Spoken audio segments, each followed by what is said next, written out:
All right, folks, welcome to the Fox 10 News Now stream.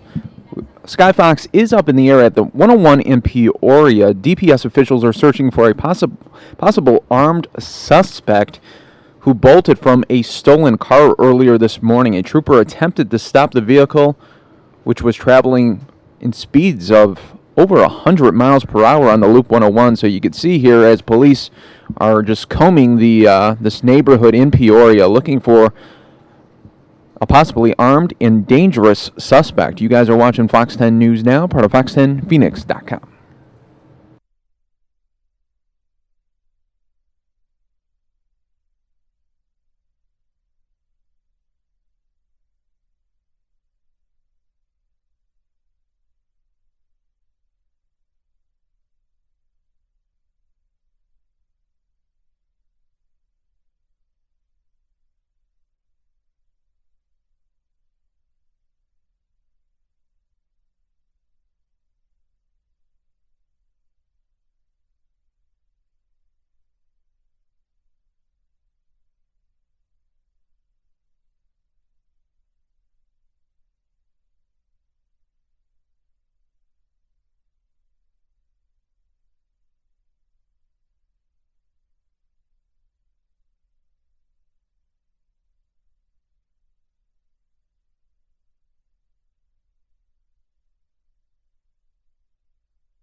Once again, folks, welcome to the Fox 10 News Now stream. Skyfox up in the air this morning on breaking news, a possible armed suspect in the neighborhood of 101 in Peoria. You could see police going door by door here in this neighborhood. Possible armed suspect in this neighborhood earlier from a crash on the Loop 101. Suspect did bolt, and they believe maybe somewhere in this neighborhood. So a very tense situation unfolding already this morning. And you guys are watching this all unfold live right now. As you can see, police are setting up a command zone right now to try to get a handle on this situation. Of course, we will continue to follow this for you on the Fox 10 News Now stream.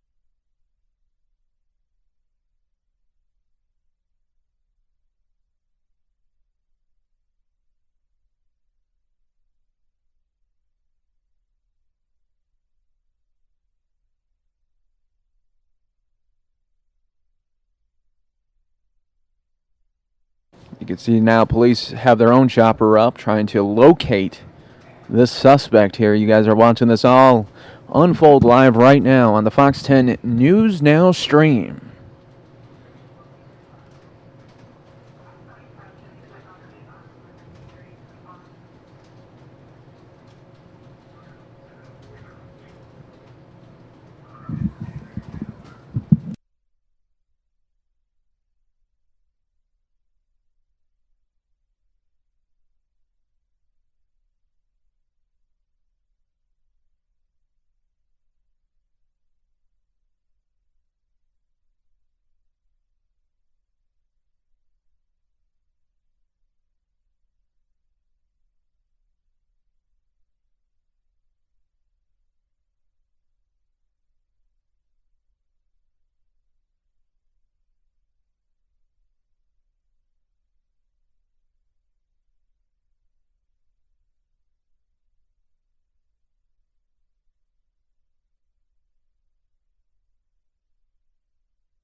And you can see that's obviously the crash site, and the suspect did bolt from that area and then went somewhere into the neighborhood. Could you imagine if you lived in one of those houses? You'd be a little freaked out this morning thinking, oh my gosh, obviously this person does not want to be caught, bolted from the scene.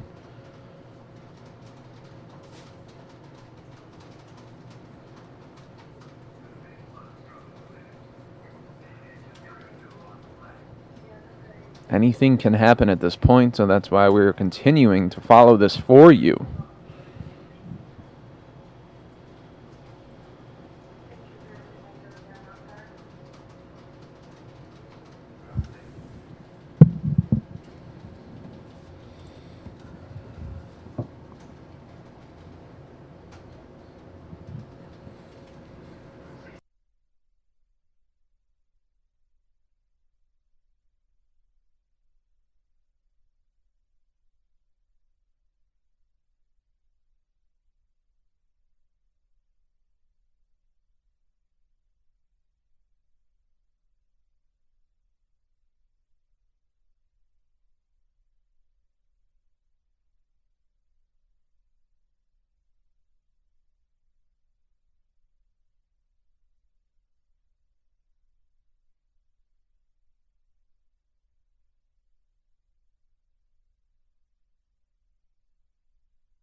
As you can imagine, a very heavy police presence this morning here in Peoria. 101 in Peoria. This is the neighborhood where police are looking for the suspect. We did see the crash site. It's not far from this neighborhood, and that's where they believe this suspect went somewhere. Could be hiding anywhere in this neighborhood. And police are trying to get a handle of the situation so they could end this quickly before something else happens.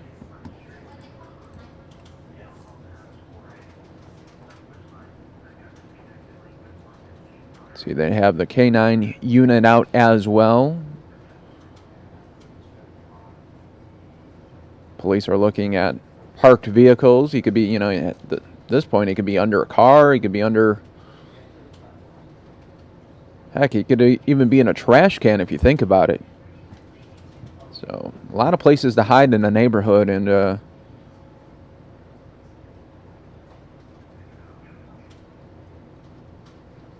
it's a scary little situation here.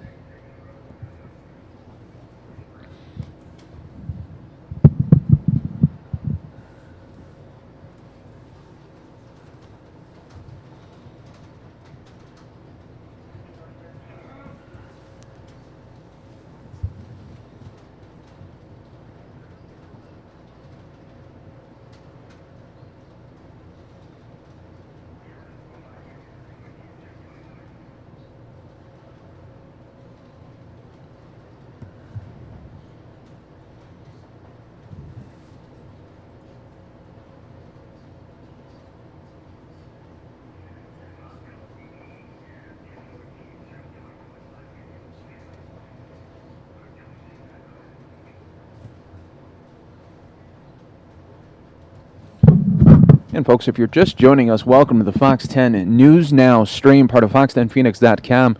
Police are looking for a suspect in the neighborhood of 101 in Peoria.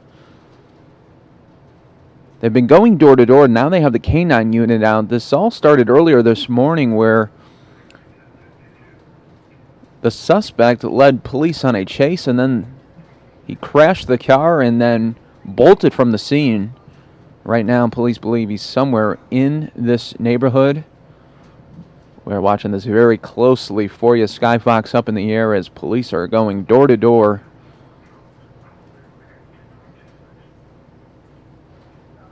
You can see people coming out of their house. They hear the commotion. They hear the choppers up above. They want to know what's going on and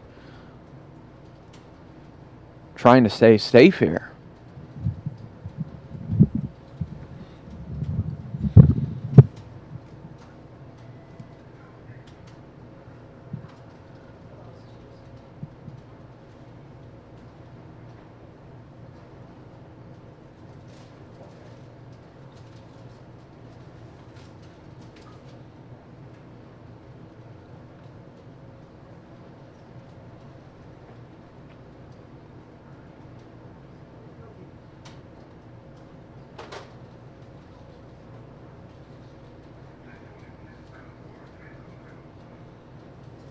I mean, you got to figure. I mean, the suspect could be under a car. He could be pretty much anywhere. Hopefully, he's not inside some home right now. He could be in a trash can, too. I mean, there's so many places to hide in the neighborhood.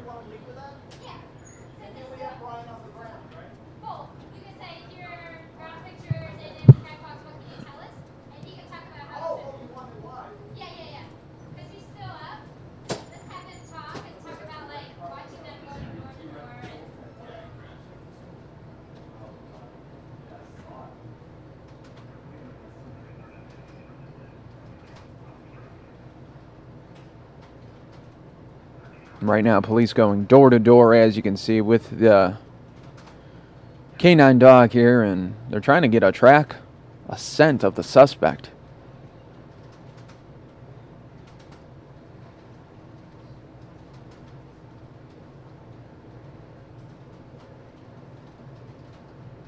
Once again, this armed suspect could be in this neighborhood. He could be really anywhere. Very tense situation unfolding already this morning, 7:45 in Arizona here. You are watching Fox 10 News Now, part of fox10phoenix.com.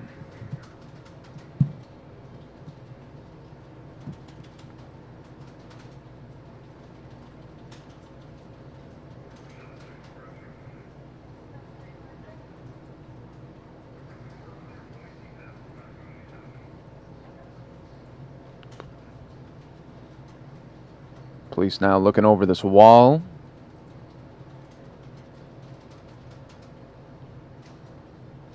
Looking in a bush area.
Looks like police were concentrating in this one area here.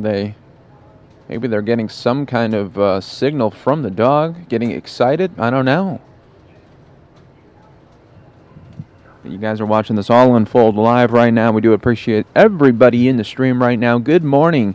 It is Tuesday morning, 7:47, April 5th already. Wow.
Folks, if you're just joining us now, welcome to the Fox 10 News Now stream. Police are in the neighborhood of 101 in Peoria looking for an armed suspect that led them on a chase. The suspect crashed the car and then possibly went into this neighborhood here. Now police are going door to door. They have the K9 unit out. As I was telling you guys earlier, though, police are concentrating on this one block right here, right now. You can see police trying to scale that wall, look over.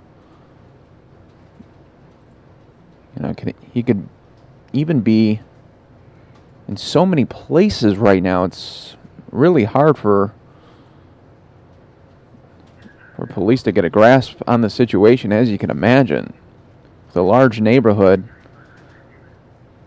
You just hope a suspect didn't make his way into a home, and then, you know, the people could already be at work and he could just be sitting in this home. Could also be in that boat right there. Continue to follow this, folks, for you. Anything can happen. You are watching this live unfold right now, 101 in Peoria.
As you can see, they're concentrating on that one area here for that home because it would seem like it'd be the most likely area as it's so close to that 101 in Peoria. Really, all the suspect would have to do is just jump that fence. That's why they're concentrating really on that one block there.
Folks, we are watching this all unfold live right now. Police are really focusing on this home. As you can see, within the last 10 minutes, we've been showing you Sky Fox overheaded this scene right here. And as you can imagine, very tense situation, possible armed suspect in or near this home. It looks like K9 got a pretty good track on the suspect.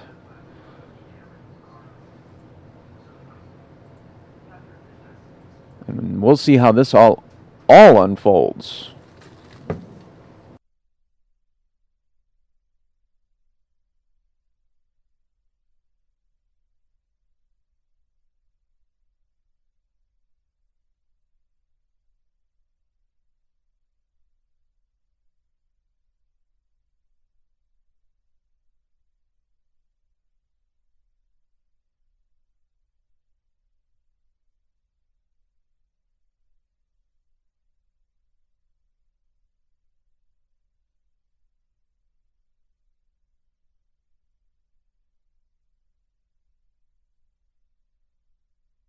Okay, police have just scaled the fence.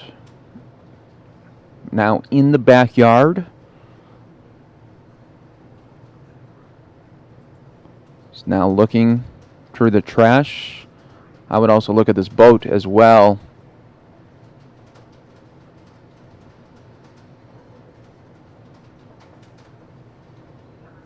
Very tense situation unfolding right now. You're watching this live.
You can see police chopper also on the scene here, as well as our very own Sky Fox up in the air as well.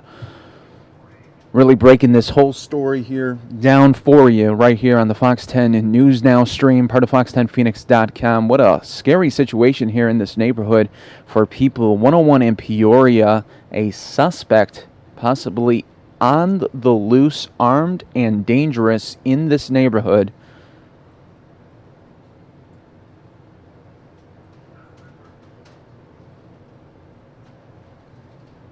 And police are trying to get a grasp of where this suspect went.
Welcome, everybody, to the Fox 10 News Now stream. It is now 8 o'clock this morning on April 5th, 2016.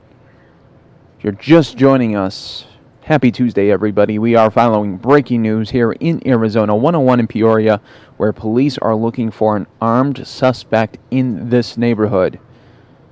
Armed and dangerous.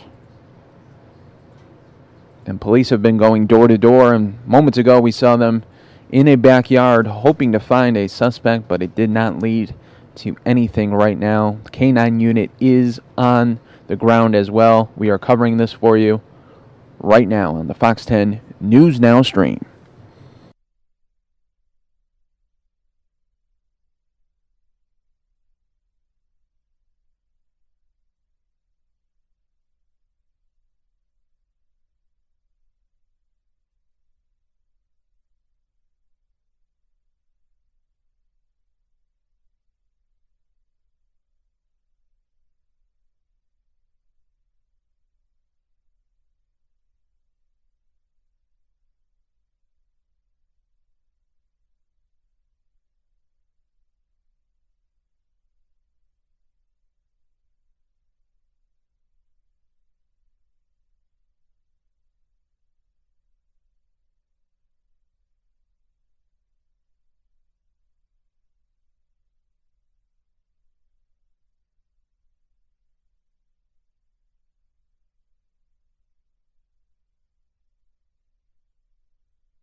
All right, folks. Looks like we have another suspect in custody. Here is a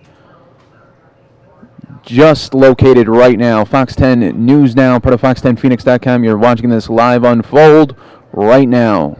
Suspect in custody.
Once again, folks, you are watching Fox 10 News Now, part of Fox10Phoenix.com. Suspect in custody in connection.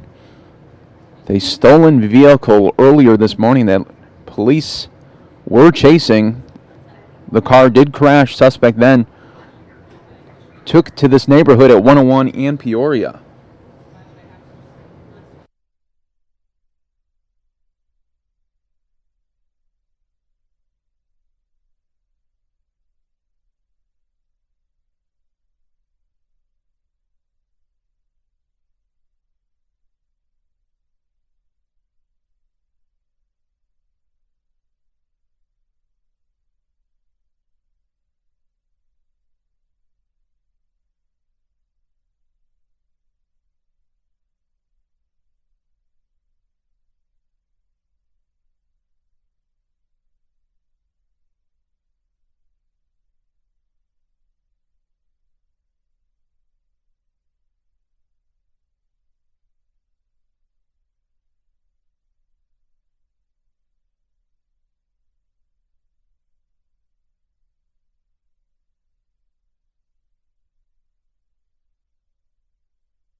And folks, if you're just joining us right now, police were able to locate the suspect in the neighborhood that was hiding out for about 50 minutes.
Once again, everybody, you are watching Fox 10 News Now, part of Fox10Phoenix.com. Custody.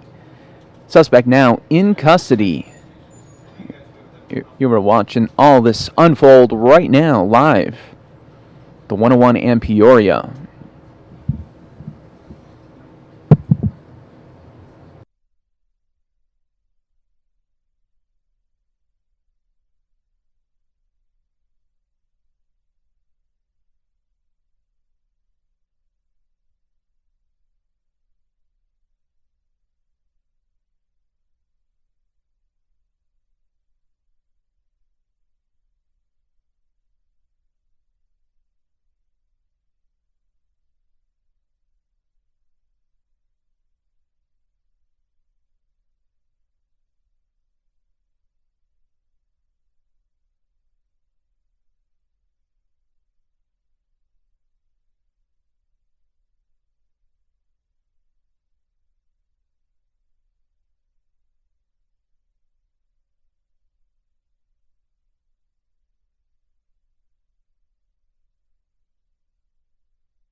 All right, folks, welcome to the Fox 10 News Now stream, part of fox10phoenix.com. For about the last 45 minutes, we were following that breaking news situation for you at the 101 and Peoria. The suspect is now in custody. Happy to be here with you guys this morning. My name's Mike Page, and we will have a lot to talk about today, including the Wisconsin primary.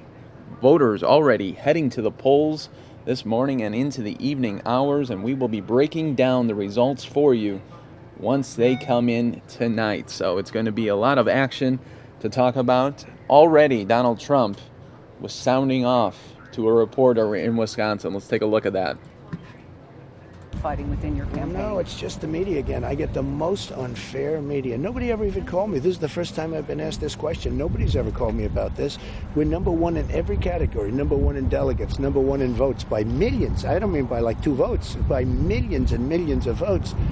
And I'm very happy. And you don't feel ill-served, for example, to go on to a very popular talk radio show and you said you didn't know that they had been leading an anti-Trump because if you challenge. listen to that, I don't mind that. I mean, you go into the enemy camp sometimes, but you have to take on the enemy. He's not a very smart guy, not a very bright guy. And if you listen to the entire show, you would have said Donald Trump totally won that debate. I was on the show for 15 minutes, and everybody that listened to that show said, you convinced me. I've had many people call me that were going to vote against me. They listened to that show.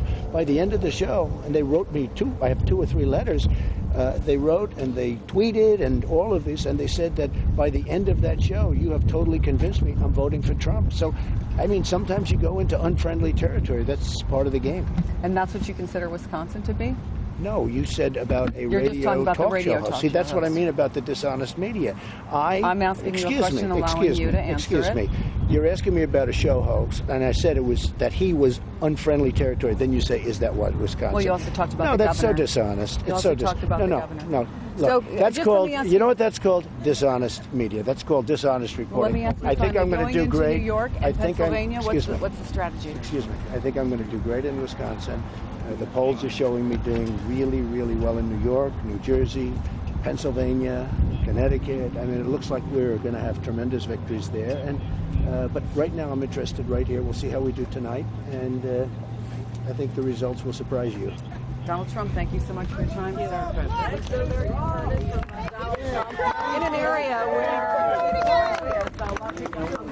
And I do want to show that to you guys one more time, just in case you just came in on it. To rewind it for you. or infighting within your campaign? No, it's just the media again. I get the most unfair media. Nobody ever even called me. This is the first time I've been asked this question. Nobody's ever called me about this. We're number one in every category. Number one in delegates, number one in votes by millions. I don't mean by like 2 votes, by millions and millions of votes.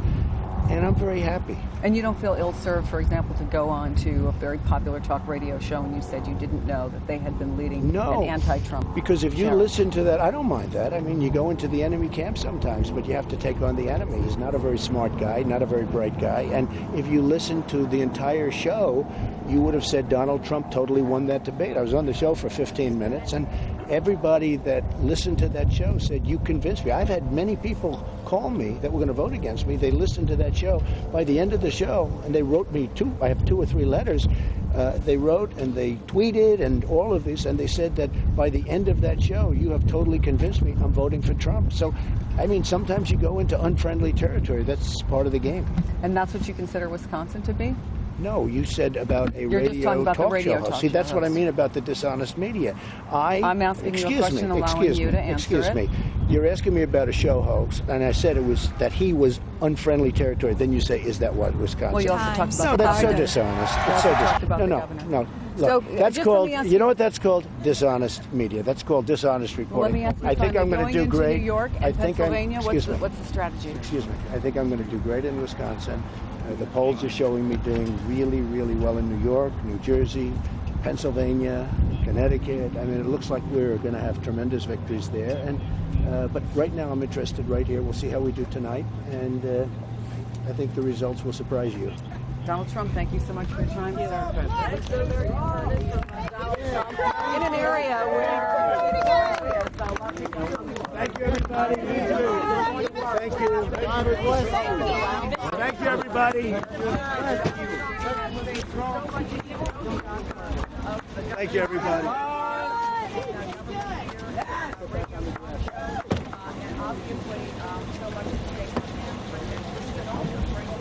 Do me a favor. Don't make a mistake of running full car. Oh, dude, I'm not going. I'm in the motor city. I'm not going. No, they're taking you back to the hotel. Oh, really? Right now? Yeah. There you go. You saw Donald Trump talking to members of the media earlier this morning. Wisconsin primary day underway. Voters heading to the polls.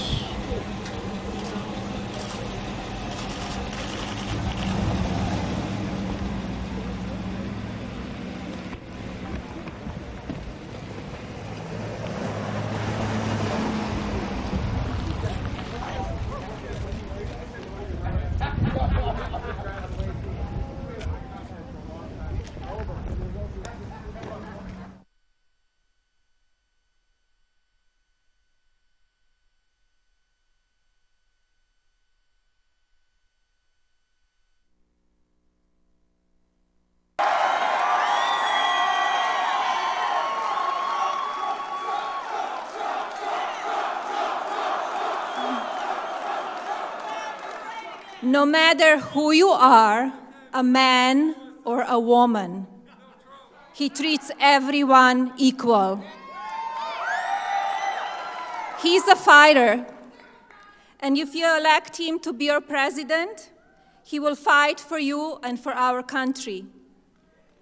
He will work for you and with you, and together we will make America strong and great again. Thank you.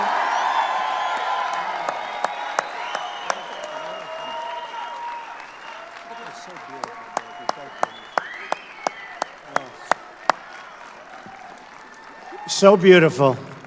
She said, do you mind? I wrote something coming out. I wrote something. Do you mind if I said? I said, not at all. Should I read it? She says, I don't want you to read it. I don't want you to read it.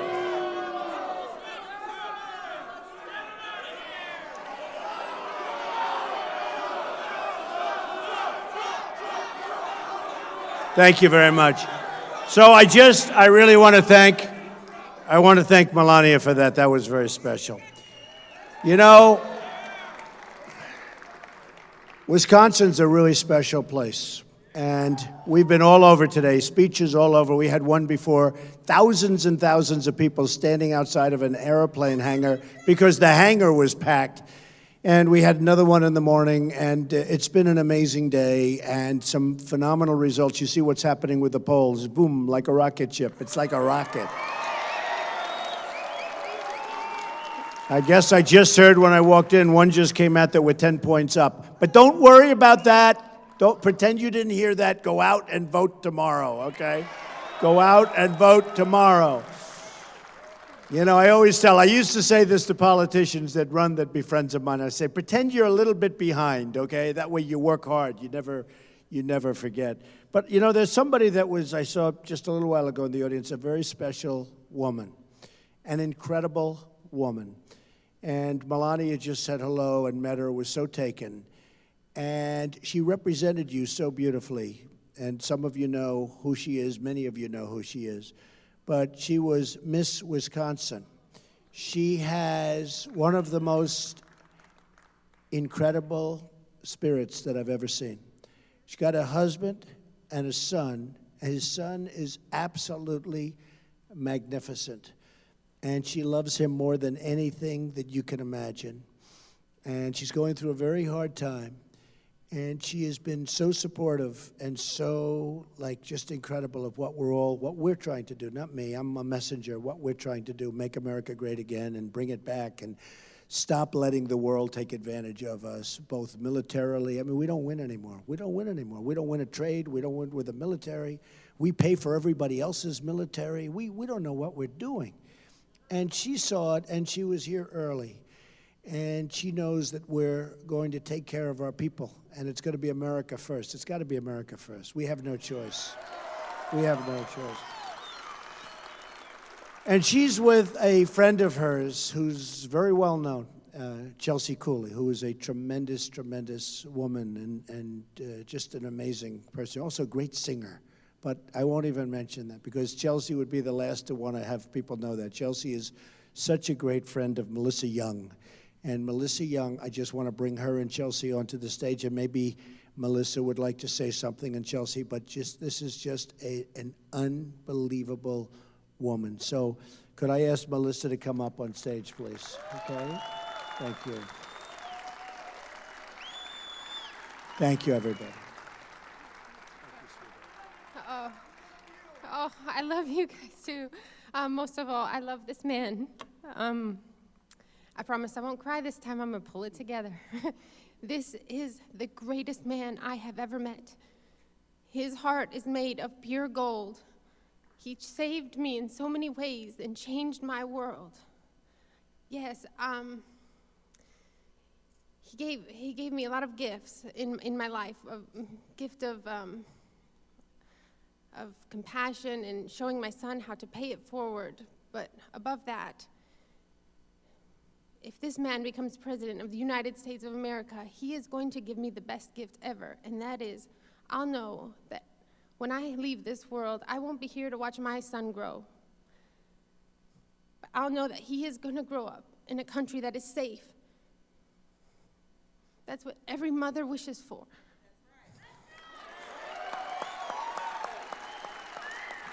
And please, my fellow Wisconsinites, please, tomorrow, vote for Mr. Trump. Give yourselves that sense of peace. Give that to your children. This is the greatest man I have ever met, and he is going to make America great again. Thank you all so much. God bless you.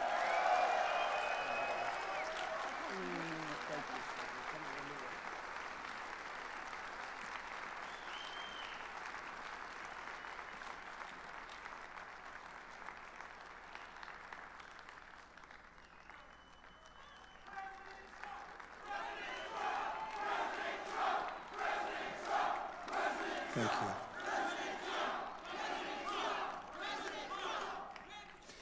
I'll tell you, that's an amazing story and just an incredible story, and we're going to make sure that it goes as well as it can. She was so amazing the way she walked up here and just spoke from the heart, and we all have to speak for the heart and from the heart. And you notice no teleprompters. We don't have teleprompters. We want to do it right from here and from here and from here. But I just want to, I saw Melissa and I said, I have to have you up because her story is an amazing story, and it's a story of courage. And we're going to work with her family, and we're going to make sure everything goes well. Okay, thank you all very much. So, in coming over today, and in going through a few of them, I said to a few of the folks, I've got to explain what's happening, because our country is being decimated by stupidity, by bad deals, by horrible trades, by TPP, which Cruz wants badly and is going to destroy Wisconsin. This Trans-Pacific Partnership is a disaster. Cruz is pushing it hard. Kasich, I don't think he's a player here. The guy's 1-32. He's won, and it was his own state. And if I would have campaigned there 2 more days instead of staying in Florida, I would have won, in my opinion, Ohio. He's 1-32. Now, in all fairness, Jeb Bush was doing a lot better than that. Many people were doing better. It's called you get out. He's taken my votes. We have to get over 50%. And how do you do that? Look, at a certain point in life, what you do is you say, I'm 1-32. In other words, I've won 1 out of 32 states. And you do what Marco did, which was great, which was and you do what Rand Paul did, and you do what a lot of them did, and you get out. And by the way, if you want, you can put your name up, and you can say, I want to run, and you go to the convention and you run. But it would be nice to see, because I'll tell you what, he takes my votes away much more than he does Cruz. And I don't like it. I don't think it's right. I don't think it's appropriate. But you know what? If we have to live with him, we still beat him easily. Okay, folks? I mean, okay? But Kasich voted for NAFTA. NAFTA was a disaster for Wisconsin, and it was a disaster for our country. Ted Cruz wants TPP, and it is going to make NAFTA look like peanuts, what they're doing to us with those documents. And Cruz is the one that insisted that we can't talk about money manipulation, which is devaluation of currencies, in the agreement. He wouldn't let him do it. He's the one that fought currency devaluation. That's the single biggest tool that other countries have for taking our business, taking our money, and taking our jobs. And we can't let this go on any longer. Now, they're controlled by their PACs. They're controlled by the people that put up their campaign contributions. They're controlled, you know, the lobbyists in Washington, they have signs on their forehead. It's like stamped into their forehead. I take care of Cruz. They're specialists. I take care of Kasich. I take care of Hillary. Oh, Hillary. Ay, ay, ay. Take care of Hillary. So we can't let it happen anymore. We can't let it happen anymore. It's time, you know, Obama used to say time for change. I'll say it's time for change, but real change this time. Not that change, real change. Obama yesterday, President Obama yesterday, for the first time, he started having reservations about the Iran deal. I could have told him that 6 months ago, 9 months ago, long before it was signed. The ink isn't even dry, and now he's finally starting to understand it was a big, beautiful mistake, and it's only going to get worse. And by the way, Iran is getting worse. They were supposed to come into the community. Remember? What a bunch of babies. Are we babies? Are we babies? Hello over there. They were supposed to come into the community, and they were supposed to, you know, get involved. Now, you see, they just ordered 118 Airbus jets. Those are the big jets. Airbus jets, 100. They didn't order Boeing. The reason, one of the reasons, is we restrict them from spending. So we give them $150 billion, and they're not even allowed to give us money by investing, by buying our products, okay? How crazy are we? How much longer is it going to last? When are we going to get smart? When are we going to stop? We, as a country, are being ripped off. We are being ripped off by virtually every single country in the world, okay? Whether it's militarily or trade. We don't win anymore. We can't win with the military. We can't beat ISIS. Can you imagine General MacArthur or General George Patton? They say get rid of ISIS. What do you think? Let's see. What time is it now? It's so sad to see what's happening to our country, and we're going to turn it around, and we're going to change it, and we're going to make it rich again. We're going to make it strong again. So many different elements. And I've been talking about trade. I always talk about trade, because when I announced on June 16th, coming down the escalator with Melania, it was like the Academy Awards. There was so many cameras. I've never seen anything like it. So many cameras. And I took a deep breath, and I said, let's go, because we have to do it. You know, it takes guts. Running for president, believe me, takes guts. It takes a lot of guts, believe me. And even for the politicians they run, at least they're out on the line. And then you see the dishonesty. You see where I won Louisiana, and then I find out that I'm not supposed to get as many delegates as a person that I beat. What kind of stuff is that? And somebody said, well, there's a rule and another rule. And I don't care about rules, folks. I go out, I campaign, we win. We win. We get the delegates, right? But in the meantime, we have millions more votes than Cruz. We've beaten him in most of the states. I mean, we're just winning so much. And we're winning by almost 300 delegates, so we're doing great. And I think we close it out before the, before the convention. I think we actually close it out before the convention. And that's like a prize fighter. You know, they go into unfriendly territory. And the champ, and he goes in, and they say, what do you think? You may have an unfriendly decision. He says, no, when you knock them out, there's no unfriendly decisions. If we get the delegates, we've pulled out a knockout. And that's the way it's going to be. And I think I can see that happening, because more and more people are calling. They want to get on board. Frankly, when I looked at, what happened, a friend of mine who's one of my great friends, he lives right down the road, not very far from here. And he said, with Wisconsin, you're going to win. I said, well, what do you think? But I'm not seeing polls that are great. I'm a little bit down. I'm down in some. I'm a little down. And he says, no, you're going to win. But you have to be there. You have to come in, you have to talk to the people like we did this afternoon at the hangar. And he said, you're going to win. I mean, you're going to win. He's a very smart guy, I want to tell you, great guy. But he said, you got to come in. And I've been making speeches, 3 today, 4 yesterday, 3 or 4 the other day. We're here constantly. You're going to get so sick of me. You're going to say, oh, get him the hell out of here. No, we're going to. But we are making so much progress, and it's been so inspiring to see the people. I mean, look at even you people. You don't sit down. If you want, you can. Let's stay up. Stand up. What the heck? We don't want to sit down. Hey, we've got plenty of time to sit down, right? We've got plenty of time. But I do appreciate that. That's a sign of affection, and it's a sign of respect, and I really do appreciate it. That's really nice. So we have to bring our country back, and so many different things.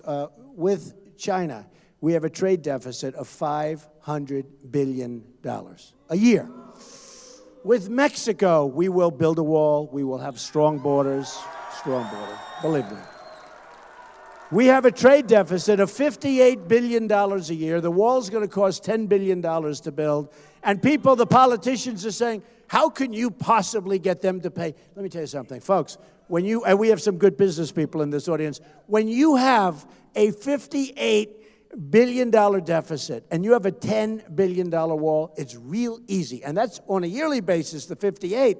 It's really easy. And they don't understand it. They said, but how do you get them to pay? I said, it's so easy. And you understand. Just rely on me, okay? Rely. So easy. That's so easy.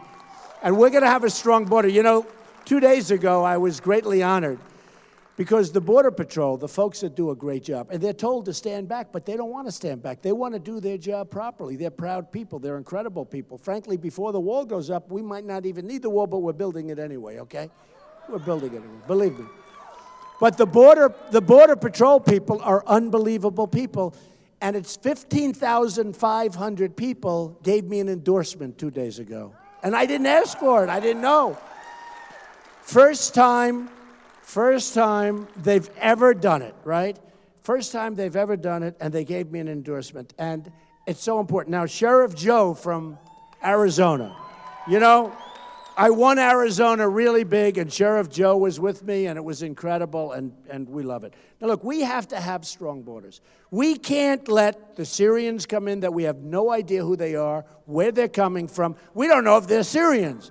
This could be the all-time great Trojan horse. Who knows?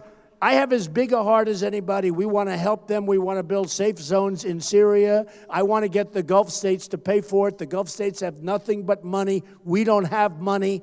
We will run it. We will do a good job. We'll get it done. But let somebody else pay for it for a change. We can't do it. Now, okay, so I keep getting these requests. You know, Al Green, the great Al Green, wrote The Snake. How many people have heard The Snake? How many people? Oh, do you want to hear The Snake? Do you want to hear it? I mean, people love it, and I love it because it says what's going to happen to us if we're not careful. And this really pertains to allowing people into our country that we know we're going to have problems. We're going to have huge problems. Allowing people in from areas of the world, we don't know where they come from. We don't know where their documents are. They say they don't have documents. There are no papers, no nothing. We let them in. How stupid can we be? So this is called The Snake. And I think it's pretty good, all right? So we'll give it a shot. Are you ready for this? A couple of you have heard it, but some of you haven't. On her way to work one morning, down the path along the lake, a tender-hearted woman saw a poor, half-frozen snake. His pretty-colored skin had been all frosted with the dew. "Oh, well," she cried, "I'll take you in, and I'll take care of you. Take me in, O tender woman. Take me in for heaven's sake. Take me in, O tender woman," cried the broken snake. She wrapped him up all cozy in a curvature of silk, and then laid him by the fireside with some honey and some milk. Now she hurried home from work that night. As soon as she arrived, she found that pretty snake she'd taken in had been revived. Take me in, O tender woman, take me in for heaven's sake. Take me in, O tender woman, sighed the broken snake. Now she clutched him to her bosom. You're so beautiful, she cried. But if I hadn't brought you in by now, heaven's sake, you might have died. Now she stroked his pretty skin, and then she kissed him and held him tight. But instead of saying thank you, that snake gave her a vicious bite. Take me in, O tender woman, take me in for heaven's sake. Take me in, O tender woman, sighed the very, very healthy snake. I saved you, cried the woman, and you've bit me, heavens why? You know your bite is poisonous, and now I'm going to die. Oh, shut up, silly woman, said the reptile with a grin. You knew damn well I was a snake before you took me in.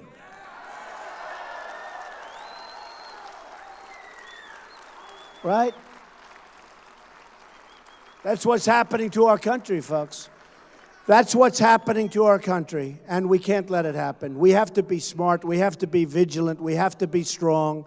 And if we're not going to have a country. And we need borders, and we're going to have borders. And we need great trade deals, and we're going to make great trade deals. And we can't let Mexico, and I have great respect for Mexico, and I respect their leaders, but we can't let Mexico and China and any country you want to name steal our business, steal our jobs. When you look at what's happening in Wisconsin, and you see it, the reason I beat your governor, and I beat him badly, was I just read off the statistics. All I did, I stood up and I read statistics. You're losing jobs. And Stephen came out before me and he gave you some of the information, so I'm not going to bore you with it. But it's very average, okay? It's very average. Our country is less than average. Our country is doing so badly. And it's just one of those things. And we have to smarten up. We have to get really tough. We have to get so vigilant and not be so politically correct. We have to do what's right for our country.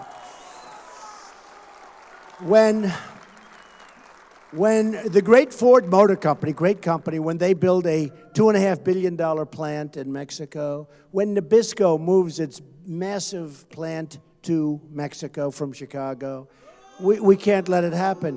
When Carrier Air Conditioner, as you know, they just announced they're moving to Mexico. Pfizer's moving to Ireland. But let me just tell you, so I watch the politicians, and they have no business instincts, but more importantly, they're taken care of. A lot of friends come up to me and they say, Donald, let me ask you a question.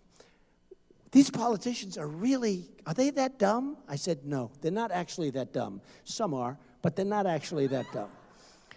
They're all taken care of by the special interests. And when you want something done, you see certain people in Washington, hey, who is better than me? I mean, take a look at me. Before June 16th, I was a part of the establishment. And they will do not what's right for you, but they will do what's right for the company they represent or the country they represent. And the United States continues to get ripped off. And a lot of times they'll say, how could a deal be so stupidly made? These people are so stupid. I said, they're not stupid. They're doing it for themselves. They're doing it because they want campaign contributions. They're doing it because they want money put in their PACs. They are totally controlled by the money. Believe me, they're totally controlled by the money. And that's not good for our country, okay? That's not good because terrible things are happening and we're getting weaker and weaker. Hundreds of thousands and even millions of jobs are being taken out. You look at the jobs we have even in Wisconsin. I mean, you see the jobs, the manufacturing, it's all so down and so gloomy and throughout the United States. And it's a disaster what's going on with our country. We're not going to have jobs left. And they do it with manipulation of currency. They do it with guile. They do it with so many different elements that our people don't even know what's happening. Our politicians, in most cases, don't even know what's happening. And when they do know what's happening and they let it happen, it's even worse. So I'm not taking money from anybody. I'm self-funding my campaign.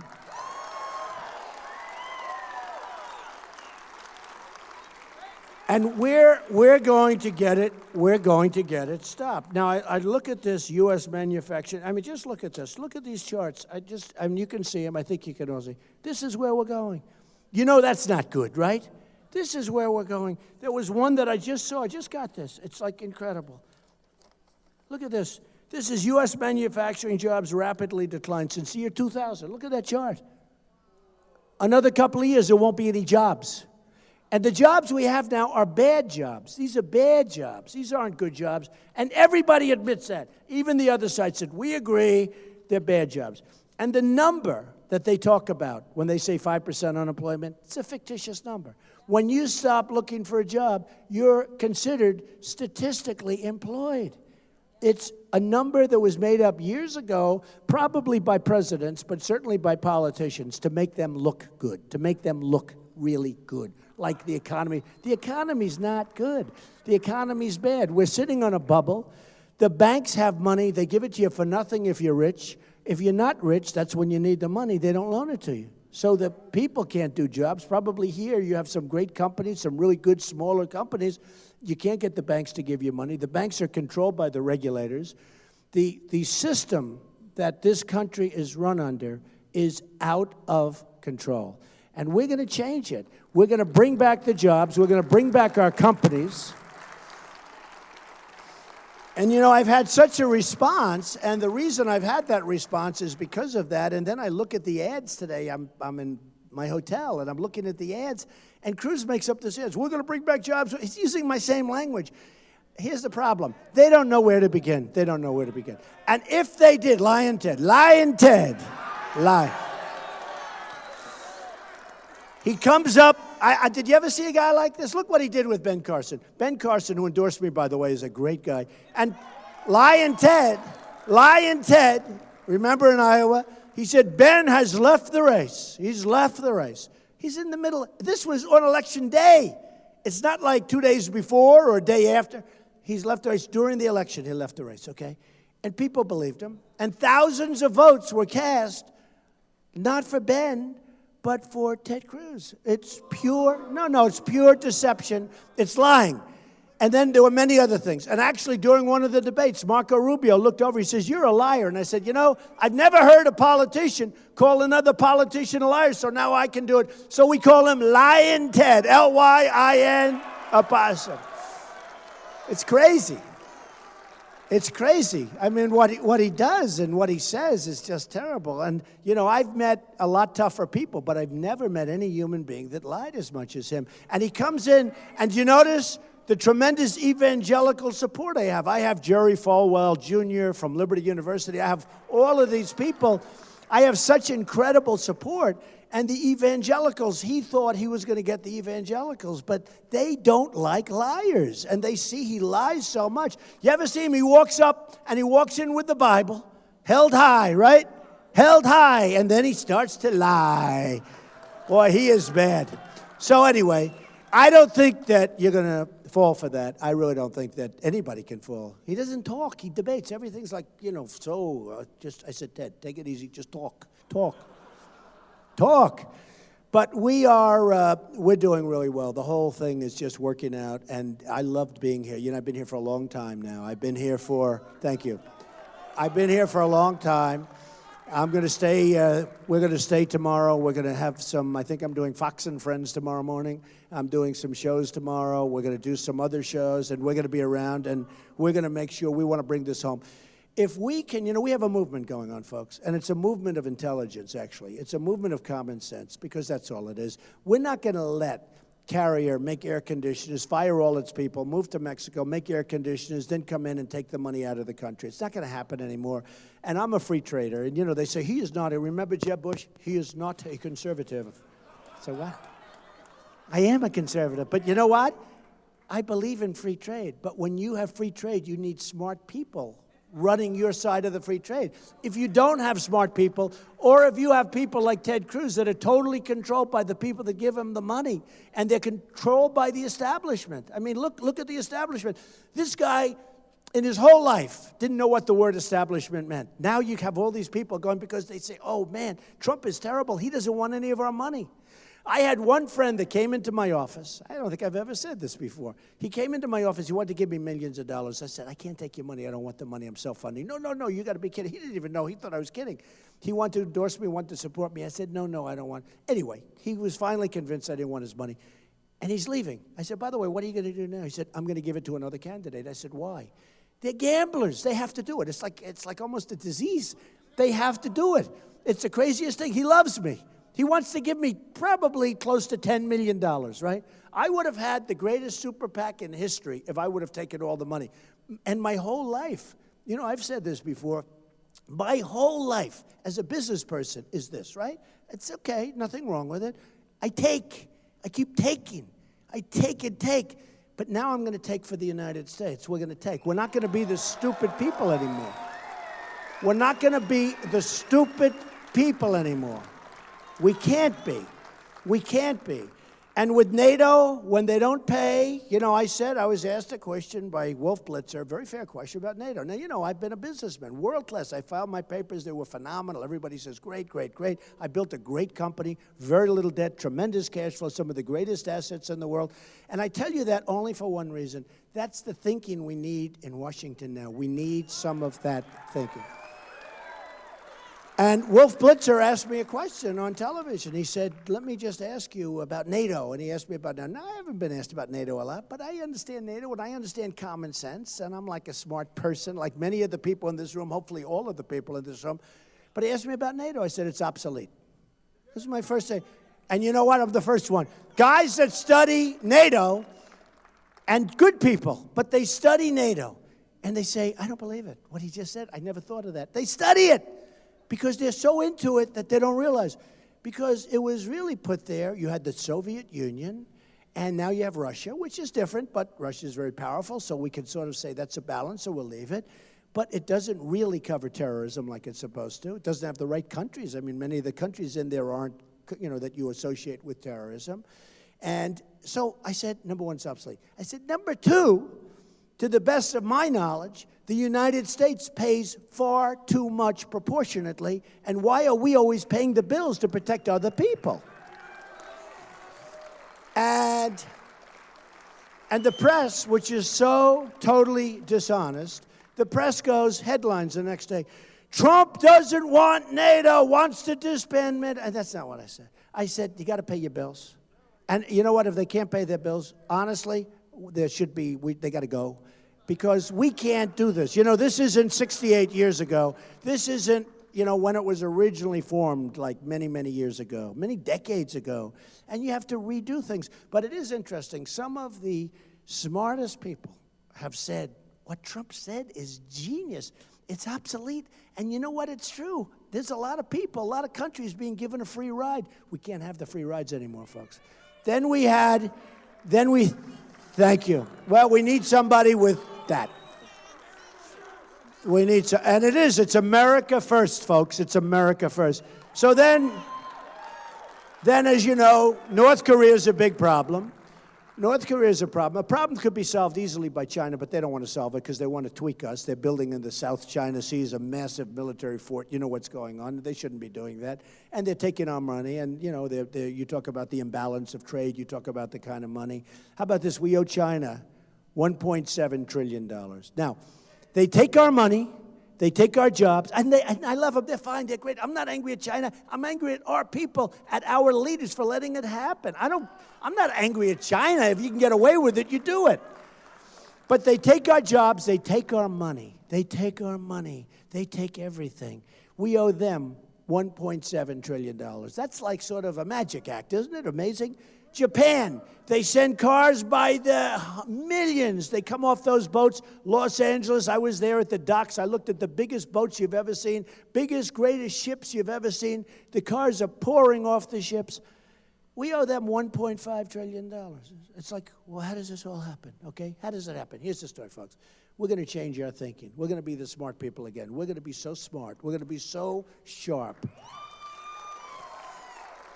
So a lot of people don't know, we protect Japan. Do you know that? Does anybody know? You might know from listening, because, you know, we protect Japan, we protect Germany, we protect South Korea. When you want a television set, who do you get it from? South Korea. Samsung, LG, you get it from South Korea. So we protect all and big ships they make. These are monster economies. We protect them. They don't pay what they should be paying for not having to have this massive military apparatus that we supply. And you know what? We get that because we have people that don't know what they're doing in Washington for many years. I mean, I'm not even blaming Obama's the worst. He's the worst. The worst. I mean, when he just realized that the Iran deal is a bad deal. It just took him realize. I said, oh, why didn't you listen to me 2 years ago? Just 2 years ago, if he would have let. Can you imagine? Did you ever see a deal take so long? By the way, usually when a deal takes that long, it's bad automatically. I can usually tell you that. But anyway, so we protect Japan. So it comes out, they say, what do you think of Japan? I said, look, I would have to tell Japan, and I'm talking about other nations also, because I have great friends from Japan. I have great friends from South Korea. We have to go see them, talk to them, have a meeting with them. We love protecting you. We don't want them to arm necessarily. But, you know, at some point, how long are we going to do this? So we have to see them, and we have to say, you got to help us out. You know, we have this massive amount of money that we have to get rid of, because we are sitting on one of the worst bubbles you'll ever see, okay? Believe me, we got to straighten it out. We got to straighten out our trade deals. We got to straighten out our military deals. We're taking care of all these countries. So we go to Japan. And here's what the news say. I said to the people, I was telling the people, and they said, wow, that sounds good. You got to take care of us. Now, they'll probably say initially no, and we leave, and then they're going to say yes.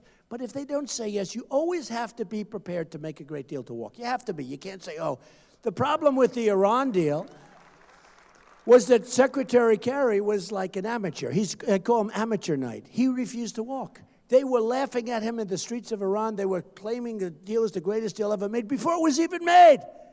They're saying this deal is unbelievable. They were laughing at the Secretary of State of this country. They were laughing at the United States, saying that this deal is so great. And they're dancing. Remember burning the flag, dancing? When they start dancing about a deal that I'm making, when they start burning the American flag, I'm out of there. Bye-bye. Good luck.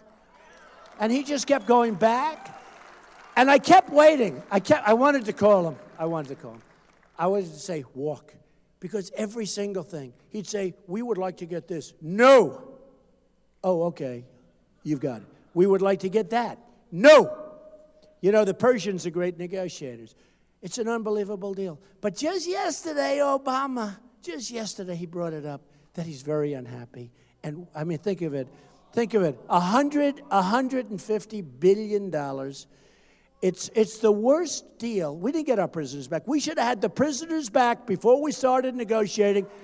Increase the sanctions. Don't sit at the table. Say, you give our prisoners back or we're not starting. You leave. They'll say no. You leave. And what happens? You double up the sanctions. Within 24 hours, they call you and they say, you've got your prisoners. That could have been years ago, right? So we have people that don't know what they're doing. Here's the story. You need Trump. You do. You need Trump. We got it. You got to have Trump. You do. I mean, you got to have Trump. You know, it's sort of interesting because I see when I turn on the television, I see these ads about myself by crooked people. I see these ads, and they're mostly wrong. Some a little bit sometimes are right, but they're all negative, you know. And I'm watching last night television, ad after ad. In Florida, they spent $38 million on negative ads, and I won in a landslide. I wondered, does anybody read? Does anybody watch television? You know, it's not much for the advertising community when you think they spent $38 million, a record number, in Florida. They spent thousands and thousands of ads nationwide. Listen to this one.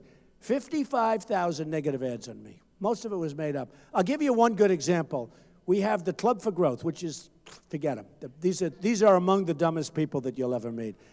They come to my office. They want me to give them $1 million. Friend asked me, please see them. I said, who are they? The Club for Growth, whatever that means. So they come to my office. They ask me for $1 million. I say, no, thank you. And that's it. They then leave. They write me a letter, which I posted, asking me for $1 million. I said very nicely, I'm not a bad person. I said nicely, no, thank you. You know, you can be rich, but you don't have to be stupid, okay? Why am I going to give them $1 million? So what happens is all of a sudden I see their name all over the place, Club for Growth, and they talk about, you know, different things, ridiculous things. I mean, it's the worst ads. And by the way, one is a fraudulent ad because they say if Cruz and Kasich got together and you added their delegates, and they show the delegates, right?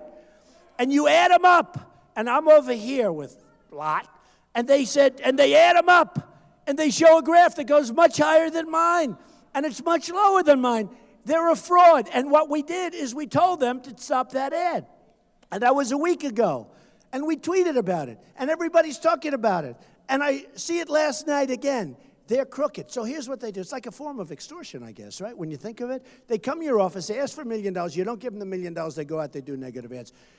These are the people. You know, if these people about Trump, they call it like no Trump. What do they call that thing? They call it never Trump. Oh, you need Trump so badly, though.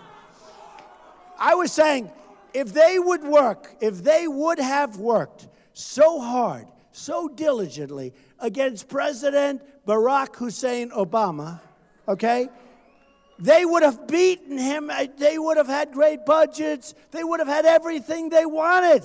But with him, they fold. I always say, Obama is the worst negotiator I've ever seen. You look at except with the Republicans. He gets everything he wants. I mean, you look at the omnibus budget from 3 months ago, he got everything he wanted. Fund Obamacare, bring people into the country that shouldn't be here. He got everything he wanted. So he is the worst negotiator worldwide. We have Sergeant Bergdahl, right? We get Bergdahl, a traitor. No, think of it. This is the same. This is a negotiation. We get Bergdahl, and they get, what do they get? 5 of their most coveted killers that have been in jail for 8 years in Gitmo, which we're not closing down, by the way, okay? We're going to run it a lot better. So we get Bergdahl, a traitor, who 5 or 6, probably 6, people were killed going out to try and get him back. He left. He's a traitor. So we get Bergdahl, and that's what we get. And they get 5 people that are right now back on the battlefield or soon to be back on the battlefield trying to kill everybody in sight, including us, okay? We've got to stop it. We've got to stop it. So with Japan, I said, maybe we got to walk. And the next day headlines, Trump doesn't want to defend Japan. Trump wants Japan to get their nukes. Oh, okay, so here's the story, folks. You have Japan. Japan is very concerned with North Korea. You know, number one, I like the way it is now, but I want them to pay a lot more money, and they probably will. But if they don't, it's not so bad if they are at heads. Maybe we're not supposed to get into that fight. That's a bad fight. Maybe we're not supposed to, okay? Okay? Same thing with South Korea. I mean, every time he raises his head and he starts talking, every single time he raises his head, our ships start floating over, our planes start going over, we do all sorts of exercise. What do we get out of this? We have 28,000 soldiers on the line. So we have to be taken care of. Now, I'm talking as a person financially, okay? I'm also talking militarily, but I'm talking financially. We don't have a country that could do this anymore. Saudi Arabia, until the oil went down, and now they're still making a fortune, but Saudi Arabia was making $1 billion a day. We protect Saudi Arabia. If we weren't there, Saudi Arabia wouldn't be there. If Saudi Arabia didn't have us for years protecting them, they would have been gone long ago. As Saudi Arabia, somebody else would have it. Probably, maybe Iraq, because he would have come back. And by the way, speaking of that, you know, I was against going into Iraq. Everyone says, oh, Trump is going to be very tough. I was against going into Iraq from the very beginning. From the very beginning. And I'm going to build our military bigger, stronger than ever before, but you know what? Hopefully, we'd never have to use it. Nobody's going to tell us what to do, though. We have to shape it up because our military is totally depleted.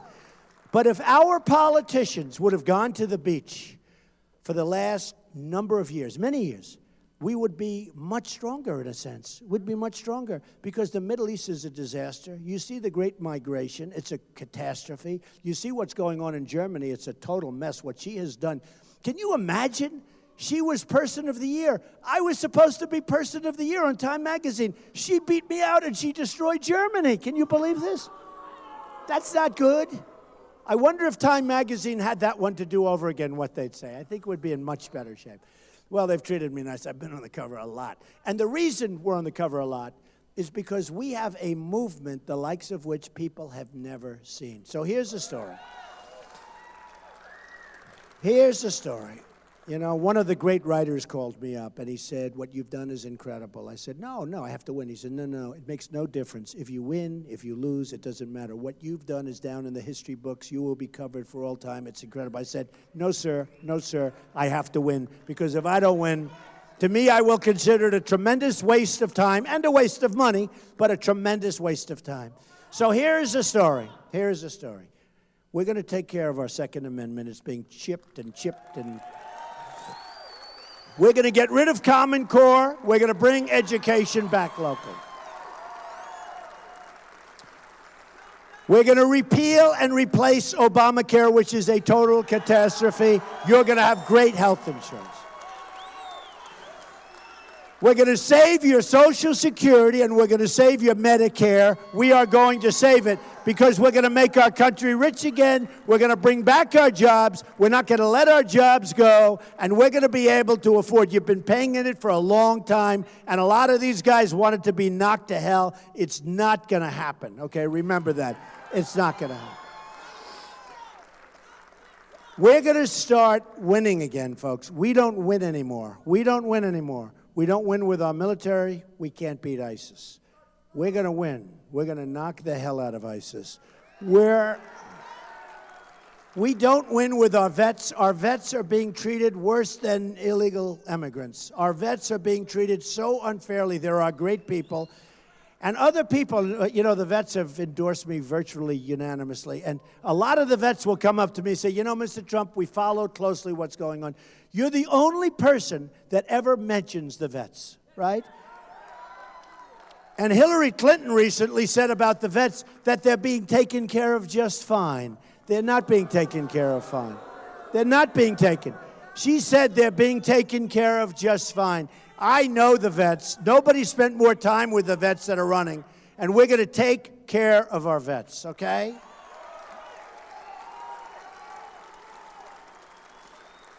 We are going to tear up and make great and very lucrative, and everybody's going to be happy, including the other side, trade deals. I have the greatest people in the world for dealing. We use political hacks. They don't know what they're doing. They're dealing against the smartest people in China, the smartest people in Japan, the smartest people from all over the world, and our negotiators are political hacks, and we're not using them anymore. We're using the greatest business people in the world, and we have them in this country, and they're endorsing me, and I know the best ones from the not-so-great ones, and we're going to have great trade deals. We're going to have a strong border. We're going to have a real border, okay? We're going to have a wall. Mexico's paying for it. We're going to have a wall. And we're going to stop bad things from happening in this country. Because if you look at what's going on and you look at the tremendous crime and you look at the drugs that are pouring across the border, the drugs are pouring like water. They're pouring across. You know, when I won, New Hampshire is a special place to me because they were the first victory I had. And I won New Hampshire. I wasn't expected to win it. Jeb was expected to win it, and I won in a landslide. And I'd go around, I'd see the people of New Hampshire, and they'd tell me, Mr. Trump, our biggest problem is heroin. And I say, heroin? It doesn't make sense. You know, you look at the beautiful trees and the woods and the roadways and the lakes. I say, heroin. It just doesn't work. It's incongruous, right? It doesn't work. But it was heroin. And I said, if I get in, we're going to stop that problem. And I said, where does it come from? They said, it comes from the southern border. They come right in. Now, New Hampshire would rate it their #1 problem. They have a tremendous problem. But many other communities, including you, but many other communities have this problem. We're going to stop it cold, folks. We're going to stop it cold. And the bottom line is this. Look. We have a big day. You're going to look back on this evening, and you're going to say, that was one of the great evenings of your life, because we love the country. We love the country. This was one of, I love you too, thank you. I really do. I love the people. I love the people. You know, they say that Donald Trump, my base is so, they say Donald Trump can do almost anything. In fact, one person today said anything. And they interviewed a woman, I saw her last night on television, sitting in a hotel room, which was not the most beautiful room I've ever been in, but was very clean. And I only want clean. I don't care about the room. I want clean. But they were sitting there, and they said to a woman, a wonderful woman, probably 55 years old, and her friends were there. And they said, what would it take to get you to vote for somebody other than Donald Trump. She said, don't play that game. There's nothing he can do that would get me to vote against him. And I wanted to go up and I wanted to hug that television set. I wish I could find out who she is, but we have so many people like that. We're all like that. I mean, a big chunk of the country is like that because we're tired of stupidity. We're tired of seeing what's happening to our great country. So here's the deal. You're going to go home and you're going to remember this, but much more importantly, tomorrow you'll get everybody you can. And I promise you, you're going to be so proud of your country. You're going to go out and vote. You're going to be so proud of your president, but forget that. You're going to be so proud of this country again. And you're going to remember the evening because we're going to start winning again. We're going to win on trade. We're going to win with our military. We're going to knock out the ISIS. We're going to win. We are going to win with the military. I tell you, we're going to knock out ISIS. We're going to knock them out. We're going to win for our vets because our vets have been treated too badly. It's not going to happen anymore. We're going to win at the border. We're going to win with education. We're going to win with our Second Amendment. So many people talk to me about the Second Amendment. We're going to win at every single element of what we're doing. And every single thing, we're going to win, win, win. And you're going to say, that was the single greatest vote that I have ever cast. And you're going to look back, and you're going to be proud of yourselves, and you're going to be proud of your country again. So thank you very much, everybody. This is a great, great honor. Thank you. Get out and vote. I love you all. Thank you. Thank you very much. All right, everybody, that was Donald Trump. We are on Wisconsin primary watch today as voters heading to the polls. We're going to be showcasing other candidates throughout the day, but coming up in just a few minutes here, President Obama is going to deliver a statement on the economy following yesterday's Treasury Department announcement on corporate tax aversions. That is coming up in just a little bit, about 2 minutes away. So let's head to the White House right now. And inside,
Good afternoon, everybody. I'm horning in on Josh's time just for a hot second.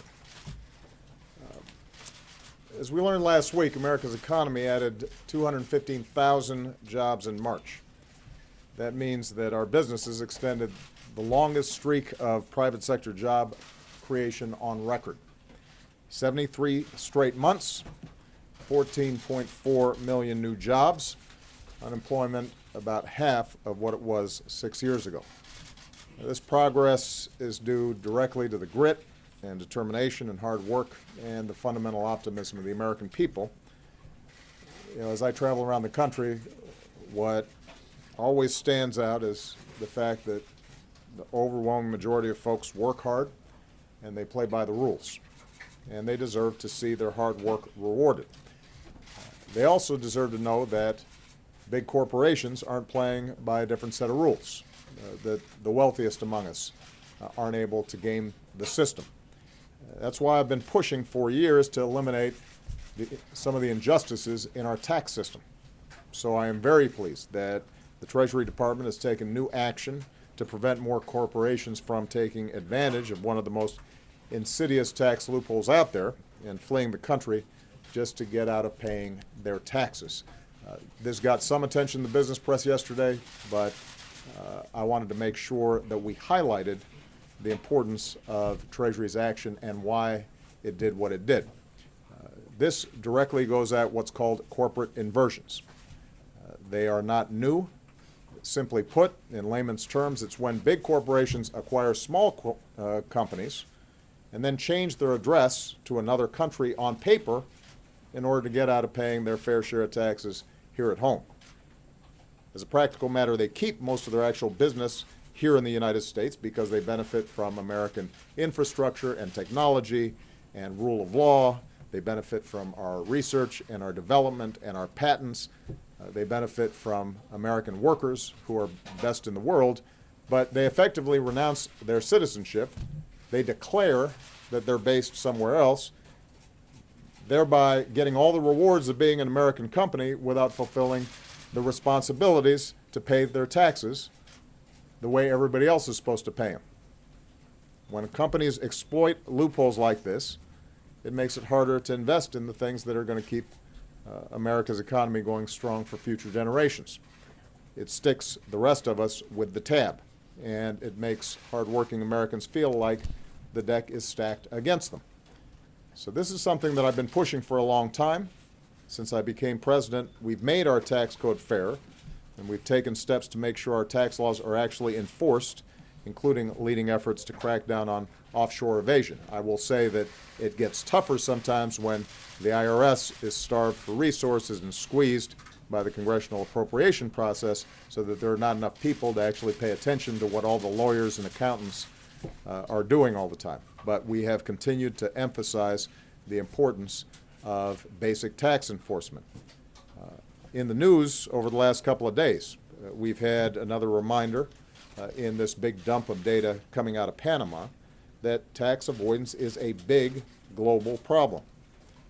It's not unique to other countries because, frankly, there are folks here in America who are taking advantage of the same stuff. A lot of it's legal, but that's exactly the problem. It's not that they're breaking the laws, it's that the laws are so poorly designed that they allow people, if they've got enough lawyers and enough accountants, to wiggle out of responsibilities that ordinary citizens are having to abide by. Here in the United States, there are loopholes that only wealthy individuals and powerful corporations have access to. They have access to offshore accounts, and they are gaming the system. Middle-class families are not in the same position to do this.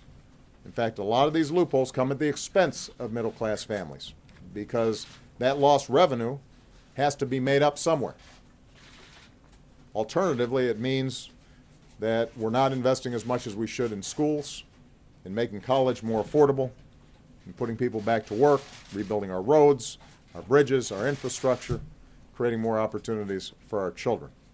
So this is important stuff, and these new actions by the Treasury Department build on steps that we've already taken to make the system fairer, but I want to be clear. While the Treasury Department actions will make it more difficult and less lucrative for companies to exploit this particular corporate inversions loophole. Only Congress can close it for good. And only Congress can make sure that all the other loopholes that are being taken advantage of are closed. I've often said the best way to end this kind of irresponsible behavior is with tax reform that lowers the corporate tax rate, closes wasteful loopholes, simplifies the tax code for everybody.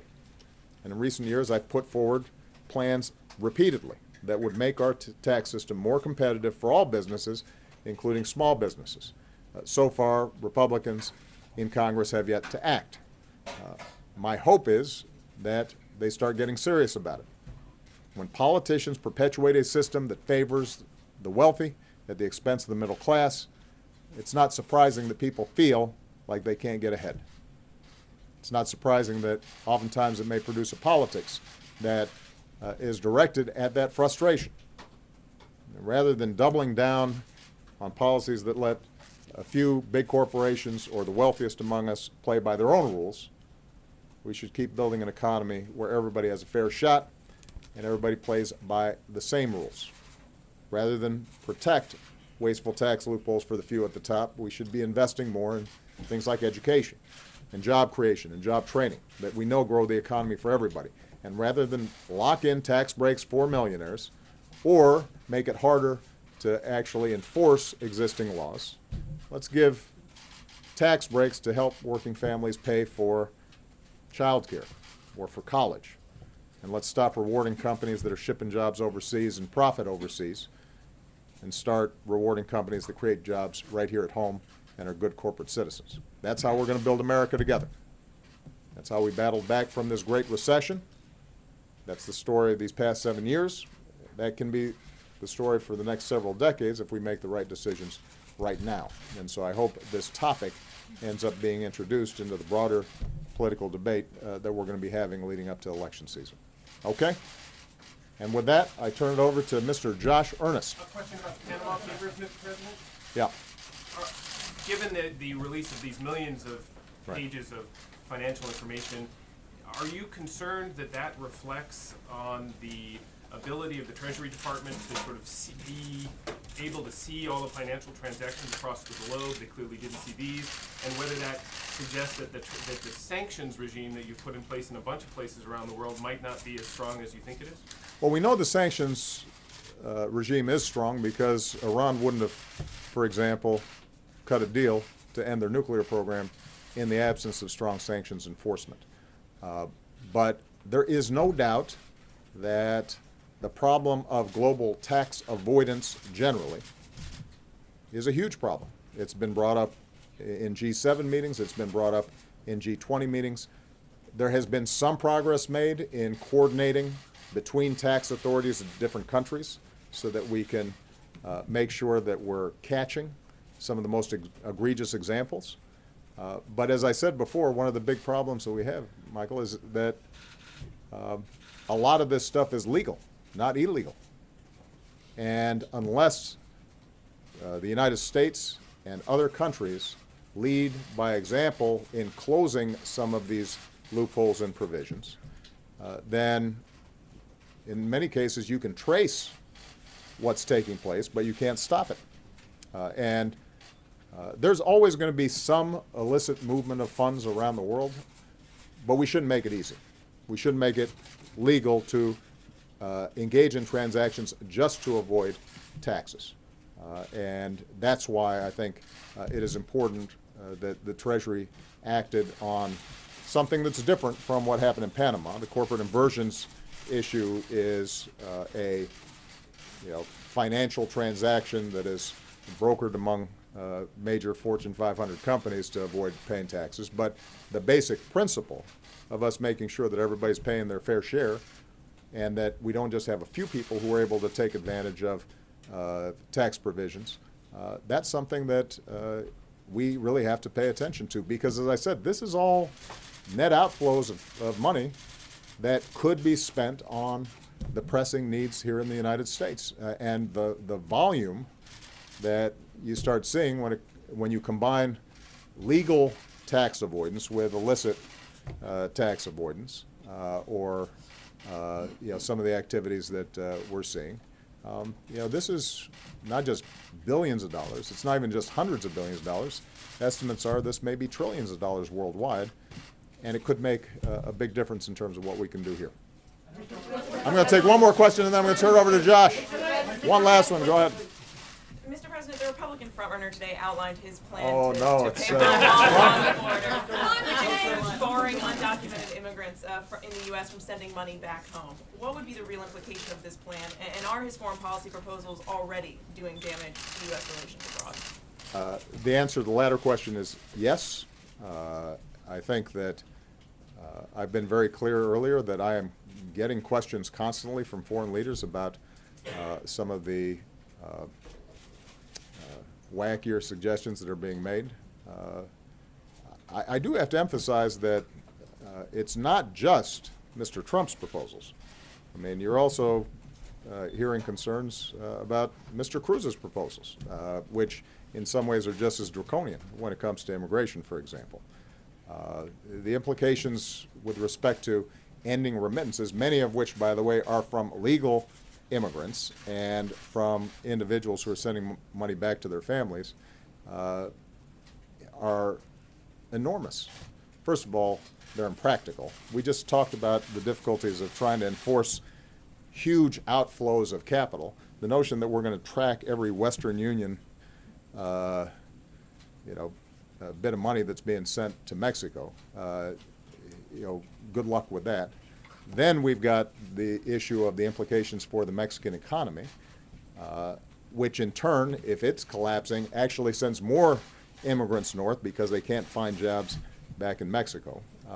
But this is just one more example of something that is not thought through and is primarily put forward for political consumption. And as I've tried to emphasize throughout, we've got serious problems here. We've got big issues around the world. People expect the President of the United States and the elected officials in this country to treat these problems seriously, to put forward policies that have been examined, analyzed, are effective, where unintended consequences are taken into account. They don't expect half-baked notions coming out of the White House. We can't afford that. All right? Turn it over to Josh. Thank you, guys.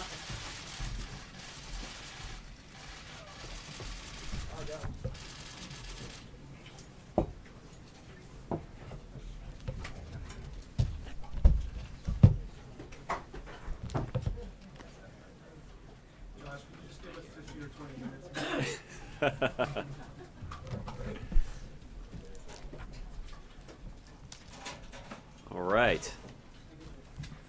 It's pretty good when the opening act brings his own seal and flags. So, Josh, you want to get started with our regularly scheduled programming here? Sure, thanks, Josh. Let's go back to the Panama Papers for a Okay. minute. The Prime Minister of Iceland has resigned, facing questions about potential conflict of interest regarding his funds disclosed as a result of these papers. Do you think that step was called for? Do you think that there are other leaders that also may need to step aside in the wake of these disclosures? Yeah. I'm not aware of what the newly released documents indicate about the financial situation of any world leaders, let alone the leader of Iceland. Obviously, that was a decision that the leader of Iceland made based on a variety of considerations, and I don't have a specific comment on those on that ultimate decision. Obviously, there are a lot of materials that have been released, and that will continue to be reviewed by the general public, and certainly by many of your news organizations. And as the president noted, it does sort of highlight some issues that the president has been focused on for quite a long time. And I did actually want to add to one aspect of his answer about this. There are some specific steps that the administration has succeeded in implementing that has been effective in countering some of the international tax avoidance schemes that were revealed in the context of this document dump. Many of you will recall, or at least some of you will recall, in 2010, the President signed into law the Foreign Account Tax Compliance Act. FATCA was a piece of legislation that this administration aggressively pushed Congress to pass. This was legislation that was targeted at countering tax evasion by U.S. taxpayers using offshore accounts.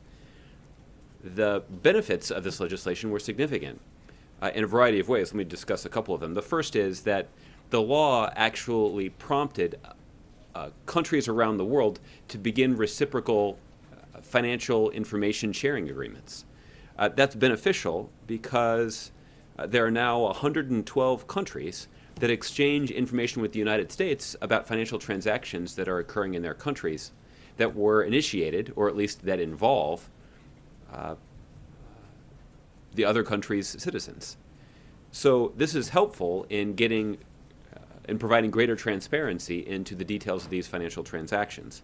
So as a result, more than 150,000 foreign financial institutions have now registered under FATCA. 150,000 foreign financial institutions that the U.S. government now has greater clarity into as a result of the effective implementation of FATCA legislation. In addition to the legislation, the Department of Justice has a Swiss bank program because of the peculiar regulations that apply to Swiss banks. Because of the greater insight that they have obtained through this program, since the end of last month, the department has entered into 78 different agreements with 80 Swiss banks that have paid more than $1.3 billion in penalties. And when it relates to the IRS, that is the agency that's chiefly responsible for enforcing these tax regulations, they have also, because of their efforts, gotten greater insight into the conduct of these specific foreign financial transactions. Since 2009, the IRS has received more than 54,000 offshore voluntary disclosures. Those disclosures are voluntary because taxpayers understand that the IRS is paying new attention to these kinds of transactions, and people are interested in getting right with the law.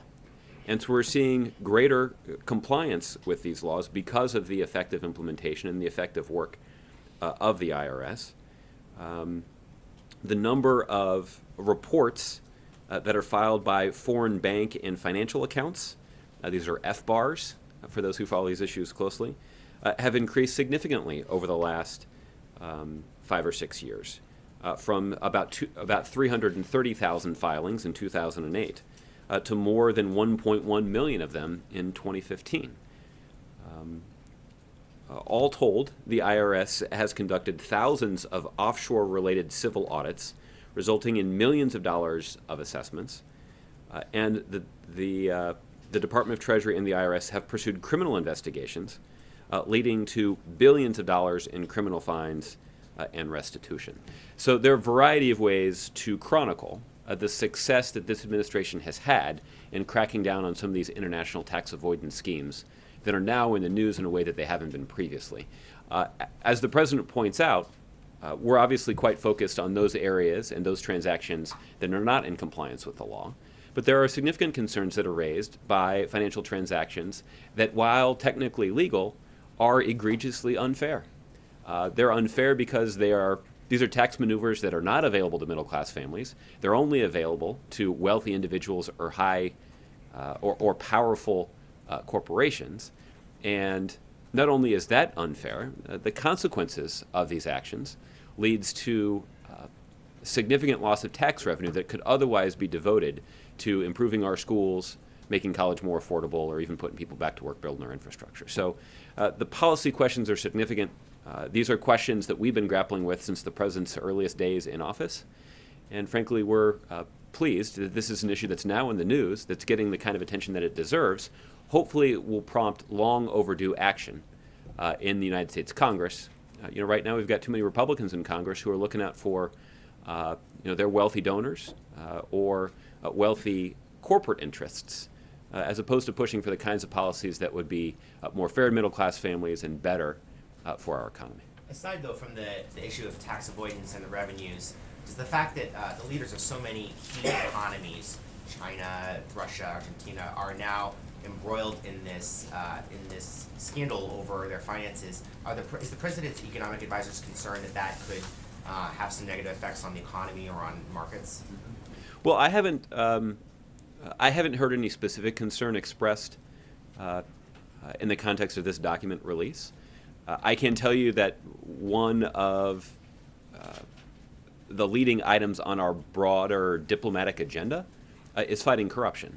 And when the president has traveled to other countries, he's talked about how important it is and how beneficial it can be for governments to prioritize transparency measures that will give people greater confidence in the trustworthiness of their government and in senior government officials. Obviously, the United States is a strong advocate for that. There are a variety of multilateral fora, things like ASEAN and even at the UN, where the United States has pushed for higher transparency standards when it comes to good governance. That's going to continue to be a diplomatic priority. This, again, I think this would also fall in the category of not a particularly sexy piece of diplomacy, but still is important to the broader functioning of the international system, both of governance and of finance. And China has essentially imposed some type of a media blackout over this issue. They're not reporting about it in the state media, and searches on the internet for terms related to these Panama Papers have been prohibited. Is that something the U.S. is watching? Are you raising those concerns about freedom of information with the Chinese government? I don't know if we've raised a specific concern about this issue, but the United States regularly advocates for greater transparency and greater press freedoms around the world, including in China. Thanks, sir. Okay. Tim? Back to tax inversion. Okay. Why is this coming out now? Since some big deals were in the works back in November, and given the administration's long-term abhorrence of tax evasion. Avoidance. Yeah, look, the president has spoken out quite a bit about how unfair tax inversions are, and the president for more than 2 years has been calling on Congress to update the rules that are on the books that would limit the ability of corporations to essentially renounce their American citizenship, to relocate their business interests on paper, all in an effort to avoid paying their taxes. That's not fair. It's not good for the economy, and the president has spoken out strongly against it. Unfortunately, we've seen Republicans, frankly, spend more time worrying about protecting the tax loopholes that benefit their wealthy contributors as opposed to looking for tax policies that would benefit middle-class families and the broader economy. We've made no bones about our distaste for Republicans' approach to this policy. That's why the president, I think, has spoken in rather colorful terms in the past about this issue. And we have seen previous steps by the Treasury Department because the president has said Congress needs to act to close these loopholes and to definitively prevent these kinds of transactions. But short of that, the president vowed to use all of the executive authority that's vested in the executive branch to take a look at this.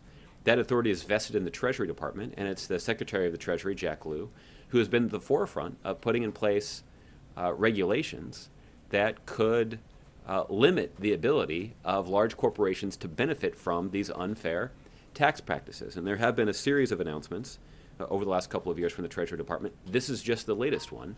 But at the same time, I think some of the coverage has described these actions as the most significant administrative effort to prevent corporate inversions that the administration has taken. And I wouldn't quibble with that. I certainly have a layman's understanding of these kinds of decisions, but I do think that that this announcement that Treasury made at the end of the day yesterday reflects a careful but aggressive effort to make our tax system more fair. And it certainly doesn't eliminate the need for Congress to take action, but I think it does demonstrate how serious the administration thinks this issue is. Is the administration worried about getting sued by companies or groups and having these new regulations weakened? Well, it certainly has been a common tactic of our Republican political opponents to sue the administration over policies that they don't like. I've got full confidence that the kinds of executive actions that were announced yesterday to make our tax system more fair are well within the legal authority of the administration to take. And just one on Syria. News today of rebels shot down a Syrian jet, second one in a month. Is this a cause for concern? I've seen those reports, and obviously our intelligence community has seen them as well. At this point, those are reports that we are not able to corroborate at this time. Okay. Michelle. Some concerns that these new rules, because they are so aggressive, will also affect foreign investment coming into the U.S., the expansion of foreign companies that are here, that could then affect jobs. What do you say about that? I mean, obviously, in your view, the breadth was needed for this round. Yeah. But is it possible that this breadth now could have a real chilling effect on foreign investment?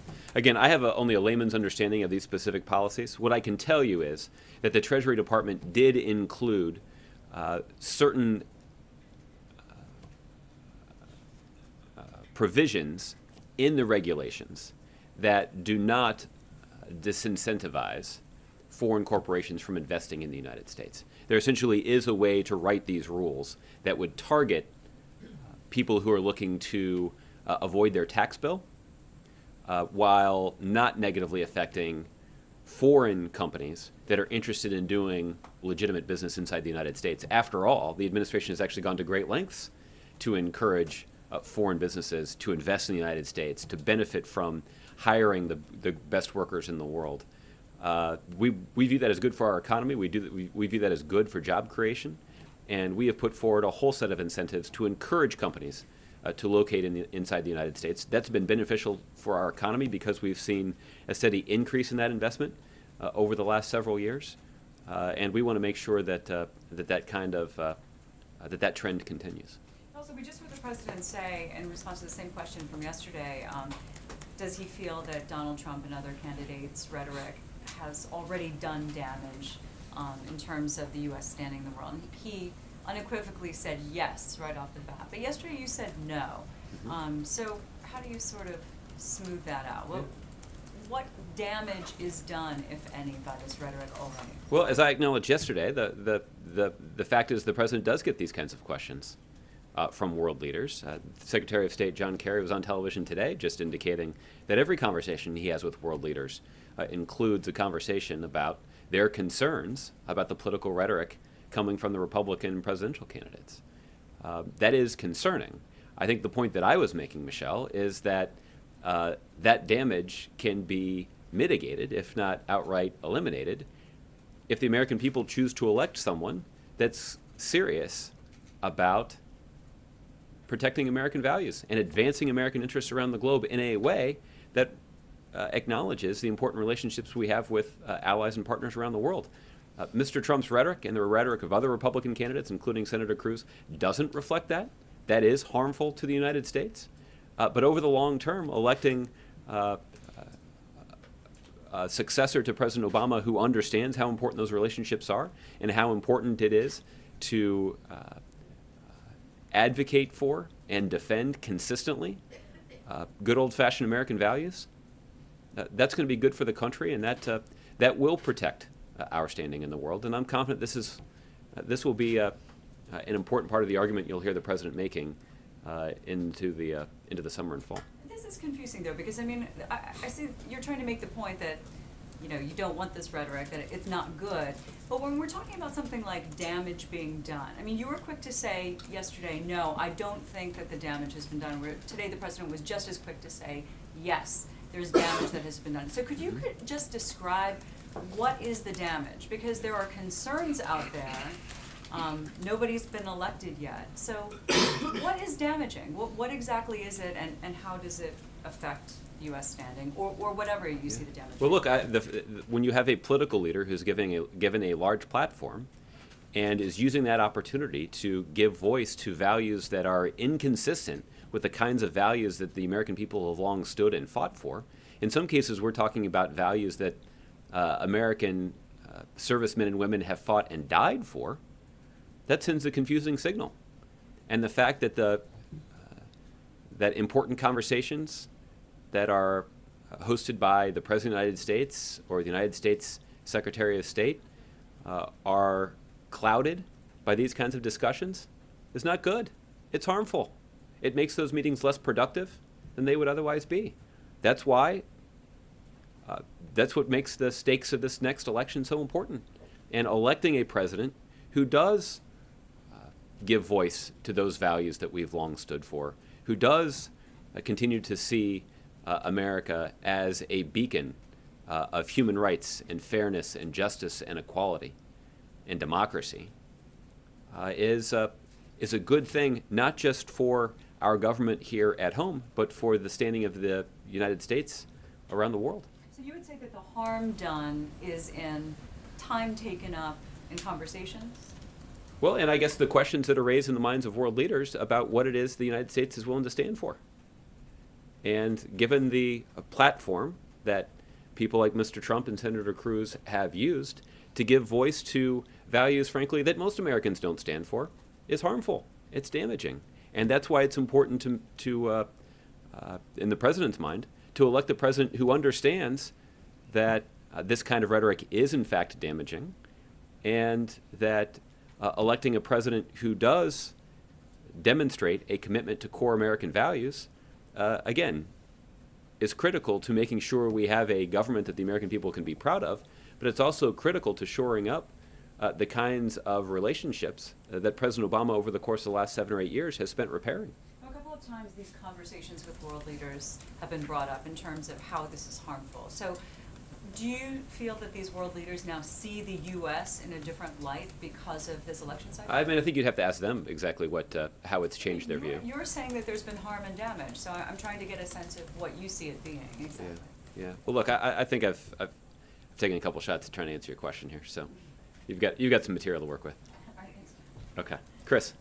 Josh, just a minute ago, in the aftermath of North Carolina enacting the anti-LGBT law in the state, Mississippi Governor Phil Bryant has signed into law a religious freedom bill seeking to enable sweeping anti-LGBT discrimination. Does your sentiment that the North Carolina law is mean-spirited apply to this brand new Mississippi law? Mm-hmm. Chris, I have to acknowledge this is the first I'm hearing of the Mississippi law, but if it is as you described, the president and the administration has long been on the side of justice and equality. And some of the laws that we've seen passed that target LGBT Americans are not consistent with those values of fairness and equality. And in some cases, those laws are outright mean-spirited. And it's not something that most Americans are comfortable with. But again, I think more importantly, in a state like North Carolina in particular, you've got an influential business community. And over the last generation or so, the North Carolina economy has been revitalized because they have turned that state into a magnet of opportunity for businesses both in the technology sector but also in the financial sector. They've done that by creating a hospitable business environment, passing laws that put those companies' employees or their customers at greater risk of being discriminated against is not a hospitable business environment. And look, the companies themselves are going to pass judgment on this, and they're going to have to decide what impact this is going to have on any range of decisions that they may make about traveling to the state of North Carolina, about doing business in the state of North Carolina, about locating in the state of North Carolina. Businesses are going to have to make those kinds of decisions for themselves, but clearly, laws like this will be a factor in those decisions. It's been reported that the administration, the agencies are reviewing whether the North Carolina law will impact federal funding for that state. Any update on when you expect that to be completed, and could that investigation apply to other states that are considering similar laws, like the recently enacted law in Mississippi? You'd have to talk to the individual agencies about this. Obviously, the individual agencies are taking a look to determine what impact at least the law in North Carolina would have on a range of legal and policy questions that are under their jurisdiction. The individual agencies will ensure that they're coordinating with the Department of Justice and with each other to ensure the sort of a uniform interpretation of these laws if a legal interpretation is necessary. But you'd have to actually ask the individual agencies for a time frame about when a decision would be made. You'd also have to ask those agencies about whether or not the law that apparently was signed into law in Mississippi would trigger a similar review. Okay, Tola. Thanks, Josh. You said you wouldn't quibble with the idea that this is the most aggressive action that the president and administration has taken against inversions. It's coming just a few weeks after Pfizer and Allergen plan to do their merger. And I know you guys said that this doesn't target one specific company, but why should we not come to the conclusion that you all were not hoping to block this deal from going forward? Well, just as I guess I could say that for two reasons. One is this review of, let me say it this way. Considering what sort of executive action was available to the administration to fight corporate inversions is something that was underway long before the specific deal that you referenced was announced. So this is something that has long been in the works in terms of considering what options are available to the Treasury Department to taking steps to close these loopholes. And after all, the Treasury Department is not focused on a specific transaction. They're focused on specific loopholes. And we know that there are corporations that are using these loopholes to avoid paying taxes. That's why we're targeting them in the first place. And when I say them, I mean the loopholes, not the individual transactions. But that is the process that has been underway at the Treasury Department for a couple of years now. And as you point out, the deal that you announced was something that was just referenced or just announced in the last few weeks. And there are signs that this deal could be starting to unravel. The stock has gone down, and there are analysts who say that the stock is basically trading as if the deal is being more or less canceled. I know you can't comment specifically on stock movements, but would the administration be happy if this deal did not go through, and if deals like this do not go through in the future because of these new rules? Well, I think it is fair to say that the administration would be pleased if corporate inversions that are undertaken solely to prevent companies from paying their fair share in taxes don't go through. That'd be a good thing. That'd be a good thing for our economy, and that'd be consistent with the goals of the policy that we announced. How this specific policy applies to any deals that have been announced but not yet completed, or any deals that have not yet been announced, that's something that I think individual analysts can probably speak to better than I can. But as a policy matter, yes, this action is being taken by the United States government to prevent companies from being able to engage in a complicated transaction that would prevent them from paying their fair share in taxes. That's exactly what our goal is. And how it applies to individual transactions is something that I can't speak to, but in terms of our policy goals, I think we've been pretty clear about what exactly they are. I want to ask you about Iran and the issue of U.S. dollars being used in transactions, financial transactions, by European foreign financial institutions. I know the president said that that's not the tactic that the U.S. is hoping to take, but I'm hoping to get a little bit more clarity on if there is a European company or European financial institution that wants to use dollars in its own transactions with Iran. Is that something that the U.S. is considering allowing, which it seems like it's not clear whether or not that's allowed right now in the law? Well, I think, let me do my best to try to clarify at least a little bit here. For the details of your question, you may have to check with the Treasury Department, because they'll understand how these complex regulations are implemented and what impact they could have on specific or pending transactions. What I can say, at least specifically, is that the United States is not preparing to reinstate so-called U-turn authorization.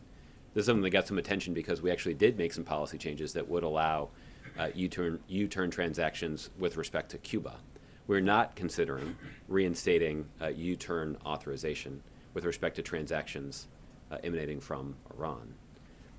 Secondly, I can tell you that reports that the United States is considering allowing Iran to get access to the U.S. financial system are false.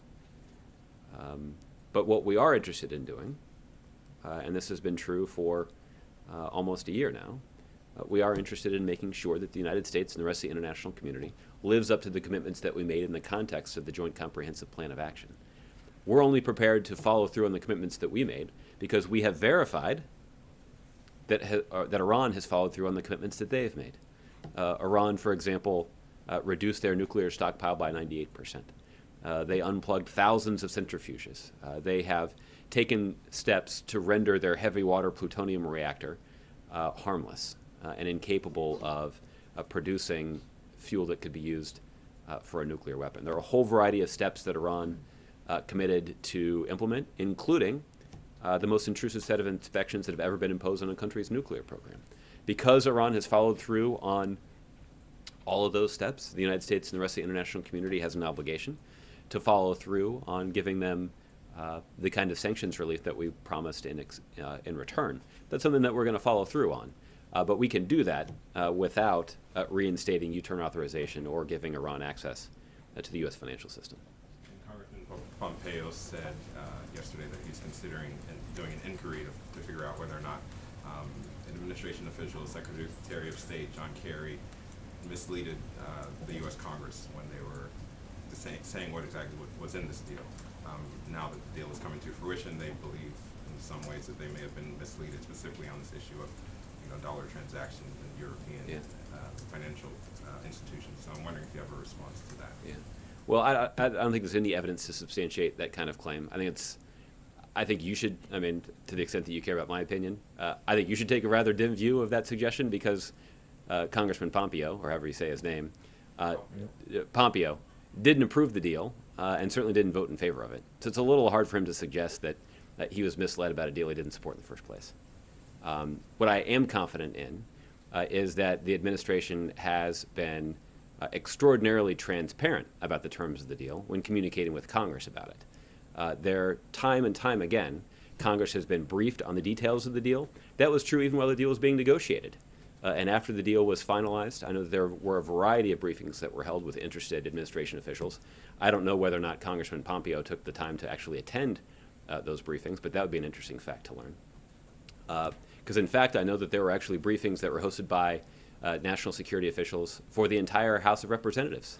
Every member of Congress was given access to a classified briefing, to say nothing of the variety of documents that were provided to members of Congress to take a look at in person. So we've got a lot of confidence in the deal that we have reached with the rest of the international community to prevent Iran from obtaining a nuclear weapon. It's going to enhance the national security of the United States. It's going to enhance the national security of our partners in the region, including our closest ally in the Middle East, Israel. The President is proud of this foreign policy accomplishment, and we're pleased that thus far we've been able to verify that Iran has lived up to the agreement that was signed. Okay, Margaret. Josh, back to the timing of this movement on inversions. If this Allergen-Pfizer deal had gone through, the savings would have been close to $40 billion or in that range. It was being called one of the largest inversions of all time. Mm-hmm. Are you really saying that the timing of this move was just purely coincidental? Well, I guess for the specifics about the timing, you can check with the Treasury Department. What I can tell you is that this kind of action is something that the Treasury Department has been looking at literally for years. Certainly their consideration of of the use of this authority predated the announcement of this agreement. But again, for specifics on the timing of the announcement, I'd refer you to the Treasury Department. But to have the president come out at this time as well underscores it. It's not just some Treasury action. It's not. A significant one. It and is. Just amplified it by having the president speak to it. That's so correct. You had to be aware of the We're symbolic in vigorous agreement on this one, Margaret. Well, yeah, but that's why it doesn't really hold water to say, oh, we've just been waiting and the paperwork was ready to go. This was symbolically resonant, this moment. And, I think this moment this deal in particular made it so. Well, I think, so maybe we finally found the place where you and I do disagree, which is simply this, that the president's been talking about this issue for more than 2 years. There has been, and the reason he started talking about it, frankly, was because there was a new loophole that was carved out by corporations that they were taking advantage of. We did see a steady increase in the number of corporate inversion transactions that were being carried out by companies who essentially were renouncing their U.S. citizenship, relocating their operations only on paper just to avoid paying U.S. taxes. And there were a variety of these kinds of transactions that were undertaken prior to this announcement about the Allergan-Pfizer deal. It's been going on for a long time. So the president's been quite outspoken about this. And there have been previous Treasury actions that have also been significant, both in 2014 and 2015. And there were constant questions about whether there were additional steps that the administration could take to fight inversions. And that's something that Treasury officials have been working on, like I said, for more than 2 years. At each stage, the decisions about moving forward with these policies is focused on the specific loophole in question. And look, there's no denying that the loophole that is closed by this action is one that companies have previously taken advantage of. That's the reason we're closing it in the first place. But we're not closing it because one specific company is trying to take advantage of the loophole. We're closing it. The largest tax inversion of all time was about to happen. We're closing it because a variety of companies have taken advantage of this loophole, and we're looking to prevent it.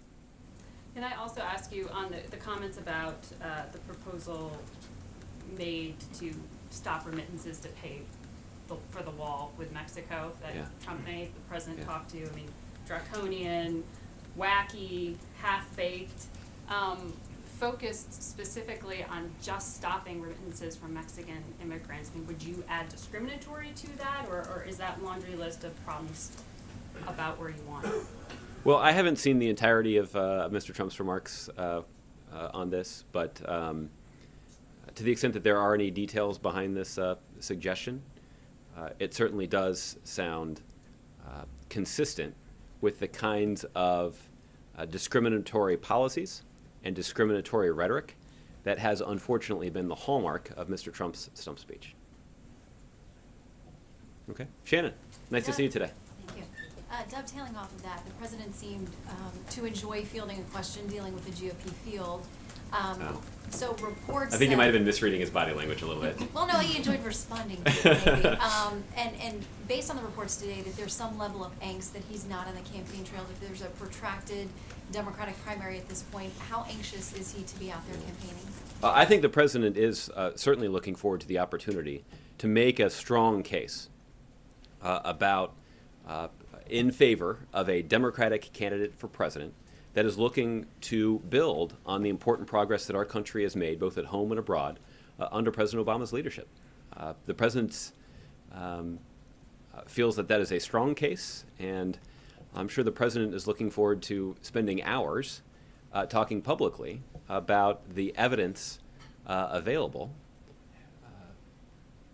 to describe how exactly the United States can benefit from building on the progress that we've made.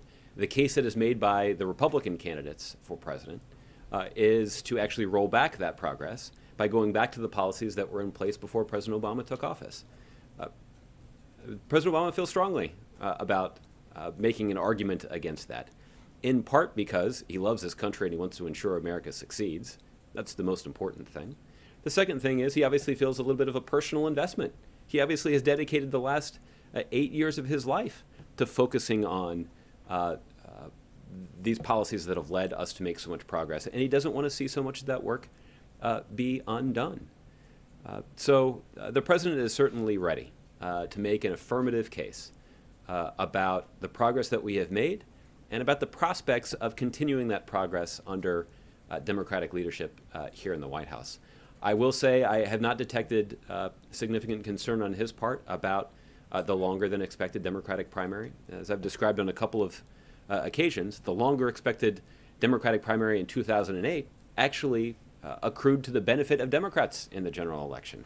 There was a lot of concern right around this time in 2008 that the protracted Democratic contest between Senator Hillary Clinton and Senator Barack Obama was going to be bad for Democrats. But I've often cited the example of the aggressively contested Indiana primary in May of 2008. It had been a generation at least since an Indiana primary had been so aggressively contested by Democratic candidates. But yet there was a good 4 or 5 week period where Senator Clinton and Senator Obama were campaigning aggressively in the state of Indiana. That allowed both of those candidates to get to know that state, to spend some time in those communities making the case for Democratic policies. Their campaigns made significant organizational investments in the state, built a grassroots infrastructure that in the general election in 2008 actually yielded important electoral fruit for the Democratic Party, because Barack Obama won the state of Indiana and their electoral votes in the 2008 election. That ended up being good for the Democratic Party and for the Democratic candidate for president. I think it's too early to predict exactly what the long-term impact will be of this longer than expected Democratic primary, but I wouldn't, and I don't, automatically assume that the impact on the Democratic Party's electoral prospects will be negative. Okay. Ron. On this inversion issue, once again, this is an example of the administration using executive action to get something done. Yeah, because Congress has failed to act. Because Congress has failed to act.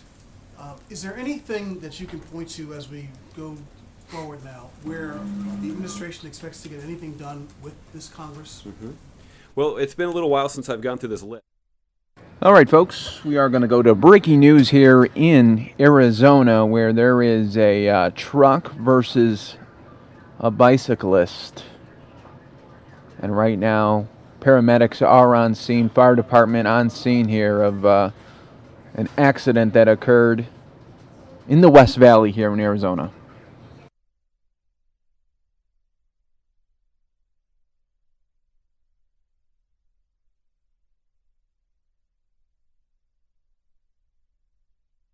This is 103rd Avenue and Northern.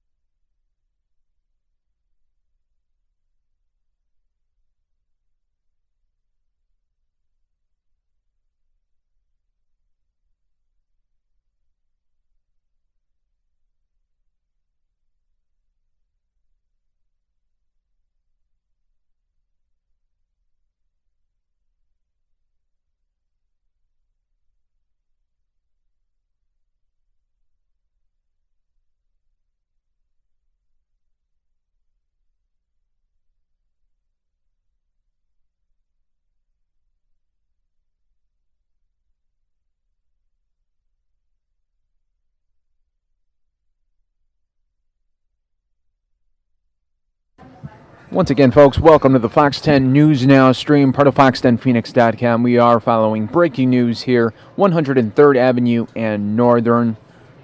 Accident has occurred. You could see paramedics on the scene, fire department on the scene, as well as police blocking the roadway here as an accident has occurred with that truck and a person.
Here you see the stretcher being pulled out by paramedics.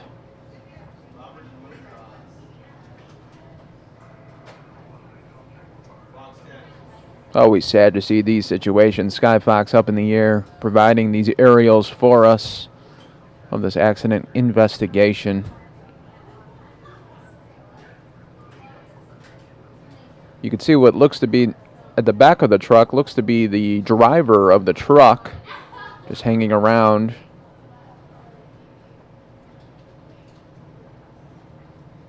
don't want to make any assumptions here, but maybe the person did pull up when the truck driver was making a turn, and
we'll try to get you guys some more details as it does become available here at this scene here, 103rd Avenue and Northern. We're going to head back to Josh Ernest in Washington, D.C. with the White House briefing.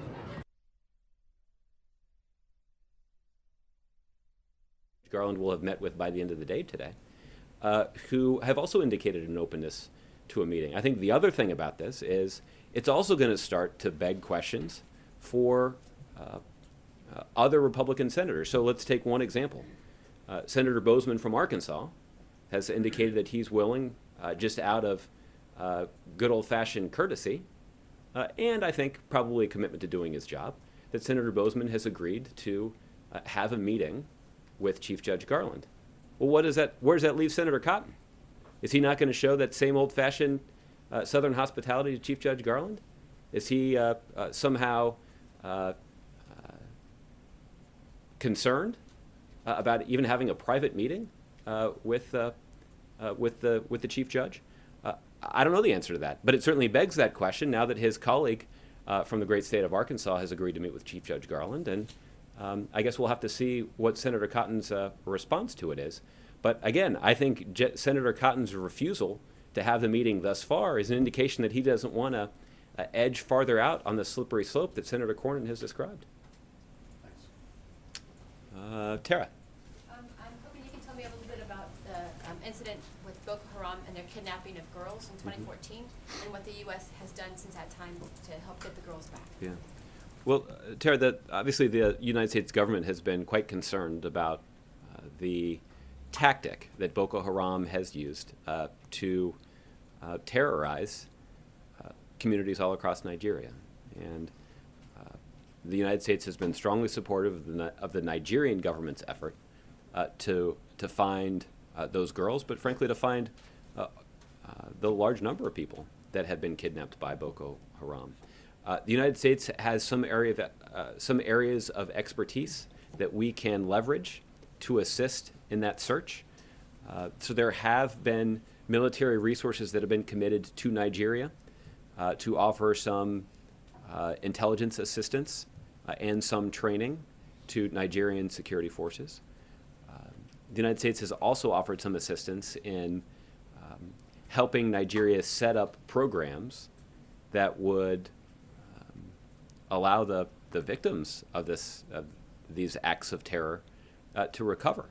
And some of these individuals have just been through unthinkable situations. And the humanitarian assistance that they need and the recovery to which they're entitled is something that the United States can assist the Nigerian government in providing.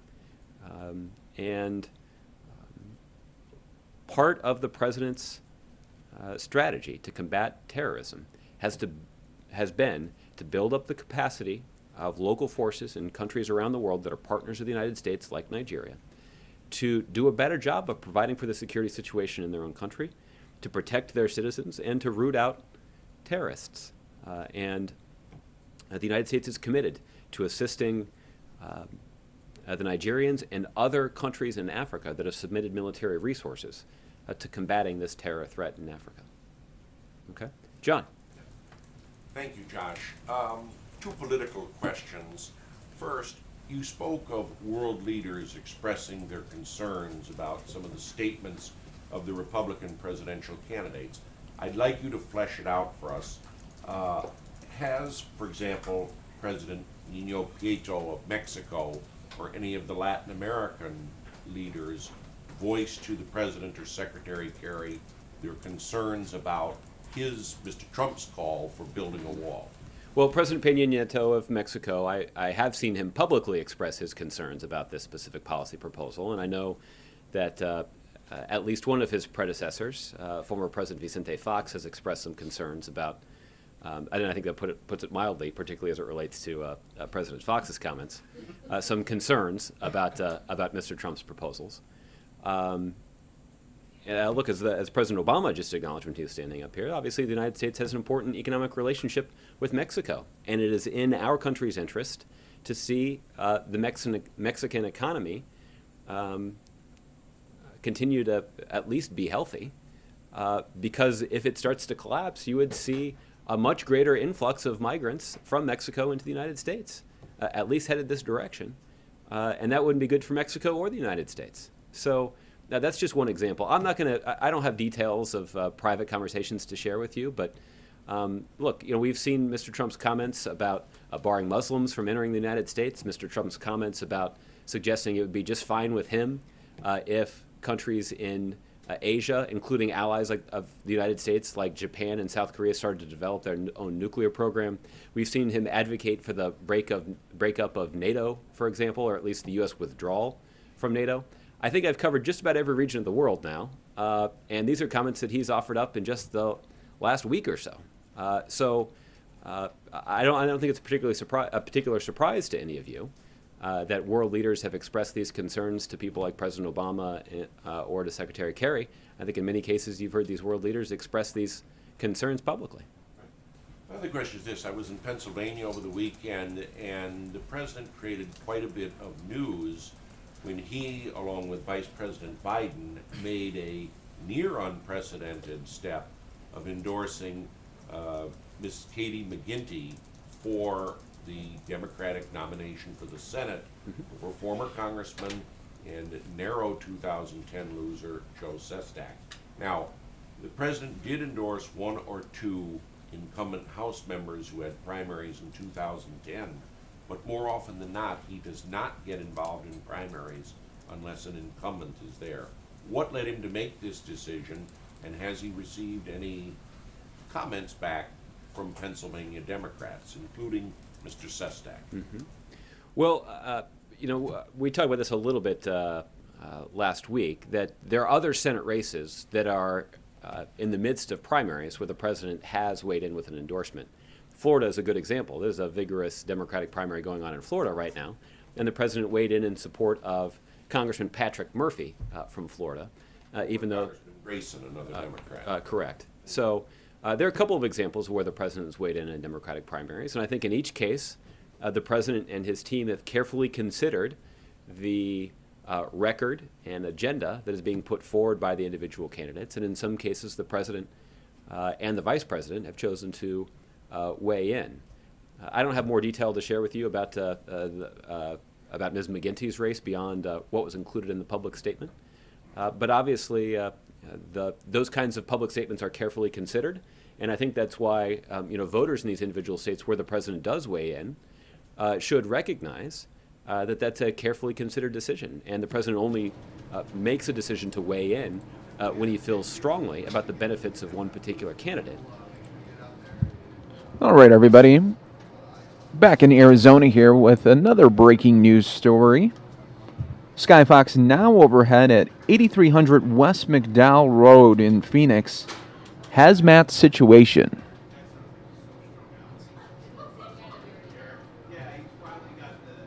We don't have too many other details about this right now. We will follow it for you.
Welcome, everybody, to the Fox 10 News Now stream. Skyfox up in the air here with another situation. This time, they're investigating a hazmat situation.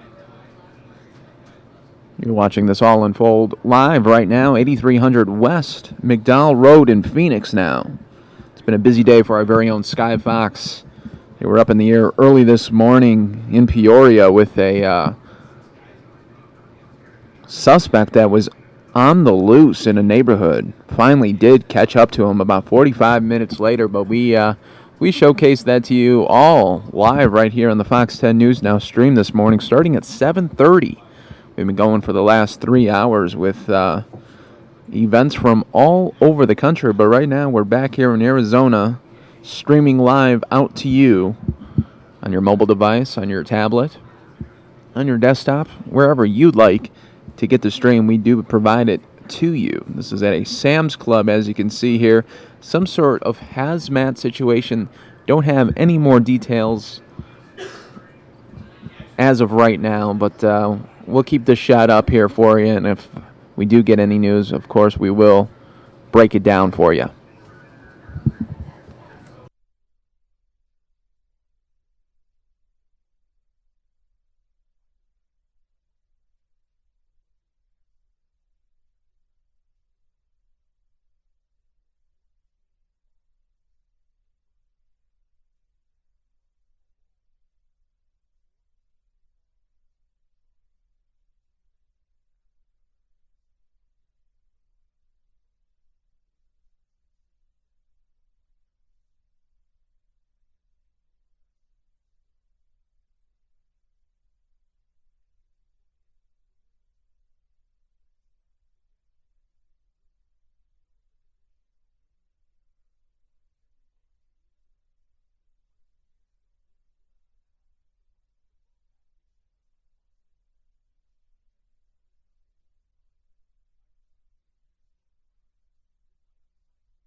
Once again, everybody, welcome to the Fox 10 News Now stream.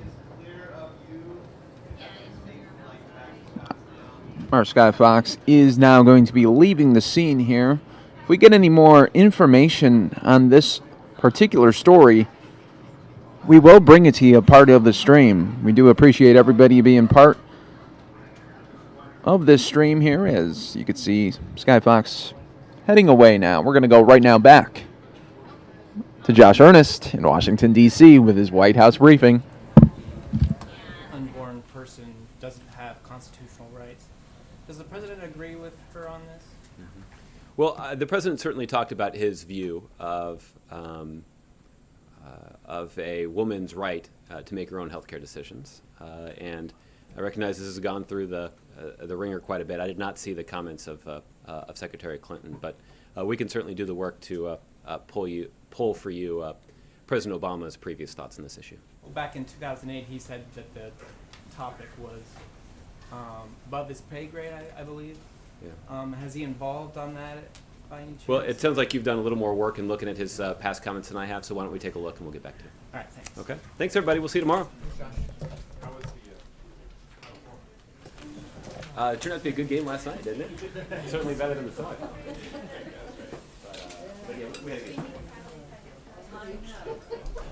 I will admit, I had to watch the highlights this morning. I was not able to stay up.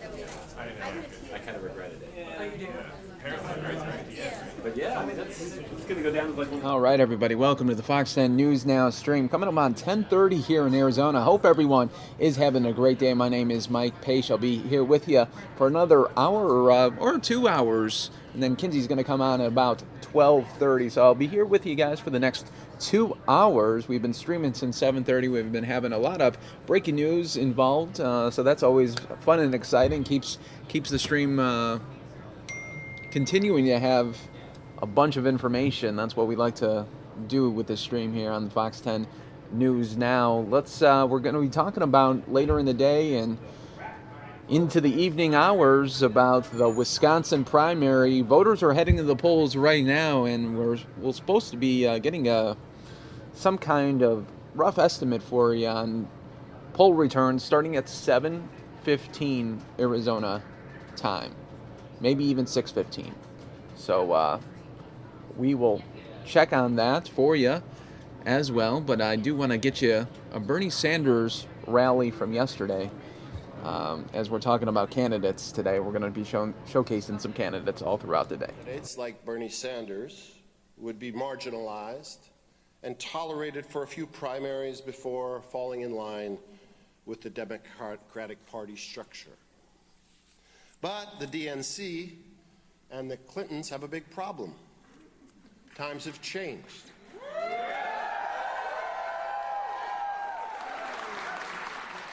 Bernie is not Howard Dean. Bernie is not the obligatory progressive that will keep the left in line until the presumptive moderate nominee emerges. Bernie is not the Democratic Party insider that will bow down to the wishes of the elite of the party. We are done with that patriarchy.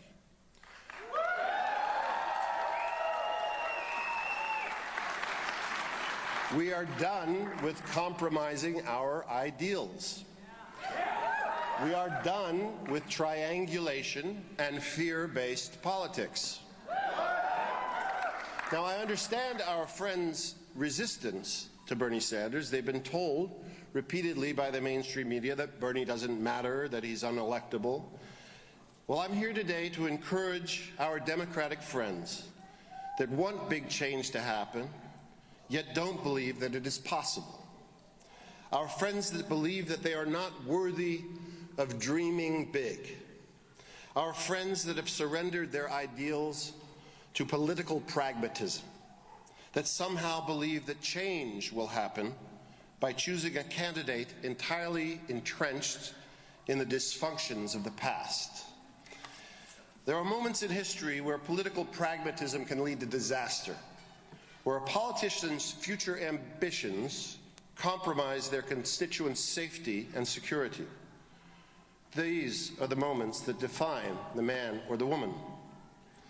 Will that individual risk their political future because of their beliefs? Will they risk being marginalized as radicals and extremists? All of us that opposed the Iraq war were marginalized. We were called radicals. We were called extremists, terrorist supporters, for demanding evidence of weapons of mass destruction before we invaded. How radical was that? We were shouted down by the mainstream media. We were threatened. And some were intimidated into silence or compliance. Not Bernie.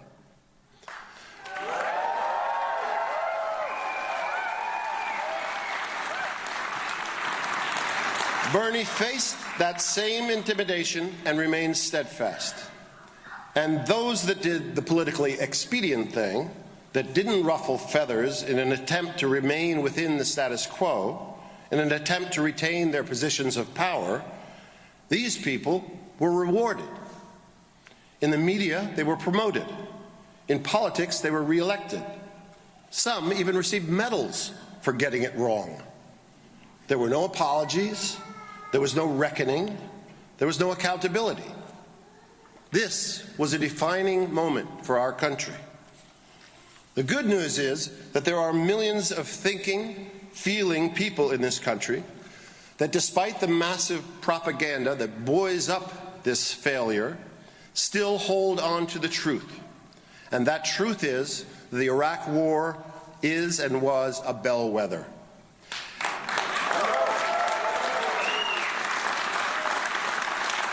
How you voted on this truly matters, because it winded us up in such a morass.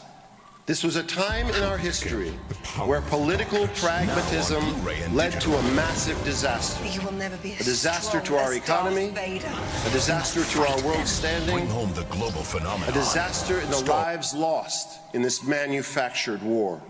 We cannot afford to go down that road again.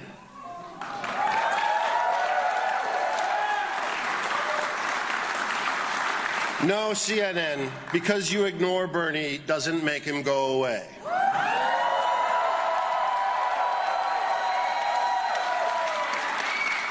The New York Times can ignore on its front page Bernie's victories in Washington, Hawaii, and Alaska. We are no longer surprised. We get it. You want Bernie to go away. You want your anointed candidate to win. After the Southern primaries, you had called the election. And who's fooling who? Winning South Carolina in a Democratic primary is about as significant as winning Guam. No Democrat is going to win in South Carolina in the general election. Why do these victories have so much significance? Who is winning independents? Not Hillary. Who is winning the young vote that will do the hard work of canvassing and organizing and turning out the vote? Not Hillary. Who has won the last 6 out of the last 7 contests and clearly has momentum on their side? And who is going to win tomorrow in Wisconsin?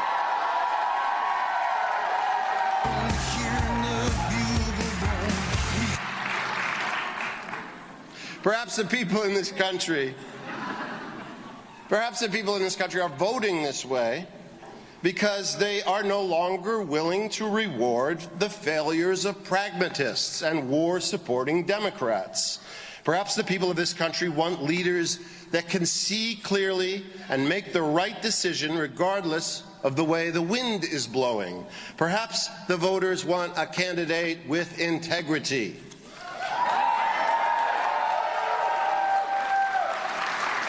With this primary season, we are once again at a moment in history where political pragmatism can lead to disaster.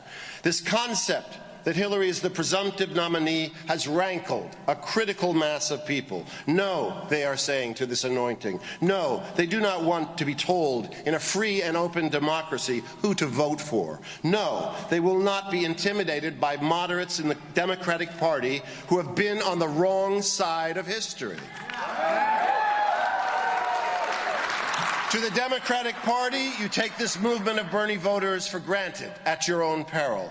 These people have had every opportunity to embrace your presumptive nominee. They have received your constant stream of publicity, suggesting Hillary is their anointed. They have been given the message, like everyone else, and they have overwhelmingly rejected this notion. No, they say, this is not my candidate. This is the candidate of a DLC Democratic Party that has brought us moderation when we needed bold action. This is the wing of the party that has brought us war and bank bailouts and mass incarceration. If Hillary had been on the right side of these issues, we would not be here today. We are here today because we want more out of our party. To start with, we would like an opposition party, a party that is truly for the working man and woman, a party that helps their constituents with actual policy, not just lip service every election cycle, that deals more with fear of the Republicans than with any actual change. We are the ones that marched against the Iraq war that Hillary voted for.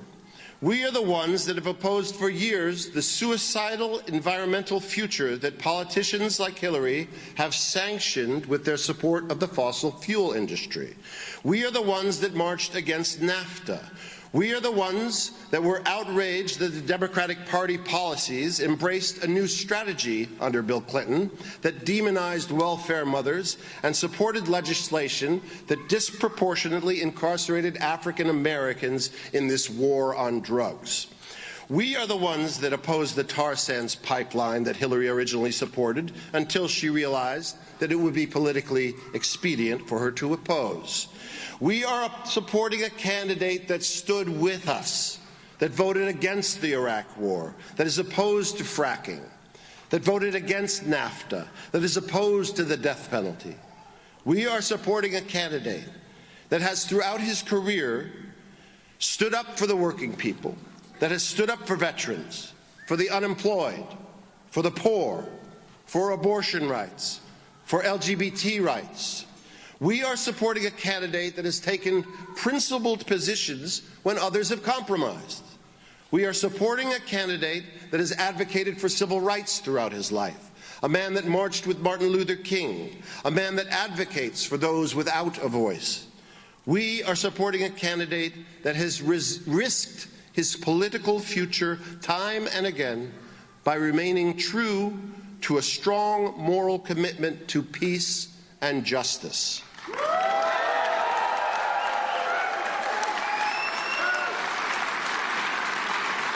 And now the nation is starting to understand what the great people of Vermont understand, that have kept Bernie in office because he is a genuine voice, an honest voice, a principled man that stands his ground and votes his conscience. The good people of Vermont may not agree with him on all the issues, but they recognize Bernie as a man of integrity and consistently re-elect him. What a radical concept, a politician that has a moral bottom line, a politician that is not swayed by polls or reckless ambition or inner-party pragmatism. Could Bernie Sanders be leading us into a new paradigm, a paradigm where one's previous actions actually are relevant to one's current campaign? A time where accountability actually matters, where politicians are held responsible for their bad policy decisions. A time where the expedient and pragmatic within the political and media establishment are no longer rewarded for their compliance and subservience to corporate interest and party politics.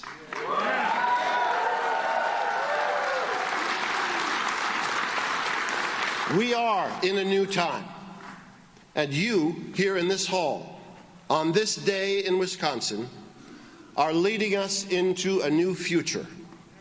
You realize how important this election is. You are the visionaries that realize that the time is now. Now is the time for the truth. Now is the time for tolerance. Now is the time for love. Now is the time for unbridled idealism. Now is the time to dream big, the time to believe that we can actually accomplish great things beyond the accepted realm of possibility. Now is the time to elect a leader that will lead us into a future of prosperity, peace, and real progressive change. Now is the time for Bernie Sanders.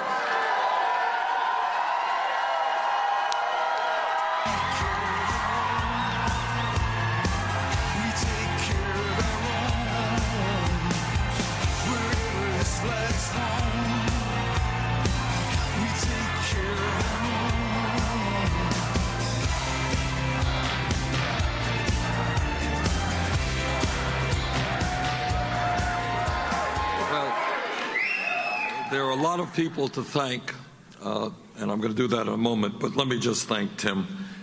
Tim is not only one of the great actors in our country, I think many of us have seen his movies, but what he has done, which a lot of celebrities do not do, is he has used his fame to fight for justice. He is right now working on a brilliant and important criminal justice issue dealing with recidivism and trying to stop the fact that so many of our people who leave jail end up coming back into jail. So, Tim, thank you all so much for what you have done.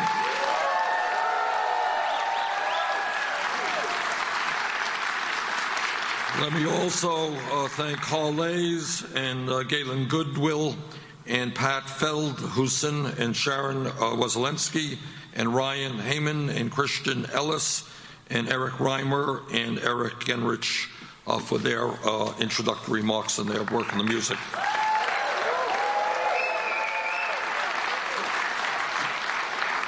Well, we were here a few days ago and we are back in Green Bay.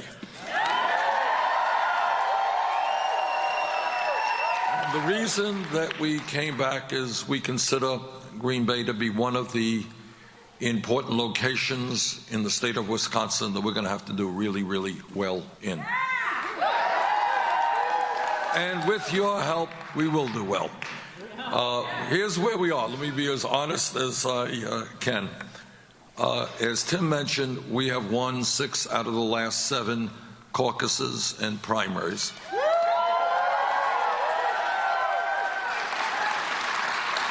And the story tomorrow is pretty simple. If there is a large voter turnout, I believe we win. If there is a low voter turnout, we will probably lose. I think it's going to be a close election. So my request is to reach out and make contact with your friends and families and co-workers and let them understand how very, very important tomorrow's primary election. All right, folks, we are going to pause this event because we are going to take you to a live event happening right now. And if you were part of the stream a little bit earlier today, there was a crash on the 101 near Peoria, and then the suspect fled the scene. And we're going to get you that in just a little bit here.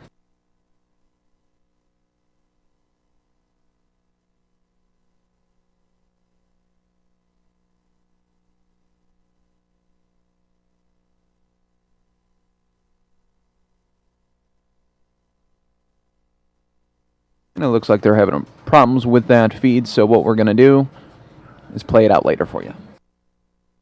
Election is. Turns out that Wisconsin, not only because of the size of the number of delegates that you elect, but for whatever reason, Wisconsin has played a very pivotal role in selecting the Democratic nominees for the U.S. presidency. So let's do it again tomorrow. Let's bring out a large voter turnout.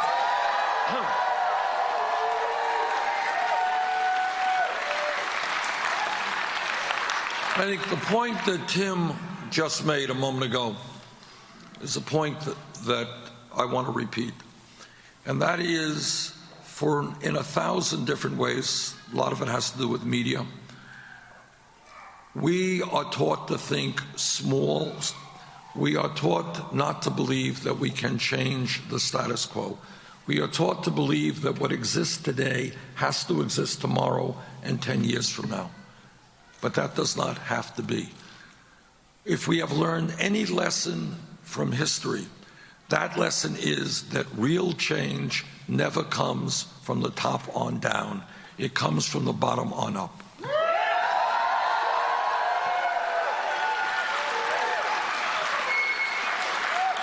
And that's the history of America. And I want all of us just to recollect some of the major changes that have taken place in American society over the years.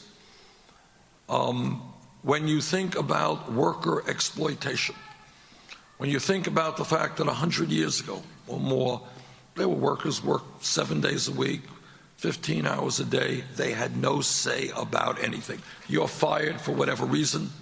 You're hired for whatever reason. You can't negotiate a contract. You get this, you get that. And workers said, you know what? Working people are human beings. They're not beasts of burden. They will have dignity on the job.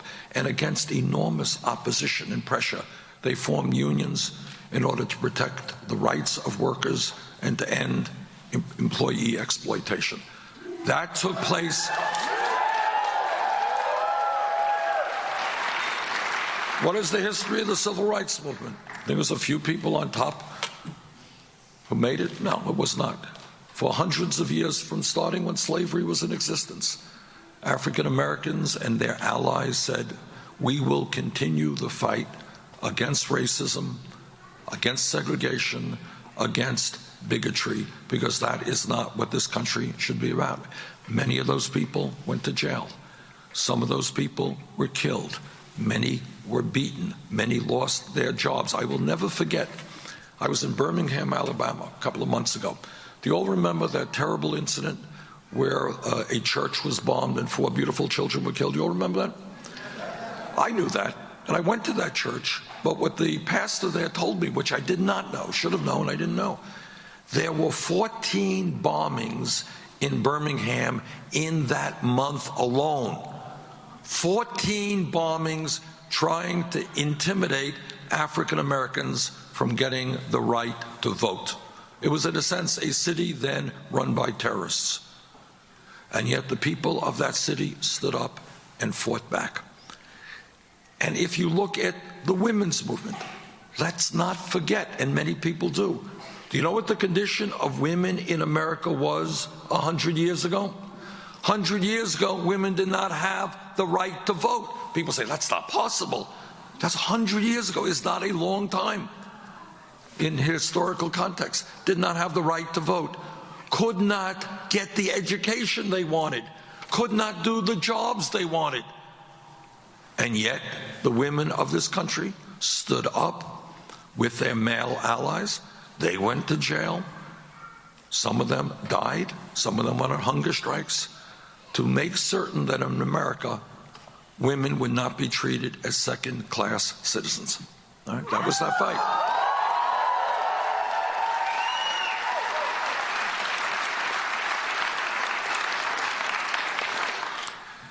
If we were in this room, and I want you to think about this, because this is the essence of what Tim was talking about and what I'm talking about. If we were in this room 10 years ago, no time at all, some person jumps up and says, you know, Bernie, I think that by the year 2015, gay marriage will be legal in 50 states in this country. The person next to them would have said, you're nuts, that can't happen. It did happen. And it happened again, because the gay community and their straight allies said that in America, people have the right to love whomever they want to love. And they took on all kinds of bigotry, all kinds of hatred.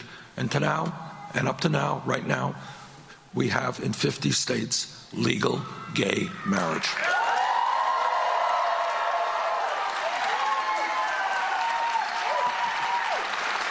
Let me give you another example. And all of this is about how change takes place.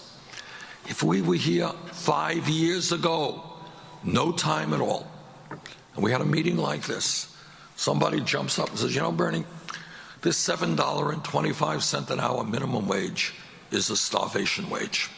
And you know what, Bernie? We've got to double that minimum. We got to raise that minimum wage up to $15 an hour. Now, go back 5 years, all right? 5 years. This is my point. 5 years ago, somebody said that. You know what the person next to them would have said? They would have said, you're nuts. Yeah, you're right, 7.25 is a starvation wage. You can't double it. You know, maybe you get $8, maybe we go to $9. I don't know, maybe it's even possible if we're really, really lucky to get $10 an hour. But then you know what happened? What happened is that workers in the fast food industry, workers at McDonald's, in Burger King, Wendy's, they went out on strike. And they stood up and they fought back and they talked to their communities. And then you know what happened a few years ago? Seattle passed $15 an hour. San Francisco, Los Angeles, $15 an hour. Oregon, $15 an hour. In the last couple of weeks, California, New York State, $15 an hour.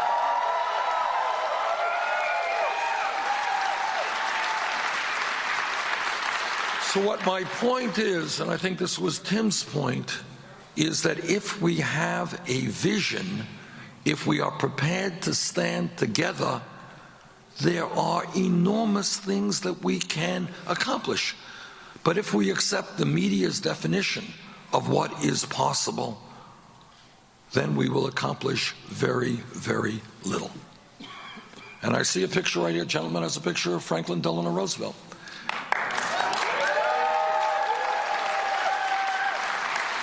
And as you all know, when Roosevelt came, that's really apt. When Roosevelt came to power in 1932, what he said to the American people is, the only thing we have to fear is fear itself. And he redefined at that moment the role of government and said, you know what, in a democracy, government has got to stand up for working people. And 4 years later, when he was renominated for his second term at the Democratic Convention, what he also said is, he said, I understand, I don't know the exact words, that all of what he called the economic royalists, all of the big money interests at that time, they hate my guts. I welcome their hatred, he said, because I'm going to stand with the working families of America.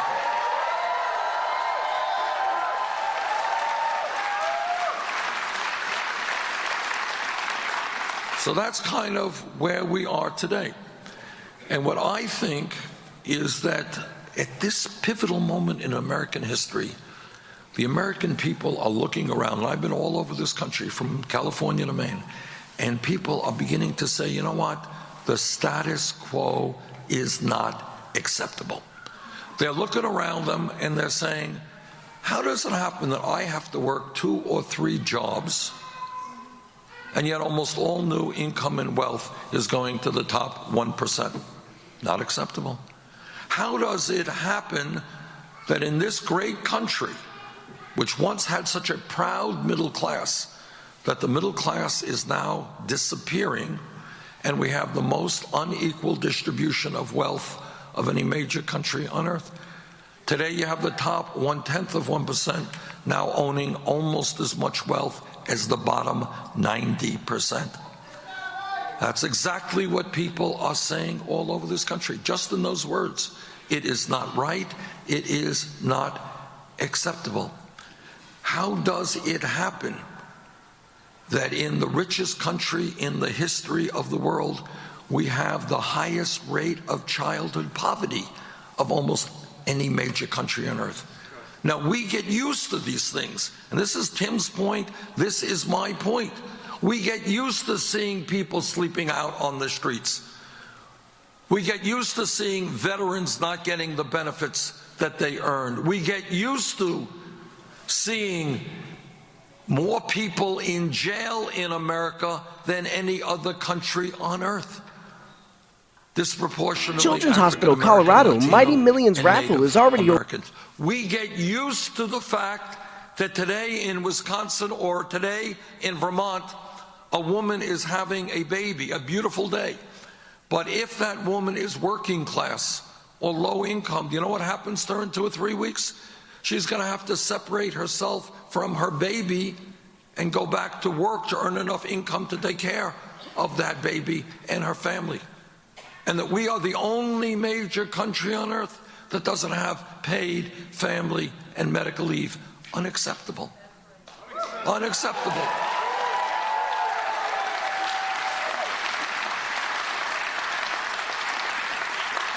And that is what, in many ways, this campaign is about.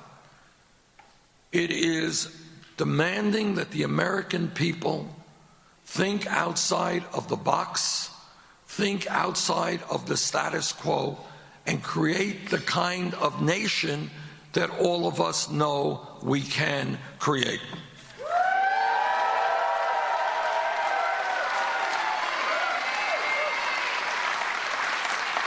Now, one quick way of knowing what a Sanders administration will look like is to take a hard look at the administration here in Wisconsin of Scott Walker and then think just the opposite.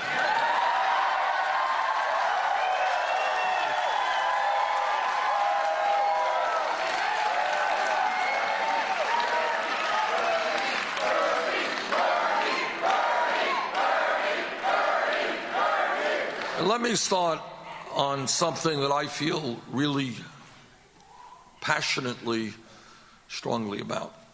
And that is that we have Republican governors all over this country, including Governor Walker, who are working overtime trying to suppress the vote. Okay, now we, as you know, in our country, we all have conservative friends. Honest people can disagree about anything.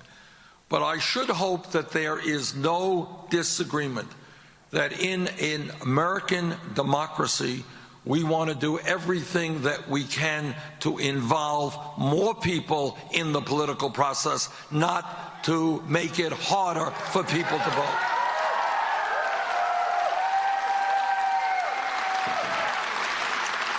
So what Governor Walker and Republican governors all over this country are doing, trying to make it harder for young people, for old people, for poor people, for people of color to participate in the political process. I regard that as political cowardice of the worst kind.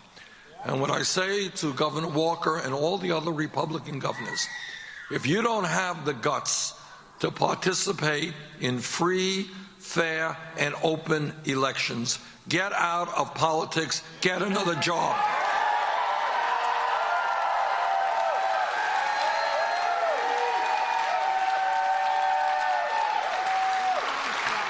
Governor Walker wants to suppress the vote. If elected president, we are going to make it easier for people to participate in the political process. Bottom line is, you're 18 years of age or older, you're an American citizen, you are entitled to vote in the United States.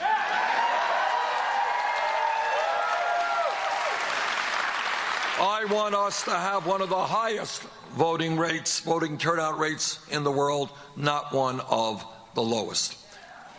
Now, when we talk about democracy, there's another aspect that we have to deal with. Governor Walker is good pals with the Koch brothers, who I gather support him financially. I am not a good friend of the Koch brothers.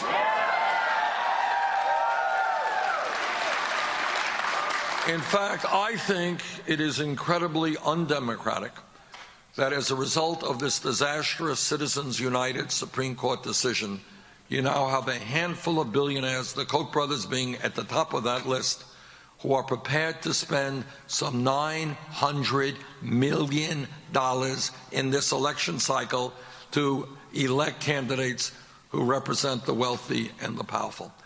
When you got one family and a few other billionaires spending more money than either the Democratic or Republican parties, you know what? That's not democracy. That is oligarchy. We will not accept that.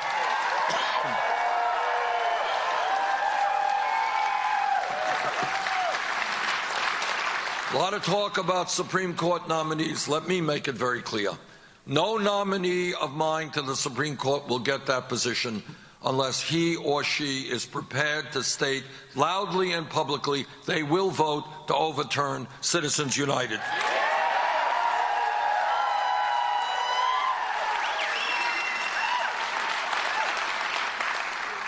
Governor Walker here in Wisconsin has been at war with the trade unions, both public and private.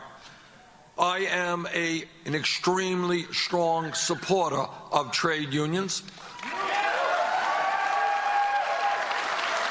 And I believe that we will not have a strong middle class unless we have a strong trade union movement.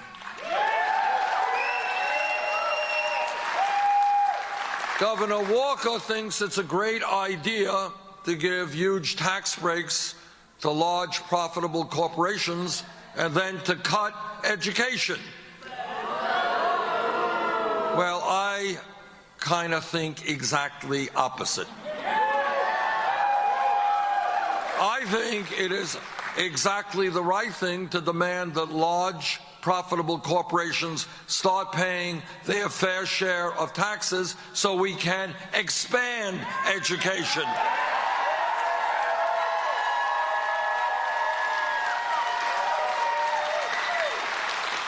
Governor Walker thinks it is a brilliant idea to deny 120,000 people in this state the benefits of the Affordable Care Act, and that means that those people do not get the health insurance that those of us in Congress fought to make sure they had.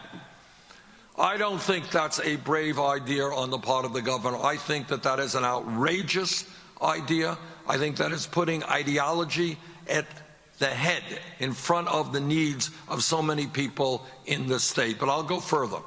Not only do I think Republican governors should allow for the expansion of Medicaid, I believe the United States should join the rest of the industrialized world, guarantee health care to all people as a right.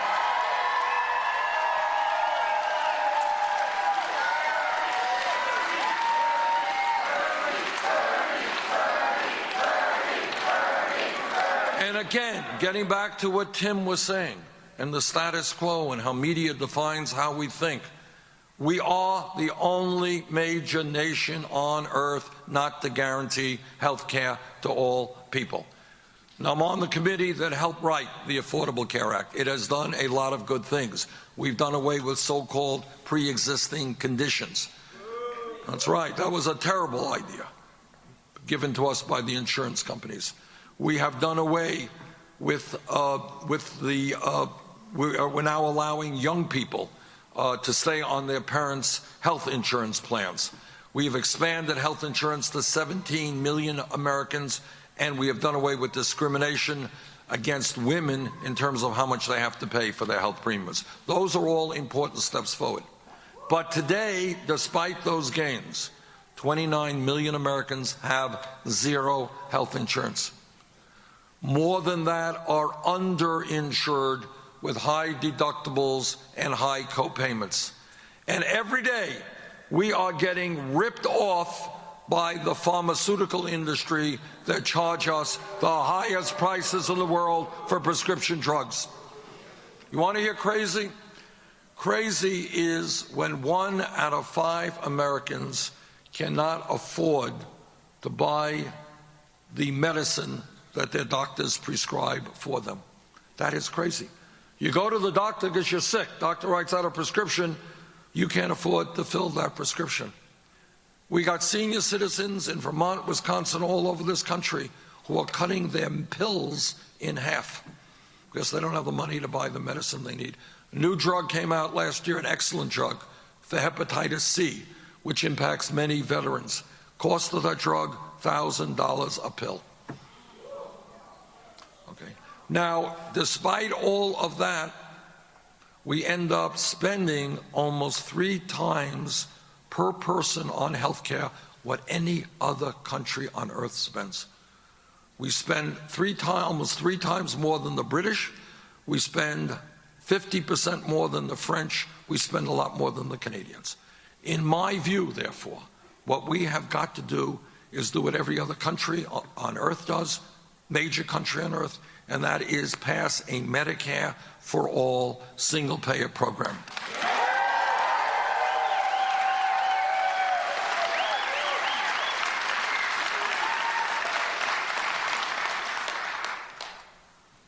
Governor Walker is trying to make it harder for women to control their own bodies. I disagree. I believe passionately that women have the right to control their bodies, not the government.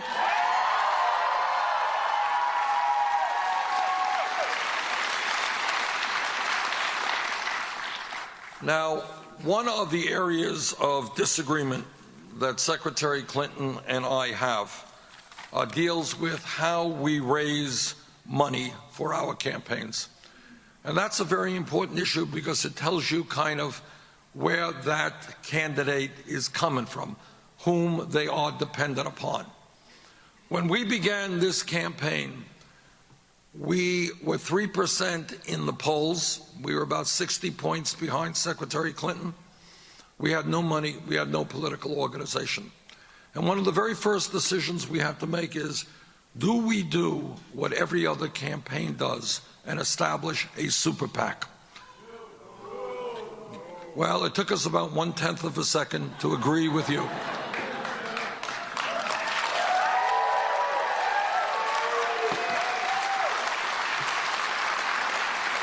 We do not represent the billionaire class. We don't represent corporate America. We don't represent the fossil fuel industry, the drug companies, Wall Street. We don't represent those entities, and we decided we didn't want their money. We would not establish a super PAC. But what we did has really blown my mind. I never thought that it would be possible. And that is what we went out to the middle class, and we said to the middle class, look, if you want a candidate who is going to stand up to powerful special interests and fight for you, we need your help. And what happened is mind-blowing. Over the last 11 months, we have received more than 6 million individual campaign contributions, unprecedented in American history at this point in the campaign.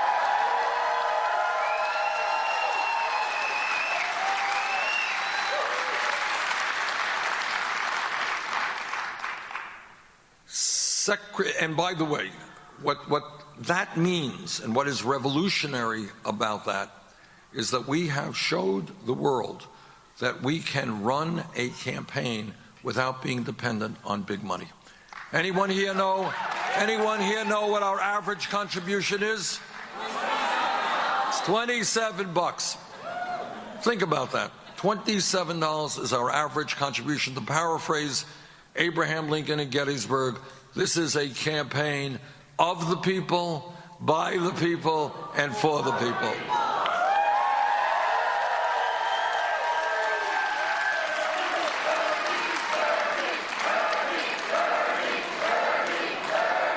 Secretary Clinton has chose to raise her money in a very different way. She established several super PACs.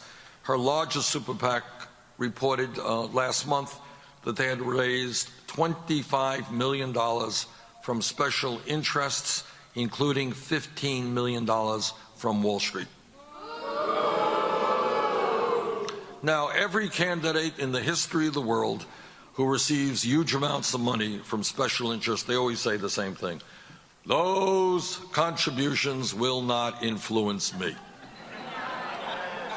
So the question is, why do those entities make those contributions? Now, you can say whatever you want about Wall Street, and I will say something about Wall Street in a moment.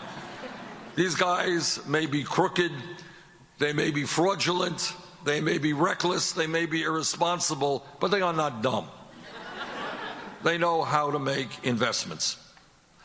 And in addition to that, Secretary Clinton, as you know, has given a lot of speeches behind closed doors to Wall Street institutions. And she gets paid $250,000 a speech, which is not a bad day's work, I will say. So I kind of think that if you're going to give a speech for $250,000 a speech, it's probably a pretty fantastic speech, don't you think? It must be a mind-boggling speech. Probably a speech that could solve all of the world's problems. Probably written in Shakespearean prose. So I kind of think that a speech that brilliant, that earth-shattering, should be made available to all of the people.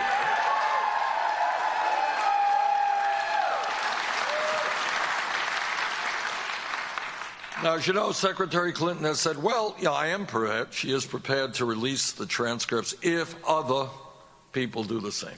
All right. So are you ready here in Green Bay for a dramatic announcement? This is it. It's a very dramatic announcement. Don't breathe. Here it comes. I accept the challenge. I am prepared. No, I am prepared to release all of the transcripts of all of the speeches that I have given on Wall Street. And that is pretty easy because there were no speeches.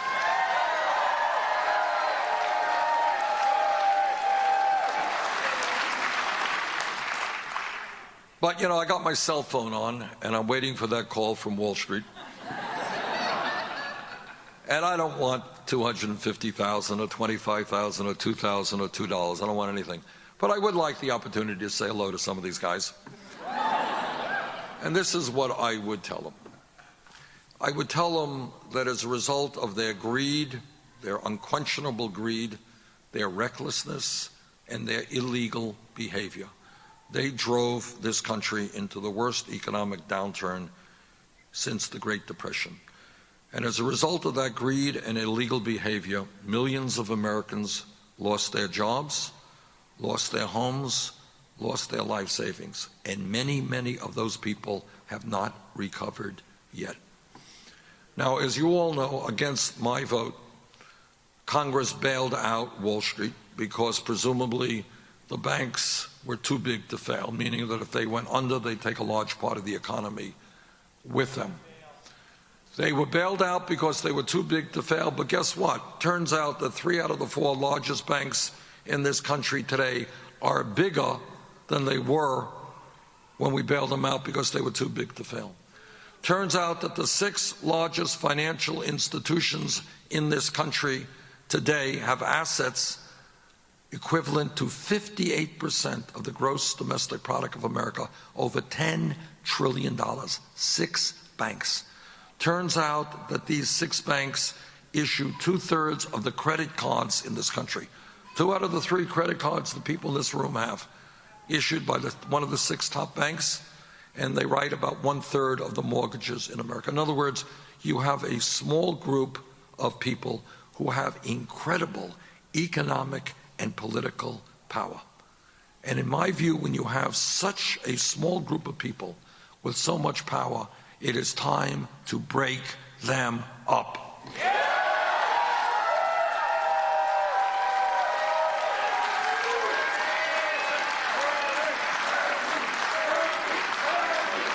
And I want to say another word which combines the issue of criminal justice, which is clearly a broken system in America today, with Wall Street. A couple of months ago, Goldman Sachs, one of the large financial institutions on Wall Street, reached a settlement with the United States government for $5 billion. They reached that settlement because obviously they were guilty of selling worthless packages of subprime mortgage loans. Now, if some kid in Wisconsin today gets arrested for possession of marijuana, that kid will have a police record for the rest of his life. Okay?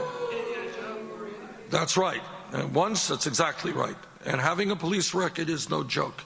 It means you go in, you look for a job, it becomes harder to get that job. But there is not one executive on Wall Street, not one, whose illegal behavior drove this country into a terrible recession that will have a criminal record.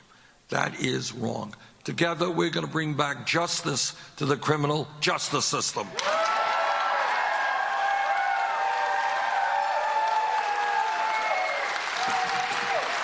And while we're on the issue of criminal justice, let me just say this. This is something that Tim Robbins has been working hard on.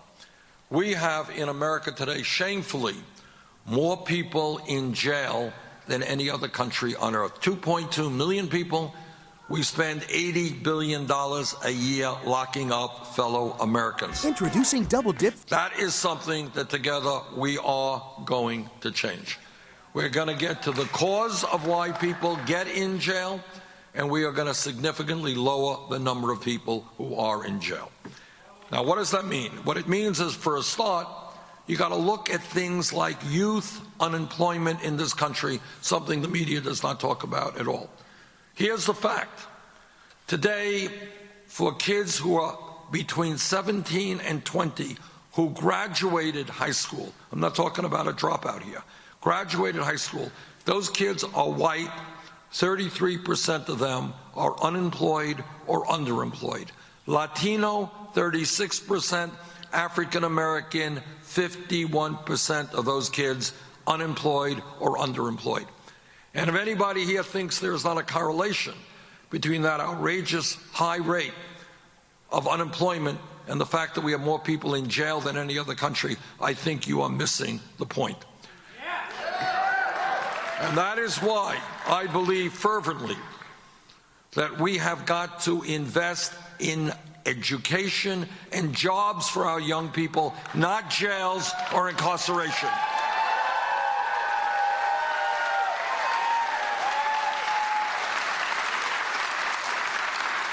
All of us are tired of looking at videos on television of unarmed people, often people of color, being shot by police officers. Now, I am a former mayor. I've worked hard with police officers in my own city, in my own state, and all over this country. Vast majority of the police officers in this country are honest, they are hardworking, and they are doing a very, very difficult job. But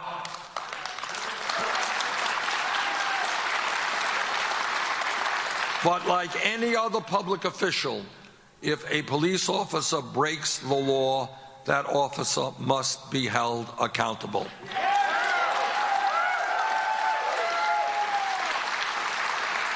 We have also got to take a hard look at the so-called war on drugs.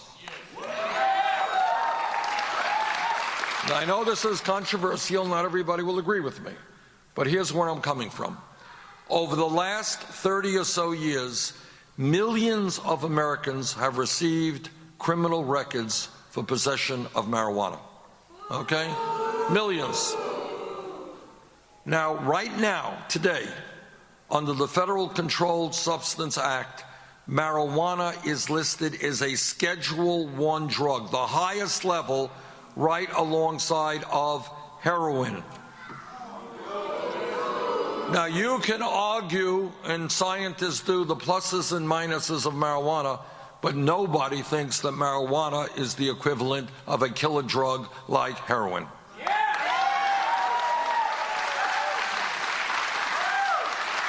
And that is why I have introduced legislation to take marijuana out of the Federal Controlled Substance Act.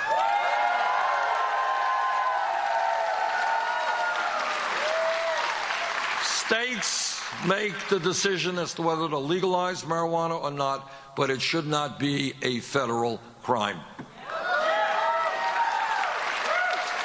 And when we talk about drugs, let me tell you what I think most of you already know. I will tell you that in my state, neighboring New Hampshire, and states all over this country, we are facing a major crisis in heroin and opiate addiction. And every day, every single day, people are dying from drug overdoses. Now, the way we have got to handle that crisis seems to me to be moving forward in saying that substance abuse and addiction should not be treated as a criminal issue, but as a health issue.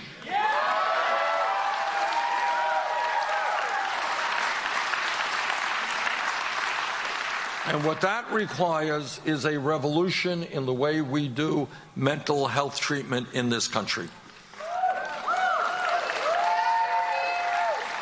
In America today, not only do you have God knows how many people addicted to drugs who need help, but you have thousands of people who are walking the streets of our country who are suicidal or who are homicidal. We must make mental health treatment available to people who need it when they need it, not 6 months from now.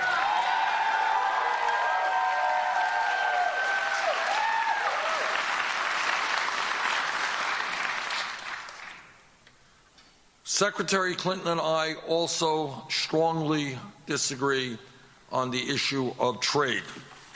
Now, trade is not a sexy issue. It's not an issue media talks about much. It is an enormously important issue, which has impacted millions of families in this country over the last 30 years.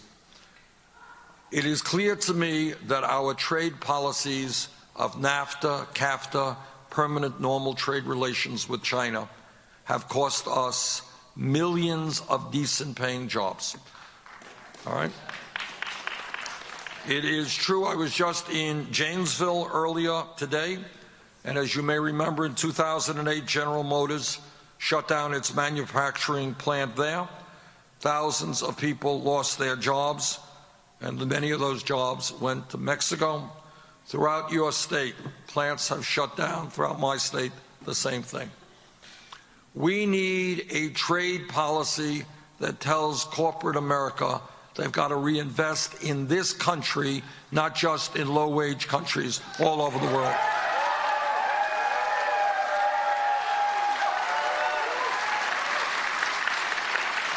I have helped lead the opposition to every one of these disastrous trade agreements. Secretary Clinton has supported virtually all of them. Secretary Clinton and I strongly disagreed on the war in Iraq. Tim Robbins is right. That war has been a disaster for our country and for the Middle East in general. I heard what Bush and Cheney and all the rest had to say. I didn't believe them. I voted against that war. Secretary Clinton voted for that war.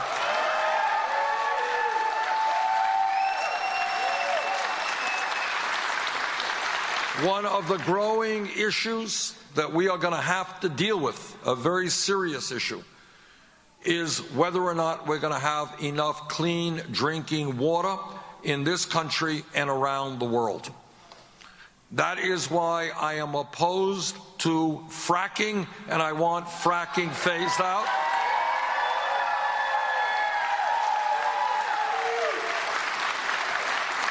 As Secretary of State, Secretary Clinton actively pushed the technology of fracking to many countries throughout the world. This campaign is doing well because we are listening to ordinary Americans and not just wealthy campaign contributors. We are listening to workers who tell me every day that they cannot make it on $8 or $9 an hour, and that is why we're going to have to raise the minimum wage in this country to a living wage, $15 an hour.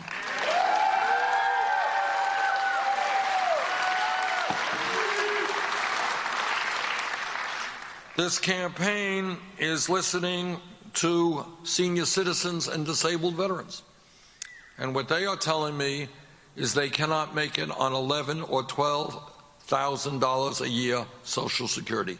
And you know what? Nobody can make it on $12,000 a year Social Security. Despite that, my Republican colleagues in the Senate, many of them, want to cut Social Security benefits. Well, I've got some very bad news for them. We're not going to cut Social Security. We're going to expand Social Security benefits.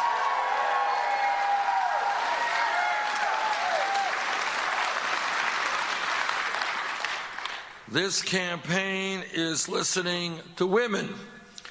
And what women are telling me is that they are tired of working for 79 cents on the dollar compared to men. And they are right.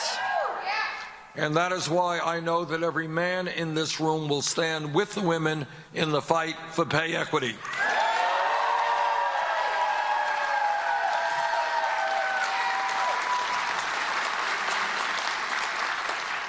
This campaign is listening to people who don't often get listened to, and that is young people. You know what young people are telling me? They're saying, you know, Bernie, our parents, our teachers, everybody said we should get the best education we should. Okay? And they're right, we should. And everybody tells us we live in a highly competitive global economy and America doesn't succeed unless we have the best educated workforce in the world. That's right. But why does it have to be that after we go to college, we come out $30,000, $50,000, $70,000 in debt? Why do we have to spend decades, in some cases, paying off those debts? Talked to a guy in Nevada some months ago, 55 years of age. He's been paying off his student debt for 25 years. He's more deeply in debt today than when he took out the debt in the first place. Talked to a mom in New Hampshire. She's paying off her kids' student loans while she's still paying off her own student loans. Talked to a kid in Iowa, $60,000 in debt after 2 years in college, dropped out. Okay. So the point is that we should not be punishing our young people for getting an education. We should be rewarding those young people.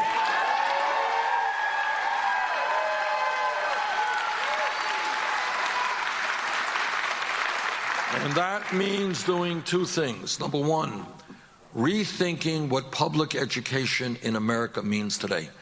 Throughout the history of this country, what we have always had, which was very important, free public education, first grade through 12th grade. I went to public schools, first grade through high school.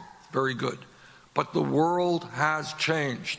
The economy has changed. Technology has changed, and the young people today need more education than used to be the case in order to get a good job. In fact, you can argue that a college degree today is the equivalent of what a high school degree was 50 years ago. Yep. 50 years ago, you had a high school degree, you can go out and get a pretty good job. Today, you often need a college degree to do the same, and that is why I believe that we must make, when we talk about public education, public colleges and universities tuition free.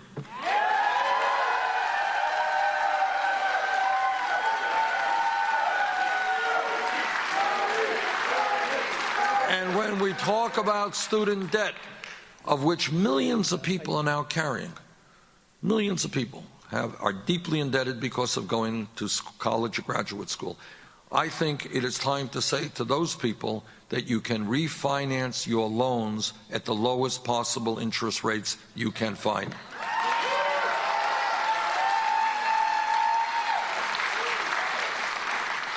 Now, a lot of my establishment critics, they say, well, Bernie, you know, you're Santa Claus, you're just a nice guy. You know, you're giving away all of this free public college tuition and free tuition at public universities, and you're going to lower student debt. How are you going to pay for it? And this requires thinking outside of the box again. When Wall Street's greed and illegal behavior nearly destroyed this economy, Congress bailed them out, right? That's what the big money interest told us had to happen. I voted against that, but that's what happened, okay? Now it seems to me that we should be imposing a tax on Wall Street speculation. And that will raise more than enough money to make public colleges and universities tuition free. And to lower student debt. Now, Wall Street may not like it, but it seems to me that we bailed them out. Now it is their time to help the middle class of this country.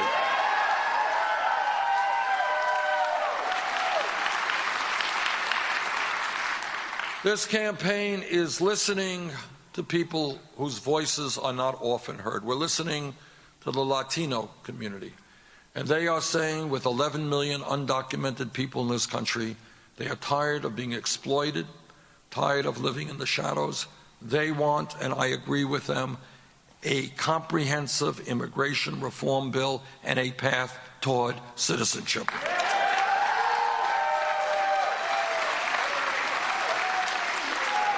We are listening to the African American community, and they are asking, how does it happen that we can spend trillions of dollars on a war in Iraq, we can give tax breaks to billionaires, but somehow we cannot rebuild the inner cities of America? And they are right. I was in Flint, Michigan, 6 weeks ago. And what I heard from parents in Flint, what I saw with my own eyes, was beyond comprehension. I literally could not believe that I was hearing things taking place like Flint in the United States of America in the year 2016. It was like a third world country, okay? But it's not just Flint. We have hundreds of communities all over this country are struggling with inadequate water systems, with inadequate wastewater plants. My state of Vermont, our bridges are in bad need of repair. Roads all over this country are crumbling. Our rail system is falling behind many other countries. Our levees, our dams need massive work. We can and we should invest at least $1 trillion rebuilding our infrastructure, creating 13 million decent-paying jobs.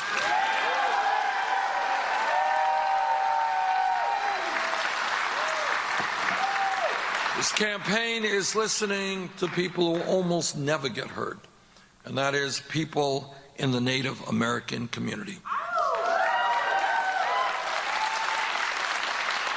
This is a community of people who have been lied to, cheated, and treaties that have been negotiated in good faith have been abrogated from almost day one when the first settlers came to this country. We owe the Native American people more than we can ever pay back. Some of the best aspects of our culture come from them, and we have learned a great deal about the environment from the Native American people.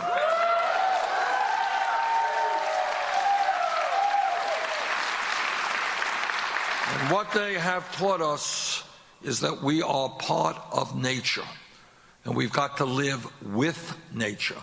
And that if human beings on this planet are going to survive, we cannot destroy nature.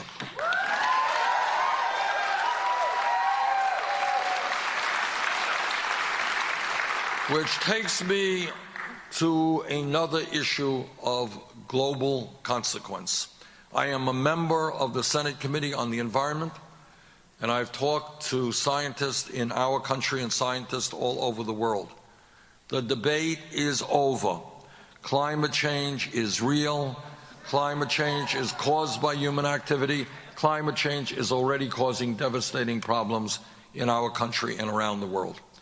We as adults, as parents, as grandparents, we have the moral responsibility to make certain that we leave this planet in a way that is healthy and habitable to our children and our grandchildren.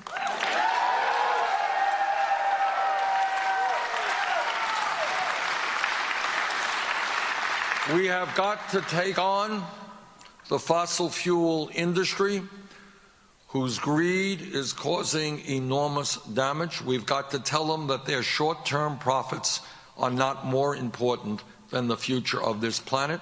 We've got to transform our energy system away from fossil fuel to energy efficiency and sustainable energy.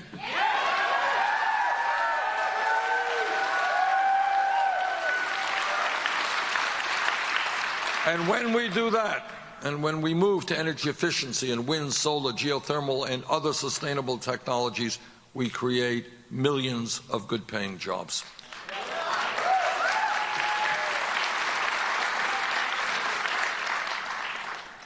As I said earlier, I believe that health care is a right, and if elected president, we will fight together to create a Medicare for all single-payer program guaranteeing health care to every man, woman, and child in this country.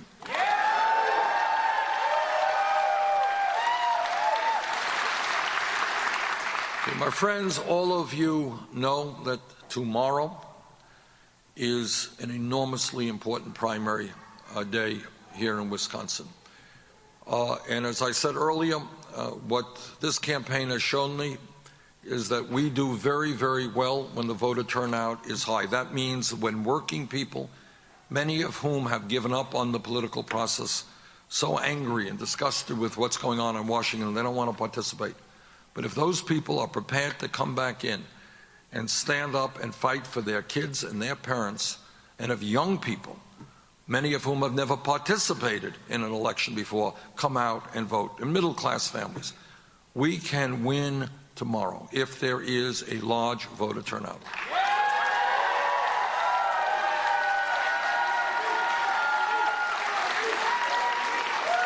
So I am asking you not only to come out to vote tomorrow, I'm asking you to bring your aunts and your uncles and your brothers and your sisters and your friends and your coworkers and everybody you know.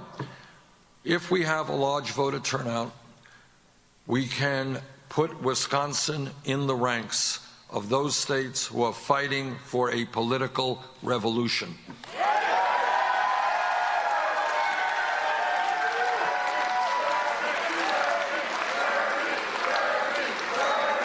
Thank you all very much for coming out today. Let's win tomorrow. Thank you.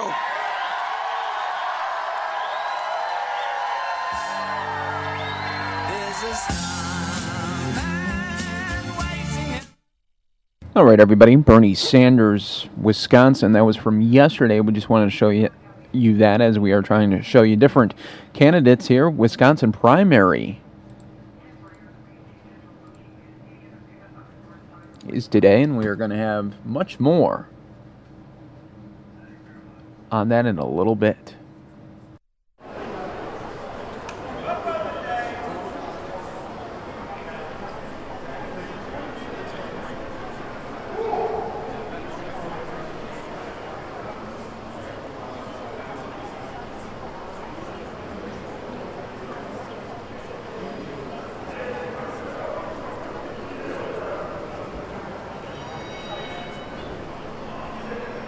All right, there is a look at the current Dow Jones stock market.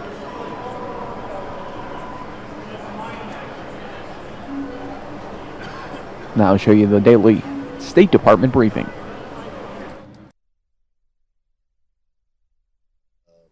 Anything to say about the current situation in Bahrain as it relates to the treatment of activists and others? Nothing particularly new. I mean, we've long spoken about our concerns about the political climate in the democratic or political environment in Bahrain, and our concerns about continued actions against civil society. You would expect the Secretary to raise those? I would expect him to raise those just as he would in any with any government around the world. If we do have concerns, we do raise them. Okay, and then I just wanted to, I don't know if the U.S. or the department has spoken to this, but in Japan, the Japanese have announced that the Secretary will be going to the Hiroshima Memorial, and I'm just wondering if that is correct from your. So I think they said he would be going as part of the broader group to pay the respects. That is correct. So he will participate, obviously, in the G7 foreign ministers meeting, and then he intends to join Foreign Minister Kishida, as well as other G7 foreign ministers in visiting the Hiroshima Peace Memorial Park and Museum. All right, and does he have anything special planned to do other than just to go and? Does he? Will he speak? No, no, I don't believe he has any plans to speak or do a separate event other than to join the other ministers. If that changes, we'll of course let you know. I think it's just it's an effort to honor the memory of all those who died during World War II and underscore President Obama's vision of a nuclear-free or a world rather without nuclear weapons. All right. That's all. Good. Do you have any? Hi, Leslie. Hello. Been a long time. Yep. Did you miss me? Come on, it's okay. Sorry, I'm just teasing. Anyway, go ahead. Do you have any? And it feels like déjà vu. It does. Yes. Do you have any confirmation that the Syrian peace talks are going to resume on the 11th? I do. Well, I mean, we do. We have seen that the UN plans to resume talks in Geneva next Monday on April 11th, and certainly we recognize Special Envoy de Misture's leadership. We also understand that he is actually in Moscow today for preparatory discussions prior to resuming negotiations. And that's okay. Any phone call between Kerry and Lavrov today? Felicia, Secretary Kerry's had a pretty busy morning. No. Wait, I'm sorry. I'm looking at the wrong date. I apologize. No, nothing today. Of course. Did he have a pretty busy morning on the day that you were looking at too? No, there's no Every phone morning calls. is pretty busy. Every morning, but as you saw, he was quite busy up in New York. And given that Sorry. de Mistura the envoy is in Moscow, are you making any headway as far as the political transition and specifically the issue of Assad being one of the main topics now going into the second round? Well, as you know, we've been very clear that our expectation is that these upcoming negotiations will address or take up the core issue of this political transition. Excuse me. You know where we stand on it. You know, we don't believe that Assad has the legitimacy to be any kind of leader of his people going forward. We, however, respect the process and the right of the HNC as well as the regime to negotiate what this political transition and its modalities and its timeline look like going forward. But we're going to continue to stand by and support the HNC in Geneva in support of its demands.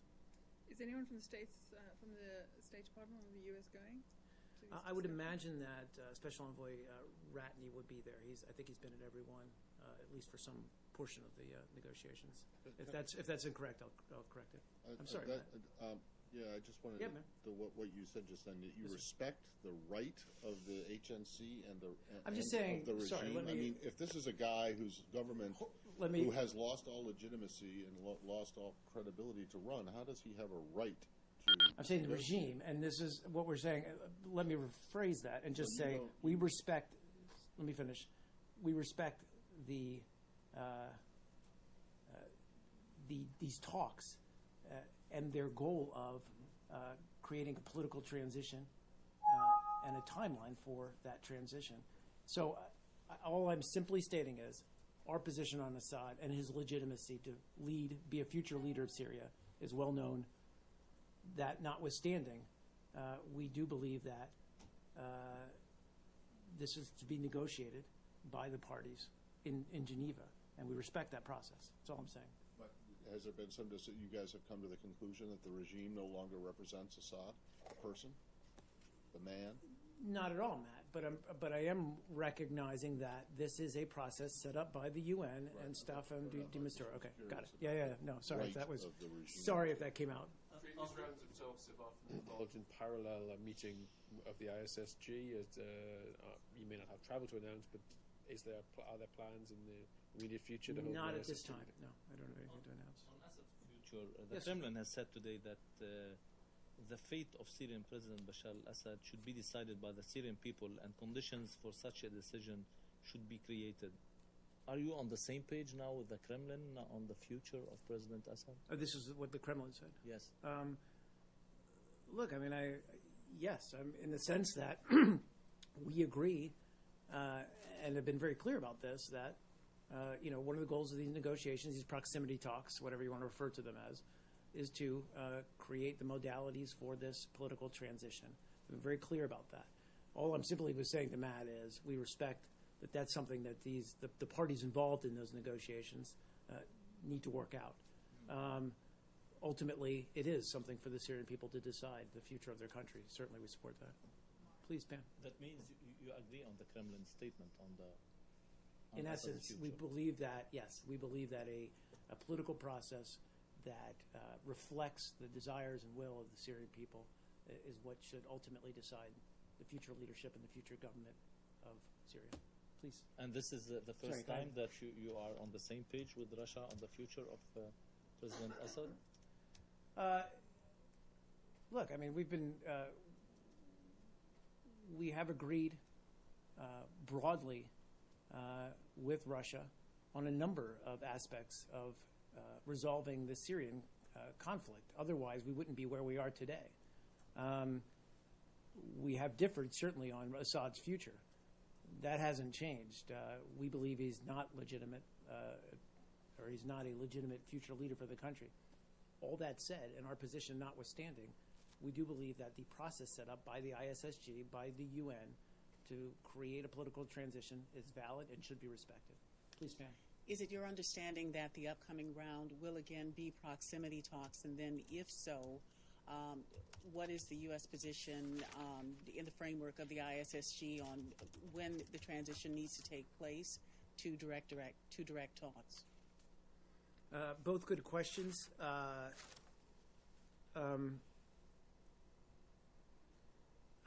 I don't have clarity on whether these would actually begin as or transition to away from proximity talks.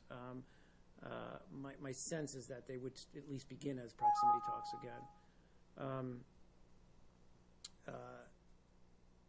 But again, we want the focus of this next round of talks to be on the details of what a political transition would look like, certainly under the terms of UN Security Council Resolution 2254 and the Geneva Communique. And that's something Secretary Kerry spoke about when he met with Foreign Minister Lavrov last month. But as to whether we can't predict, frankly, whether they would be direct talks at this point. I'd refer you to Dima Stora for that. Would the Kurds participate this time? I think it's just the members of the HNC is my understanding at this point. It's the same grouping, the same members of the HNC who participated in the previous round. Please. Do you have a readout of the call between Secretary Kerry and Foreign Minister Kishida that took place? I think I yesterday? do. It was from a couple days ago, right? Let me check very quickly.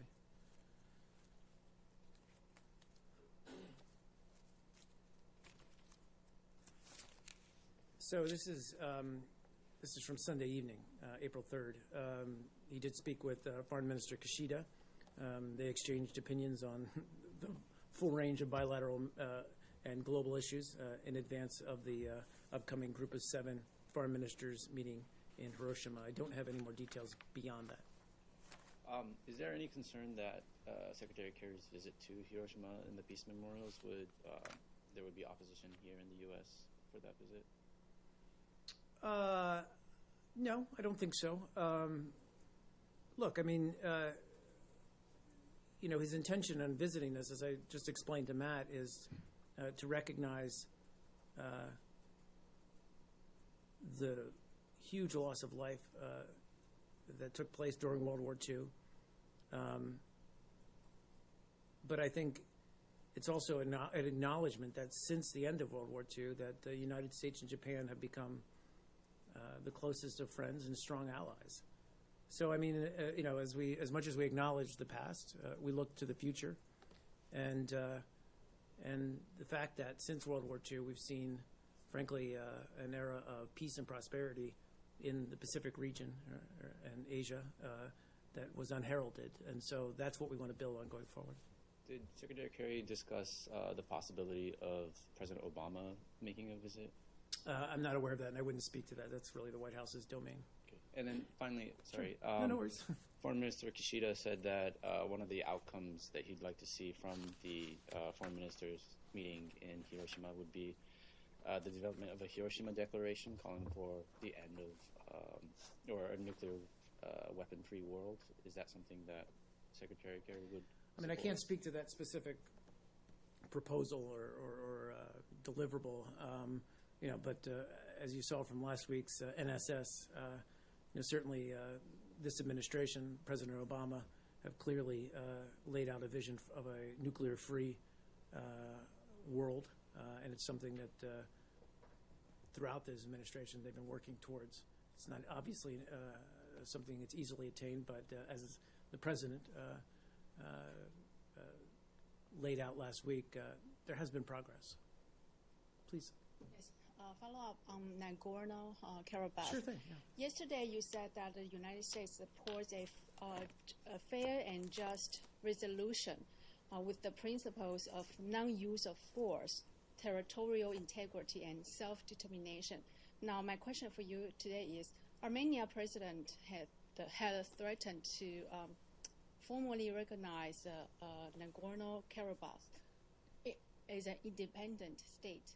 In the estimation of the United States, do you think it's counterproductive or productive to the peaceful settlement? So a couple of things. First of all, I want to just give all of you a brief update, and then I'll try to answer your question. So the United States does welcome both sides' confirmation of a ceasefire. It's a very nascent ceasefire, but we're encouraged that it does seem to have taken hold. And we are actively engaging with both sides and to urge them to strictly adhere to the ceasefire. I can say that the Minsk group co-chairs were all in Vienna today, and they briefed the OSCE Permanent Council there. And then these co-chairs, with the support of the Minsk group, obviously, and the German OSCE chairmanship, are going to travel to the region later today, again, to meet with both sides and encourage them to adhere to the ceasefire and to enter into negotiations on a comprehensive settlement.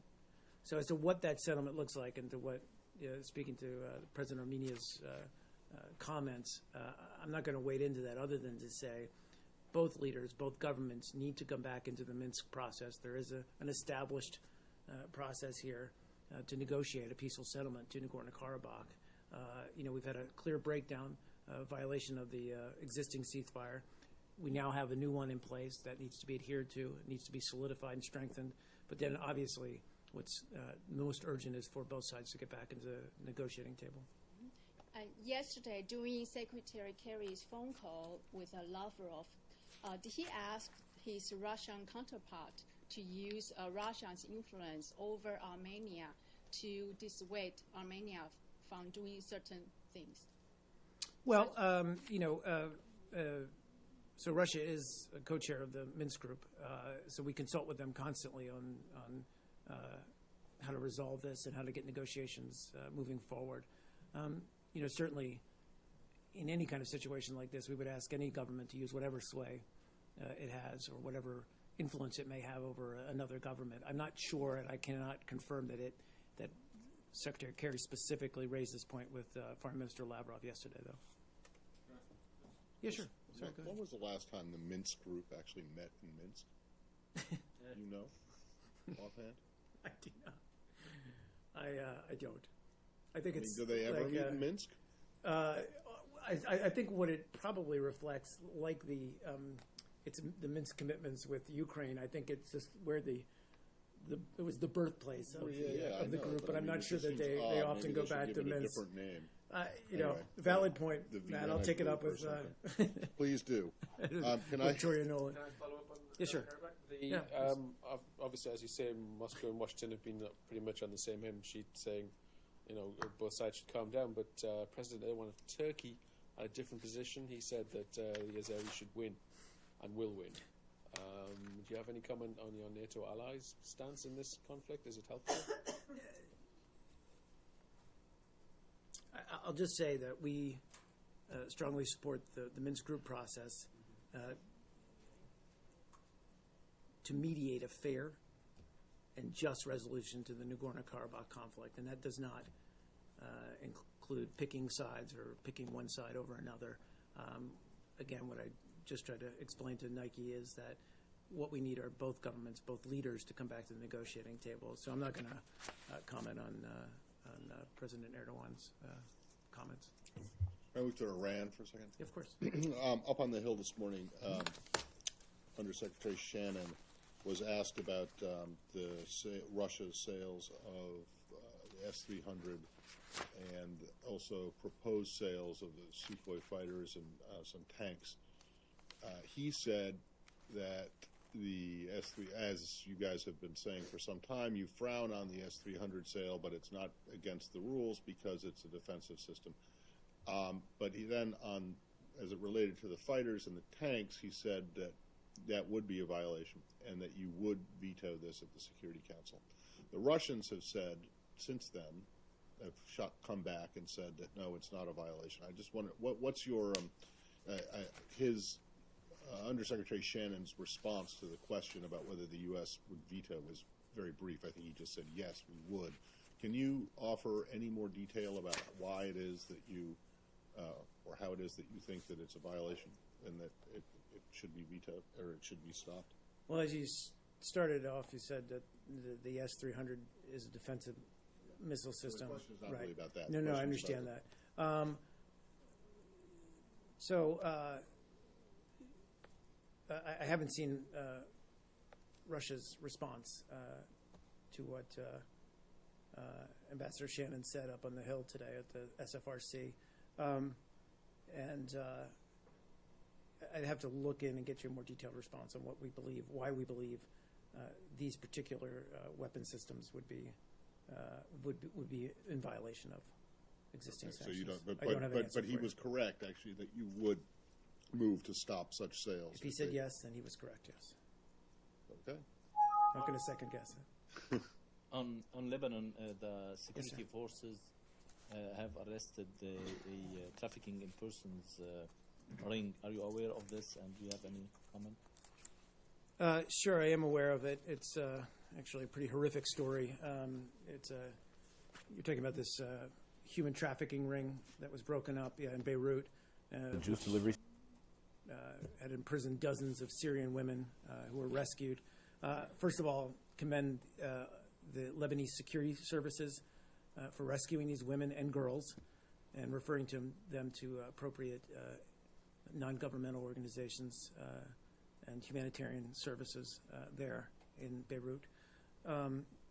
We encourage, of course, Lebanese authorities to conduct a thorough investigation into this matter and all the perpetrators involved in the case and prosecute and convict the offenders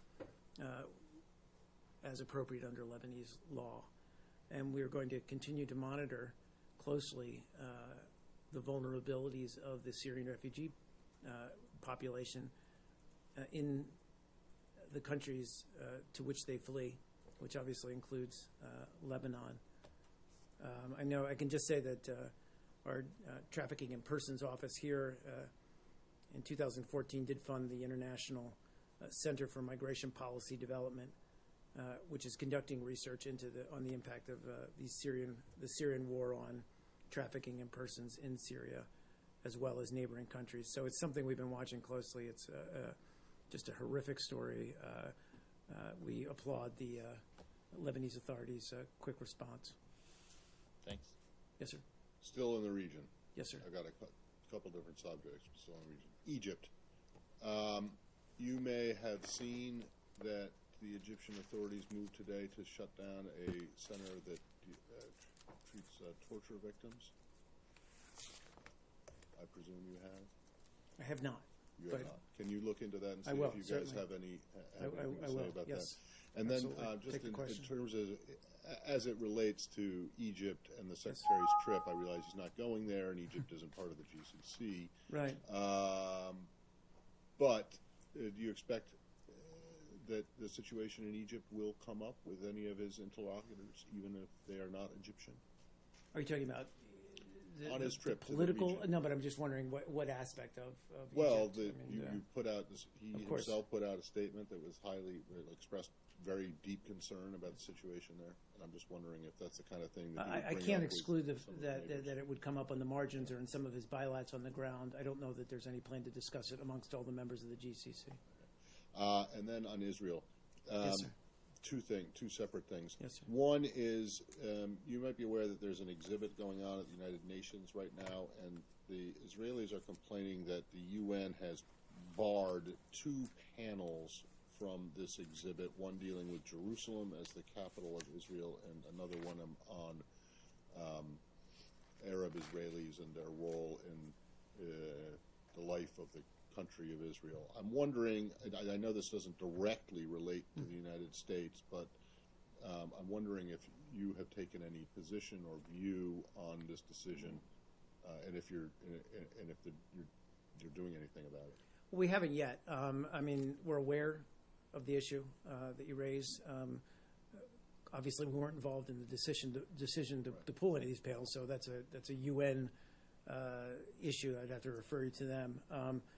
I have not seen the exhibit, so we weren't involved in the decision. I mean, and speaking broadly about whether we have any opinion, our position on Jerusalem hasn't changed, obviously, the status of Jerusalem. But I can't speak to the specific panels. I just haven't seen them. If we have anything to comment on them, Yeah, we'll let you know. I've heard, I don't know if this is true, but Yep. the Israelis have approached you for some kind of help or assistance, or and I I'll, just want to I'll know double if, check that, Matt. I don't if have that any is right. And knowledge this of that. question may be Yep. better directed to USUN, but anyway. Sure. But we'll follow up as well. The next one, which is related, sir. my next question, which is semi-related to this, has to do, well, doesn't have to do with the UN. It doesn't, but it does have to do with the U.S. diplomatic mission in Saudi. Right. And this book fair. Right. I meant to ask about this yesterday, but we were running short of time. Yep. So, were you guys aware of the content of what was in all of the stalls at this book fair? And if so, why was that okay? So, first of all, this is actually, first of all, we condemn anti-Semitism in all of its forms, as well as any other hate speech. Second is representatives of the U.S. Embassy in Riyadh have participated in the International Riyadh Book Fair for multiple years as part of an effort to essentially distribute books to Saudi citizens that include books about democracy, tolerance, diversity, human rights, etc. The book fair itself is run by the Saudi government's Ministry of Culture and Information. So what I want to clearly state is we were just a participant. We weren't aware that these books were going to be featured in this book fair. So we're not a partner, we're not a funder, we're not a sponsor, we're just simply a participant. And we obviously, as I said, condemn any kind of anti-Semitic literature. Well, do you know if there was any complaint made to the organizers, to the Saudis about That this? I don't know. You mean on our part? I don't know that. Yeah. I'll check. Or if you even regard just this did, as but- something that is, well, yeah, but Sure, you no, I said, understand. You I'm- said I'm- you can, I'm not trying to be you condemn it facetious. in general, but I mean, Yeah, this no. This has been, I remember that Well, this has been a problem in the past, or an issue in the past. But sorry, I don't And mean to cut you as off. you say that you participated in this event for multiple years, I can remember this happening before. I mean, do you think that this is something that the U.S. government through the State Department should make an issue of? Take Well, I the case do, to and the I can Saudis? say that I can, just to further clarify, we condemn any anti-Semitic literature that may have been present at this event. As I said, just as we would broadly condemn any anti-Semitic literature or anti-Semitism in all its forms around the world. Again, I'm not aware of the history here. My understanding is that we were not aware that these books were going to be featured at the fair. And I can also check on whether we raised this directly, our concerns with the Saudi government. Thanks. Will you Yep. attend the fair next year? I think we would weigh this very heavily, considering this incident. Well, okay. I mean, I mean, look, I this get is- that yeah. answer, but I can remember asking this question in previous years because it seems to be something that Right. happens like every Was it single last year? Yeah, yes. I'm not- I mean, it's sorry. not something that has just popped up out of the blue. No, I It understand. seems to I be understand that. a I would. recurring theme here. Yeah. No, I understand that. Again, our intention, the embassy's intention for participating in this was to use it as a I get venue it. to. Do you believe, other than than these books that or this literature that you've condemned, that in fact the fair does bring books about democracy and pluralism and Well, sure, because we bring them. you bring them. I What are can't the- speak to the what are broader. sales No, I like, really I can't wonder? speak to the broader content. Do I'd have people- to check do on people- that as well. Do people buy them? I'd have to check on that as well. I mean, I think yes. I mean, look, we wouldn't do it if it wasn't a productive engagement with Saudi society. If there was no return, frankly, to our investment of time, whatever, we probably I wouldn't don't do want it. to dwell on So, this, but yeah. when you say you bring those kinds of books, does that mean that the embassy has its own stall? That it's also Well, we do have. That's again, we have participated in the Riyadh Book Fair. Yeah. And I believe that includes. So we do have. So you bring books on, say. We have a booth at the fair, sell a wide assortment of American books, biography, children books, other materials, study in the U.S., and we do pay a fee for just that space. Right. Guides to women's rights.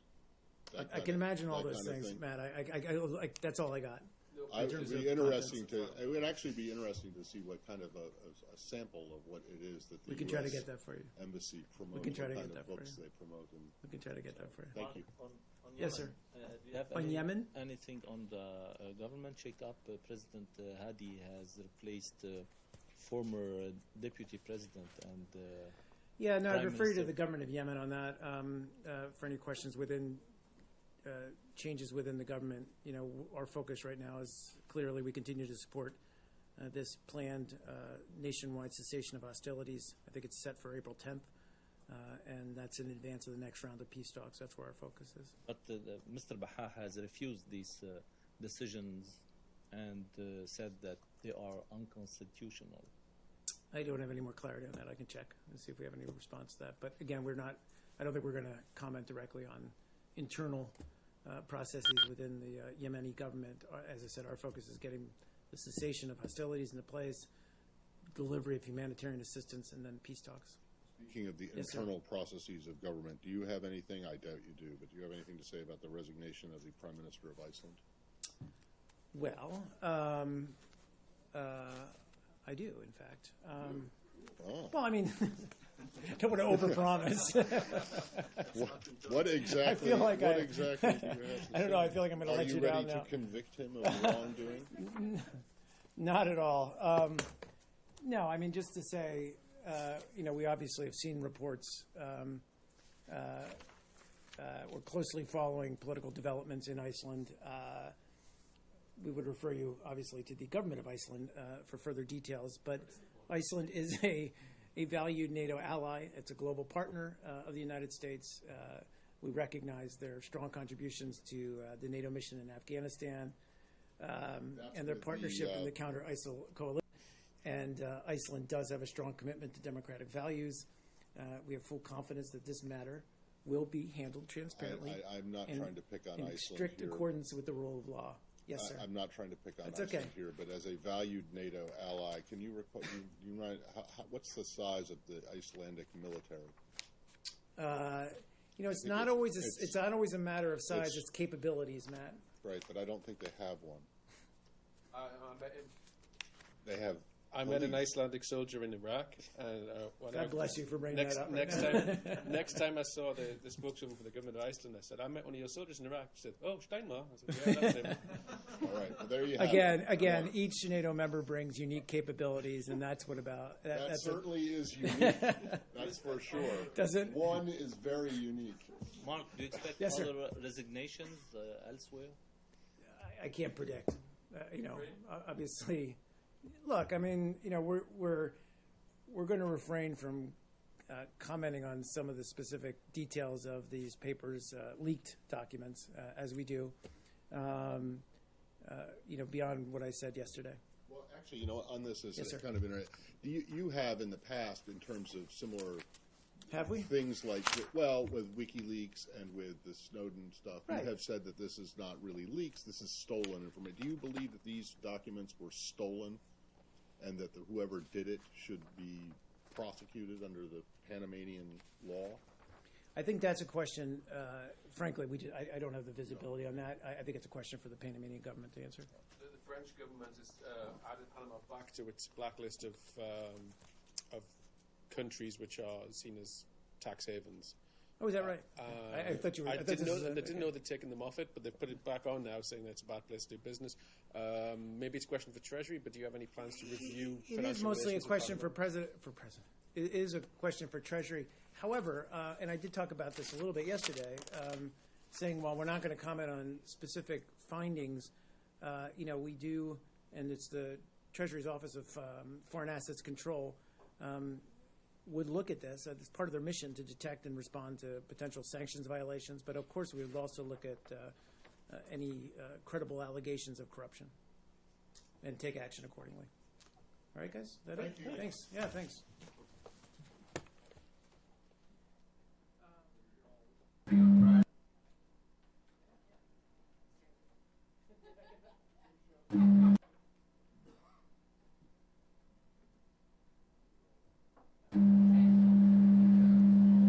All right, everybody. Now we're going to take you to Tennessee, where there is going to be an NTSB press conference on the terrible tragedy that happened yesterday with the helicopter crash killing numerous people.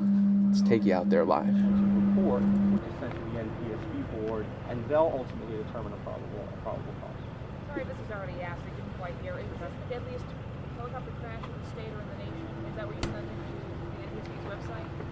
No, that question wasn't asked. And as far as if you go to the NTSB website, that you could look up other helicopter accidents and fatalities in the sense of other fatalities and helicopter accidents that occurred. Could you clarify where that heliport is? You said on 60 years. Can you point that out to me? It's I think about 4 miles north of here. It's I don't have the identifier right now, but it's a small private heliport. I think it's one of two that the company utilized in the area. Sorry, but are you aware that it's one of the deadlier crashes? I mean, off the top of your head, is that part of your investigation? I mean, as far as the historical, as far as the numbers of fatalities, I have to look at it. We understand there's a 9-mile rule for flying around the park. I think it's for takeoffs and landings for helicopters. Do you know about that? Can you explain what the rule is for flying near the national park? No, we haven't looked at any of that as far as the regulations, as far as the airspace. We're focusing on just the documentation of the helicopter at this point. Look, you mentioned the families. Who will you hear from when those identifications are made? Is it going to be the state police or? I would contact the state. I would continue to contact the state police, and they may end up directing me to the Pigeon for the police. But that's who I would contact. Everybody else. Okay. Thanks. All right, everyone. Thank you. Thank you. Okay. Luke, how do you say your last name again? Sure. It's SCHIADA. And how do you pronounce it? Oh, I'm sorry, Shada. Shada. Great. Shada. Thank you.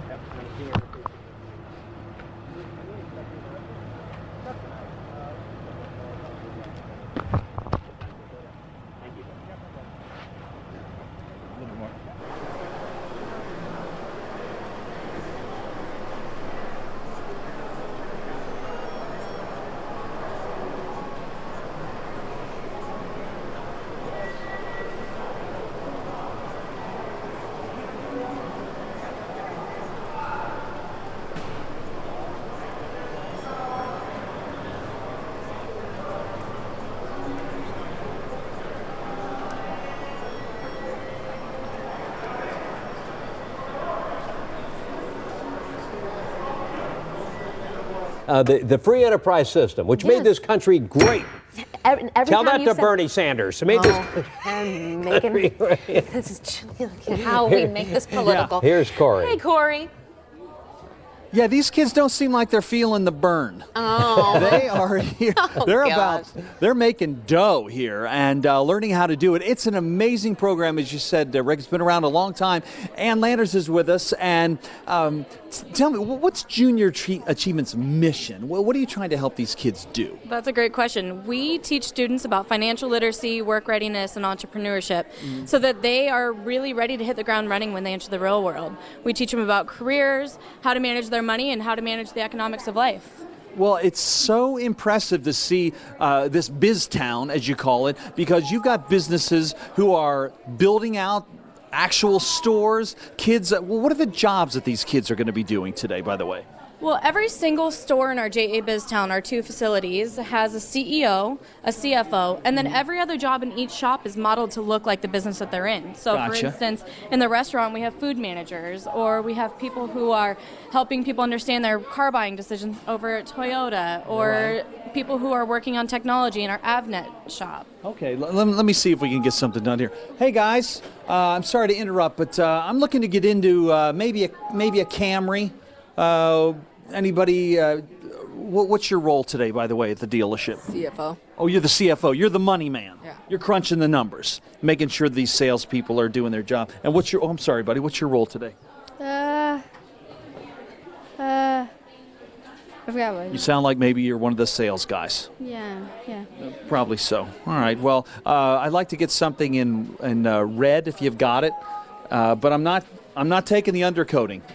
I don't care how much you beat me down on that. I'm not going to do it. So these are the kids from Our Lady of Perpetual Help, 5th graders, am I right? Yes, in Glendale. Gotcha. And boy, they come a long way, but what a great experience. I'm sure you get a lot of great stories from these kids after a day like this. Absolutely. So this particular program has about 23,000 students that go through it a year, and it's unbelievable how many times I hear that they now know what they want to think, they know what they want to do in the future, or they now know how hard their parents work, or what it's like to pay for internet or pay for cell phone, or an idea of, you know, how hard it's going to be to run a business one day, but that they want to be an entrepreneur. Yeah, because as you were telling me, each day, I mean, at the beginning of the day, everyone comes and takes out a loan for his or her own business, and the loan's got to be paid off by the end of the day? That's the goal. So they are in the classroom before they come here. They're setting marketing strategies and sales strategies.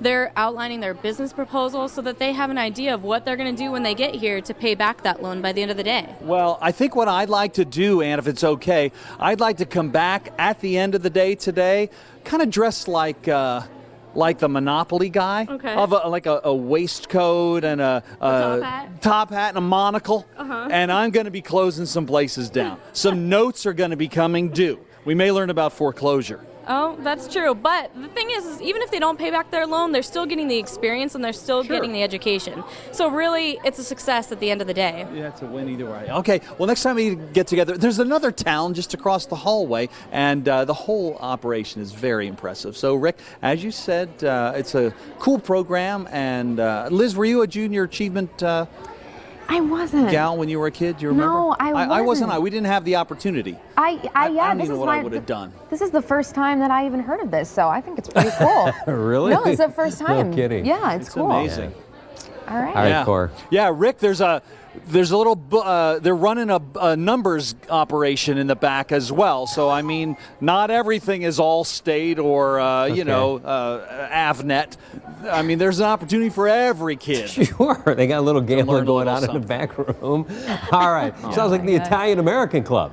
All right. Thanks a lot, Corey. Now, Corey, kind of setting up here. He's got all these kids around. Corey. He's in an airplane. This is exciting. American Airlines, and wow, where are we going? Where would you like to go? I would say Hawaii. Hawaii would be nice. Yeah. Now you're the CEO of American for today, right? You run a big company. Have you ever run your own business before? No, this is my very first time, and I'm very excited. I'll bet you are. It really looks fun. Now, had you ever heard of Junior Achievement before you started off on this endeavor? Never. Pretty fun program. Oh my gosh, look, it's a gargoyle out on the wing. This is why you're not allowed to roll the windows down in a real plane. But we're here at Junior Achievement's BizTown. We've been here this morning. It is so fun. And thanks to American Airlines, by the way, for mocking up their own, not only their own front office, but the aircraft as well. And Ann, as we stroll down the street, I'm so impressed with the number of going companies that have decided to really pitch in BizTown. Yeah, we couldn't do it without our diverse corporate and community partners. They're the ones who sponsor it and make it possible for these students to come and experience JA BizTown and all our other programs. Very good. Well, thank you so much. And boy, for more than 100 years in America. This is exciting, the Wildlife World Zoo. It's always exciting. Always excited when they're on here. Yes. And today, they have something kind of interesting. Okay, Christy Morcom. Yeah, Christy Morcom. Christy, do you know Liz, Christy? Yeah, we've met. I just didn't know how to pronounce your last name, Christy. I'm sorry. Oh, okay. That's okay. I'm so excited to show you guys what we have. So we have a black-backed jackal, only a couple weeks old. We're inside our baby animal nursery right now where you can see him as well as all his other litter mates, and they are so precious. They're kind of like Africa's version of the coyote. Yeah, now I've always heard bad things about jackals though, like they tear up animals and eat them up. Well, they definitely get a bad rap. A lot of people in Africa kind of think of them like the farmers do here with the coyotes, because the jackals attack the livestock and the livelihood of the farmers. So they do get a bad rap, but these jackals are fascinating animals. They're misunderstood. They're actually one of the only mammals in the world to mate for life. And when they have these pups, they typically have 2 to 4 pups at a time, and they can have up to 6. And full grown, they're about 15 to 35 pounds, so about the size of a coyote. And they get the name black-backed jackal because as adults, when they mature, their backs turn completely black and they have big bushy tails, and the tips of their tails are black as well. Oh, so you have a couple, we're getting a shot here at a couple snuggling in the corner over here. How many do you have? So we have quite a few right now. We have 2 litters of younger jackals, and then the older jackals are a little over a month old, and you can find them in our baby animal nursery as well as on exhibit with the parents in Safari Park. So they get a bad rap, but they're actually, you know, if they mate for life, I mean, that's got to be good, right? Yeah. Absolutely, and they're so cute. So you think they're cute now, wait till they get a couple weeks older. They are so much fun to watch. They're really rambunctious and playful, and these are one of my favorite animals. So you would say that today would be the day of the jackal, I guess. But anyway, Christy. Absolutely, and it's such a great day to come out here with the beautiful weather. Yeah, you got so many things going on there. You could probably spend a day there. Yeah. With the, you know, the safari park, the aquarium. Mm-hmm. How are are all the rides up and running now? They are. They're all up and running. Back in Adventureland, we have our 4 new rides. So we have our family roller coaster, our vertigo swing ride, which is 100 feet high, and our soaring eagle ride, which is so much fun. In both those rides, you get amazing views of the West Valley. And then we have our scooter ride, which is a lot of fun. That's my daughter's favorite. It's really good for younger children. Yeah, okay. Great. Okay, thank you so much. Great to see you. All right, everybody. Thought you would like those. Kind of break up the day and those little nice featurey stories we had on our Fox 10 AZAM show earlier this morning. Hi, everybody. My name is Mike Page. We got a full show for you guys coming up later today. Wisconsin primary voters are heading to the polls right now, and we'll have those results for you later tonight. Kinsey will have that show for you. I'm going to be taking a little break here. Kinsey's going to be stepping on up. So while we get our computers switched over, let me show you. 94 points down. Stock market. Mike, you smell like you walked out of the GQ magazine. Thank you.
Kinsey here. I am setting up my computer and I will see you in just a few minutes.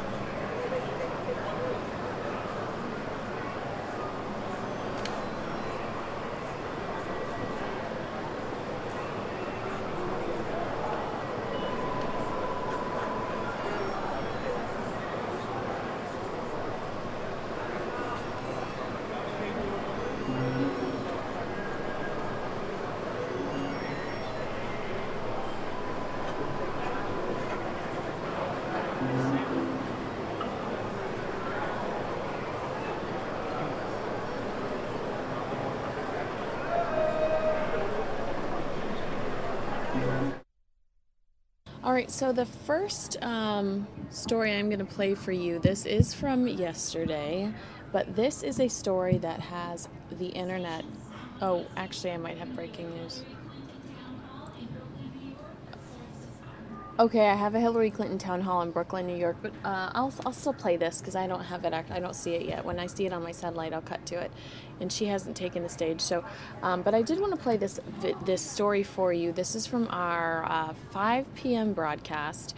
This is I think this is Andrew Hasbin's story, but the entire internet is talking about this frightening scenario where a 90-plus-year-old woman wakes up to these men in her home that crawled in through her dog door. So this is a Fox 10 Phoenix story that I'm going to play for you right now, and then afterwards I will take you to the town hall, but tweet me on Kinsey Fox 10 with your thoughts on this. It's such a terrifying story. I'm so upset for this woman, the fact that people would think that, I mean, just watch the story. I'm left speechless. Play ball. Baseball season officially underway as the Diamondbacks kick off the 2016 campaign.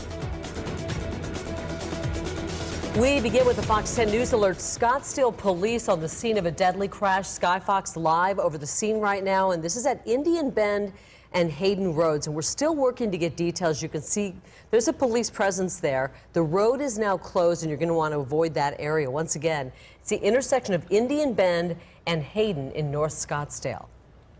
She is 91 years old, home alone, confronted by 2 armed burglars. Police say they broke in through the doggy door of her home, even held her at gunpoint while they rummaged through her house. Andrew Hasbin spoke with her this afternoon. He joins us live outside of the 4th Avenue jail where the suspects are tonight. Andrew.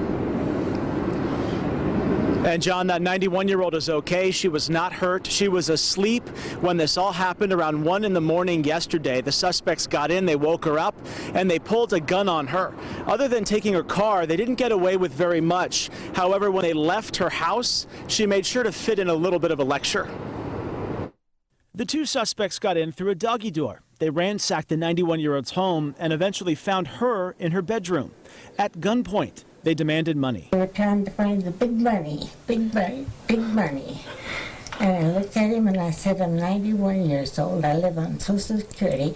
How much big money do you think I have? The 91-year-old did not want us to reveal her identity, but she says at no point was she scared. And that surprised one of the armed suspects. Why should I be? I'm 91 years old. I said, go ahead and shoot me. I don't care. The 2 men are accused of stealing some jewelry and the victim's car, but she didn't let them leave without some words of wisdom. I said, are you ashamed of yourself? And he said, no. And I said, you should be. You should get a job and earn a living like the rest of us do. The suspects didn't get very far. Police responded quickly, found the victim's car, arrested the 2 men, and returned all of her belongings. She has nothing but praise for police. Absolutely superb police department. They got all my equipment back. They hooked up my TV. I can say nothing good enough to express how I feel about that department. And the victim has lived in that home in West Phoenix since the 1960s. She's been hit 3 times, but this is the first time she's been home when her house has been burglarized. Those 2 suspects are here in the 4th Avenue jail. They are looking at a number of charges, including burglary and armed robbery. Both of them are being held on a $50,000 bond. Reporting live, I'm Andrew Hasbin, Fox 10 News.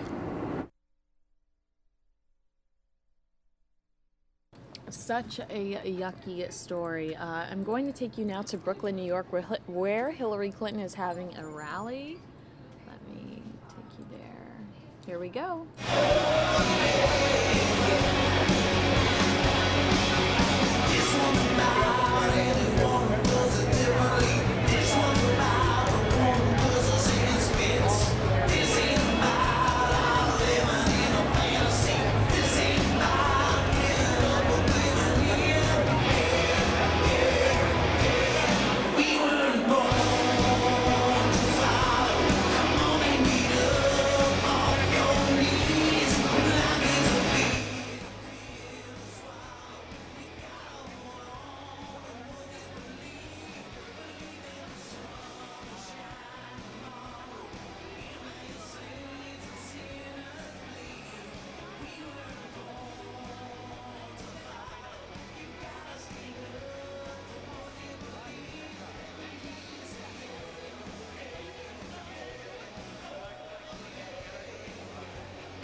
And let's go over some Hillary headlines while we wait for a speaker to take the podium.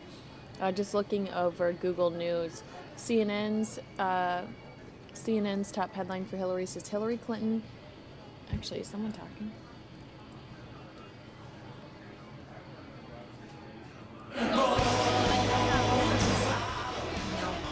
Hillary Clinton says Hillary Clinton anti-abortion women can still be feminists. That's the top. That was an hour ago. ABC Hillary Clinton interview on The View discusses Trump, abortion,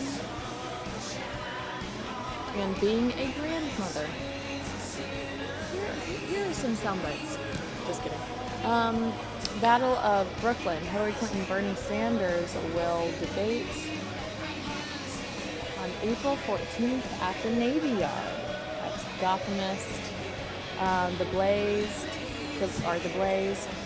Planned Parenthood staffer slams Hillary Clinton's abortion comments.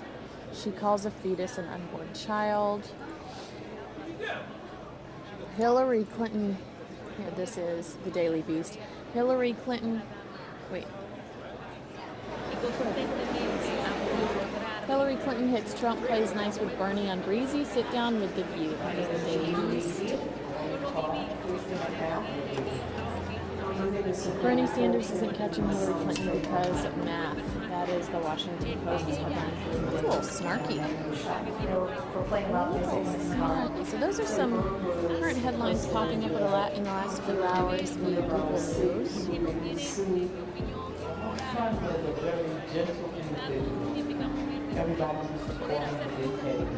I think very funny going to the store. She rearranged her food. She didn't put things back. She's tweeted lately.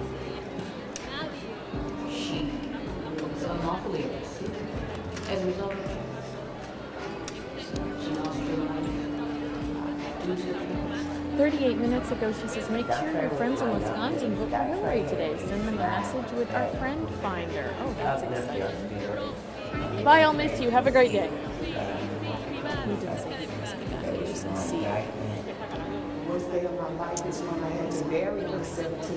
This is kind of cool. Do you mind if I show you this? And again, I'm not supposed to be for any candidate, so that's not what I'm saying. But I love social media, and I love how they incorporate these candidates have incorporated technology in this election. Specifically for this tool, for News Now, I've really enjoyed the candidates utilizing Facebook mentions, Facebook Live video, so that we can watch them even if we don't get their feed in from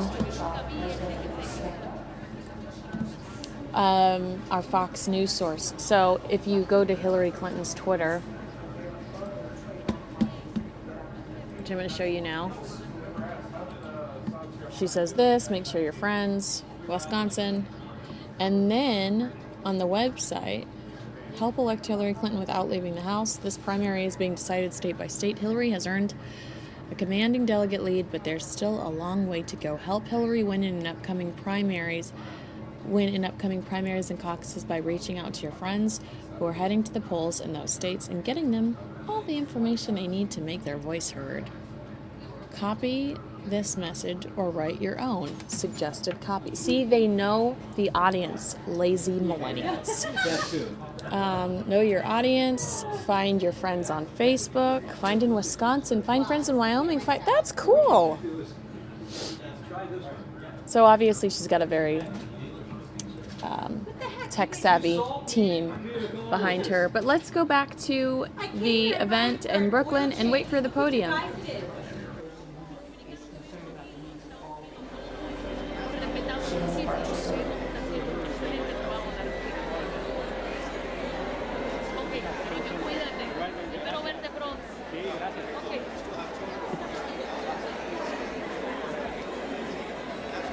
Thank you.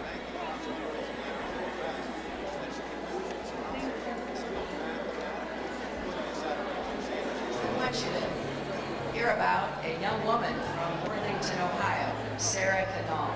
A few weeks ago, Sarah wrote to tell me how excited all 4 generations of the women in her family are about the primary on Tuesday. What do you think about a woman in the presidency? Is that something you thought you would see? See it or hear about it, but I think it's wonderful and I think it's time. Great-grandmother Mossy Boat is 94. She dedicated her life to the U.S. Army as the wife of an officer.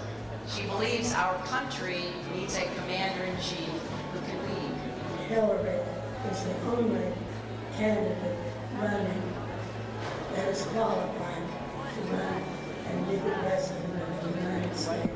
Grandmother Gretel Schuster was able to get health insurance because of the Affordable Care Act. She believes we need to build on the progress we've made under President Obama and not let it get ripped away. Hillary has demonstrated so much service throughout her life.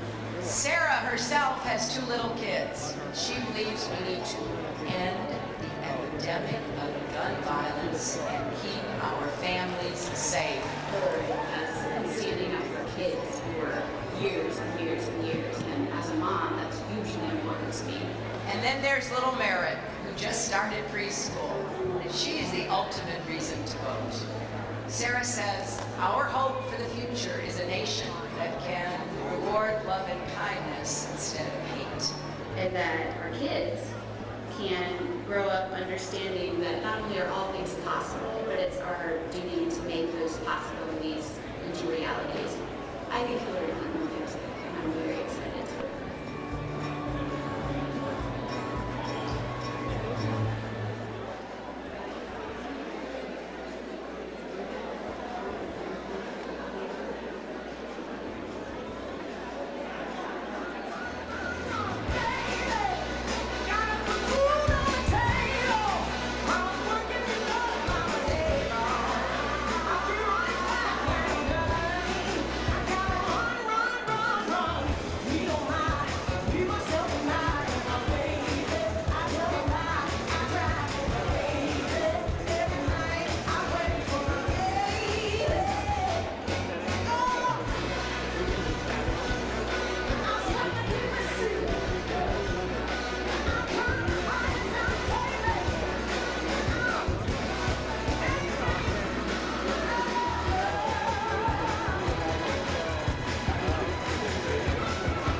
And we are looking at a live look of Brooklyn, New York, waiting for Hillary Clinton and co. to take the podium. Shouldn't be too long now.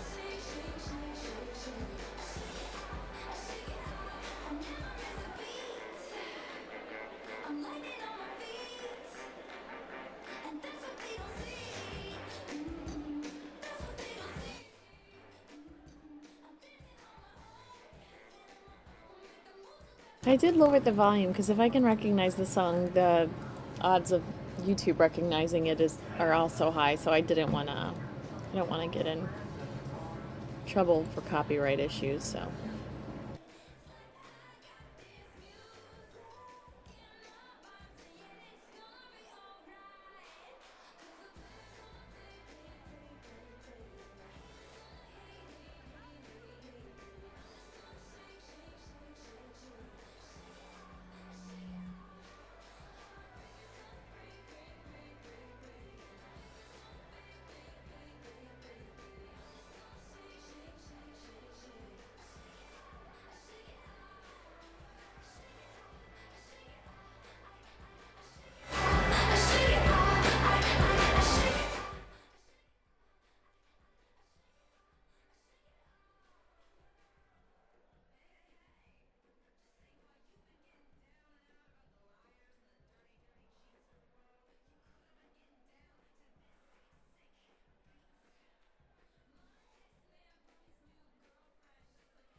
If you're just joining us, we're waiting for I was gonna say Sarah Palin.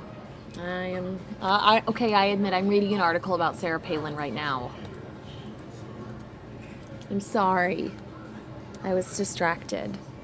We're waiting for Hillary Clinton to arrive at this Brooklyn, New York rally, and obviously all these people with their cell phones are as excited as we are. Look at them. But I was reading an article where Sarah Palin was reacting to Azalea Banks, who said some really vile things to her via Twitter this week because she read a article that was, a joke, a comedy, totally fake, and she said some such vulgar things. I won't even repeat them on here. And Palin reacted to the since deleted tweets. You're obviously not exercising enough intelligence to acknowledge you've been sucked into believing some fake interview. Bam!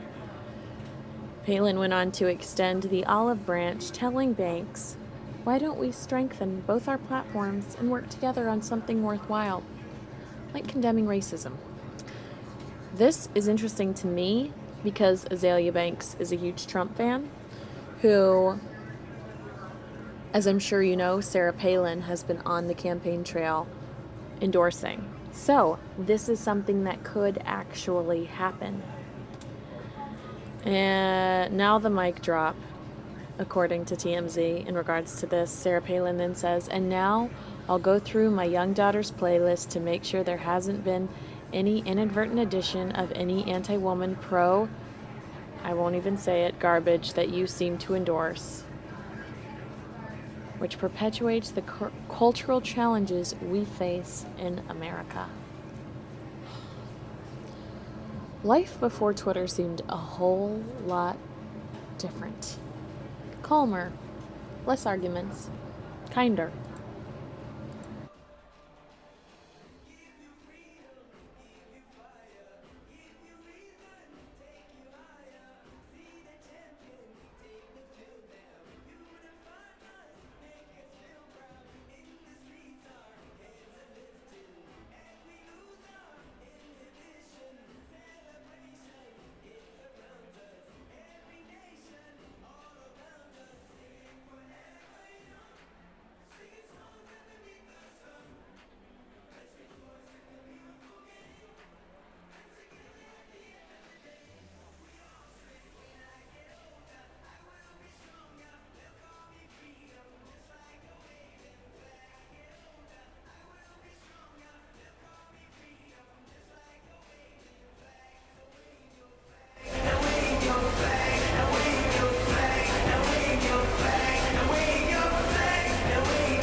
stage Congresswoman Clark, First Lady McRae, and Hillary Clinton.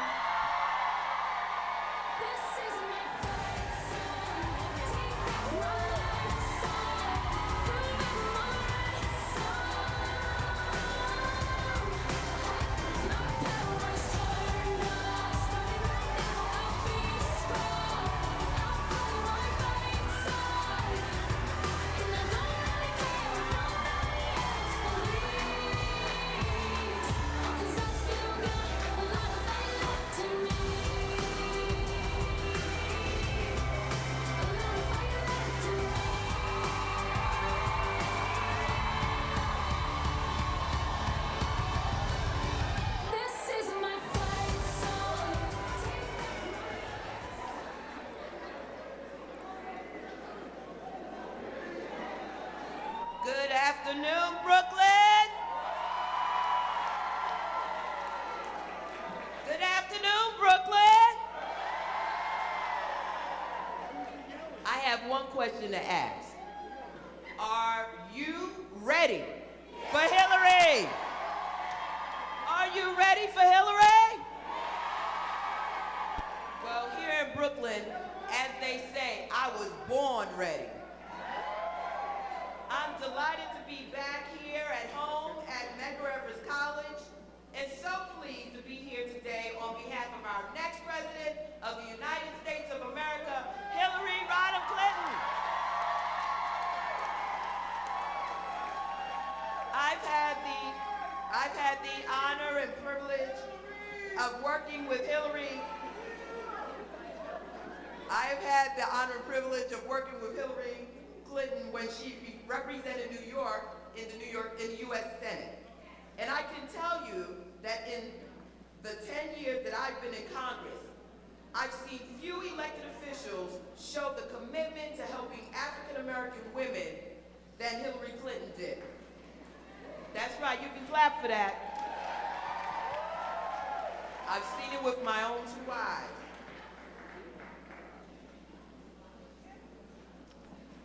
That commitment has helped families of every color across New York State. Now, there's still much work to be done. Too many of our sons and daughters are being taken from us by the scourge of gun violence. That's 90 people every day, 30,000 every year. And it's the #1 cause of death for African American men. So we must work together to take on the gun lobby.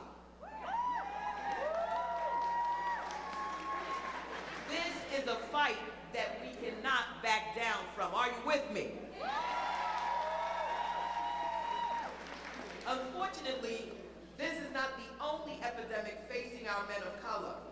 From Amadou Diallo to Eric Garner, we've seen far too many preventable deaths at the hands of the police. We all support the police, and I support the police, and I recognize how difficult their job is. But we need to have more accountability. Lives are literally at stake every day across this country. And I'd like to acknowledge Nicole Bell, who is with us today, who so tragically lost her fiancé the morning of their wedding and has been a courageous advocate ever since. Let's give Nicole a round of applause. I'd also like to acknowledge representatives from Planned Parenthood that are here with us today. And we all know that this is an incredible organization, from cancer screenings to safe abortion services. Planned Parenthood does so many amazing things for women and families. With the vicious attacks on women's rights we've seen the past few weeks, not only from Donald Trump, but from everyone on that side of the aisle, it is clear just how important it is to support and defend organizations like Planned Parenthood.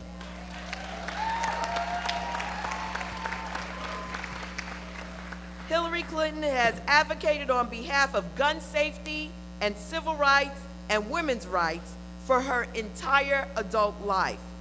But she isn't the only one who's devoted decades to standing up for these issues. Ladies and gentlemen, please welcome another very tireless, fierce advocate for women and children, the chair of the Mayor's Fund to Advance New York City, and the First Lady of the City of New York, Charlene McRae.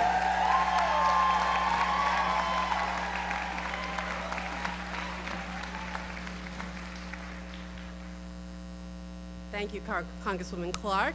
Hello, Brooklyn! Yeah! And thank you to everyone for coming out to support the next President of the United States.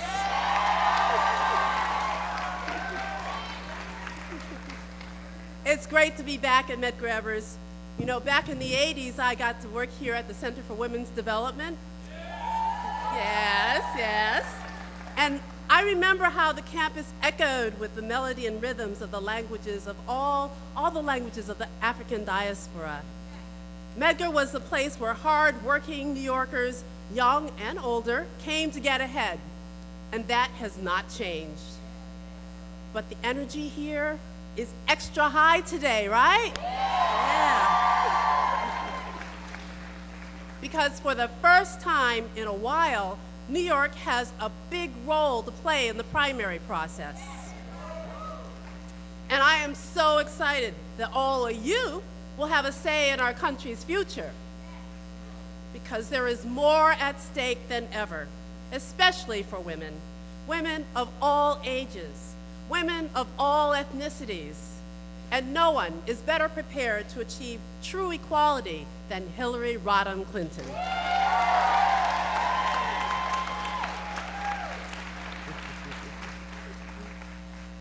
Now, when I announced that I would lead the effort to change the culture around mental health, to address stigma and the way our city delivers mental health services, Hillary was one of the first ones to express enthusiasm and to offer me advice about how to make sure that everyone is included in Thrive NYC. But I want you to know that I started hearing about Hillary long before she became a national leader. And from the very beginning, she stood strong and tall for America's children and families, often in the face of fierce opposition. From the very beginning, you can clap for that.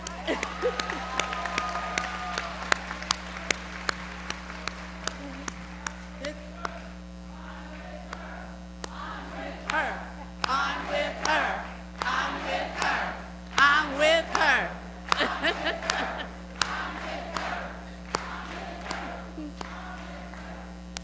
From the very beginning, Hillary recognized a truth that many would prefer to ignore. So many of the challenges facing American families are rooted in economics. That is why, throughout her career, she has fought for policies that address the root causes of inequality. The need for her leadership on this issue of inequality has never been more urgent, especially for African Americans. The typical African American family has just 8 cents of wealth for every dollar held by a typical white family. 8 cents. And it's even less for African American women. Now, that has to change. And it starts by fighting for equal pay. That is why Hillary, as our senator, helped pass the Paycheck Fairness Act.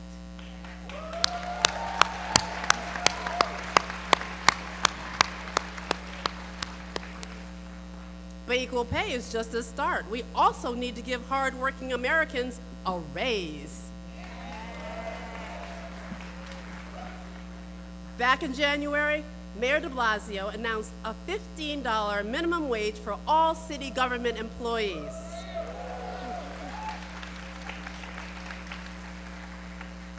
And just yesterday, our state's minimum wage was raised to $15.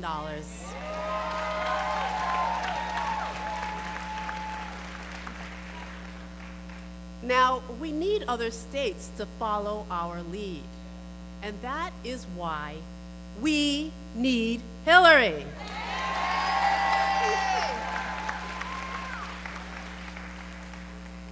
It's also high time for us to provide every American with access to paid sick leave and paid family leave.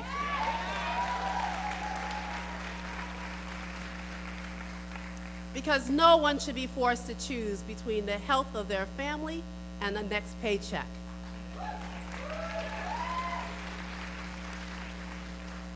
Again, New York City is a leader at the front of the pack. We have already extended paid family leave to 20,000 city employees, and we have already extended paid sick leave to 500,000 more New Yorkers. And now we need to make sure every family has access to these crucial resources. And that is why we need Hillary.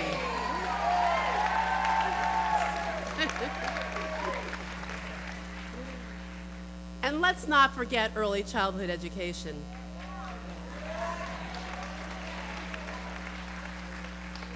Now, early childhood education is a passion that Hillary and I have long shared.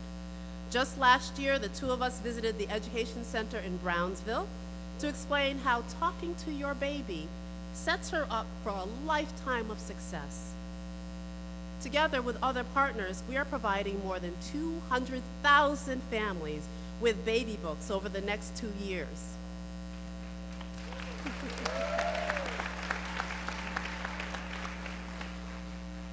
Universal Pre-K is in its second year here in New York City, and I know that Hillary is eager to extend universal pre-kindergarten to the rest of the country.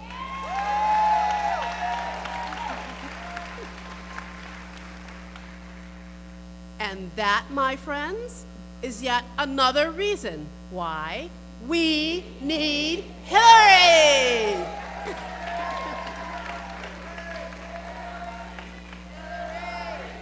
Hillary! Hillary! Hillary! Hillary! Hillary!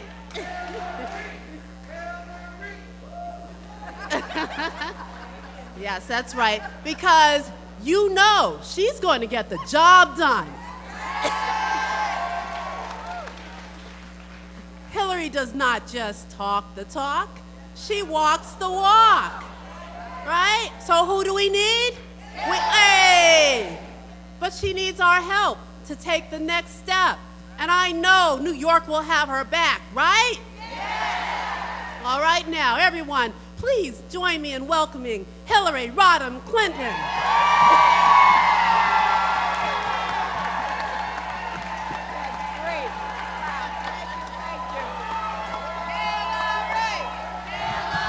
Thank you. Thank you so much. Thank you. Wow. I am so happy to be here. Charlene, thank you so much. I so appreciate your leadership on all of these important issues, and I'm thrilled you're here with us today. Charlene and I went to the same college, so we are sisters in more ways than one, and I'm grateful for that. Yvette Clarke, you're a great Congresswoman.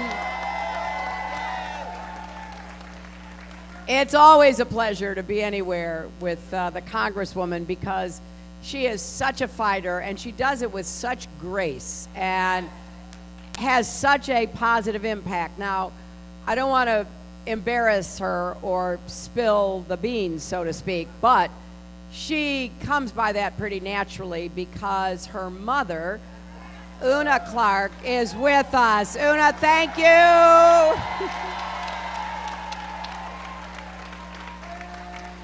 I have known both of them for a long time, and they are just extraordinary public servants, as are the people who are here behind me who were on the panel earlier, which I heard was absolutely fantastic. And I want to thank Tish, and I want to thank Sayu and Gwen Carr and my long friend Jaleesa and Alexis and Nicole and everybody who had a part in talking about the issues that we're concerned about today. I also want to recognize and thank Rudy Crew. Rudy Crew. As a lot of you know, Rudy is the head of Medgar Evans and is doing such a great job, and before that has been one of the nation's premier educational leaders. And Rudy, we're so glad you're back in New York. And Lori Cumbo, thank you for being here too. Now, what I really want to do today, and I'm going to call on my friends sitting back here because I want them to be part of it. Maybe we can take, can we get this going? You think somebody can, Jake, we can maybe take this away. What I want to do is to just talk about some of the issues you've already heard a little bit about, because each one of these women are fighters and advocates and successful in getting results. And when it comes down to it, I think that's how we should be measured. You know, I think there are 3 tests that we have to apply to whoever is running for president. First, can you produce positive results in people's lives? Not just talk about it, but actually deliver. Deliver the kind of progress that we all here in Brooklyn and throughout New York believe in. Secondly, can you keep us safe? And can you lead the world based on our values? Because we in New York also know that national security, public safety, terrorism can't be an afterthought. We have to be prepared and we have to be ready, and we have to do that in a way that is consistent with our values. And then, of course, third, how do we unify our country? Too many voices out there, too many people are trying to divide Americans against Americans. I wish they'd all come to New York and spend time. And the fellow who's from New York, I wish he'd get out of one of his towers and actually walk the streets and spend time with the people of this city.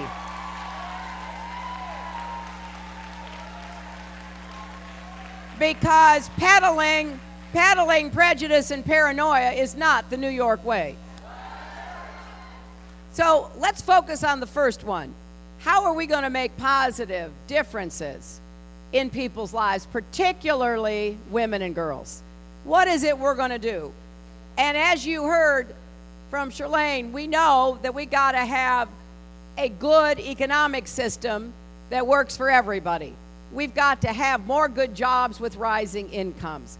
And we have to knock down every barrier that stands in the way, whether they are barriers based on gender, race, sexual orientation, disability, or anything else. Because we have so much talent in this city, state, and country. We're only hurting ourselves as well as holding others back if we don't knock down these barriers. So my goal as your president is to knock down every barrier standing in the way of every American fulfilling his or her potential. And I'm particularly concerned about girls and women, being one myself, but more than that, because we still have a long way to go before we can honestly say to our daughters, yes, you can be anything you want to be, including President of the United States.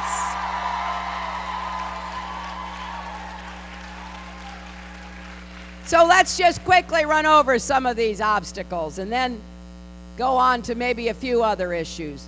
First, we do need more jobs, and I've laid out plans for how I would go about creating those jobs, because there's going to be a big difference in this general election between economics that works for everybody and trickle-down economics that works for a really, really small slice of America.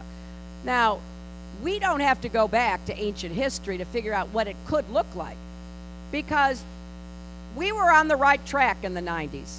When Bill de Blasio was serving in the Clinton administration, when the governor was, when we were looking at, okay, what do we do to knock down barriers and create 23 million new jobs and raise incomes for everybody, not just people at the top? Because that's what we've got to get back to. What happened? Well, I'll tell you what happened. The Supreme Court made George W. Bush president. If anybody doubts the importance of the Supreme Court, just remember that, please, okay? Because during those 8 years, Median family income went up 17%, and median African American family income went up 33%. So we weren't where we needed to be, don't get me wrong, but we had a path that we could follow. So the people of New York were good enough to send me to the Senate in 2001. And when I got there, I hoped, Yvette will tell you this, you fill with hope that you can make those differences you want to make for people. I hoped, okay, we could build on. I knew there were Republicans. I knew they had a different point of view, but I thought, hey, they're not going to turn their back on what's working. We got to make it work better. We got to include everybody. Well, that was not to be. Slash taxes on the wealthy, take your eyes off the financial and mortgage markets, and you know what happened. Worst financial crisis since the Great Depression. And I remember after the 2008 election, then President-elect Obama called, asked me to come see him in Chicago. So I did. And I didn't know. It turned out he wanted to ask me to be Secretary of State. But before we got to that, he looks at me and he says, it is so much worse than they told us. And it was. We were losing 800,000 jobs a month. 9 million Americans lost their jobs. 5 million homes were lost. And $13 trillion, and this goes to Shirlene's point, $13 trillion in family wealth was wiped out. Who was hardest hit? African Americans, Latinos, women. Now, I don't think President Obama gets the credit he deserves for digging us out of the ditch that the Republicans put us into. And everything he did was against a wall of implacable hostility from the Republicans. And he got up every day, because I worked closely with him during those first 4 years. And he was determined to make something good happen. And he did. The Affordable Care Act, we now cover 90% of Americans. 20 million more people have health insurance. So we have to guard and defend the progress we've made while we try to go even further. That's why it's so important to have leaders like our mayor, members of the city council, members of Congress, because we have to. Looks like we're having issues with our satellite. I'm sorry. Because when it comes to the economy today, people are standing, but they're not running the way they thought they could or should.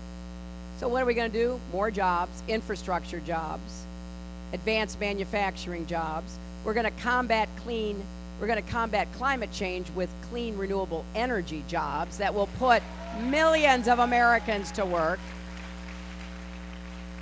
And we're going to ignite small businesses so that minority-owned, women-owned, young people-owned small businesses can get up and going again. And we're going to focus particularly on minority and women-owned small business, because they still too often are left out of all the programs. They're not given access to the credit that they need. You know, a woman told me more dreams die in the parking lots of banks than anywhere in America. So we're going to push through and do much more through the Small Business Administration and all the other government agencies and programs to help minority-owned and women-owned small businesses. Raising the minimum wage in New York, starting in the city, and now in the state, is a huge step forward. Happened in California, too. So we have to raise it nationally. And then we do have to finally guarantee equal pay for women's work. And you know the numbers. 78 cents on a dollar for white women, 66 cents on a dollar for African American women, 58 cents on a dollar for Latino women. This holds back not just women, but families. If you have a woman in your family who's working and she's not being paid equally, when she gets to the checkout counter in the supermarket, They don't say, oh, well, you're a woman, so you only have to pay 66 cents on the dollar. Last I checked, that doesn't happen, right? So we got to do more to end this, and I have a bunch of plans in the works. We need more transparency so we know exactly what people are being paid, so they can't hide behind some kind of smoke screen. And we are going to require more transparency from businesses, because right now, if you try to find out what somebody doing your job is making, you can get fired or retaliated against. We're going to end that.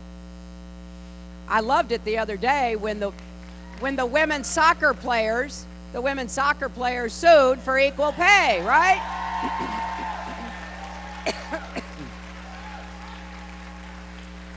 After all, they have won, 3 world championships and the Olympics? They got a pretty good record. Now, everything I've just said, the Republicans disagree with. That, we don't need more jobs, or the government doesn't need to do anything to help, and small business, that just happens one way or the other, and equal pay is not a problem. You hear them talk. And so what we've got to do when we talk about enhancing women's rights and roles and giving women the keys to having their own future open, we got to recognize that we won't be able to succeed unless we have a Democrat in the White House come next January 2017.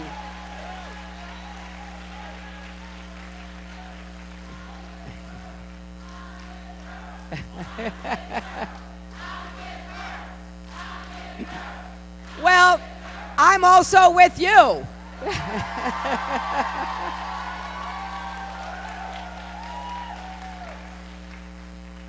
So we've got work to do on the economy, but we also have work to do in education.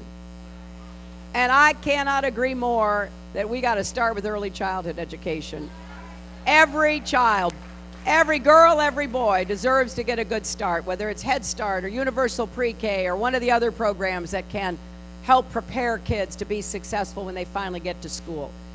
And when we do have our kids in primary and elementary and primary and secondary school, let's do everything we can to support our teachers, to give them the resources they need to do the job they signed up to do.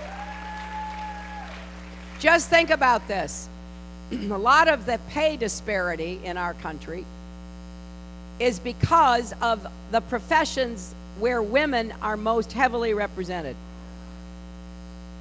But that's not all. People try to say that as an excuse. Those jobs are just as important as anybody else's jobs. Number one, if you're a teacher, you're a nurse, you're a social worker, you're an early childhood caregiver, you're a home caregiver, you deserve to be paid in a way that produces dignity and a decent standard of living.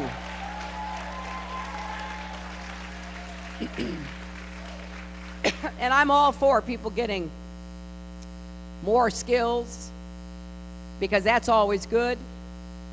But if you look at a lot of professions today, you will find disparities in pay that are not related to education or skills. Let's look at the high-tech industry for a minute.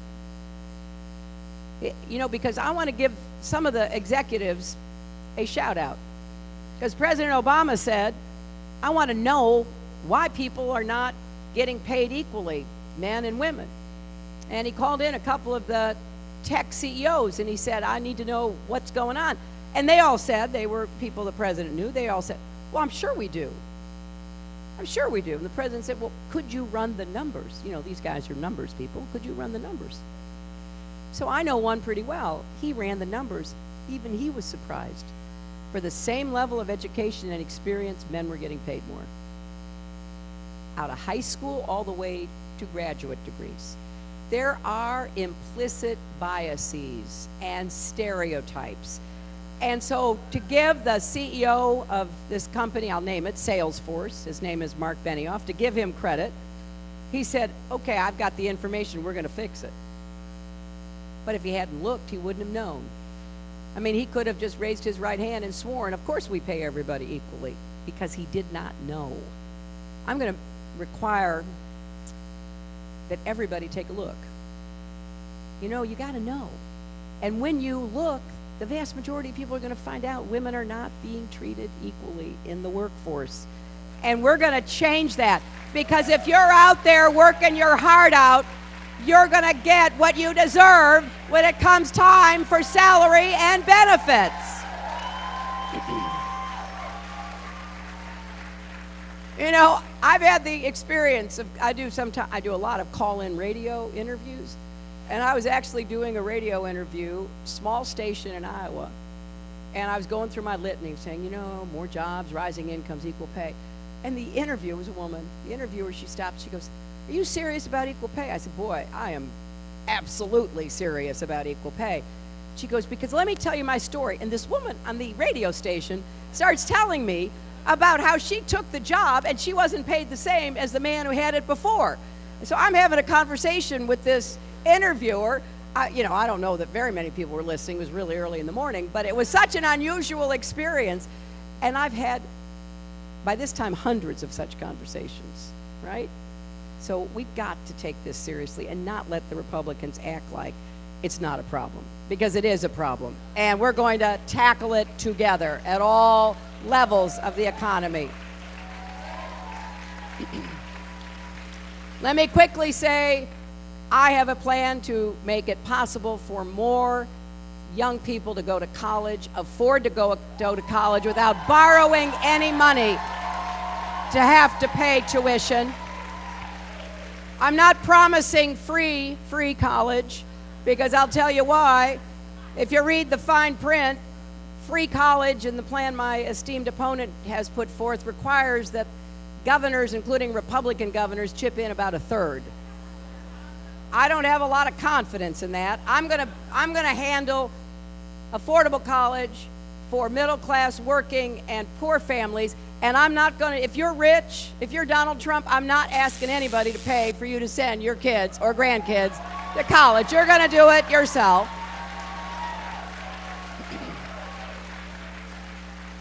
But I want to make just this additional point about this. A lot of young women have extra expenses when they're trying to get their education. When I was teaching at the University of Arkansas, and I spent a lot of time talking to students, I met so many young single parents who were trying to further themselves, right, Tish? They were working so hard, but they already had maybe 1 or 2 children. So they could scrape together the money for the tuition, but here's what happened to them. They had an old clunky car that they drove to school, and the car broke down, and they didn't have the $300 necessary to fix it. And they couldn't get to class. Or their child care, which had been delivered by a parent or a grandparent or a friend, that was no longer possible. Or the house they were living in got sold out from under them, and maybe the rent was raised and they couldn't afford it. And so I realized that some of the people who were working the hardest to get ahead couldn't get help for what they really needed. So I started a program called the Arkansas Single Parent Scholarship Fund. And we raised money to give help to single parents to meet these expenses. I want that to, and then, we started it in Northwest Arkansas. By the time I left, it covered the whole state. We have helped 35,000 people get their degrees. I want that to happen in Brooklyn, in New York, and across America.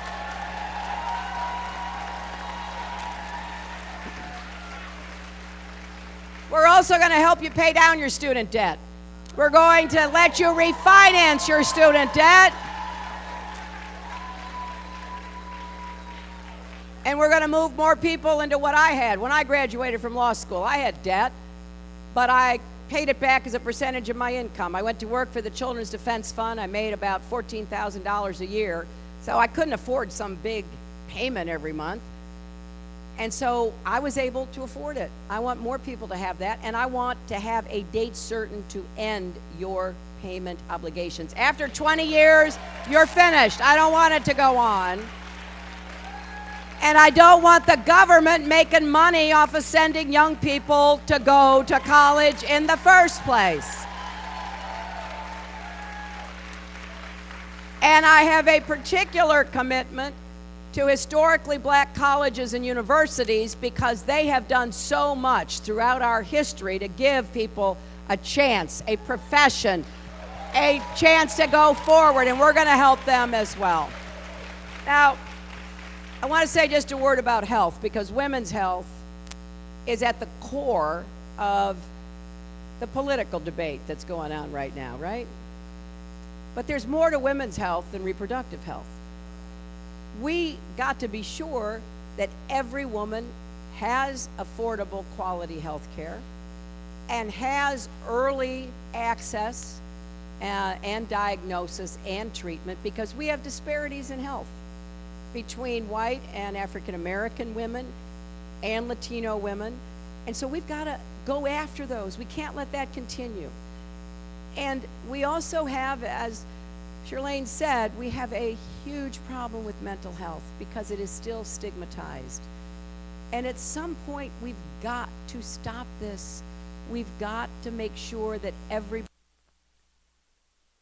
And that if you have cancer, diabetes, whatever, you get the same help as if you have depression, bipolar, anxiety, schizophrenia, any...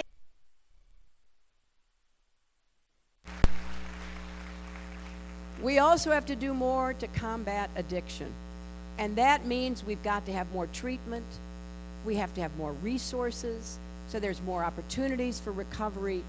And we've got to treat addiction as it is. It is a health condition, not a criminal condition. And we've got to divert people from the criminal justice system.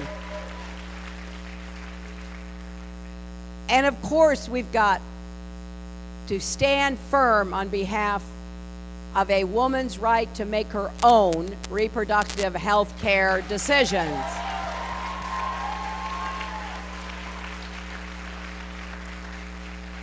And don't be misled. You know, Trump may be the most outrageous of the Republicans. He is saying what all of them believe. They want abortion to be illegal, and they do want to punish women. He just committed the sin of actually telling people what they believe. And so this is a challenge that some of us have been dealing with for a long time. But make no mistake about it, it goes to the heart of women's autonomy and independence and rights. It is critical to who we are and who we can be.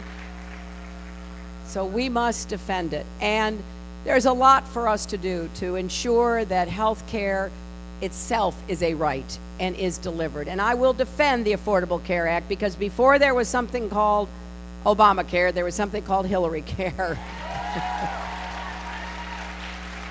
And we weren't successful, but I got back up and we got the Children's Health Insurance Program, which insures 8 million kids. And when President Obama signed the Affordable Care Act into law, I was thrilled. I was so happy, because now we are on the path to universal coverage. We are not going to let the Republicans repeal, which they have tried to do 60 plus times. And we're not going to start over again, because it took us since Harry Truman to get to where we are today. We're going to defend it. We're going to get the cost down. We're going to tackle prescription drug costs too. Now, whenever you talk about health care, you've got to also quickly add, we're going to defend Planned Parenthood, and we're going to protect Planned Parenthood from the partisan attacks that have been hurled against it continuously. And what I am just heartsick about are the millions of women who will be denied health care if the states keep doing what they're doing, and if the Supreme Court affirms what they did in Texas. That's why we've all got to stand with President Obama and his constitutional right to appoint a successor to Scalia to get the court back to 9 justices. Now, there's a lot of work to be done. We've got to get comprehensive immigration reform with a path to citizenship. I will also stand firmly in favor of President Obama's executive actions on DACA and DAPA, and I want to end the raids, I want to end the roundups, I want to keep families together, I want to end private detention centers and private prisons. I want us to have a humane immigration system for everyone.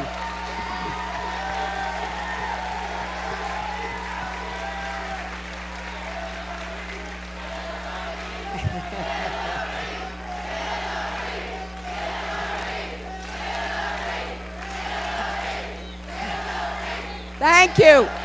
And I want to add that the very first speech I gave in this campaign was for criminal justice reform and ending the era of mass incarceration, and I really applaud what the mayor and Bill Bratton and the city council are doing to show that you can keep crime down and respect people's civil rights, liberties, privacy, dignity. And yes, I am, with your help, going to keep taking on the gun lobby until we get common sense gun safety measures.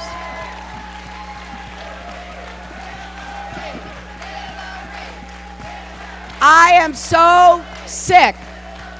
I am sick of this stranglehold that the gun lobby has on Congress and so many elected officials around America.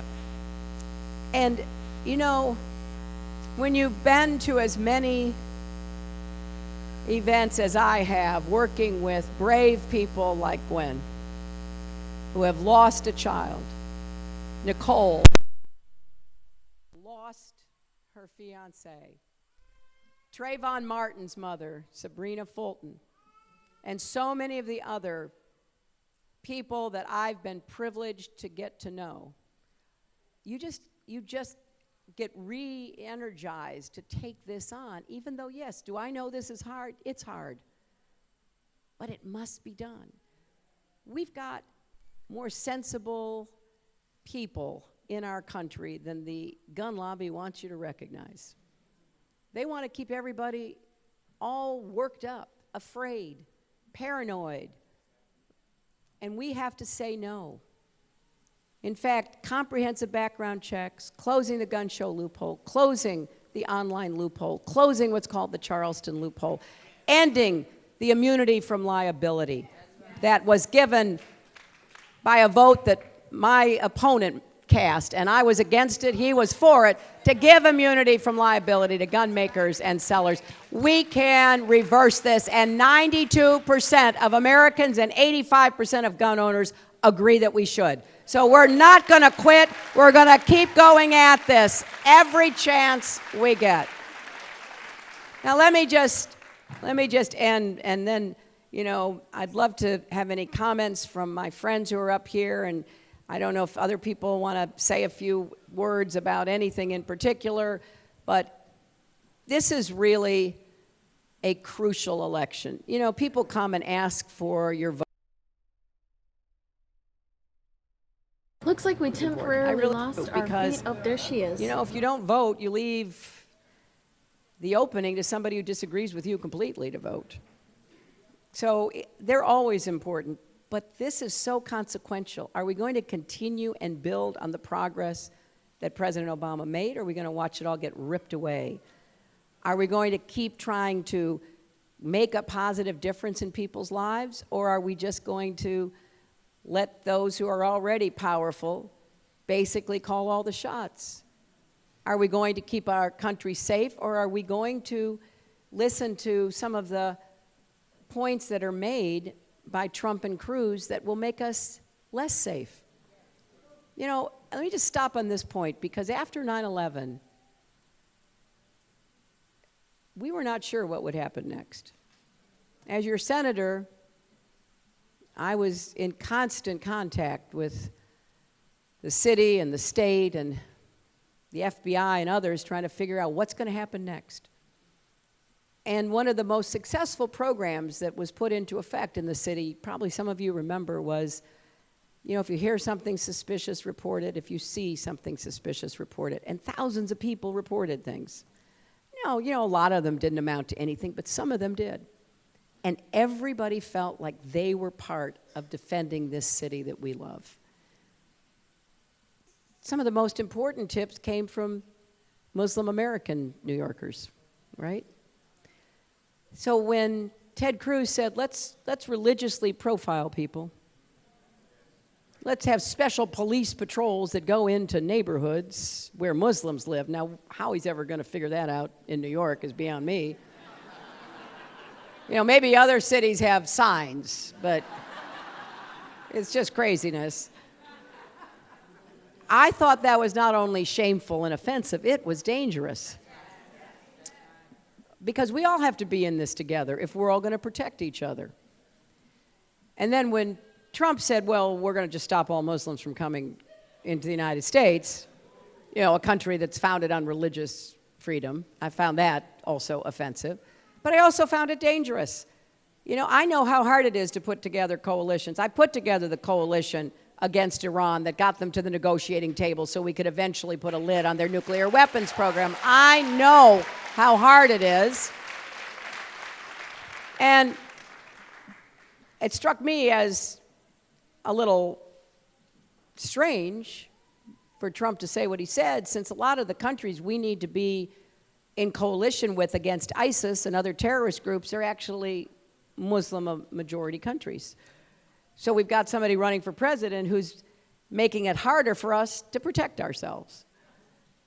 And believe me, the world is listening to our presidential election, because I'm getting a lot of incoming messaging like, what does this mean? I said, oh, well, you know, don't pay too much attention. We'll sort it out. We'll make it okay. But we have to make it okay, because we have to keep people safe, and we have to be smart and effective. And then, of course, we got to unify our country. I will go anywhere to meet with anyone, anytime, to find common ground. But I'll also stand my ground, because there are a lot of things we have to stand our ground on. But there's many others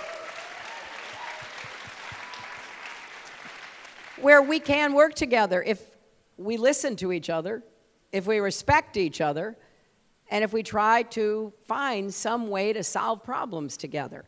That's what Yvette does every day. That's what's done in the city council every day. In a democracy, you don't think you have all the answers unless you're a Tea Party Republican, and that's a category all by itself. Most of us believe, you know, maybe somebody's got something to contribute we can learn from. That's what we have to get back to doing in our country. So I am thrilled to have a chance to be here in Brooklyn, to have a chance to be at Medgar Evers, to have a chance to see all of you, because when it comes down to it, I believe the values of New York are the values of America. Thank you all.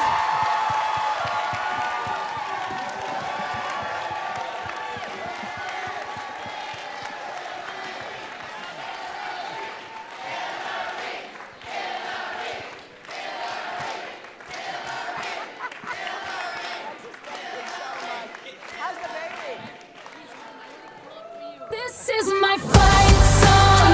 Take back my life song.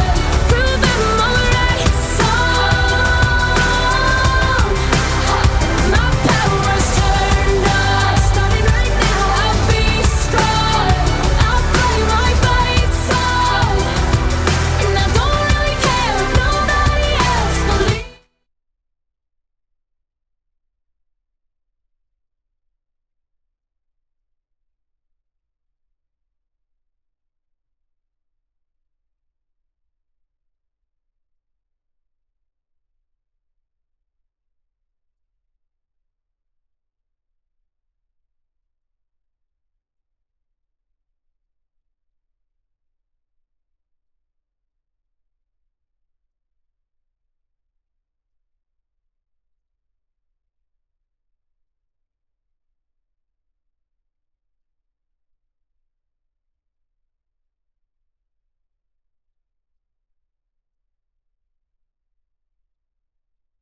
All right, everybody, welcome to the Fox 10 News Now stream, part of fox10phoenix.com. My name is Mike Page. It's 2 o'clock here in Arizona. Hope everyone is having a great afternoon. In just a few hours, we are going to have full coverage for you of the Wisconsin primary results. We're happy that you're here with us and get those results for you as soon as they come in. I had a little moment there where I was like, where am I going to go with this? But no, we're going to have a full show on the Fox 10 News Now stream for you. Kinsey's going to manage that tonight, and we'll have all of the speeches that are provided to us from all of the candidates speaking out today after the results do come in. So it should be very interesting to see how that all goes and shapes up And tonight. my concern is that you're going to tell them that we're going to give them all results and then leave A full me. show. Yeah, I already said it's going to be a full show.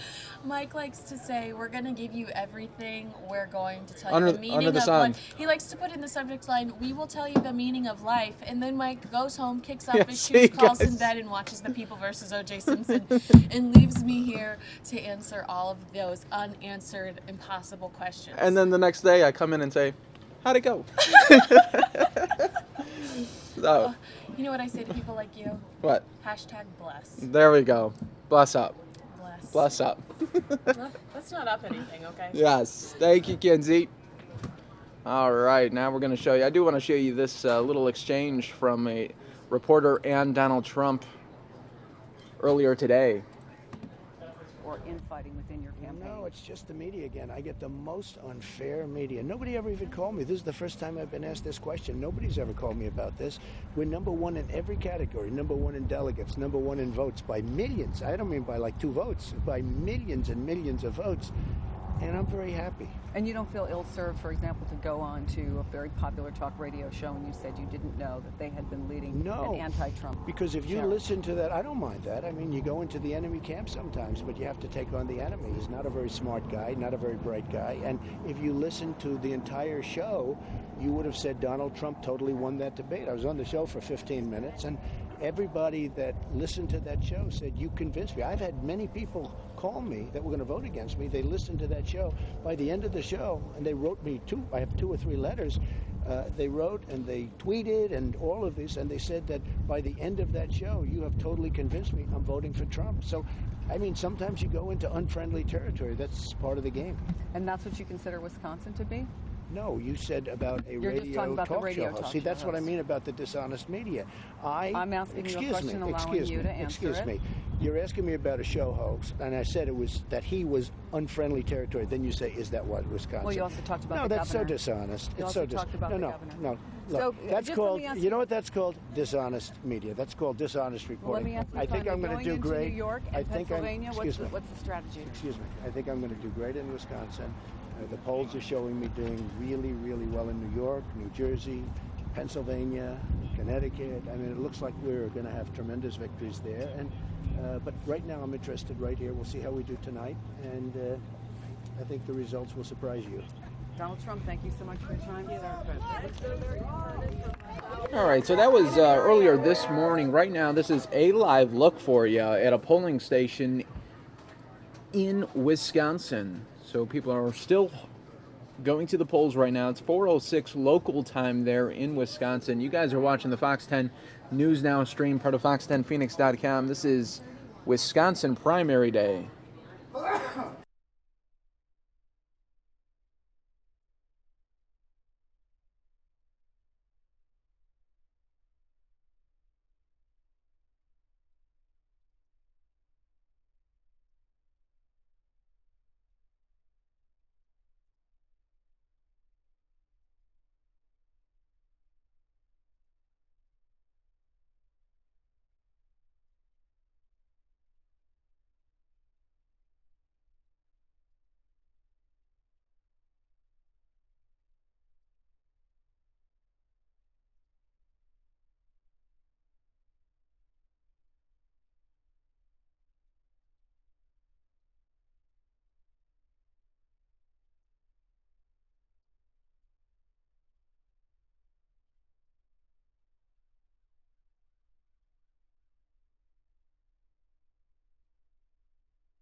And folks, earlier today, Wisconsin Governor Scott Walker said that he's ready to support the candidate who wins the Republican presidential nomination, but is confident Texas Senator Ted Cruz and not frontrunner Donald Trump will be running against Democratic rival Hillary Clinton in November as voting was set to begin in his state's primary contest. Walker, who has been vigorously campaigning in Wisconsin for Cruz, said the Badger State's primary could be a turning point in the election, while predicting nearly record turnout. Still, Walker expressed his support for whoever wins the GOP nomination. He did say, "I'm going to support the Republican running against Hillary Clinton because Hillary Clinton would be an awful, awful president for the United States," Walker did say on Fox and Friends early this morning.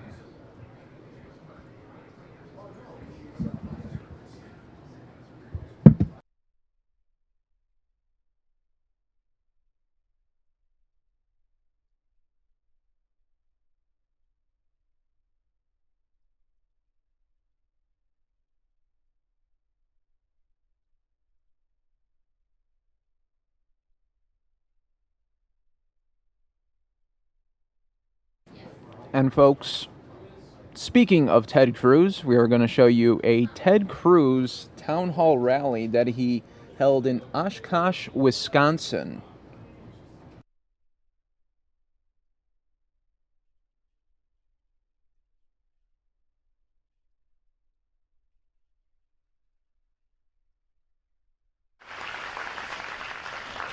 At the same time, I told people when I would knock on their doors, I love what's going on in Wisconsin. I would love to be a part of that.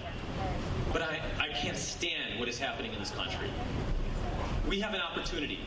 We have an opportunity on April 5th to give Wisconsin to Senator Ted Cruz and take this country back.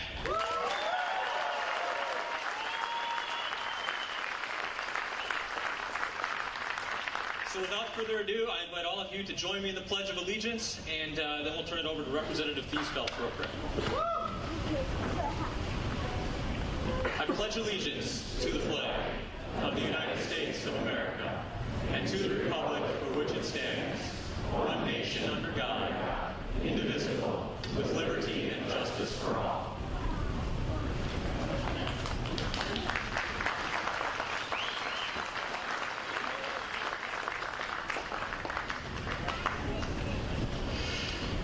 Good morning, everybody. Is it still morning? There's a clock way in the back there. Well, what a great crowd. I really appreciate all of you coming out here today to support the next president of the United States. What's his name? Well, I have the distinct honor today of opening the event in prayer. So if you're willing, I ask you to please bow your head. And I'm going to put my glasses on so I can actually read it.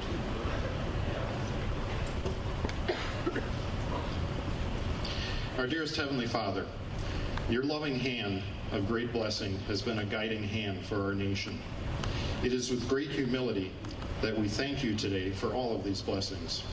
We ask that you continue to look with favor upon the United States of America and give us all, especially our leaders, a servant's heart that seeks to glorify you above all in our thoughts, our words, and our actions. Make our goal, especially this Holy Week, be to always be a reflection of you that brings honor to you and to the sacrifice of your Son, Jesus Christ, on the cross.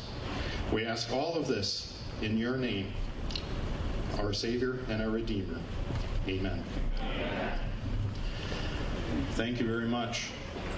Now, it just occurs to me, I didn't tell you who I am. I am Jeremy Thiesfeld. And if you see my name in writing and wonder, how do you pronounce that name? Just think of seatbelt. My wife teaches little kids, and that's how she helps the kids remember how to pronounce her name. So Jeremy Thiesfeld, and I'm in the State Assembly. I represent the Fond du Lac area. Where are all my Fond du Lac people here? I know some of them are there. Thanks for coming out. And if you don't know where Fond du Lac is, just south of here for about 20 miles. Great conservative area, and I've been in the legislature since 2011, so I went through some pretty exciting times with a true principled conservative by the name of Scott Walker.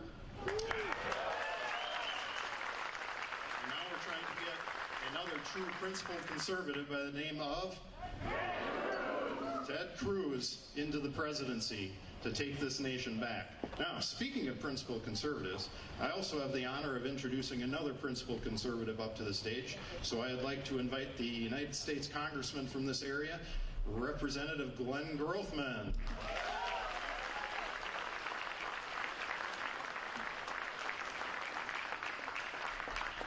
I get the best job today.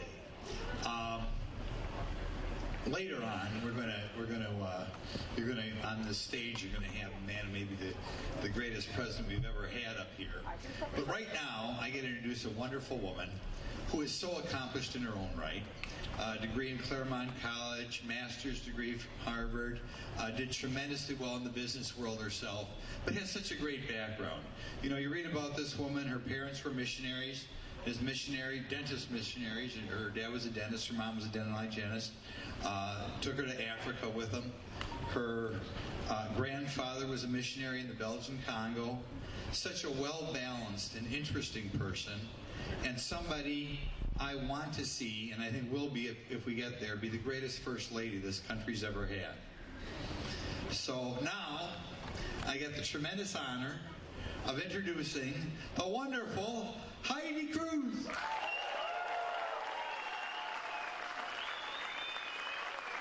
Thank you so much, Congressman. Well, with an introduction like that, we have an incredible leadership team here in Wisconsin. And the reason we put so much focus on your state is because we care about you, we care about Wisconsin businesses, and you are going to have an incredibly important voice in this election on April 5. And I'm really excited to have the chance to meet all of you today. You know, these are the companies in America that drive our economy. Small businesses, family-owned businesses, private companies that are growing and thriving. And you know, there's a lot of people who don't question who makes the cones on their roads or at the events. We interact as consumers with products every day that are critical to our economy. And we need a government that respects your industriousness, your skill, your growth. And that's exactly what Ted will do. I just want to tell you 3 things about Ted before he comes. You know, I always love to talk about Ted before he gets here because I can say whatever I want about my wonderful husband. But my objective with this is to tell you why I fell in love with Ted 16 years ago.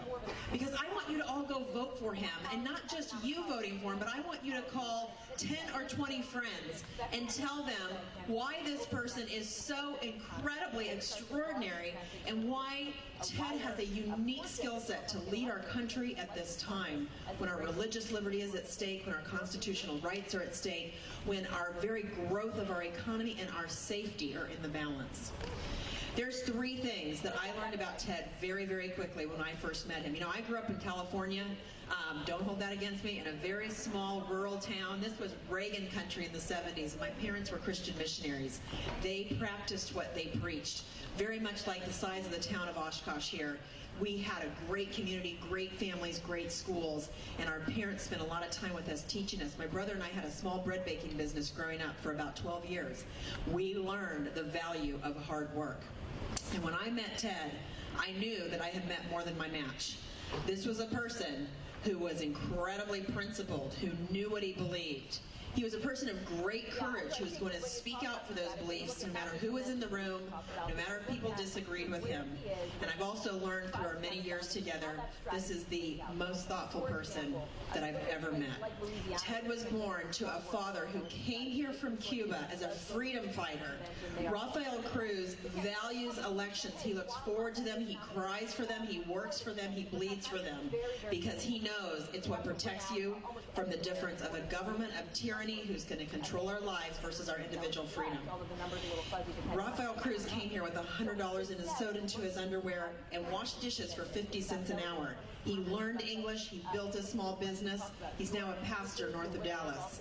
Ted's mom was the first in her family to ever go to college. Her father didn't think that women should be educated, and this lady, who is now over 80 years old, Eleanor Dara, graduated in 1956 with a degree in math and was one of the first computer programmers in this country. She is unflappable. She has a backbone of steel. She's wise, patient, and very, very smart. And whenever we need to get Ted to do something that no one can convince him to do, I call Mimi. And I tell 27 million Texans that their U.S. Senator still listens to his mom.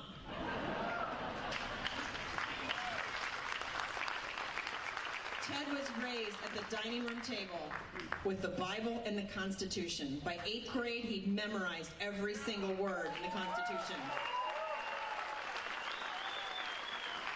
And he spent the last 20 years defending your values of religious liberty, freedom of speech, the Second Amendment, the right to keep and bear arms, your privacy, and the sovereignty of this country, and the 10th Amendment of giving power back to you, families, communities, and states.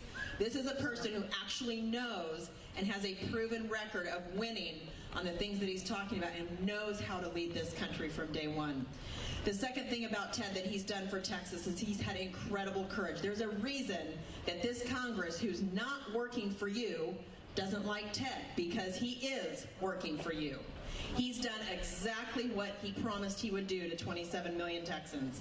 And Texas voted for him a few weeks ago with a 17-point margin. The people that know him best know that he went there a very, very short time ago and has been turning that system around and is not going to stand for this do-nothing government that we have.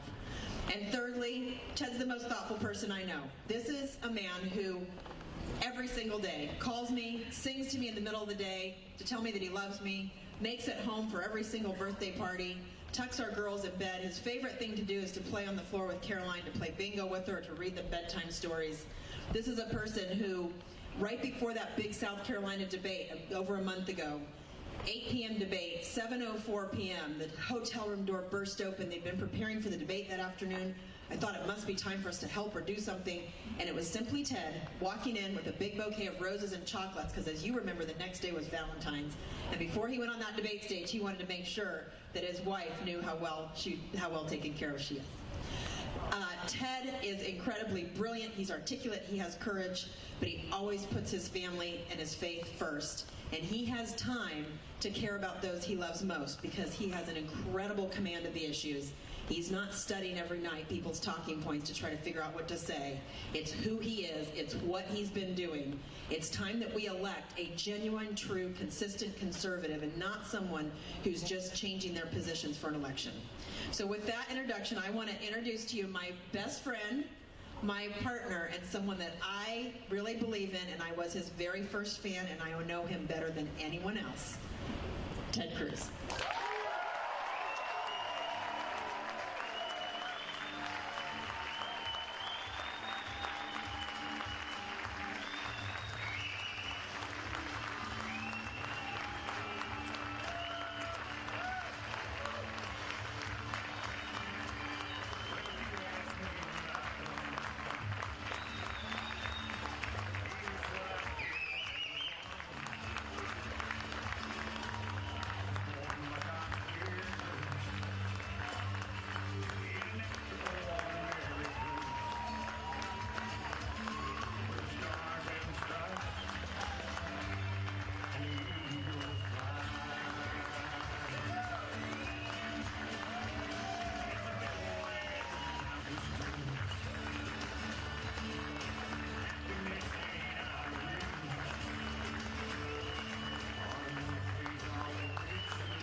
God bless the great state of Wisconsin.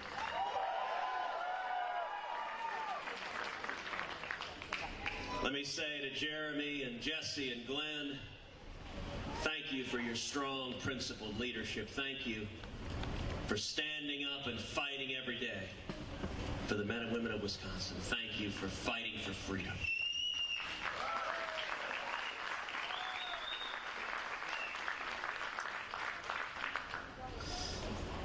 And to Heidi, isn't she going to make an amazing First Lady?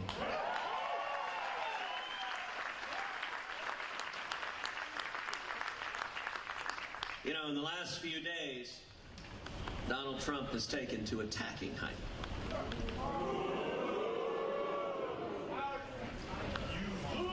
Look, I gotta say, that's well said. I'll let him speak for himself, but I'll tell you, I think Heidi is the most beautiful, brilliant, amazing, fantastic, loving mom, incredible wife, and she is my best friend in the whole world, and I love you with all of my heart.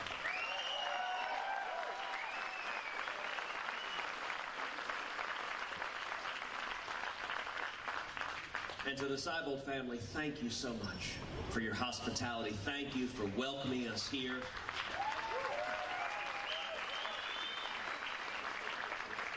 Thank you for your leadership, providing jobs. We're here at the largest manufacturer of road cones in the United States of America.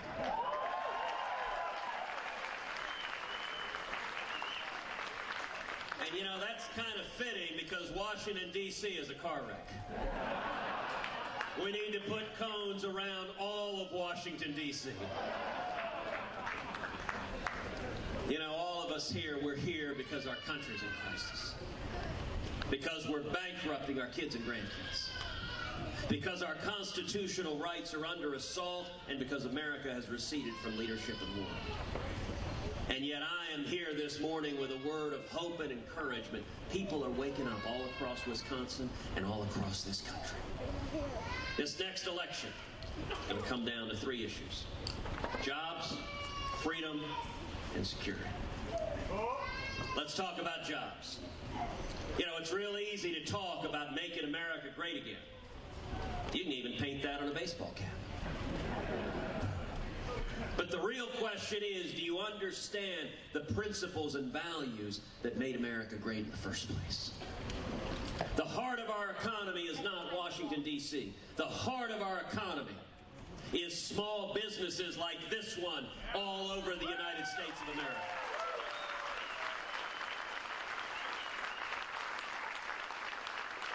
You want to kill the economy, do what we've done the last 7 years, hammer the living daylights out of small businesses. You want to see the economy take off, lift the boot of the federal government off the back of the necks of small businesses.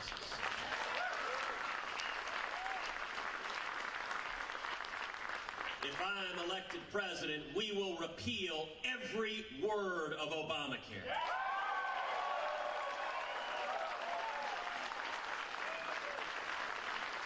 It's the biggest job killer in America, and we're going to pass common sense health care reform that makes health insurance personal and portable and affordable and keeps government from getting in between us and our doctors.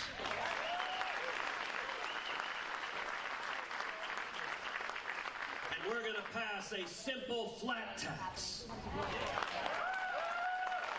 so that every American can fill out our taxes on a postcard. And when we do that, we should abolish the IRS.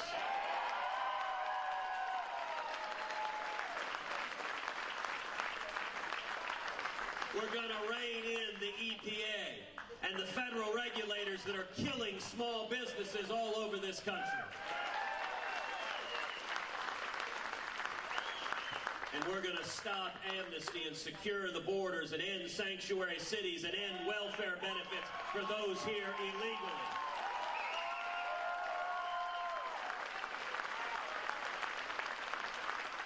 And when we do all of that, let me tell you what we're going to see. We're going to see millions and millions of new high-paying jobs, manufacturing jobs, like these jobs coming back to America, coming back from China, coming back from Mexico. We're going to see wages going up for Americans all across Wisconsin and all across this country. And we're going to see young people coming out of school with 2, 3, 4, 5 job offers.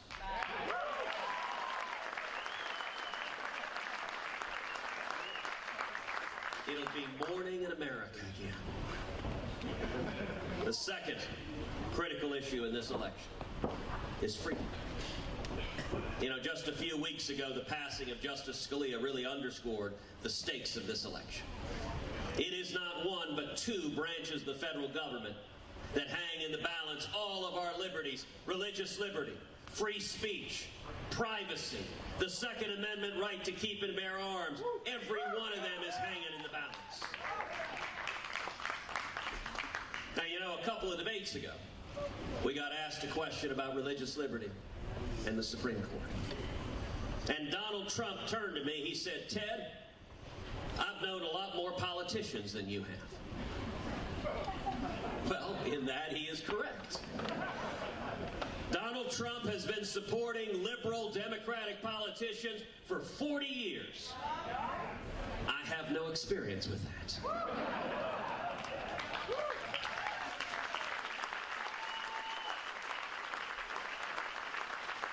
But Donald went on to say, "Ted, when it comes to the Supreme Court and religious liberty, you got to learn to compromise. You got to learn to cut deals with the Democrats and go along to get along." Well, let me be very, very clear to the men and women of Wisconsin. I will not compromise away your religious liberty.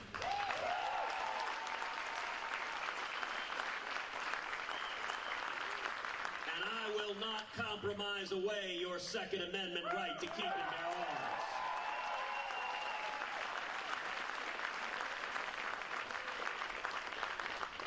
The third critical issue in this election is security. All of us were horrified at the terrorist attack this week in Brussels. And it wasn't an isolated attack. It wasn't a lone wolf. It was an act of global jihad being waged by radical Islamic terrorism. And for 7 years, we've had a president who abandons our friends and allies and who shows weakness and appeasement to our enemies. Now, again, 2 debates ago, Donald Trump explained if he were president, he would be neutral between Israel and the Palestinians. Well, let me be very, very clear. As president, I will not be neutral.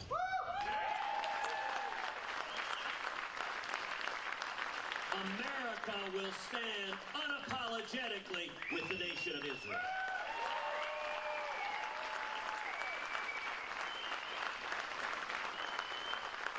And if you cannot tell the difference between our friends and our enemies, if you cannot tell the difference between Israel and Islamic terrorists who want to murder us, then that raises real questions about your fitness and judgment to be commander-in-chief.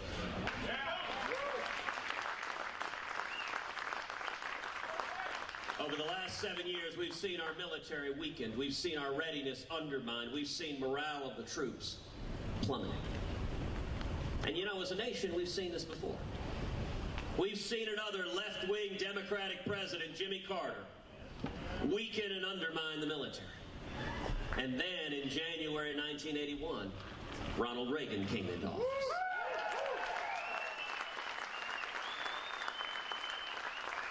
And what did Reagan do? He cut taxes, he lifted regulations, small businesses exploded. We saw millions of new high-paying jobs. It generated trillions in new federal revenue, and Reagan used those trillions to rebuild the military, which bankrupted the Soviet Union and won the Cold War.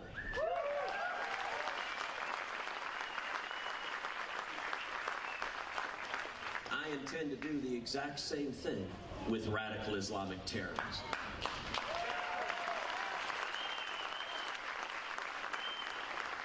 We're going to repeal Obamacare, pass a flat tax, rein in the regulators, stop amnesty, and we'll see millions and millions of new high-paying jobs. When we're back here in a couple of years, this factory is going to be twice the size with new jobs coming in, higher wages being paid, and that money is going to generate trillions in new government revenue, and we will use that money to rebuild this military so it remains the mightiest fighting force on the face of the planet.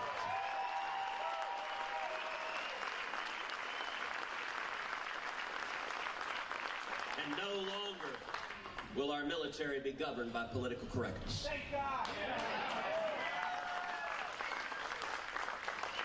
If you are a jihadist, then hear my words. In January 2017, your day of reckoning is coming.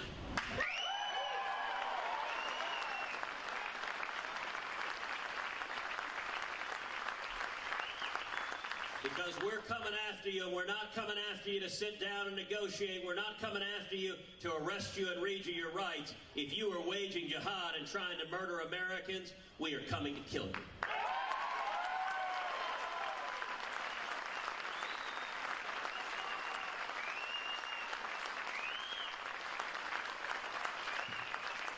Wisconsin is a battleground. This election, right now in Wisconsin, is neck and neck. Donald Trump and I are effectively tied in the state of Wisconsin. And it is the men and women here, it is each and every one of you picking up the phone and calling your friends and your family and your loved ones and saying, this election matters. That's how we win. It took Jimmy Carter to give us Ronald Reagan. And I am convinced the most long-lasting legacy of Barack Obama is going to be a new generation of leaders in the Republican Party who stand and fight for freedom, who stand and fight for the Constitution, and who stand and fight for the Judeo-Christian values that built this great nation.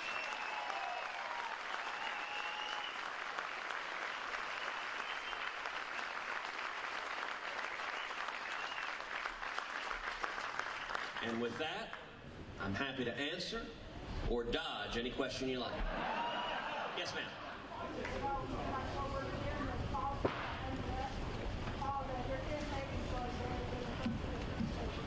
Thank you very, very much. For those of y'all who couldn't hear, she very kindly said she and her coworker made calls all day volunteering. Thank you. It is your work, your passion, your love for this country that is going to turn this country around. Thank you.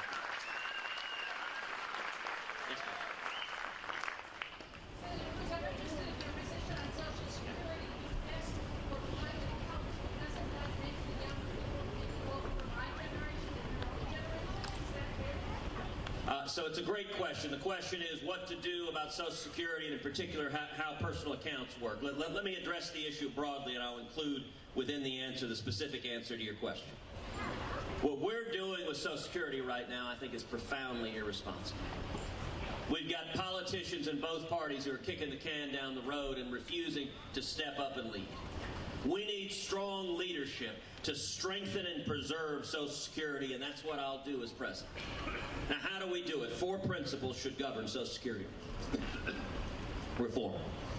The first, for seniors, for those on Social Security or near retirement, there should be no changes whatsoever, nothing. We've made promises.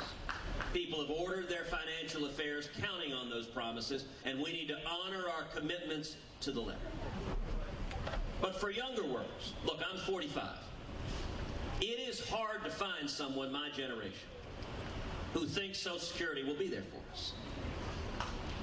Now, that is a tremendous opportunity for reform. When you've got younger generations that understand that politicians are bankrupting Social Security, it gives us an opportunity to step up and fix it. For younger workers, we ought to follow 3 principles. Number 1, for younger workers, we should gradually raise the retirement age to recognize that people are living longer, to give younger workers the time to plan on it and to save accordingly. Number 2, for younger workers, we ought to change the rate of growth of Social Security benefits so that it matches inflation rather than exceeding inflation. Now, those 2 changes for younger workers bring Social Security into solvency. It fixes the problem. But the 3rd change that is critical is for younger workers, we ought to be able to keep a portion of our tax payments in a personal account that we own, that we control, like a 401k, that we can give to our kids and grandkids.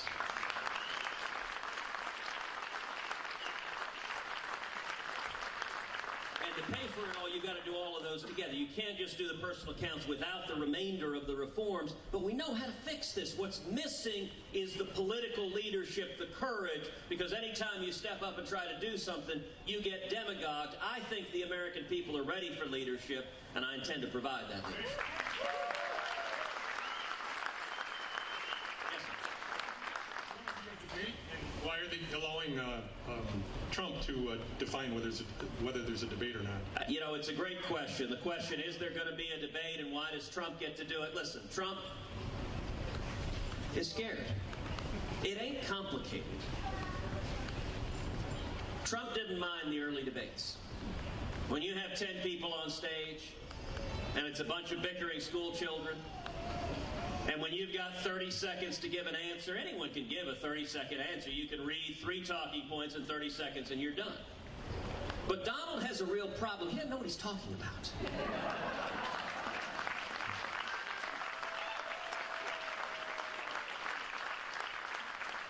He has utterly no idea. You know, one of the earlier exchanges, as the field has gotten smaller, Donald's done worse and worse and worse because he gets a little bit more time, and when he runs beyond 30 seconds, you can kind of see his eyes open up a little bit. He's like, I don't know anymore on this. I mean, look, this is a man who, when he was asked, what would you do on health care, he kept saying, well, the lines around the states, the lines around the states. It's like, what are you talking about? I don't know. They told me to say the lines around the states.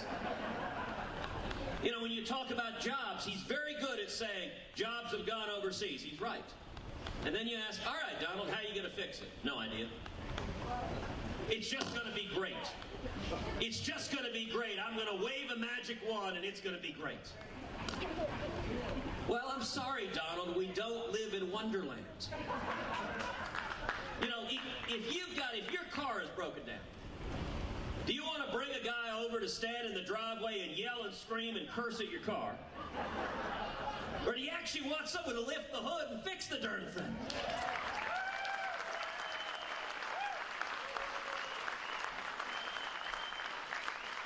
You know, Donald on the economy, his idea is put a 45% tariff on all imported goods. Now, a tariff is a tax. So he's saying to everyone here, he's going to put a 45% tax on you. When you go to the store, when you're buying diapers, when you're buying clothes for your kids, when you buy your next car, take the price and increase it by 45%. That's disastrous. Look, people are struggling already. You want to jack up the cost of living by 45%. And not only that, the immediate response to that is all of our trading partners will put reciprocal tariffs on the other end, so then we stop selling abroad too. Last time we did that was called Smoot-Hawley. It helped contribute to the Great Depression. And there's a much better solution. My flat tax plan, which we've laid out in real detail, details something Donald doesn't do. Real detail lets every American fill out their taxes on a postcard. If you go to the website, tedcruz.org, you can see the real postcard. Typical family of 4, first $36,000 you earn, you pay nothing. No income tax, no payroll tax, no nothing. Above that, every dollar above that you earn, you pay a simple, flat 10% tax. It's fair and even. No longer are billionaires paying less than each of us.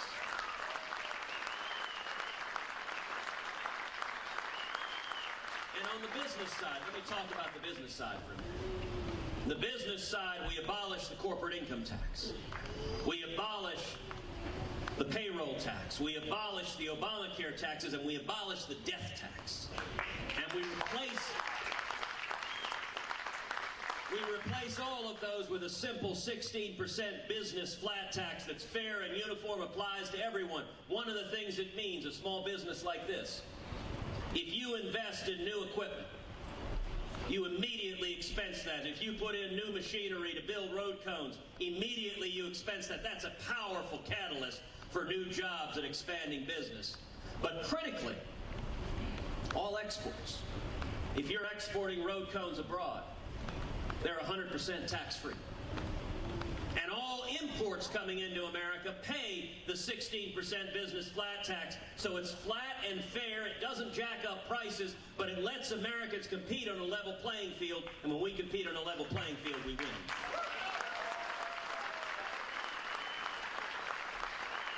All right, 2 more. Yes, sir.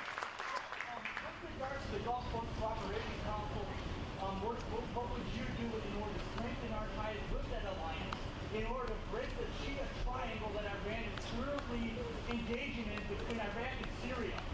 Because this will be complicated if we try to go on a ground war against ISIS, which is what's going to be needed in order to take these guys out. Thank you for that question. Look, right now we have a president who is engaged, he is so bound up by political correctness that he will not name the enemy we're fighting, and he will not fight it effectively. You know, after every one of these terror attacks, whether Paris or San Bernardino, are no doubt coming on Brussels, the president does a national TV conference where he refuses to say the words radical Islamic terrorism. The traitor. But instead, he lectures us on Islamophobia. Well, enough is enough. Right?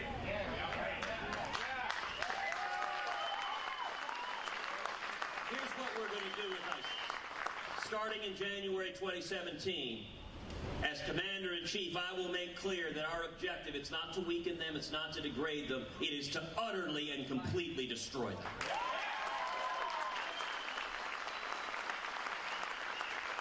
And we will do that through overwhelming air power, through carpet bombing them into oblivion. We will do that through arming the Kurds on the ground, who are boots on the ground, who are fighting ISIS right now. And we will also do it to the extent it is needed to have special forces or U.S. troops. No longer will we send them in with rules of engagement that tie their arms behind their back and make it impossible for them to win. If we send American fighting forces into combat, if we have to do so, we should use overwhelming force, kill the enemy, and then get the heck out.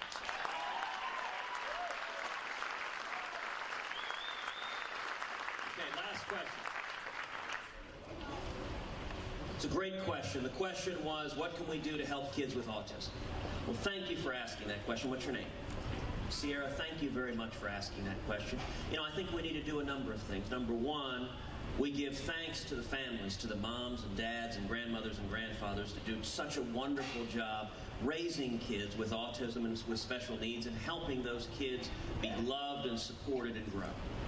But beyond that, we need to be expanding medical research to deal with challenges. And in particular, right now, if you have a new drug, if you've got a new medical device that you're trying to get approved, it can take many, many years to get that through Washington. Washington, the FDA, it can cost over $1 billion to have a single new medical treatment approved. That slows everything down. You know, there are lots of people who if you have a disease, if you have a challenge, there are treatments that are available in Europe. But you can't get them here because the bureaucrats make them illegal. I think that's wrong. I think it's immoral. And I've introduced legislation to make it much, much easier to accelerate the approval of new drugs, new medical research, new treatment to help cure diseases, to help care for people who are struggling, and for people with autism, new treatments to help them succeed and achieve a full and incredible life. And that is powerful. So thank you, Sierra, for asking that question, and thank you for being here.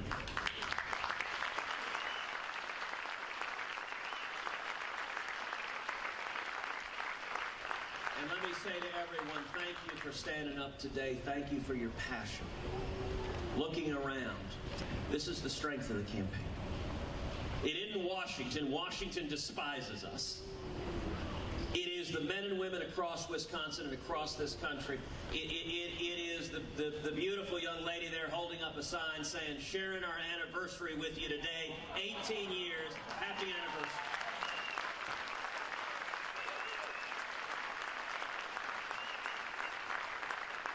Look, that's the power of the grassroots. That's the power of each of us standing together. And we've got an election coming up.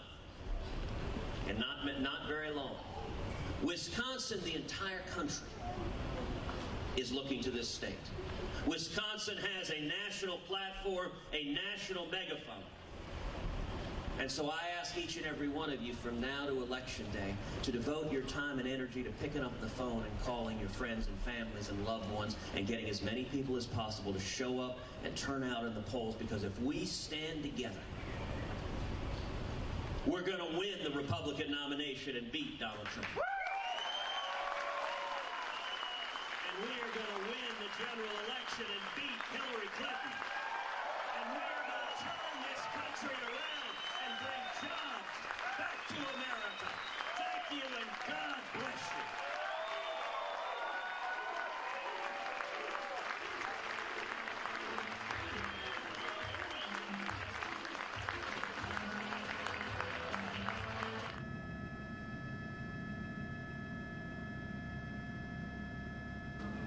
right, folks, this is a live shot here. We are going to get you some details on what this is, this motorcade here.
All right, and this is indeed the buses for the Villanova national champion basketball team.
Folks, if you were watching yesterday, the Villanova team beat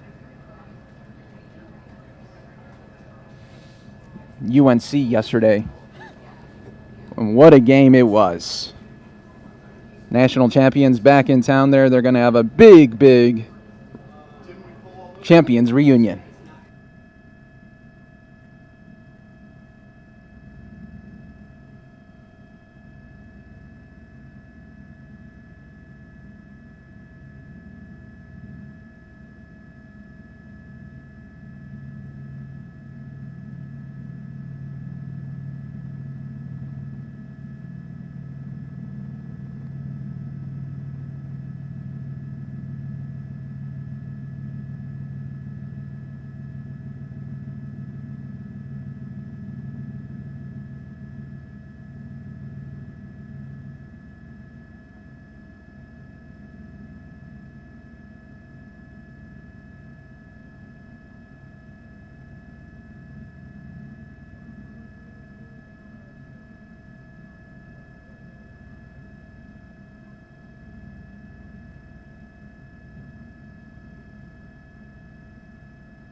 Looks like we may have just lost that shot. Let's see if we could get it back here for you.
Welcome, everybody, to the Fox 10 News Now stream, part of Fox10Phoenix.com. We do appreciate you guys being part of the stream right here. You are seeing the Villanova basketball team, 2016 National NCAA champions, coming back to campus after last night's huge win over UNC. A dramatic three-pointer was a buzzer beater.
Once again, folks, welcome to the Fox 10 News Now stream, part of Fox10Phoenix.com. We do appreciate you guys watching the stream here as Villanova, NCAA National Basketball Champions, making their way back to campus here after last night's huge win.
And there you go. You can see the people waving the team on certain exits there on the highway. There is the Villanova team coming back after a historic win last night in Houston against UNC.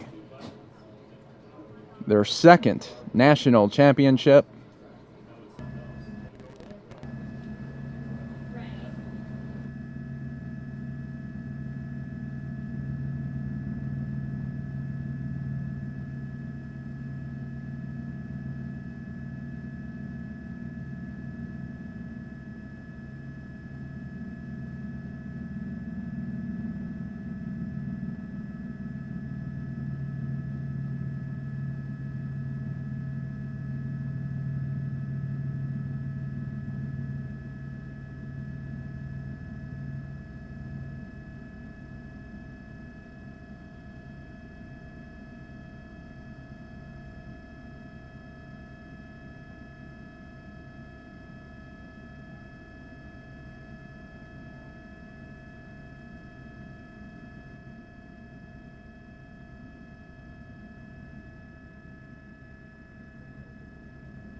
All right, folks, we're going to see if we could get that signal there back up for you.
There you go, folks. As you can see, they're getting very close to campus here,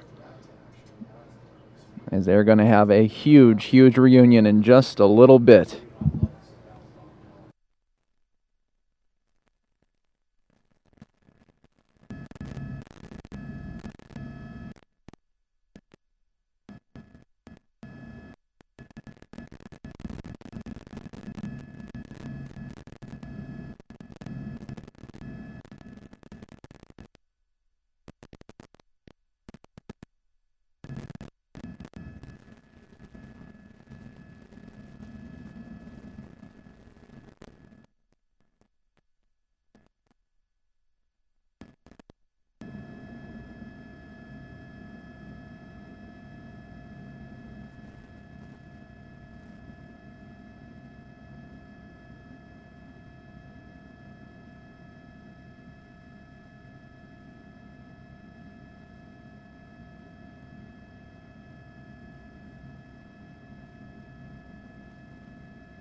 And look at the crowd waiting for them. Here they are, Villanova.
Father. Hello.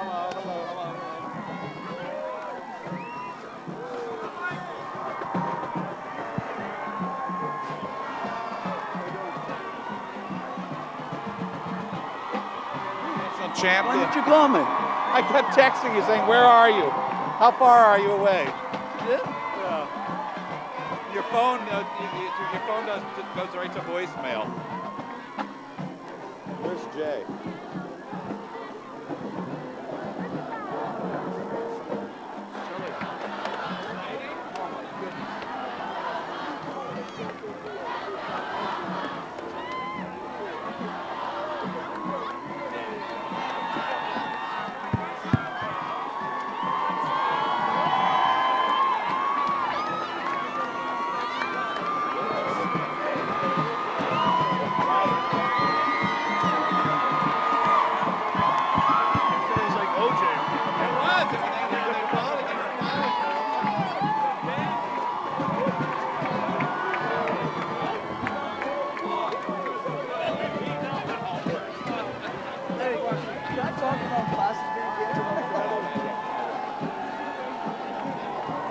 About the parade on Friday?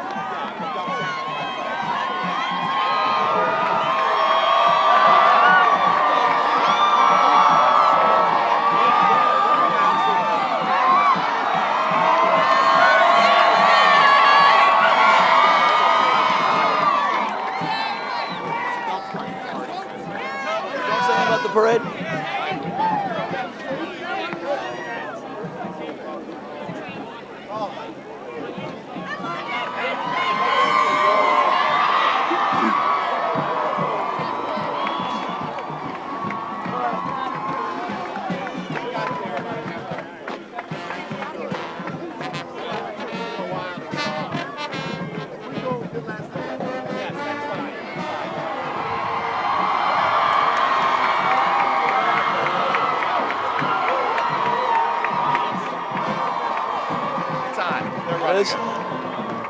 Nova Nation! What do you say? Hey, we can't thank you enough. From Hoops Mania all the way to Houston, you guys have been with us each step of the way. Thank you so much for being a part of this.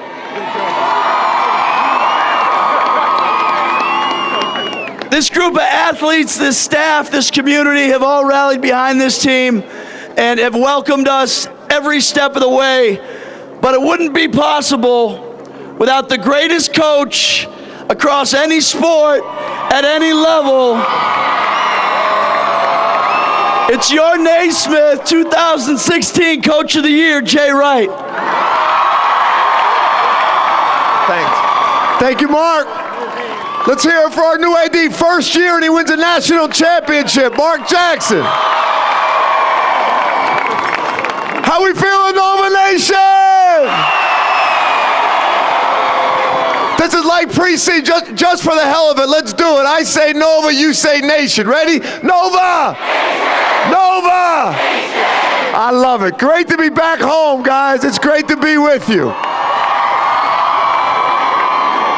It feels like we've been away for about a month, and as we came up 476, all of us just felt so good when we got off on Lancaster Avenue and just see all the people and feel like we're back home. So thank you on behalf of the team for welcoming us home. I want to say there's a lot of MVPs with this accomplishment. I want to first start with, as we all know, God, who has inspired all of these guys, and we are very fortunate to be a part of this Augustinian community here that keeps us on the right path. And I'll tell you what, Father Rob gives us a homily before every game, and we were getting ready. We needed him to have the best homily for the biggest game, and he came up big. Best pregame homily ever by Father Rob before the North Carolina game. Where is he? Where is he? Bring him up here. Father Rob, right here.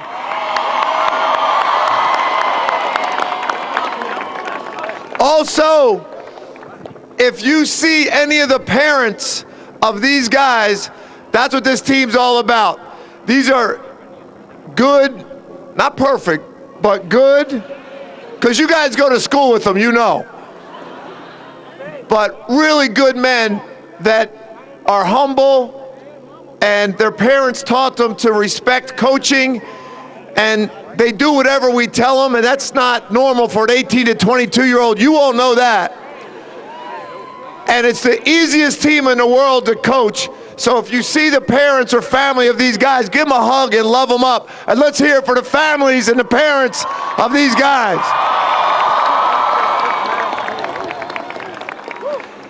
I know a lot of you are a part of this, but we felt so lucky. We had 2 home games in Brooklyn during the NCAA tournament because all you guys were up there. The place was packed with Villanova people. When we played Miami in Louisville, we had a home game. There's more Nova Nation fans in there than anywhere. The Kansas game, little tough. That was close to their home. They had a lot of people there.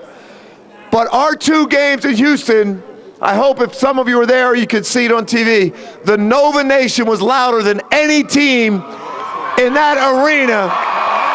And you guys have done it for us all year.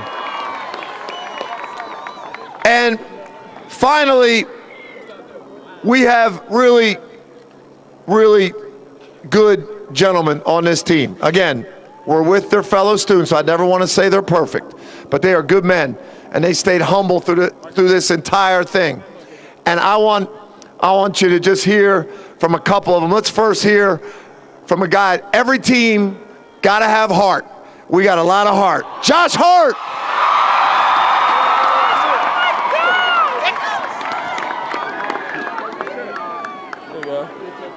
How y'all doing, Nova Nation? Man, like Coach said, man, it's great to be home. Great to have the support of all you guys coming out all this whole year, man. And that's all I can really say, man. Go Cats! Let's hear it for a young guy that came up big in the championship game, Phil Booth.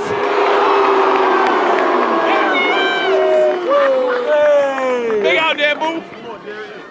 I want to say thank you. All you came out all year and supported us. You had our back.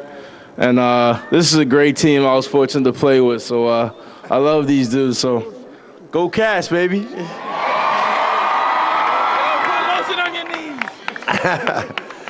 And our big guy, who truly is the best big man in the country and the best leader anyone can have.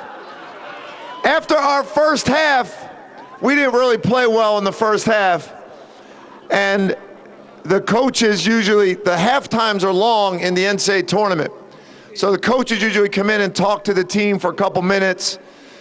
Then we let them, get drinks and do what they got to do. We go meet, then we come back again. When the coaches came to the locker room door, Daniel just stood at the door and said, "We got this. Arch and I got this." They closed the doors, and Daniel and Arch, they ran to halftime, and the coaches were outside the door, and we could hear Daniel yelling in there, and then we came in and everything was taken care of. So let's hear it for the chef, Daniel and Shefo! What's up, Nova Nation? Just want to say thank you to all of y'all for coming out. Thank you for your support throughout the years. Couldn't have asked for a better way to go out, on top. Nova Nation, national champions, baby. Let's get it.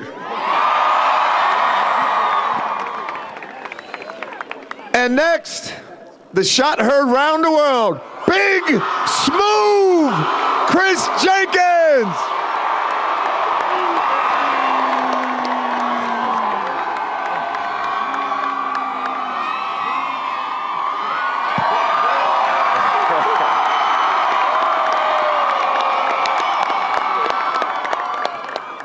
Thank you, Nova Nation. It's been an honor to be a part of this team with these great group of guys, this great coaching staff. And, this is something that they'll never, ever be able to take away from us. So go Cats. Has everybody caught on to the nickname Big Smooth? We like that nickname? I love that. I could never say that to him until the season ended. I love saying big smooth. I love that. Now, the heart and soul of our team and a guy that stands for everything Villanova basketball is all about, our captain, our leader with Daniel Chefu, the Arch, Ryan Arcidiacono. Thank you, everyone, and kind of what everyone else has been saying. We appreciate the Nova Nation for all the support throughout the years, and especially this year. We struggled early, but we stuck with it. We had a younger team, and I think we all saw what happened once we defended. We rebounded, and we know we could score the ball. But thank you for everything. 2016 national champions.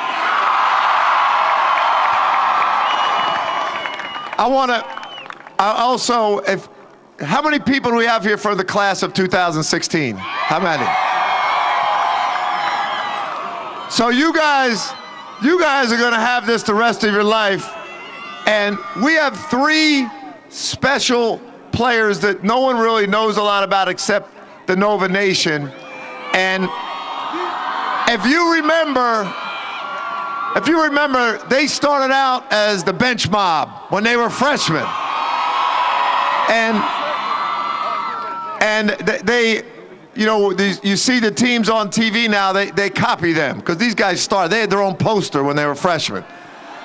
And we thought they were going to be one and done as walk-ons. They were going to go be rock stars after they were the bench mob. But then they really took control of this team as leaders with Daniel and Ryan. So let's bring up Pat, Kevin, and Henry, the former bench mob, now the leaders of the 2016 national champions. Thank you so much, Nova Nation, for all your support over the past 4 years. It's always great at the end of games when we've had a pretty big lead and we always hear the bench mob chants. It's something that we really appreciate, and whenever we get in, you guys cheer the hardest for us. So thank you so much for these 4 years. Go Cats, baby. You guys good? Hey, can we do this with you? We want to get the team, guys, we want to get the team facing this way and get all of you behind us and get a great shot. We're going to get a great Twitter shot right here, okay? Can you do this with us? Face this way. Face this way. Come here. Against this. Against this. We got to help them with this, guys. We got to help them. They're a little tired. Everybody, put your V's up in the back, please. Thank you.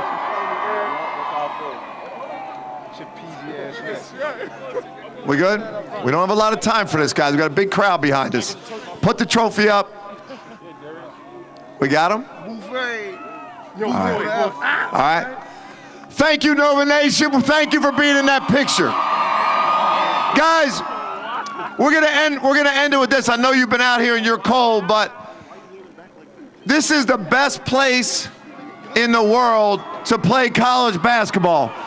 With our student section is the best in the country.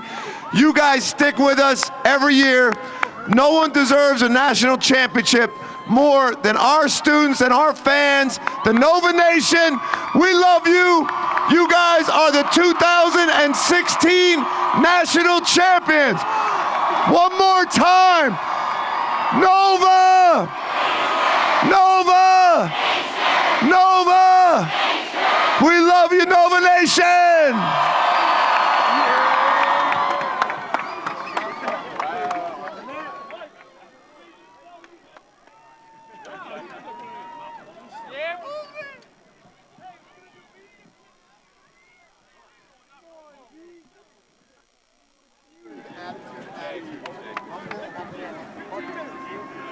Here's the mic. Thanks. The house is good.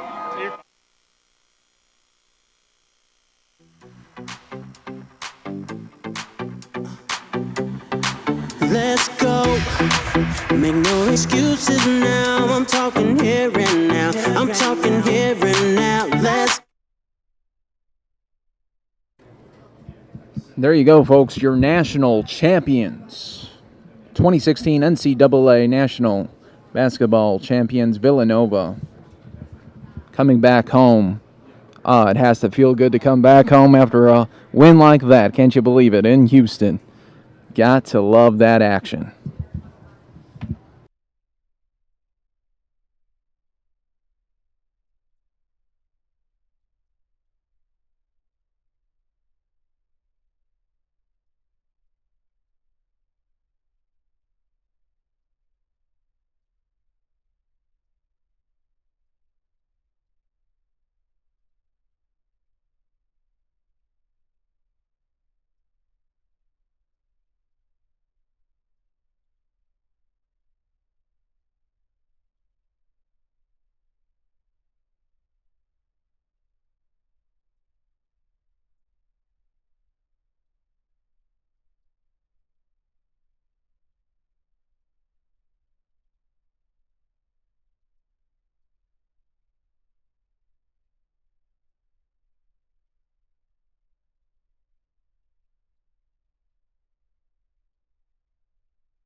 All right, folks, and right now we are back in Wisconsin with looking at people in line right now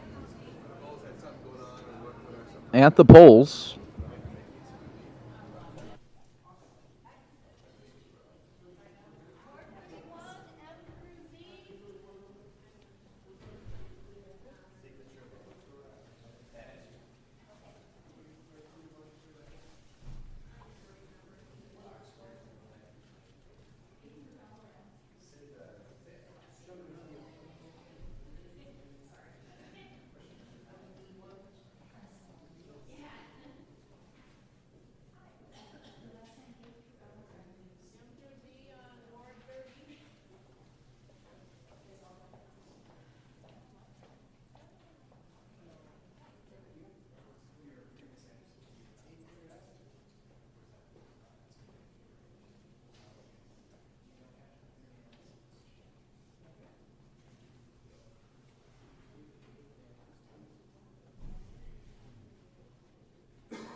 Implementing that has been effective in countering some of the international tax avoidance schemes that were revealed in the context of this document dump.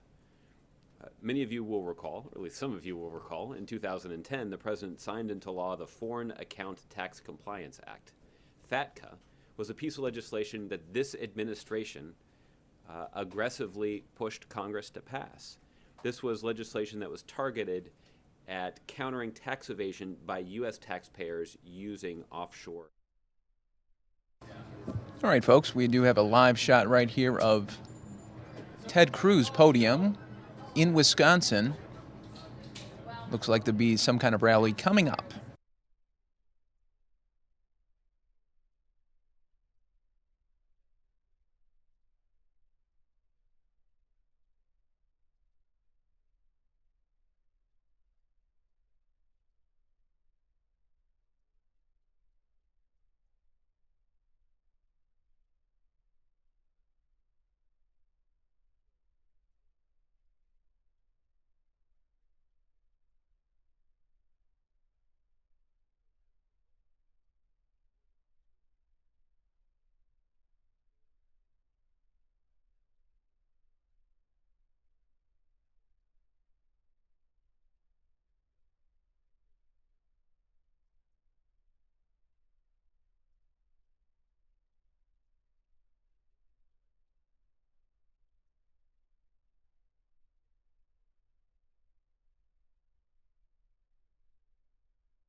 Check 1, 2, 3, 4, 5.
All right, folks, we're going to step away from this shot, take you to some breaking news here in Arizona. 87th Avenue apartment fire in Peoria. You can see crews there on the scene working to try to knock down a fire. Fire is under control. We're getting word just from the fire department now. 2 civilian injuries. They had smoke inhalation. They may be transported to the hospital as a precaution. Damage was done to 4 homes. Damage will be moderate to severe. Homeowners likely will be displaced for a while.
All right, looks like that fire's out. Kinsey here. I'm going to take you to a Ted Cruz event that we are currently waiting for.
right, and as I get some of those results, and I will be sure to give them to you out of Wisconsin.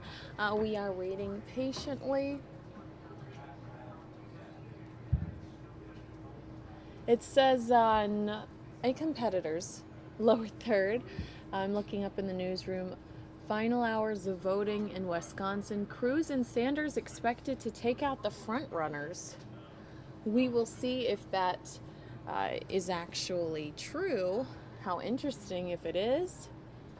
But it is the final hours of voting in Wisconsin, and we are here with you on Fox 10 News Now. And we will be here with you until 9 p.m. We're here Monday, if you are new to Fox 10 News Now. We're here Monday through Friday, 9 a.m. to 9 p.m. And no sound coming from this venue. We are waiting. We're on podium watch for Ted Cruz.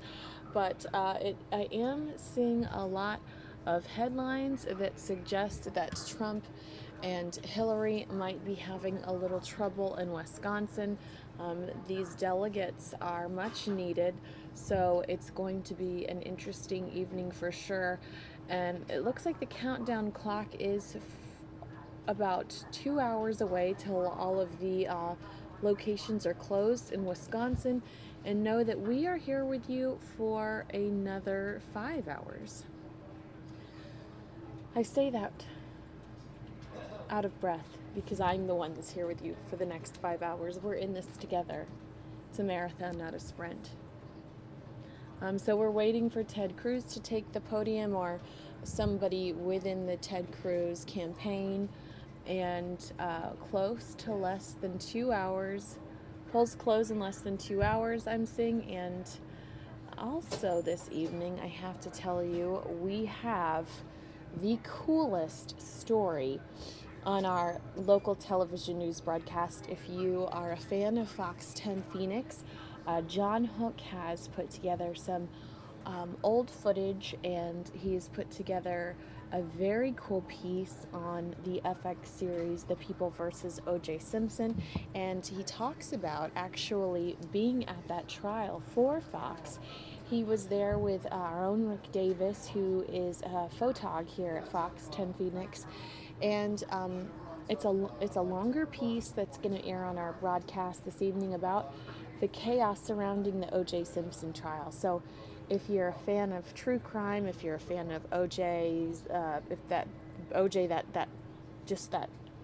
saga in general, The People versus O.J. Simpson on FX, I think you're going to be really fascinated with this interesting piece. I mean, he covered this 21 years ago for Fox 10 Phoenix, and you're going to hear from him and see a little bit. He tells some fun stories about being out there. And imagine being out in California and Los Angeles, such a chaotic city as it is. There's just so much going on. They say that New York is the city that never sleeps. I think Los Angeles is probably categorized under that as well. But there was already such a huge media presence. And think about it, it's not just normal journalists that are fascinated with this case and covering this case, but you've got every entertainment media outlet covering this case as well. And I can't imagine what it would be like today with bloggers and live tweeters and all that fun stuff. But he was dropped in the mix of an already established trial, and there were familiar faces. Dominic Dunn from Vanity Fair was guaranteed a seat in the courtroom every single day.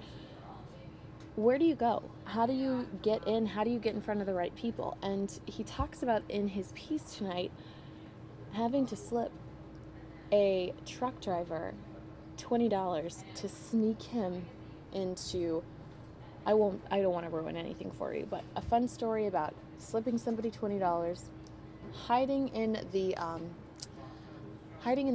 floor and getting dumped somewhere so that he could get closer to one of the crime scenes or one of the scenes that were being investigated in the O.J. Simpson case. So it's a very interesting story tonight. John Hook and Rick Davis and Joe Tillman worked on that, and that's something that you can look forward to. I tweeted a picture of him working on it earlier today.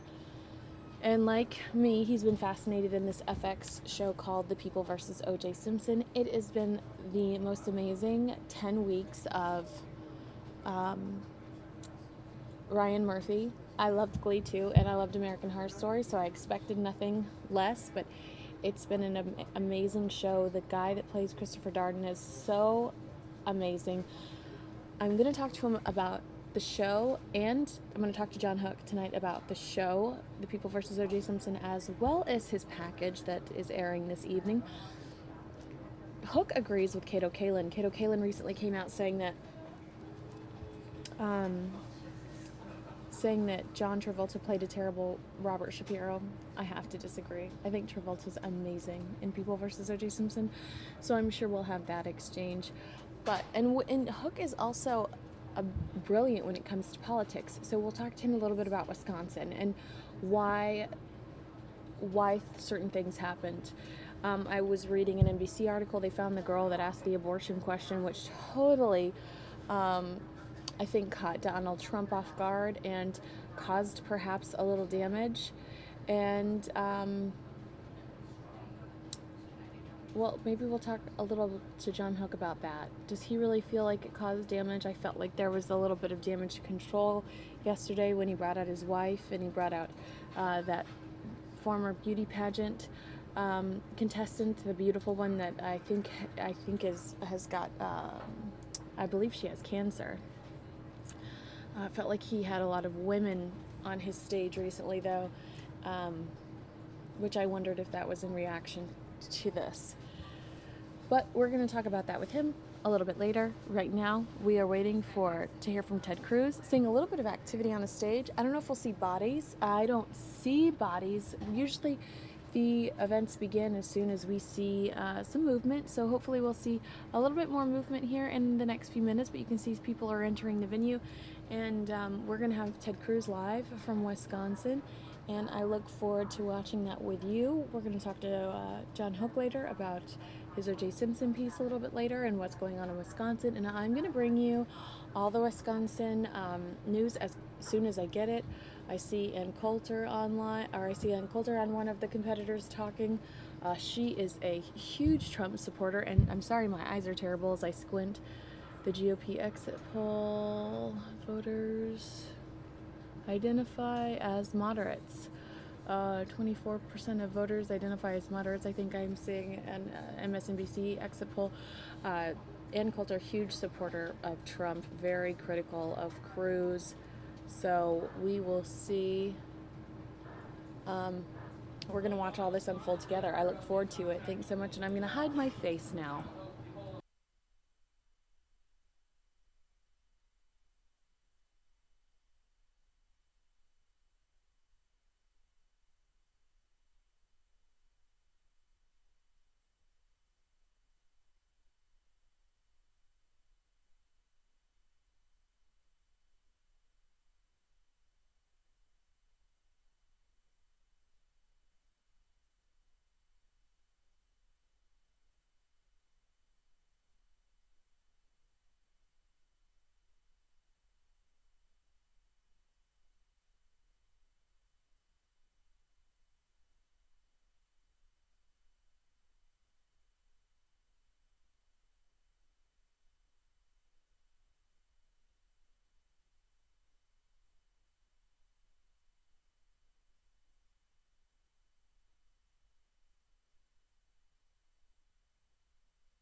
And if you're just joining us, we are waiting for Ted Cruz to take the stage.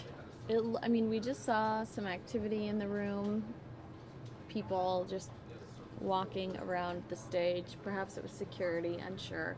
But hopefully he takes it sometime soon. And I will bring you those. Okay, so the polls close in less than 2 hours in regards to Wisconsin. And I'm going to start bringing you those as soon as I have them.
While we wait, let's take a look at some Ted Cruz headlines via Google News.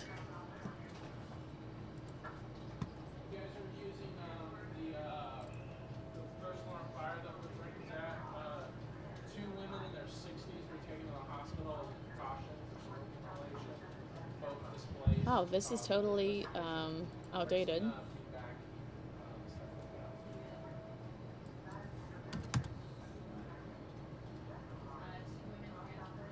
All right, CNN 5 hours ago, Obama, Trump, and Cruz proposals harm U.S. foreign policy. Huffington Post, Obama, Ted Cruz. Let's see here.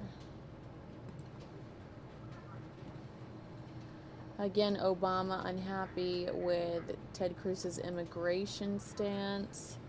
President Obama takes extra question just so he can blast. Donald Trump and Ted Cruz, that's according to Mediaite. Perez Hilton, President Obama drops the mic on Donald Trump and Ted Cruz's immigration stance. Obama criticizes Donald Trump for plan to cut money transfers. Let's see. Emails show Cruz moves to weaken Trump grip on delegates. That's 11 hours ago via CNN. Let's see here. Slate says, in Wisconsin, the flailing Trump campaign attacks Ted Cruz as soft on trade. New poll shows Ted Cruz and Donald Trump may be tied nationally, according to Newsweek. That was 29 minutes ago.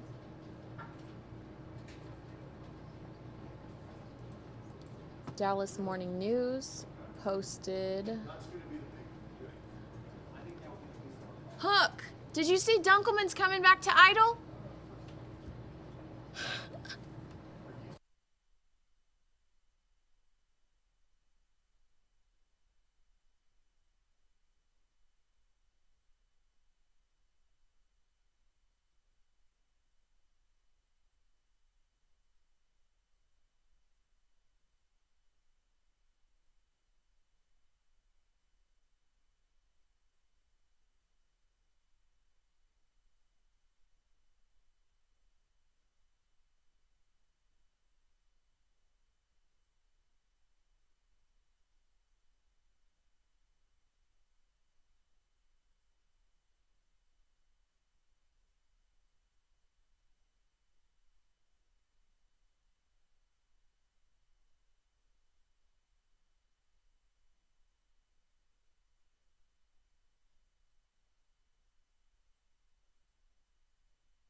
All right, looks like lights are getting brighter in the in this ballroom in Wisconsin for Ted Cruz.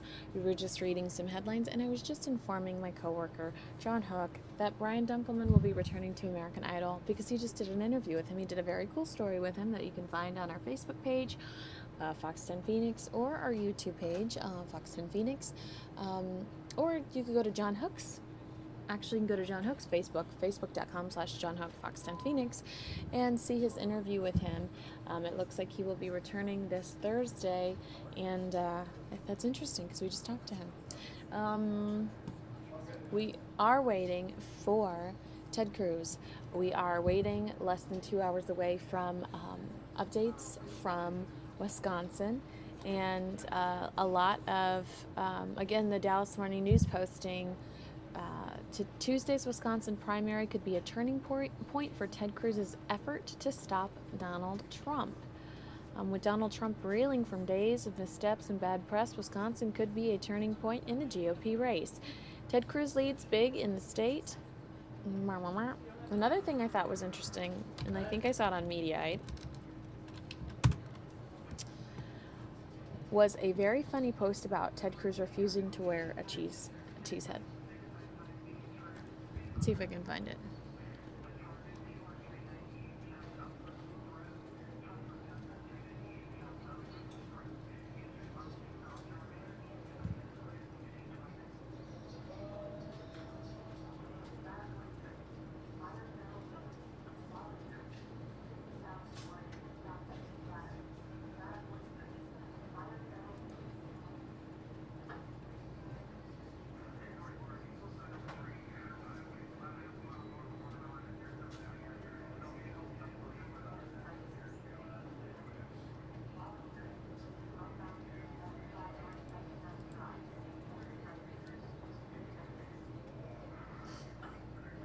Here it is. Andrea Mitchell is way too serious about Ted Cruz's refusal to wear cheese head.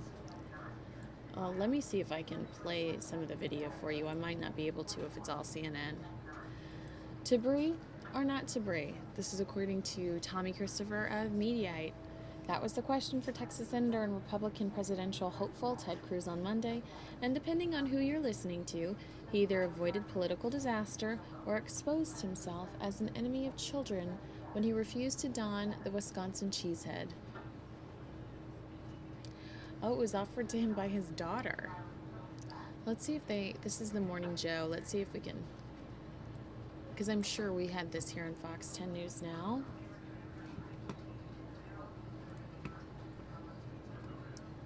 So let's see if they actually show the clip.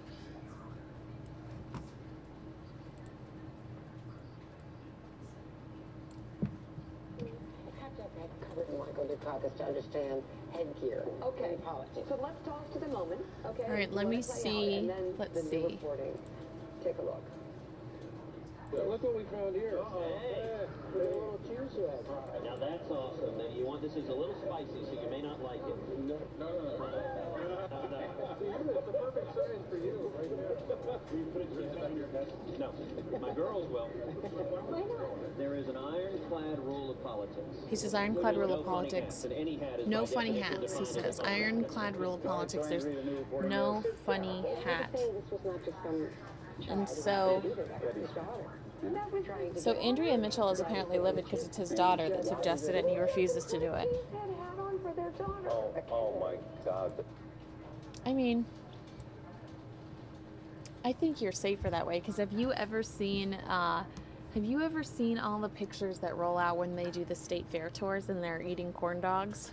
Those were all over LA, pictures of Michelle Bachmann and Mitt Romney eating corn dogs on electrical boxes and everything, and it was very overwhelming and unnecessary. So he was probably playing it safe. But according to Mediaite, Andrea Mitchell analyzed the moment with a straighter face than necessary. The setup for the cheesehead moment, in which Cruz rebuffs his daughter's offering of a cheesehead and explains to reporters that funny hats are political death, was somewhat tongue-in-cheek. But Mitchell's assessment of the moment was deadly serious. She seemed put off by Cruz's snub of his daughter, but then recalled Michael Dukakis' infamous tank helmet moment. Oh, I might have to check that out. Before Dukakis went to the General Dynamics plant, he had given a major speech on foreign policy that we were all covering, and then he put the helmet on. And that was the end of the campaign. Lee Atwater looked at that and said, "We got him." Oh, well, now I have to Google. I honestly can't tell. This is Mediaite. I honestly can't tell if Andrea Mitchell is messing with us here, at least about Ted Cruz, but she's dead serious about the tank thing, single-handedly did Dukakis in, which in part of a rich tradition of crummy, optics-driven political journalism to which we've become all too accustomed. Dukakis had lots of other problems. Yes, he did, even though I wasn't born. Watch the Lee Atwater documentary called Boogeyman. It's amazing. Had lots of other problems and even lots of other worse moments. The Kitty Dukakis moment for one, but this is how our mainstream media thinks about politics and their place in it. I think the Kitty Dukakis moment is the rape question at the debate, and that was a pretty horrific moment for Dukakis. So I have to see this Dukakis helmet situation now.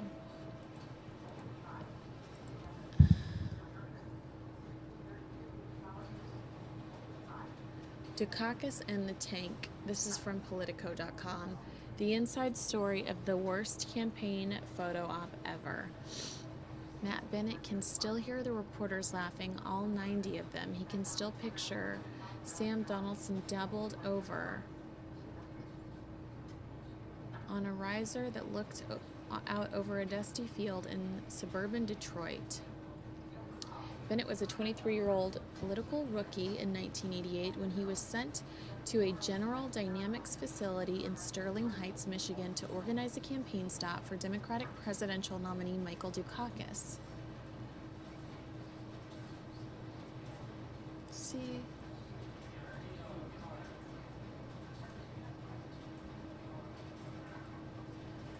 Interesting. Following the event, after the reporters' laughter subsided and Dukakis' entourage was preparing to leave, one of the candidates' traveling aides approached Bennett. "Nice event, Matt," he deadpanned. "It may have cost us the election, but besides that, it was great." Dukakis in the Tank, the image of the Massachusetts governor pretending to be something he wasn't, and in the process making a fool of himself on September 13th, 1988. Has haunted me, and it has every other advanced well, do you want to see the picture?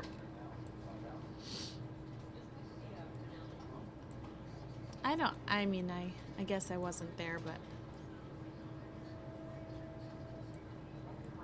I don't think it's that terrible. I'm gonna take me off the screen. You're welcome. Hold on. Take a look. This is the photo off of Politico.com.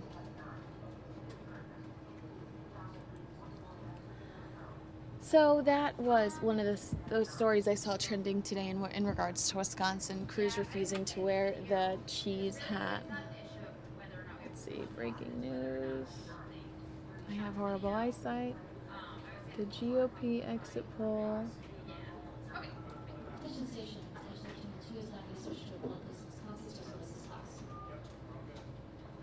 I do think I just heard breaking news about switching some. Oh, well, we've got some Wisconsin polling stations. Would you like to see them? I just received this, so take a look. In the meantime, I'll squint and try to see headlines from some of the other outlets.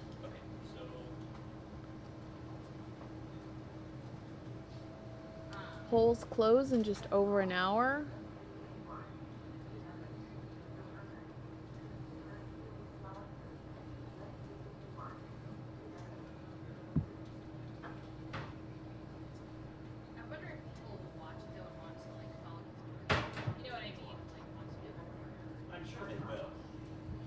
And we are waiting for Ted Cruz to take a podium in Wisconsin. We've been on this for about 30 minutes, but it's kind of been interesting to see them reorganize the platform. I think we had some security guards come out and take a look at the venue. A lot of people up there taking pictures. So I anticipate that we'll see him come out sooner than we think.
Look at all those people taking the stage. Let's check it out. Let's take a look. It's Ted Cruz, Wisconsin. I'm still not hearing anything, but there are an awful... I mean, is this a tour? What's happening right now? Are they just kidding? Do they know that they're being broadcast on international internet? On the World Wide Web? Do they know? If you recognize these people on the stage, be sure to tweet them using the hashtag Fox 10 News Now. Congratulations. You're on Fox 10. I don't think they know that they're there. Selfie to the right. A little bit of selfie.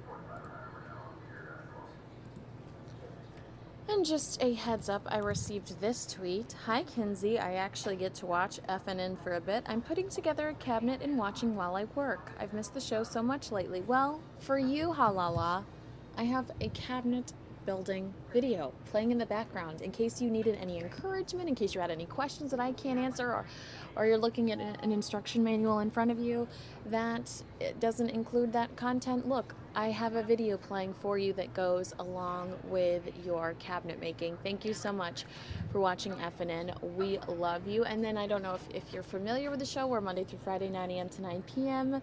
Fox 10 News Now, you should subscribe.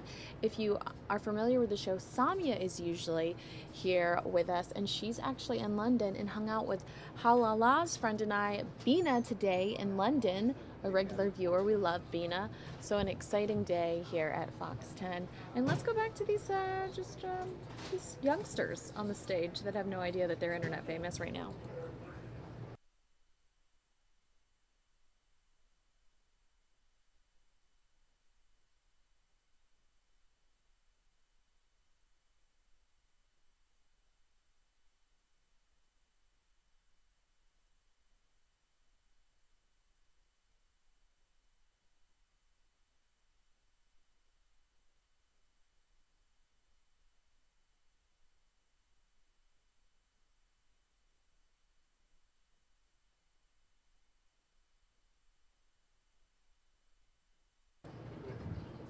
Do you know that you're internet famous?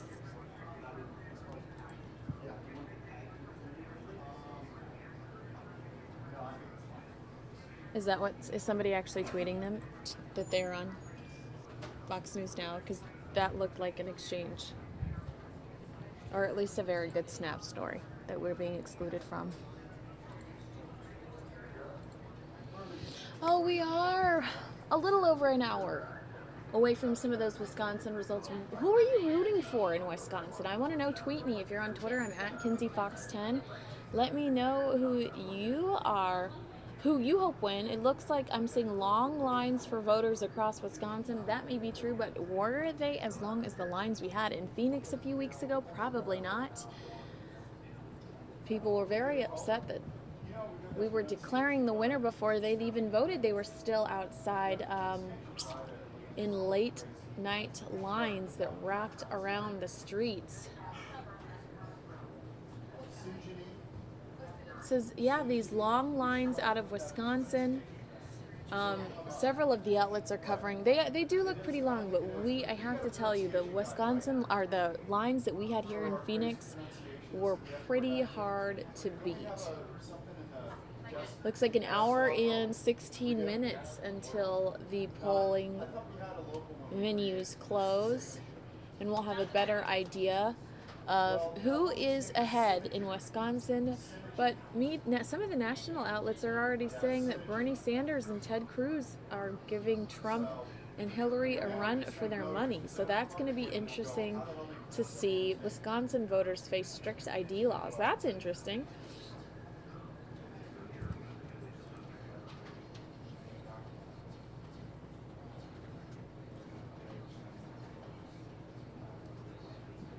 And let me show you one of these polling venues while we are discussing that topic. And in the corner here, I can put up the internet famous Ted Cruz crew that have no idea that they're being broadcast live on the World Wide Web. Bless their hearts.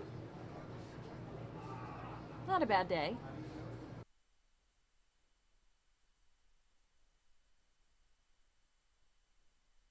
My friend Wendy Hunter said she's rooting for Trump in Wisconsin. Thanks so much for your feedback, Wendy. Brian Bowen says, hearing the DC Madam list was leaked online today. Have you heard if this is true? I saw that Radar Online, actually, who I have worked for, so I trust them. I have a good relationship with them because I've worked for them. Radar Online posted something in regards to that list. Hold on, need a minute. Gimme. Let me get through all of the posts about Black China's engagement ring. Let's see here. I saw something on it earlier today, but surely it hasn't been taken down.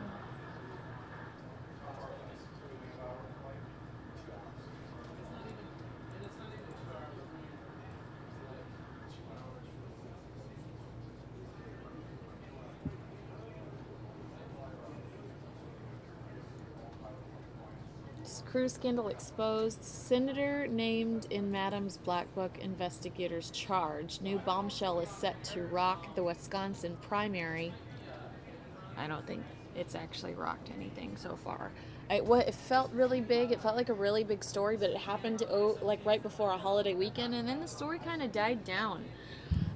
Embattled White House candidate Ted Cruz's cheating scandal is set to explode wide open with fresh and blockbuster allegations that the married conservative senator was named in the Black Book of a notorious Washington, D.C. madam who mysteriously died, RadarOnline.com has learned. Montgomery Blair Sibley, a former lawyer for Madam Deborah Palfrey, has filed a dramatic appeal to the U.S. Supreme Court for permission to publish her unconventional Black Book, which consists of some 15,000 pages of phone records and calls to clients, as well as their calls requesting the $300 an hour services for her gaggle of beautiful hookers. That's right. I never thought I'd say that word on air. Sibley told the National Enquirer that time is of the essence to release the list because one or more of the phone numbers would provide bombshell information that is relevant to voters before they cast their ballot. He currently is barred by a lower court order from releasing the records or naming names. But Radar has learned the National Enquirer will this week report its findings of yet another exhaustive and investigative probe that will quote journalist detectives who claim the mystery candidate almost certainly has to be Cruz. This again, I'm reading Radar Online. Investigator Wayne Madison, who was on a team of reporters hired by Hustler Magazine's owner Larry Flint to investigate the madam, told the Enquirer that Cruz should be concerned. Again, that's RadarOnline.com, and that's in regards to Brian Bowen's question about the DC Madam list. I have not seen anything else in regards to that, though, Brian. All I've seen is the Radar Online report.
Thomas Rosella tweets, I think it's funny on days of primaries how most mainstream media claims Bernie will win because they are white states.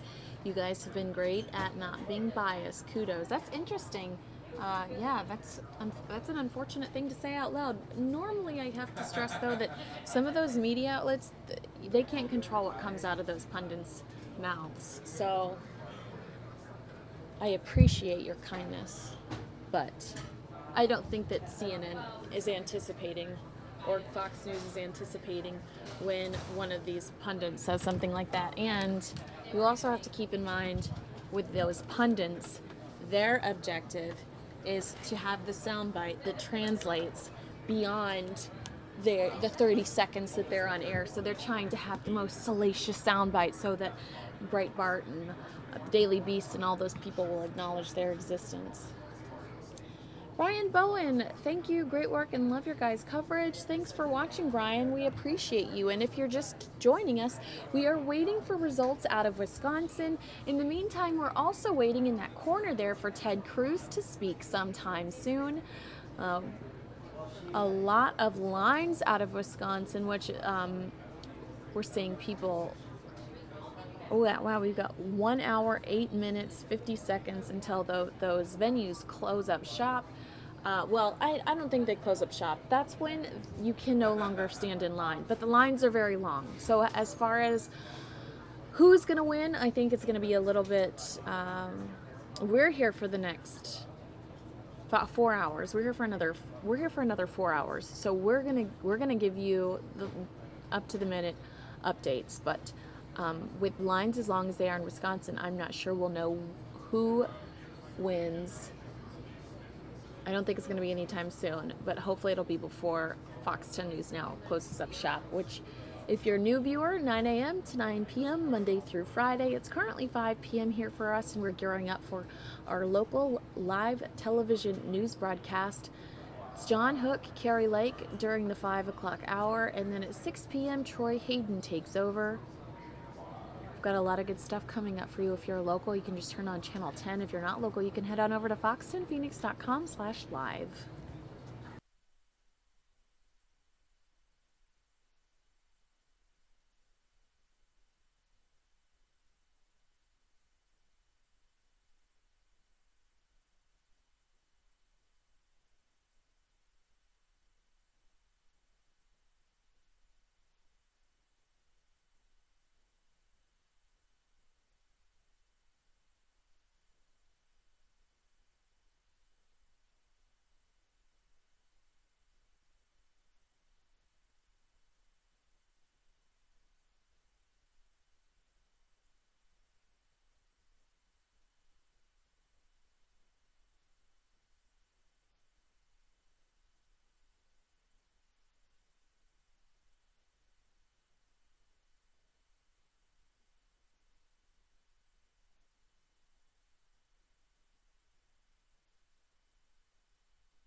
Hi to Ale. Thanks so much for watching. I see your tweet.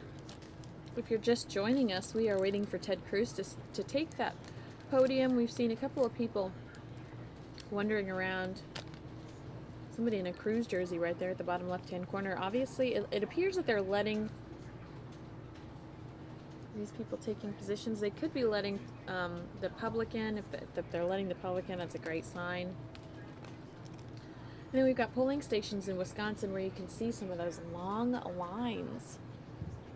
We're about an hour and 4 minutes away from them closing up the lines in Wisconsin.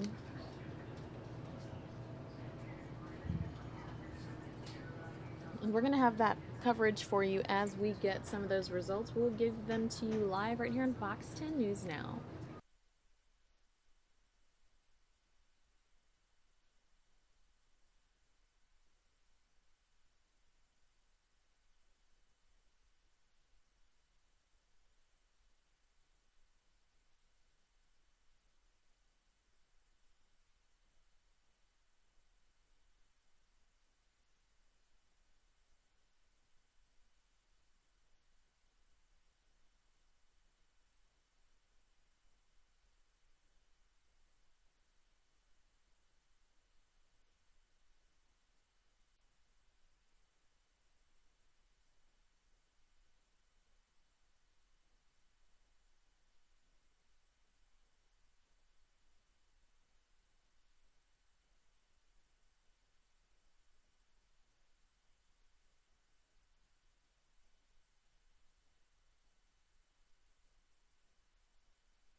Herschel, thanks so much for the tweet. Can't stump the Trump. Trump 2016. Thanks for watching, Herschel. We appreciate you.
Adorable picture taking happening in the left-hand corner of the screen.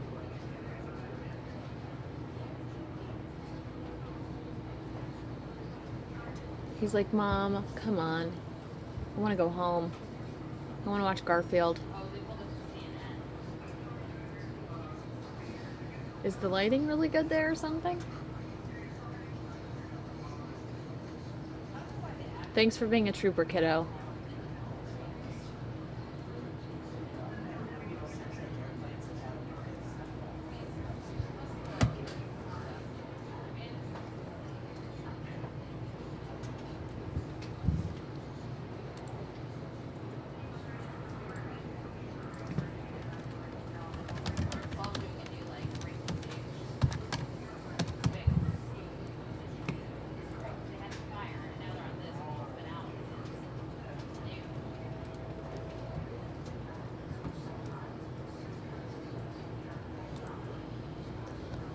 Looks like the majority of the conversation, or at least the top of the conversation on Google News in regards to Ted Cruz, is Obama criticizing his immigration policy along with Donald Trump's. Diving a little bit deeper, 3 hours ago, ABC talking about what a win in Wisconsin would mean for Ted Cruz. Let's just peek at this story by Megan Keneally. Hoping for a win in Wisconsin tonight, with the latest state polling putting him 10 points ahead of Republican frontrunner Donald Trump. Besides presenting possible problems for Trump, a win would also be significant for Cruz himself. Cruz said that the primary would cap off an incredible 2 weeks for his campaign and described it as a way to prevent Trump from securing the nomination and stopping Hillary Clinton from getting back in the White House. A victory here tomorrow will resonate across the country, will change the outcome in states to come all across this country, he said in a rally on Monday. All right. Donald Trump faces test in Wisconsin primary as Ted Cruz gains momentum. That's Wall Street Journal an hour ago. Wisconsin primary live coverage and results. That's not our link, so I'm not going to tell you where that is because you're here and you should just stay here. Just go grab a blanket, a slanket, go grab a Snuggie. It's you and me tonight, baby. We've got 4 more hours. Ted Cruz, Bernie Sanders, angle for wins in Wisconsin primaries. That's an hour ago from WLS TV. Wow, after a rough week in Wisconsin and Ted Cruz leading, Donald Trump predicts big surprise on election night. That's 1 hour ago from Fox 6 Now. Scott Walker Duck's question about Ted Cruz's plan to police Muslims. Here, that's interesting. Let's go read that. Let's see. Again, Scott Walker Duck's question about Ted Cruz's plan to police Muslims. The day before Wisconsin presidential primary, Republican Governor Scott Walker hit the campaign trail with Senator Ted Cruz, who he recently endorsed. The two appeared together in stops across the state where Walker heaped praise on Cruz as a constitutional conservative who will change the status quo. But when Think Progress asked Walker if he supports one of Cruz's key campaign promises to patrol Muslim neighborhoods of the United States, he refused to answer. At a campaign stop with Cruz at an Italian market in Milwaukee on Monday afternoon, Walker would not answer whether he supported Cruz's call for singling out U.S. residents by their religion for extra policing and surveillance. The 3 reasons I gave for supporting Ted Cruz are: 1, he stands for the Constitution, which is really important for the state of Wisconsin in terms of shifting power back to the state and the people, he said. Secondly, I believe he's going to take on some of the big government special interests in Washington, which is something we admire here. Third is a practical reason. Out of all of the candidates, only 2 can run in the fall, and Ted Cruz is the only one who can win. When Think Progress tried asking again, telling Walker that Muslim residents in his own state say they're terrified by Cruz's comments, he said only, I don't have any say over that, and I gave you the 3 reasons I'm endorsing him. Just a week prior to endorsing Cruz, Walker had sharply criticized Cruz's proposal, saying that surveillance should be not limited to a certain neighborhood or certain backgrounds. Since endorsing, however, he has changed his tone. Though just 1% of Wisconsin's voters identify as Muslim, a 2010 study found that Islam is the 2nd largest faith group in Wisconsin and 19 other states. Nearly 10,000 practicing Muslims live in the Milwaukee area alone, and nearly 60,000 call Wisconsin home. But members of his growing voting bloc say they feel driven away from the Republican Party by the rhetoric and policy proposals of Ted Cruz and Donald Trump and those like Walker who support them.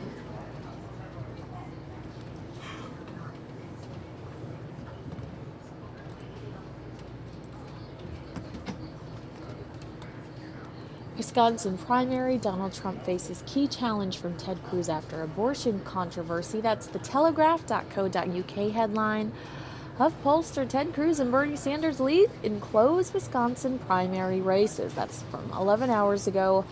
HuffPo. Ted Cruz, Bernie Sanders look to turn the tide in Wisconsin. TwinCities.com. Breitbart News. Shock. Ted Cruz takes lead in Reuters poll over Donald Trump for first time.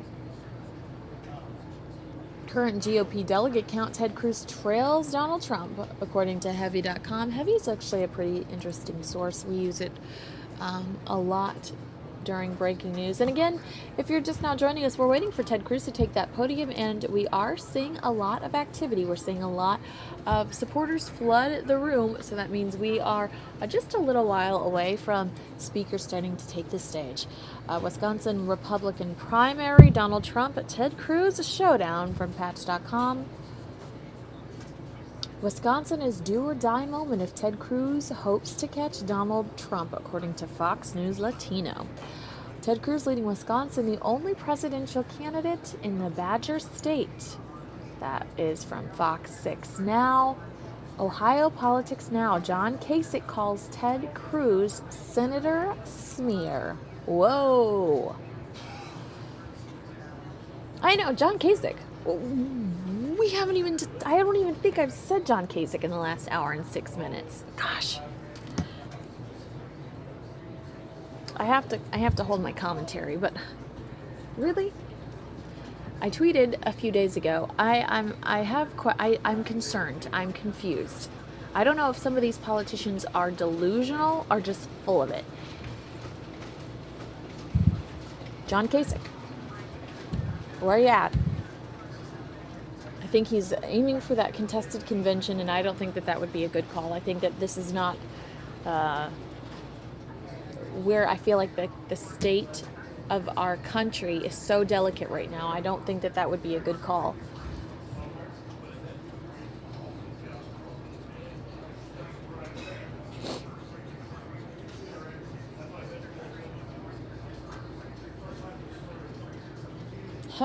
New York Times 22 hours ago, Ted Cruz is fuming because John Kasich won't bow out. Again, Cleveland.com just 2 hours ago. Ted Cruz wants John Kasich out of the presidential race. The Cruz campaign is arguing that the Kasich bid only helps Donald Trump to the nomination. John Kasich fights back at Ted Cruz, Donald Trump pile-on in Wisconsin primary via Cincinnati.com. Wall Street Journal, this is from the 4th of April. Ted Cruz is confident of Wisconsin win over Donald Trump on Tuesday. So a lot of interesting headlines. The lights are low at the Ted Cruz rally. Hopefully that means that there will be a big reveal. Seeing a lot of people there. So hopefully the room is full and the big reveal will happen soon. Carly Fiorina's been with him a lot lately, as well as Scott Walker. So perhaps they'll take the stage, as well as Ted Cruz, who we are expecting to hear from, in this dark venue in the right-hand corner of your screen. And I will take that large when we see Ted Cruz or anyone take the podium.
Byron tweeting me, accusing me of rooting for Ted Cruz.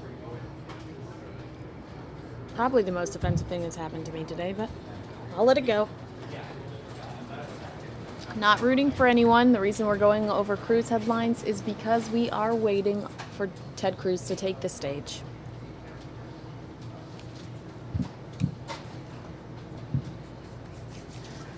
Interesting comment from Kevin, who tweets, Cruz wins tonight, hurts Trump and helps Kasich. Kasich has a greater chance of winning in a contested convention. Great point, Kevin. Thanks so much for your tweet. Also, rumors that Marco Rubio, would want to pursue the contested convention and see how far the delegates he has could get him.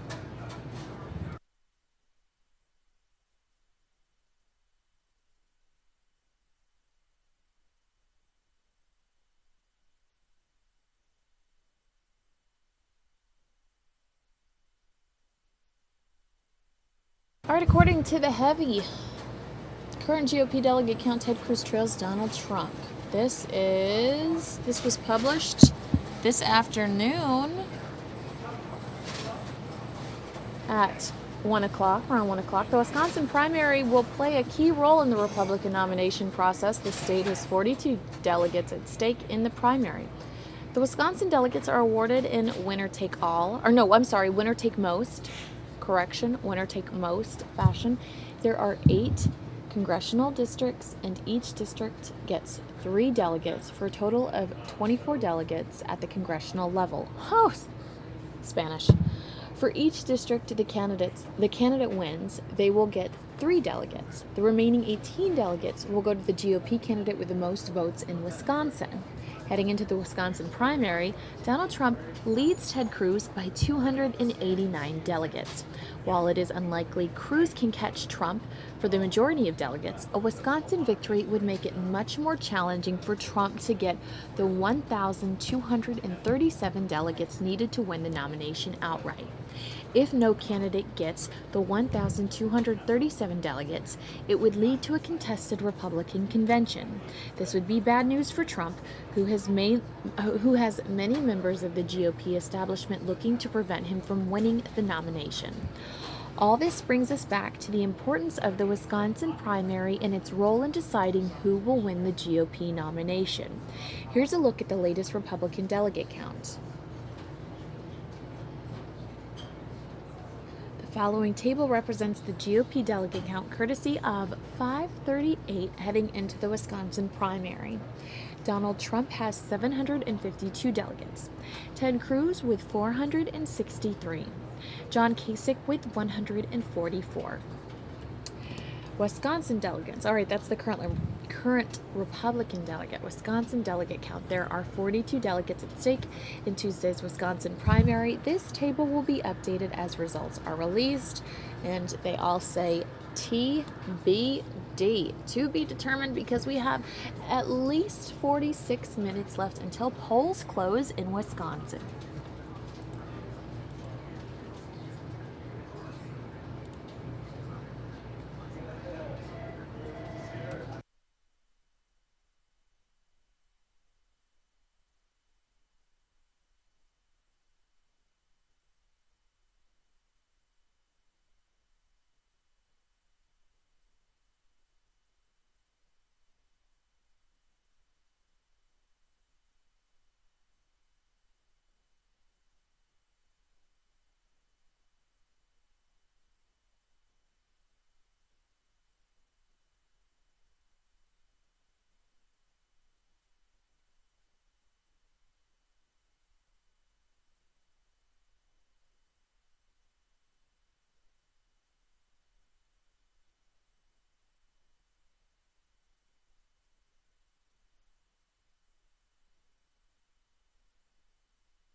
seeing a little bit more activity from the cruise event out of Wisconsin. So why don't I take that picture larger for you?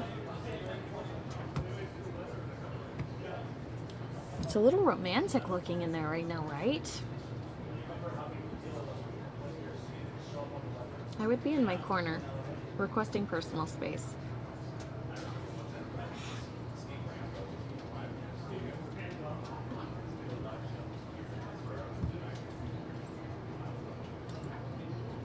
And in the corner, I think I'll put that Wisconsin voting venue up there for you, so you can continue to see the activity there. Now, this is a great shot, and I greatly appreciate it. However, there are some really long lines in Wisconsin right now. Something that we here in Arizona can absolutely relate to, and we don't have those visuals here for you. Hopefully I can get some, but a lot of complaints that there are some long lines in Wisconsin, and we are less than 45 minutes away from the polls closing, so we're going to have some results coming up for you soon. We're going to hear from Ted Cruz. It's going to be a very eventful evening right here on Fox 10 News Now. And if you're not familiar with us, we're Monday through Friday, 9 a.m. to 9 p.m. at fox10phoenix.com. And we bring you breaking news from not only Phoenix, Arizona, but across the country. This presidential election has been a blast, and we brought you a ton of content from the election, and then we bring you local stories from our own KSAZ. We bring you some highlights from our live television news broadcasts. So if you love news, if you're a news junkie, you should go ahead and subscribe to our channel now. On YouTube, Fox 10 Phoenix. Like us on Facebook, Fox 10 Phoenix. Follow us on Twitter. Stay connected, because we do this all week long.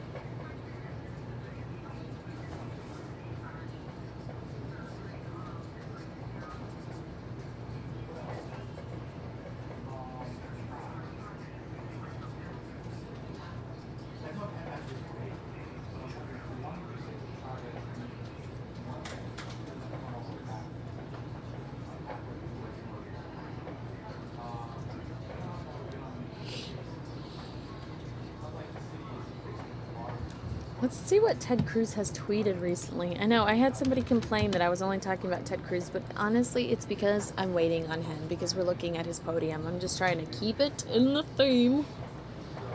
But we can head over to Trump. Trump's Twitter feed is always an adventure. We can head over there next. Before the polls close tonight in Wisconsin, hashtag choose Cruz. That's his pinned tweet right now. He tweeted it 4 hours ago. Ari Robinson tweeted and Ted retweeted, stood in line for 2 hours, but it was worth it to vote for in my first primary for Ted Cruz. Oh, lots of retweets about who voted for Ted. This lady, Rebecca Cliffish, she's got some swag. I like her red blazer and her pearls.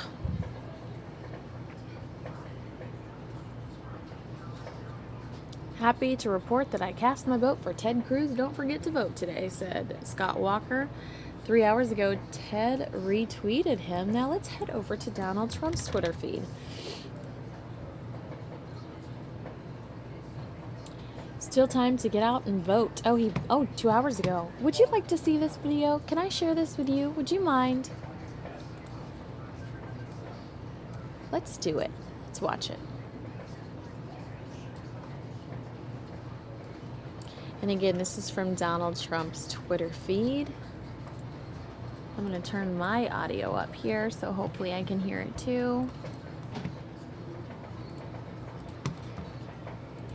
Let's make America great again.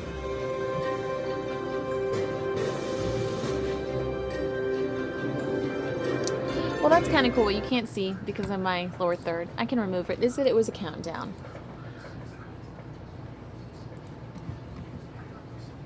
He posted that 2 hours ago.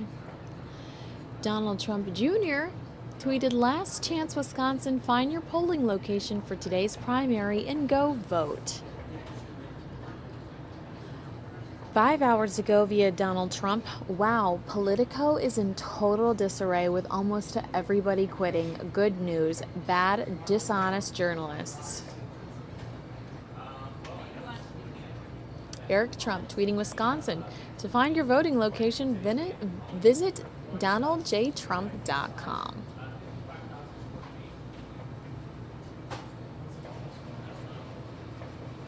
"7 hours Wisconsin, we will make America great again."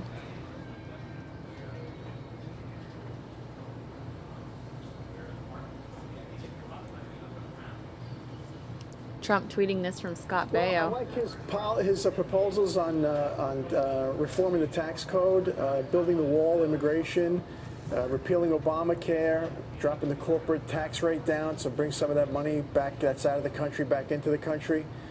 I think he's a straight shooter when he talks to me. When he talks, I understand him. I know it's very sort of like the way you and I grew up. It's a very sort of direct language, which I don't need a political decoder ring to understand what the guy is saying. And I think most importantly, Maria, for me, and I'm not discounting Ted Cruz or John Kasich, and I like them both, but Donald Trump is the only guy I think that has the will and the nerve to attack and to fight back, because we have this mentality.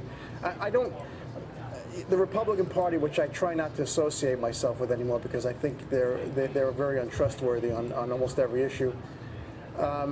We always seem to have this mentality. They seem to have this mentality that they don't want to get down in the dirt. They want to be above the fray, and because they want to be perceived as nice, and they get killed. Another headline I found, because I'm looking at headlines about the candidates, thanks Google News, Megyn Kelly wore $1,100 Prada shoes to interview Ted Cruz.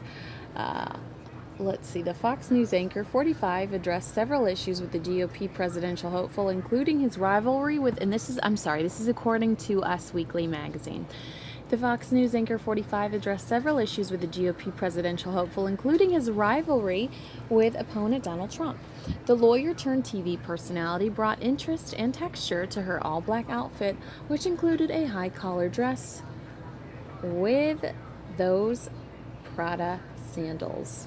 It's no surprise to see Kelly in shoes costing over $1,000. According to a 2012 interview with the Los Angeles Times, her closet includes footwear by YSL, Jimmy Choo, and Prada, to name a few. But Kelly follows one simple rule when it comes to composing an outfit. If you're wearing a pair of shoes that's a little flashy, then it's important not to be flashy up top and vice versa, she explained at the time, noting that her flair for style didn't start up until she got on air. "Before I got into TV, I wasn't fashionable at all." What do you think of Megyn's shoe choice? Tweet at Us Weekly. Interesting. The internet is strange. He wasn't just a good Whoa! player. He was a... That was an ad. Sorry.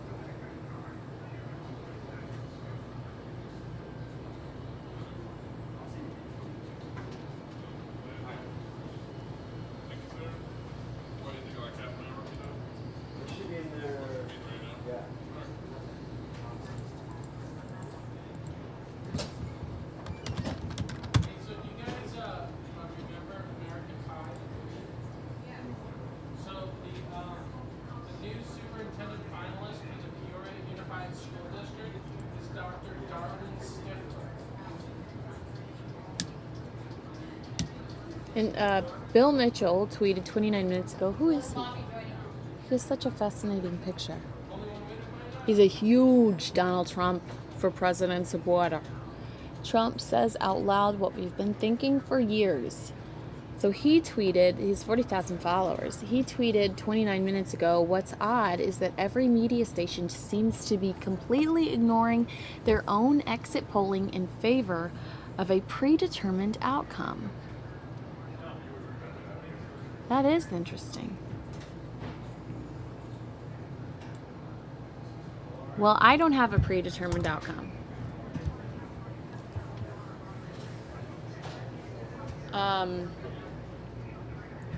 But I also don't have exit polls.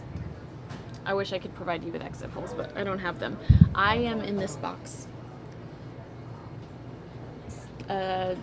6 hours a day. So there's not really time for me to pull people in Wisconsin. I am as excited as you are to find out the truth. We want the real numbers, the hard numbers, and we're in it together. 32 minutes until those polls close in Wisconsin.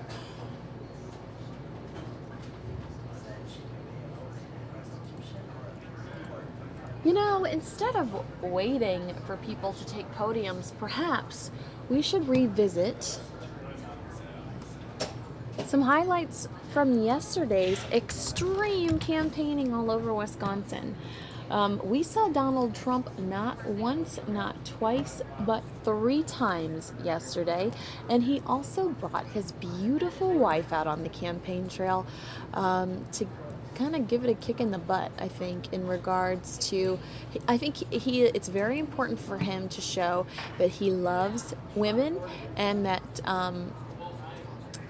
I think it helps to have his wife come out and say that he loved women and that she felt that he would be a fighter for women. So we're going to go into this speech by Trump.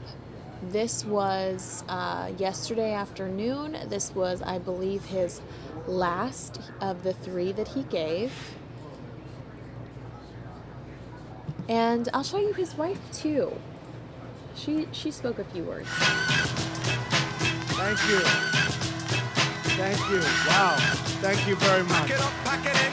Let me begin. This is so great. We did this as a quickie. We wanted to come into this area. We're staying here tonight. And I know you have a baseball game and you have a big basketball game. We're going to go really quickly tonight, but we're going to say one thing. We're going to make America great again. Remember that. Make America great again, because that's what matters. So I brought somebody very, very special along. I wonder who that could be. I wonder. And she's an incredible woman. She's an incredible mother. She loves her son, Barron, so much, and just really something special. And I have to say, she will make an unbelievable First Lady. So I'd like to introduce my wife, Melania. Come. Thank you. Thank you.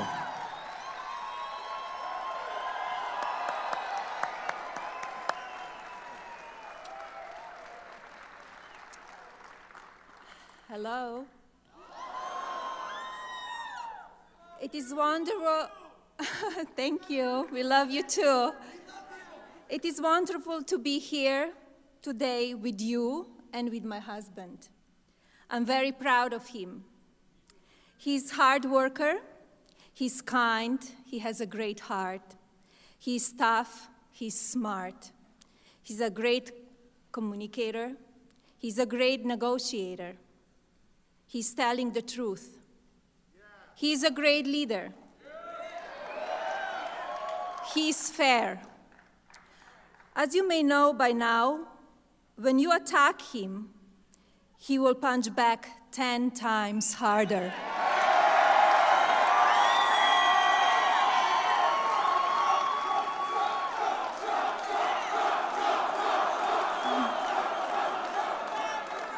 No matter who you are, a man or a woman, he treats everyone equal. He's a fighter, and if you elect him to be your president, he will fight for you and for our country.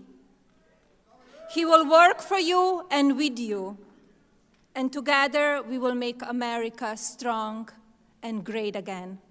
Thank you.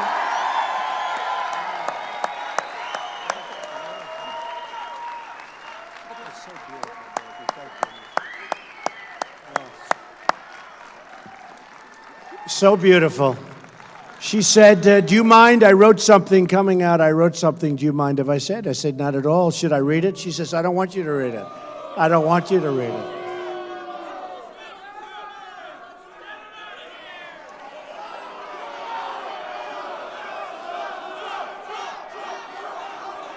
Thank you very much. So I really want to thank Melania for that. That was very special. You know, Wisconsin's a really special place. And we've been all over today, speeches all over. We had one before, thousands and thousands of people standing outside of an airplane hangar because the hangar was packed. And we had another one in the morning, and it's been an amazing day and some phenomenal results. You see what's happening with the polls. Boom, like a rocket ship. It's like a rocket. I guess I just heard when I walked in, one just came out that we're 10 points up. But don't worry about that. Don't pretend you didn't hear that. Go out and vote tomorrow, okay? Go out and vote tomorrow. You know, I used to say this to politicians that be friends of mine. I say, pretend you're a little bit behind, okay? That way you work hard. You never forget. But, you know, there's somebody I saw just a little while ago in the audience, a very special woman, an incredible woman. And Melania just said hello and met her, was so taken. And she represented you so beautifully. And some of you know who she is. Many of you know who she is. But she was Miss Wisconsin. She has one of the most incredible spirits that I've ever seen. She's got a husband and a son. His son is absolutely magnificent. And she loves him more than anything that you can imagine. And she's going through a very hard time. And she has been so supportive and so, just incredible of what we're trying to do. Not me, I'm a messenger. What we're trying to do, make America great again and bring it back and stop letting the world take advantage of us, both militarily. I mean, we don't win anymore. We don't win a trade. We don't win with the military. We pay for everybody else's military. We don't know what we're doing. And she saw it, and she was here early. And she knows that we're going to take care of our people, and it's going to be America first. It's got to be America first. We have no choice. We have no choice.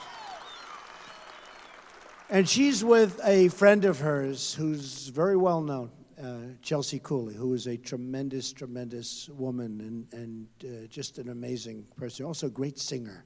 But I won't even mention that because Chelsea would be the last to want to have people know that. Chelsea is such a great friend of Melissa Young.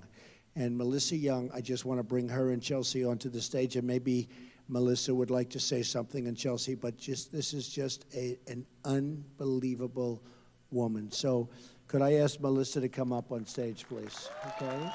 Thank you. Thank you, everybody. Oh, I love you guys too. Most of all, I love this man. I promise I won't cry this time. I'm gonna pull it together. This is the greatest man I have ever met. His heart is made of pure gold. He saved me in so many ways and changed my world. Yes, he gave me a lot of gifts in my life, a gift of compassion and showing my son how to pay it forward. But above that, if this man becomes president of the United States of America, he is going to give me the best gift ever, and that is, I'll know that when I leave this world, I won't be here to watch my son grow. But I'll know that he is going to grow up in a country that is safe. That's what every mother wishes for.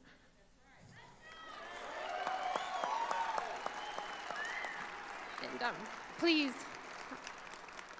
my fellow Wisconsinites, please, tomorrow, vote for Mr. Trump. Give yourselves that sense of peace. Give that to your children.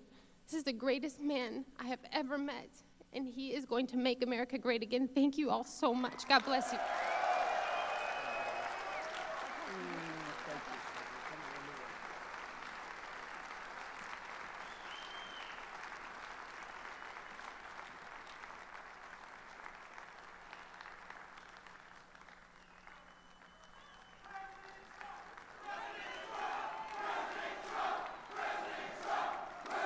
Thank you.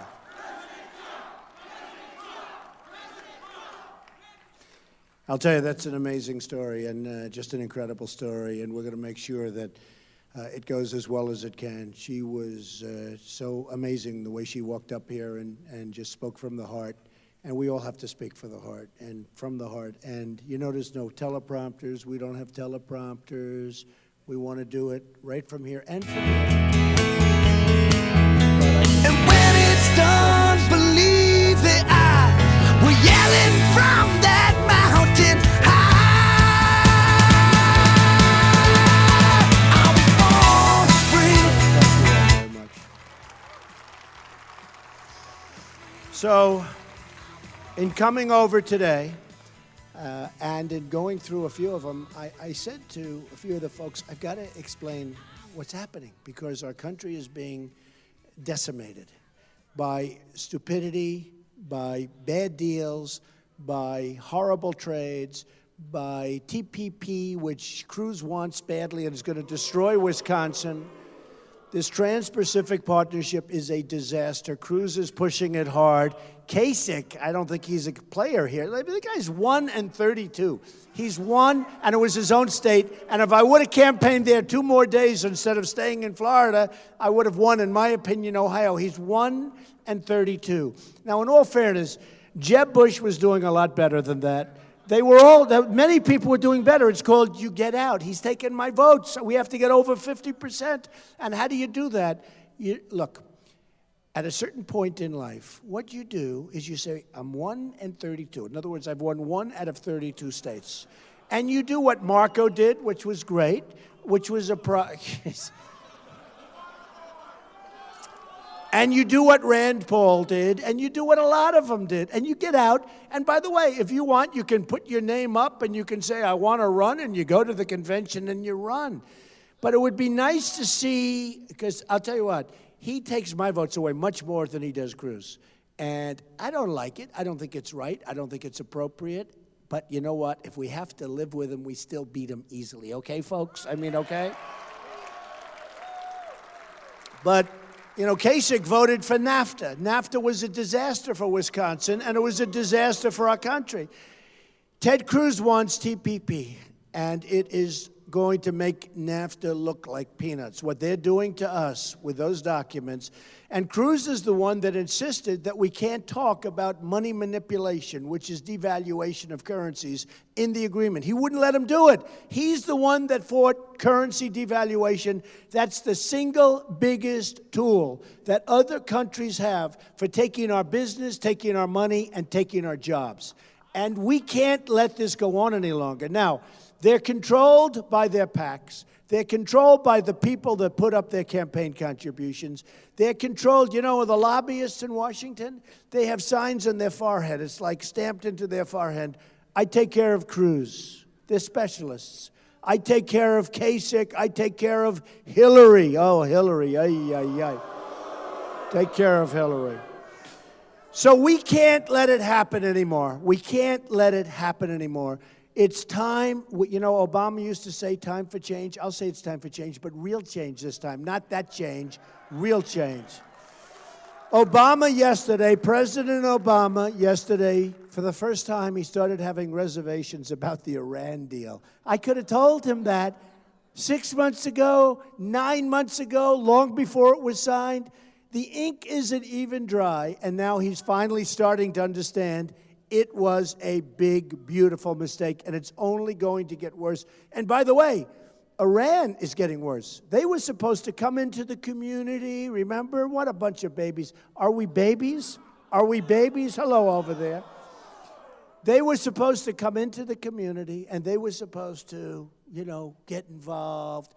Now, you see, they just ordered 118 Airbus jets. Those are the big jets. Airbus jets, 100. They didn't order Boeing. The reason, one of the reasons, is we restrict them from spending. So we give them $150 billion, and they're not even allowed to give us money by investing, by buying our products, okay? How crazy are we? How much longer is it going to last? When are we going to get smart? When are we going to stop?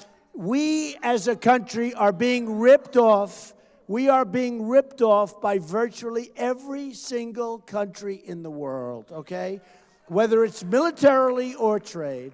We don't win anymore. We can't win with the military. We can't beat ISIS. Can you imagine General MacArthur or General George Patton? They say get rid of ISIS. What do you think? Let's see. What time is it now? It's so sad to see what's happening to our country, and we're going to turn it around, and we're going to change it, and we're going to make it rich again. We're going to make it strong again. So many different elements. And I've been talking about trade. I always talk about trade because when I announced on June 16th, coming down the escalator with Melania, it was like the Academy Awards. There was so many cameras. I've never seen anything like it. So many cameras. And I took a deep breath and I said, let's go. Because we have to do it. You know, it takes guts. Running for president, believe me, takes guts. It takes a lot of guts, believe me. And even for the politicians they run, at least they're out on the line. And then you see the dishonesty. You see where I won Louisiana, and then I find out that I'm not supposed to get as many delegates as a person that I beat. What kind of stuff is that? And somebody said, well, there's a rule and another rule. And I don't care about rules, folks. I go out, I campaign, we win. We win. We get the delegates, right? But in the meantime, we have millions more votes than Cruz. We've beaten him in most of the states. I mean, we're just winning so much. And we're winning by almost 300 delegates, so we're doing great. And I think we close it out before the, before the convention. I think we actually close it out before the convention. And that's like a prize fighter. You know, they go into unfriendly territory. And the champ, and he goes in, and they say, what do you think? You may have an unfriendly decision. He says, no, when you knock them out, there's no unfriendly decisions. If we get the delegates, we've pulled out a knockout. And that's the way it's going to be. And I think I can see that happening because more and more people are calling. They want to get on board. Frankly, when I looked at, what happened, a friend of mine who's one of my great friends, he lives right down the road, not very far from here. And he said, with Wisconsin, you're going to win. I said, well, what do you think? But I'm not seeing polls that are great. I'm a little bit down. I'm down in some. I'm a little down. He says, no, you're going to win. But you have to be there. You have to come in. You have to talk to the people like we did this afternoon at the hangar. And he said, you're going to win. You're going to win. He's a very smart guy, I want to tell you. Great guy. But he said, you got to come in. And I've been making speeches, 3 today, 4 yesterday, 3 or 4 the other day. We're here constantly. You're going to get so sick of me. You're going to say, oh, get him the hell out of here. No, we're going to. But we are making so much progress, and it's been so inspiring to see the people. Look at even you people. You don't sit down. If you want, you can. Let's stay up. Stand up. What the heck? We don't want to sit down. Hey, we've got plenty of time to sit down, right? We've got plenty of time. But I do appreciate that. That's a sign of affection, and it's a sign of respect, and I really do appreciate that. That's really nice. So we have to bring our country back, and so many different things. With China, we have a trade deficit of $500 billion a year. With Mexico, we will build a wall. We will have strong borders. Strong border, believe me. We have a trade deficit of $58 billion a year. The wall's going to cost $10 billion to build. And people, the politicians, are saying, how can you possibly get them to pay? Let me tell you something, folks. And we have some good business people in this audience. When you have a $58 billion deficit and you have a $10 billion wall, it's real easy. And that's on a yearly basis, the 58.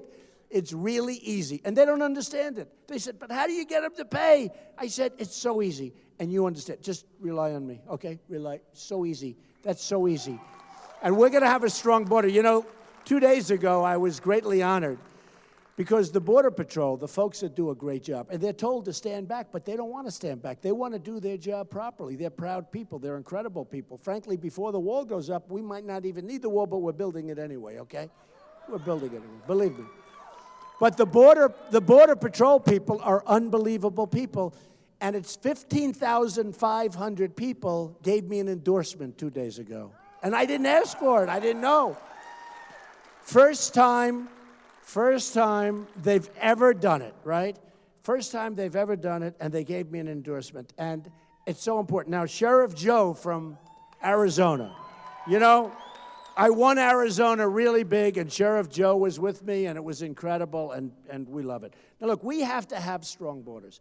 We can't let the Syrians come in that we have no idea who they are, where they're coming from. We don't know if they're Syrians.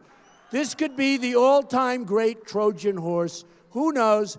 I have as big a heart as anybody. We want to help them. We want to build safe zones in Syria. I want to get the Gulf states to pay for it. The Gulf states have nothing but money. We don't have money. We will run it. We will do a good job. We'll get it done. But let somebody else pay for it for a change. We can't do it. Now, okay, so I keep getting these requests. You know, Al Green, the great Al Green, wrote The Snake. How many people have heard The Snake? How many people?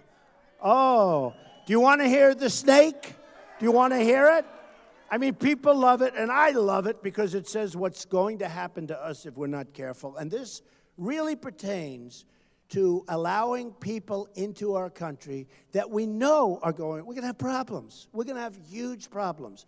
Allowing people in from areas of the world, we don't know where they come from. We don't know where their documents are. They say they don't have documents. There are no papers, no nothing. We let them in. How stupid can we be? So this is called The Snake. And I think it's pretty good, all right? So we'll give it a shot. Are you ready for this? A couple of you have heard it, but some of you haven't. On her way to work one morning, down the path along the lake, a tender-hearted woman saw a poor, half-frozen snake. His pretty-colored skin had been all frosted with the dew. "Oh, well," she cried, "I'll take you in, and I'll take care of you. Take me in, O tender woman. Take me in for heaven's sake. Take me in, O tender woman," cried the broken snake.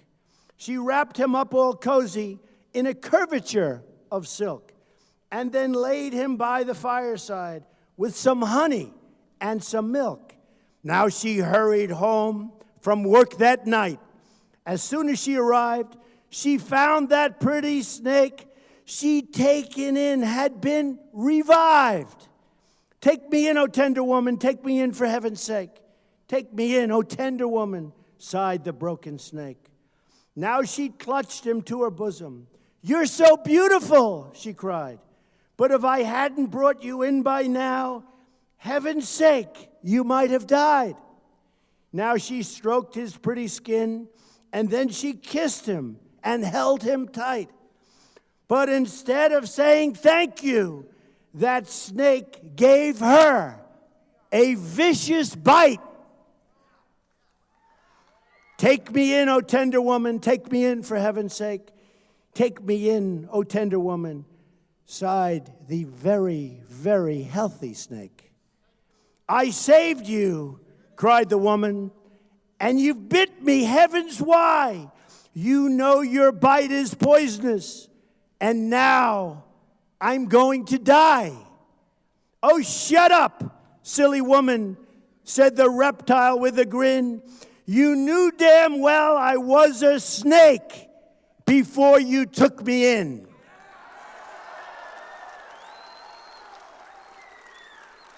Right? That's what's happening to our country, folks. That's what's happening to our country, and we can't let it happen. We have to be smart. We have to be vigilant. We have to be strong. And if we're not going to have a country. And we need borders, and we're going to have borders. And we need great trade deals, and we're going to make great trade deals. And we can't let Mexico, and I have great respect for Mexico, and I respect their leaders, but we can't let Mexico and China and any country you want to name steal our business, steal our jobs. When you look at what's happening in Wisconsin, and you see it, the reason I beat your governor, and I beat him badly, was I just read off the statistics. All I did, I stood up and I read statistics. You're losing jobs. And you know, Stephen came out before me and he gave you some of the information, so I'm not going to bore you with it. But it's very average, okay? It's very average. Our country is less than average. Our country is doing so badly. And It's just one of those things. And we have to smarten up. We have to get really tough. We have to get so vigilant and not be so politically correct. We have to do what's right for our country. When the great Ford Motor Company, great company, when they build a $2.5 billion plant in Mexico, when Nabisco moves its massive plant to Mexico from Chicago, we can't let it happen. When Carrier Air Conditioner, as you know, they just announced they're moving to Mexico. Pfizer's moving to Ireland. But let me just tell you, so I watch the politicians, and they have no business instincts, but more importantly, they're taken care of. You know, a lot of friends come up to me and they say, Donald, let me ask you a question. These politicians are they that dumb? I said, no, they're not actually that dumb. Some are, but they're not actually that dumb. They're all taken care of by the special interests. And when you want something done, you see certain people in Washington, hey, who is better than me? I mean, take a look at me. Before June 16th, I was a part of the establishment. And they will do not what's right for you, but they will do what's right for the company they represent or the country they represent. And the United States continues to get ripped off. And a lot of times they'll say, how could a deal be so stupidly made?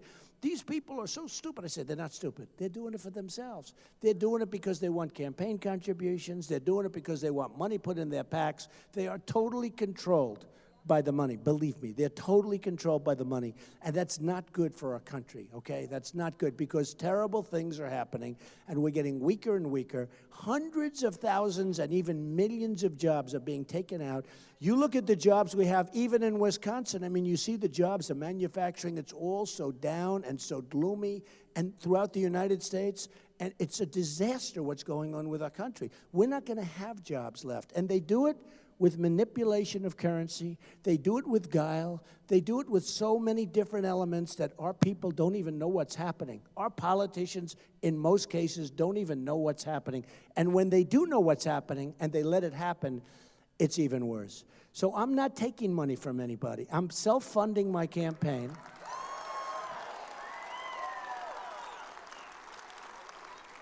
And we're going to get it. We're going to get it stopped. Now, I look at this U.S. manufacturing. I mean, just look at this. Look at these charts. I mean, you can see them. I think you can all see. This is where we're going. You know that's not good, right? This is where we're going. There was one that I just saw. I just got this. It's like incredible. Look at this. This is U.S. manufacturing jobs rapidly declined since the year 2000. Look at that chart. Another couple of years, there won't be any jobs. And the jobs we have now are bad jobs. These are bad jobs. These aren't good jobs. And everybody admits that. Even the other side said, we agree, they're bad jobs. And the number that they talk about when they say 5% unemployment, it's a fictitious number. When you stop looking for a job, you're considered statistically employed. It's a number that was made up years ago, probably by presidents, but certainly by politicians, to make them look good, to make them look really good. Like the economy. The economy's not good. The economy's bad. We're sitting on a bubble. The banks have money. They give it to you for nothing if you're rich. If you're not rich, that's when you need the money. They don't loan it to you. So the people can't do jobs. Probably here you have some great companies, some really good smaller companies. You can't get the banks to give you money. The banks are controlled by the regulators. The system that this country is run under is out of control. And we're going to change it. We're going to bring back the jobs. We're going to bring back our companies. And, you know, I've had such a response, and the reason I've had that response is because of that. And then I look at the ads today. I'm in my hotel, and I'm looking at the ads, and Cruz makes up this ads. We're going to bring back jobs. He's using my same language. Here's the problem. They don't know where to begin. They don't know where to begin. And if they did, Lion Ted, lie. He comes up. Did you ever see a guy like this? Look what he did with Ben Carson. Ben Carson, who endorsed me, by the way, is a great guy. And Lion Ted, remember in Iowa? He said, Ben has left the race. He's left the race. He's in the middle. This was on election day. It's not like 2 days before or a day after. He's left the race. During the election, he left the race, okay? And people believed him. And thousands of votes were cast, not for Ben, but for Ted Cruz. It's pure, it's pure deception. It's lying. And then there were many other things. And actually, during one of the debates, Marco Rubio looked over. He says, "You're a liar." And I said, "You know, I've never heard a politician call another politician a liar, so now I can do it." So we call him Lyin' Ted, Lyin apostrophe. It's crazy. It's crazy. I mean, what he does and what he says is just terrible. And, you know, I've met a lot tougher people, but I've never met any human being that lied as much as him. And he comes in, and you notice the tremendous evangelical support I have. I have Jerry Falwell Jr. from Liberty University. I have all of these people. I have such incredible support. And the evangelicals, he thought he was going to get the evangelicals, but they don't like liars. And they see he lies so much. You ever see him? He walks up and he walks in with the Bible, held high, right? Held high. And then he starts to lie. Boy, he is bad. So anyway, I don't think that you're going to fall for that. I really don't think that anybody can fall. He doesn't talk. He debates. Everything's like, you know, I said, "Ted, take it easy. Just talk. But we're doing really well. The whole thing is just working out, and I loved being here. You know, I've been here for a long time now. Thank you. I've been here for a long time. I'm going to stay, we're going to stay tomorrow. We're going to have I think I'm doing Fox and Friends tomorrow morning. I'm doing some shows tomorrow. We're going to do some other shows, and we're going to be around, and we're going to make sure we want to bring this home. If we can, you know, we have a movement going on, folks, and it's a movement of intelligence, actually. It's a movement of common sense, because that's all it is. We're not going to let Carrier make air conditioners, fire all its people, move to Mexico, make air conditioners, then come in and take the money out of the country. It's not going to happen anymore. And I'm a free trader. And, you know, they say he is not. Remember Jeb Bush? He is not a conservative. So what?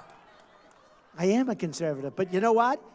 I believe in free trade. But when you have free trade, you need smart people running your side of the free trade. If you don't have smart people, or if you have people like Ted Cruz that are totally controlled by the people that give him the money, and they're controlled by the establishment. I mean, look at the establishment. This guy, in his whole life, didn't know what the word establishment meant. Now you have all these people going because they say, "Oh, man, Trump is terrible. He doesn't want any of our money." I had one friend that came into my office. I don't think I've ever said this before. He came into my office. He wanted to give me millions of dollars. I said, "I can't take your money. I don't want the money. I'm self-funding." No, you got to be kidding. He didn't even know. He thought I was kidding. He wanted to endorse me, wanted to support me. I said, no, I don't want. Anyway, he was finally convinced I didn't want his money. And he's leaving. I said, "By the way, what are you going to do now?" He said, "I'm going to give it to another candidate." I said, "Why?" They're gamblers. They have to do it. It's like almost a disease. They have to do it. It's the craziest thing. He loves me. He wants to give me probably close to $10 million, right? I would have had the greatest super PAC in history if I would have taken all the money. And my whole life, you know, I've said this before, my whole life as a business person is this, right? It's okay, nothing wrong with it. I keep taking. I take and take. But now I'm going to take for the United States. We're going to take. We're not going to be the stupid people anymore. We're not going to be the stupid people anymore. We can't be. We can't be. And with NATO, when they don't pay.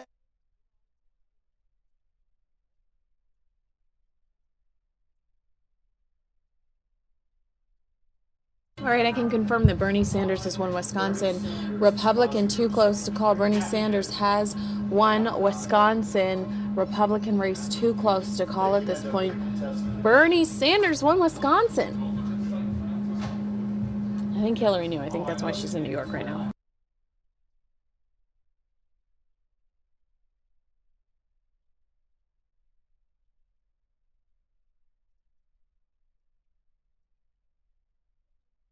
$1 million, right? I would have had the greatest super PAC in history if I would have taken all the money. And my whole life, you know, I've said this before, my whole life as a business person is this, right? It's okay, nothing wrong with it. I keep taking. I take and take. But now I'm going to take for the United States. We're going to take. We're not going to be the stupid people anymore. We're not going to be the stupid people anymore. We can't be. We can't be. And with NATO, when they don't pay, you know, I was asked a question by Wolf Blitzer, a very fair question about NATO. Now, you know, I've been a businessman, world class. I filed my papers. They were phenomenal. Everybody says, great, great, great. I built a great company, very little debt, tremendous cash flow, some of the greatest assets in the world. And I tell you that only for one reason. That's the thinking we need in Washington now. We need some of that thinking. And Wolf Blitzer asked me a question on television. He said, let me just ask you about NATO. And he asked me about NATO. Now, I haven't been asked about NATO a lot, but I understand NATO and I understand common sense. And I'm like a smart person, like many of the people in this room, hopefully all of the people in this room. But he asked me about NATO. I said, it's obsolete. This is my first thing. And you know what? I'm the first one. Guys that study NATO, and good people, but they study NATO. And they say, I don't believe it. What he just said, I never thought of that. They study it. Because they're so into it that they don't realize. Because it was really put there. You had the Soviet Union, and now you have Russia, which is different, but Russia is very powerful, so we can sort of say that's a balance, so we'll leave it. But it doesn't really cover terrorism like it's supposed to. It doesn't have the right countries. I mean, many of the countries in there aren't, you know, that you associate with terrorism.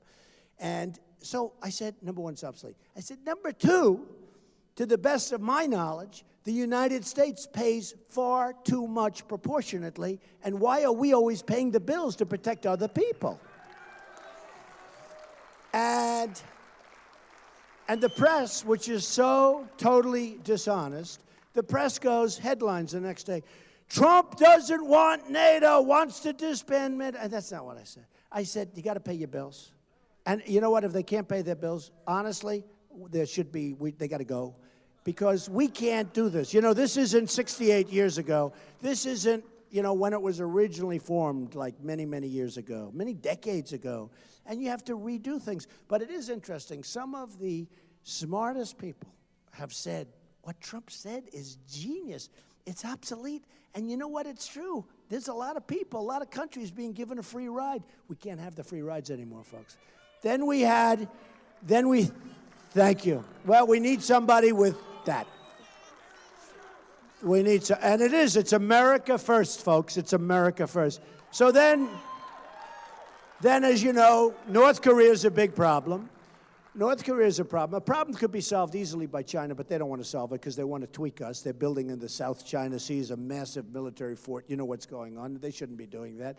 And they're taking our money. And, you know, you talk about the imbalance of trade. You talk about the kind of money. How about this? We owe China $1.7 trillion. Now, they take our money. They take our jobs, and I love them. They're fine. They're great. I'm not angry at China. I'm angry at our people, at our leaders for letting it happen. I'm not angry at China. If you can get away with it, you do it. But they take our jobs. They take our money. They take our money. They take everything. We owe them $1.7 trillion. That's like sort of a magic act, isn't it? Amazing.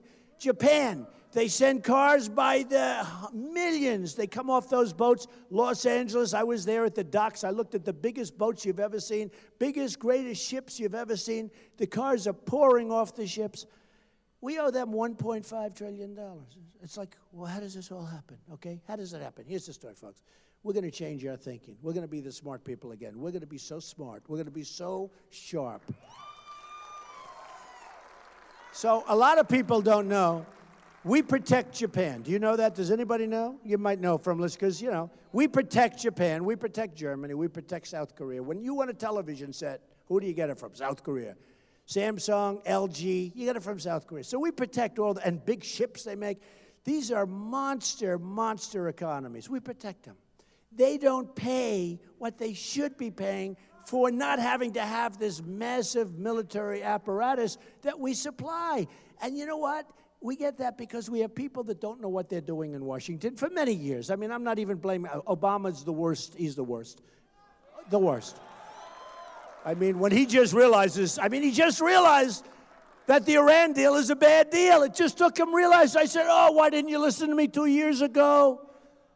Just 2 years ago, if he would have let. Can you imagine? Did you ever see a deal take so long? By the way, usually when a deal takes that long, it's bad automatically. I can usually tell you that. But anyway, so we protect Japan.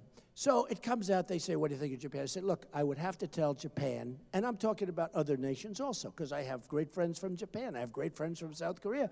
We have to go see them. talk to them, have a meeting with them. We love protecting you. We don't want them to arm necessarily. But, at some point, how long are we going to do this? So we have to see them and we have to say, you got to help us out. We have this massive, massive amount of money that we have to get rid of because we are sitting on one of the worst bubbles you'll ever see, okay? Believe me, we got to straighten it out. We got to straighten out our trade deals. We got to straighten out our military deals. We're taking care of all these countries. So we go to Japan. And here's what the news say. I said to the people, I was telling the people, and they said, wow, that sounds good.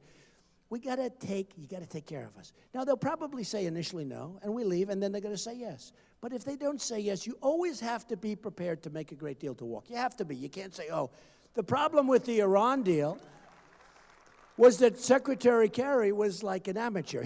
I call him amateur night. He refused to walk. They were laughing at him in the streets of Iran. They were claiming the deal is the greatest deal ever made before it was even made. They're saying this deal is unbelievable. They were laughing at the Secretary of State of this country. They were laughing at the United States, saying that this deal is so great. And they're dancing. Remember burning the flag, dancing? When they start dancing about a deal that I'm making, when they start burning the American flag, I'm out of there. Bye-bye. Good luck. And he just kept going back. And I kept waiting. I wanted to call him. I wanted to say, walk. Because every single thing, he'd say, we would like to get this. No. Oh, okay. You've got it. We would like to get that. No. The Persians are great negotiators. It's an unbelievable deal. But just yesterday, Obama, he brought it up that he's very unhappy. And, think of it. $150 billion. It's the worst deal. We didn't get our prisoners back. We should have had the prisoners back before we started negotiating. Increase the sanctions. Don't sit at the table. Say you give our prisoners back or we're not starting. You leave. They'll say no. You leave. And what happens? You double up the sanctions. Within 24 hours, they call you and they say you've got your prisoners. That could have been years ago, right? So we have people that don't know what they're doing. Here's the story. You need Trump. You do. You need Trump. We got it. You got to have Trump. You do. You got to have Trump. It's sort of interesting because I see when I turn on the television, I see these ads about myself by crooked people. I see these ads, and they're mostly wrong. Some a little bit sometimes are right, but they're all negative, And I'm watching last night television, ad after ad. In Florida, they spent $38 million on negative ads, and I won in a landslide. I wonder, does anybody read? Does anybody watch television? It's not much for the advertising community when you think they spent $38 million, a record number, in Florida. They spent thousands and thousands of ads nationwide. Listen to this one. 55,000 negative ads on me. Most of it was made up. I'll give you one good example.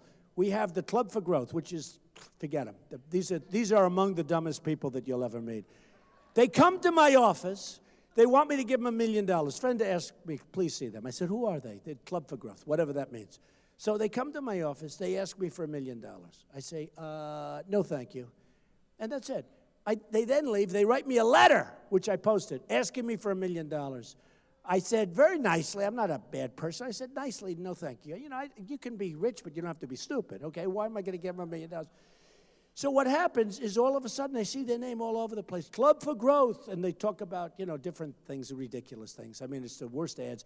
And by the way, one is a fraudulent ad because they say if Cruz and Kasich got together and you added their delegates, and they show the delegates, right? And you add them up, and I'm over here with Lot, and they add them up, and they show a graph that goes much higher than mine, and it's much lower than mine. They're a fraud. And what we did is we told them to stop that ad. And that was a week ago. And we tweeted about it. And everybody's talking about it. And I see it last night again. They're crooked. So here's what they do. It's like a form of extortion, I guess, right? When you think of it. They come to your office. They ask for $1 million. You don't give them the $1 million. They go out. They do negative ads. These are the people. If these people about Trump, they call it like no Trump. What do they call that thing? They call it never Trump. Oh, you need Trump so badly, though. I was saying, if they would have worked so hard, so diligently against President Barack Hussein Obama, okay, they would have beaten him. They would have had great budgets. They would have had everything they wanted. But with him, they fold. I always say, Obama is the worst negotiator I've ever seen.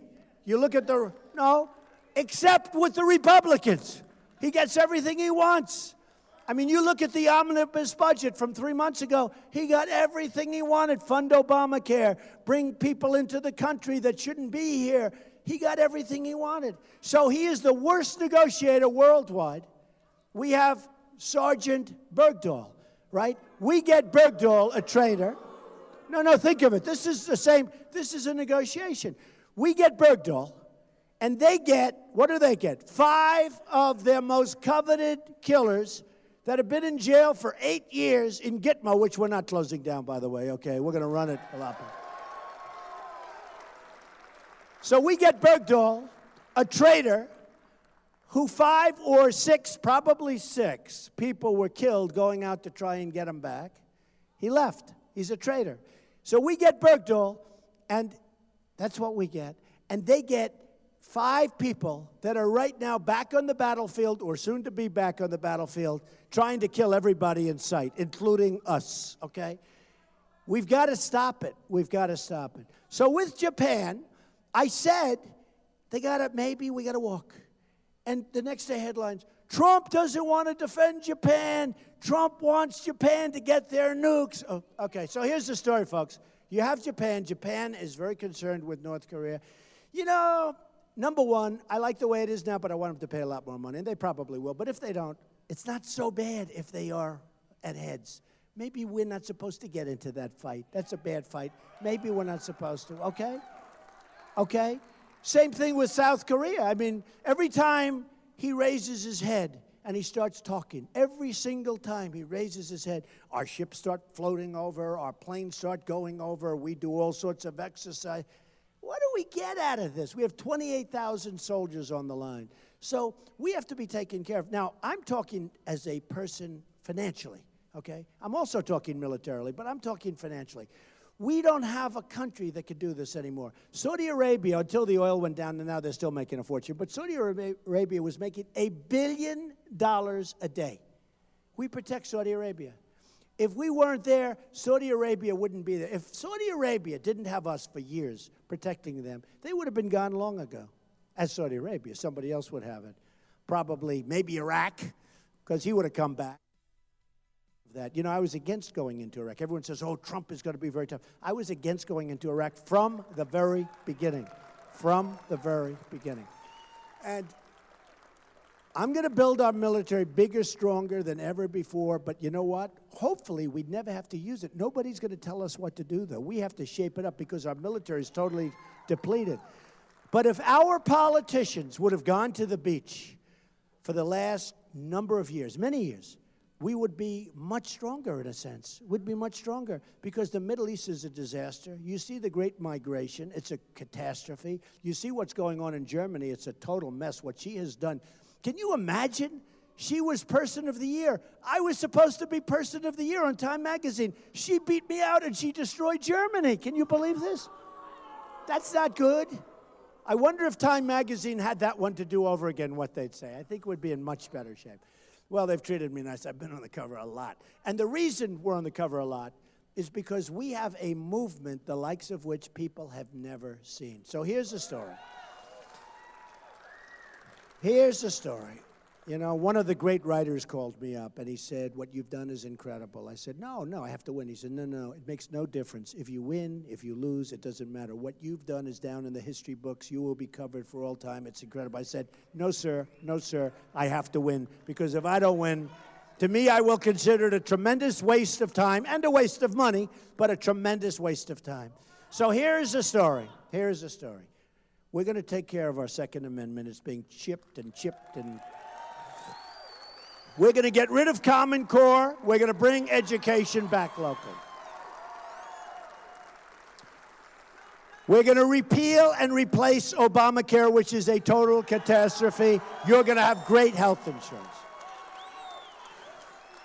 We're going to save your Social Security, and we're going to save your Medicare. We are going to save it. because we're going to make our country rich again. We're going to bring back our jobs. We're not going to let our jobs go, and we're going to be able to afford. You've been paying in it for a long time, and a lot of these guys wanted to be knocked to hell. It's not going to happen, okay? Remember that. It's not going to happen. We're going to start winning again, folks. We don't win anymore. We don't win anymore. We don't win with our military. We can't beat ISIS. We're going to win. We're going to knock the hell out of ISIS. We don't win with our vets. Our vets are being treated worse than illegal immigrants. Our vets are being treated so unfairly. There are great people. And other people, you know, the vets have endorsed me virtually unanimously. And a lot of the vets will come up to me and say, you know, Mr. Trump, we followed closely what's going on. You're the only person that ever mentions the vets, right? And Hillary Clinton recently said about the vets that they're being taken care of just fine. They're not being taken care of fine. They're not being taken. She said they're being taken care of just fine. I know the vets. Nobody spent more time with the vets that are running. And we're going to take care of our vets, okay?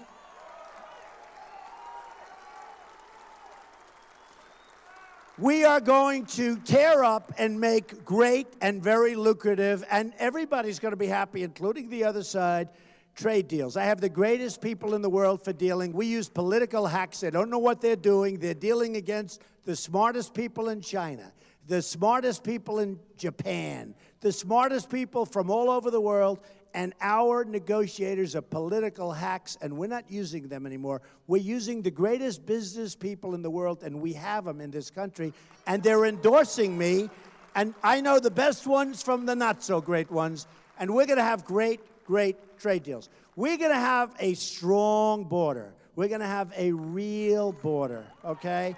We're going to have a wall. Mexico's paying for it. We're going to have a wall, and we're going to stop bad things from happening in this country. Because if you look at what's going on, and you look at the tremendous crime, and you look at the drugs that are pouring across the border, the drugs are pouring like water. They're pouring across. You know, when I won, New Hampshire is a special place to me because they were the first victory I had. And I won New Hampshire. I wasn't expected to win it. Jeb was expected to win it, and I won in a landslide.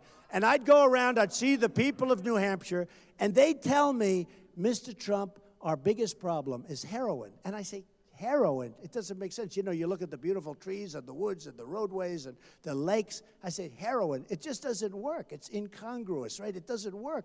But it was heroin. And I said, if I get in, we're going to stop that problem. And I said, where does it come from? They said, it comes from the southern border. They come right in. Now, New Hampshire would rate it their #1 problem. They have a tremendous problem. But many other communities, including you, but many other communities have this problem. We're going to stop it cold, folks. We're going to stop it cold. And the bottom line is this. Look, we have a big, big day. You're going to look back on this evening, and you're going to say, that was one of the great evenings of your life, because we love the country. We love the country. This was one of, I love you too, thank you. I really do. I love the people. I love the people. You know, they say that Donald Trump, my base is so, they say Donald Trump can do almost anything. In fact, one person today said anything. And they interviewed a woman, I saw her last night on television, sitting in a hotel room, which was not the most beautiful room I've ever been in, but was very clean. And I only want clean. I don't care about the room. I want clean. But they were sitting there, and they said to a woman, a wonderful woman, probably 55 years old, and her friends were there. And they said, what would it take to get you to vote for somebody other than Donald Trump? She said, don't play that game. There's nothing he can do that would get me to vote against him. And I wanted to go up and I wanted to hug that television set. I wish I could find out who she is, but we have so many people like that. We're all like that. I mean, a big chunk of the country is like that because we're tired of stupidity. We're tired of seeing what's happening to our great country. So here's the deal. You're going to go home and you're going to remember this, but much more importantly, tomorrow you'll get everybody you can. And I promise you, you're going to be so proud of your country. You're going to go out and vote. You're going to be so proud of your president, but forget that. You're going to be so proud of this country again. And you're going to remember the evening because we're going to start winning again. We're going to win on trade. We're going to win with our military. We're going to knock out the ISIS. We're going to win. We are going to win with the military. I tell you, we're going to knock out ISIS. We're going to knock them out. We're going to win for our vets because our vets have been treated too badly. It's not going to happen anymore. We're going to win at the border. We're going to win with education. We're going to win with our Second Amendment. So many people talk to me about the Second Amendment. We're going to win at every single element of what we're doing. And every single thing, we're going to win, win, win. And you're going to say, that was the single greatest vote that I have ever cast. And you're going to look back, and you're going to be proud of yourselves, and you're going to be proud of your country again. So thank you very much, everybody. This is a great, great honor. Thank you. Get out and vote. I love you all. Thank you. Thank you. All right, he loves you all. And if you're watching me right now, I think it's safe to say I feel the same way. I love you too. All right, so I have a couple of live feeds coming in. I have crews who are watching, and let's be honest, we've been watching it for 2.5 hours. We've been watching this live cruise feed. Bless Fox for sending it to us, but we've been staring at it for quite some time. I also have a live Bernie Sanders event. No one's taken the stage there yet, but I'm gonna take you there. I'm gonna show you that just in case, and we'll jump to whoever takes it live first. So again, we've got our eyes on, and actually I'll take you big. How about I take you big on Sanders? Because he has been declared the winner in Wisconsin, so I'll take you big on Sanders. And then I'll have Cruz small here in the corner. He has been making us wait for quite some time.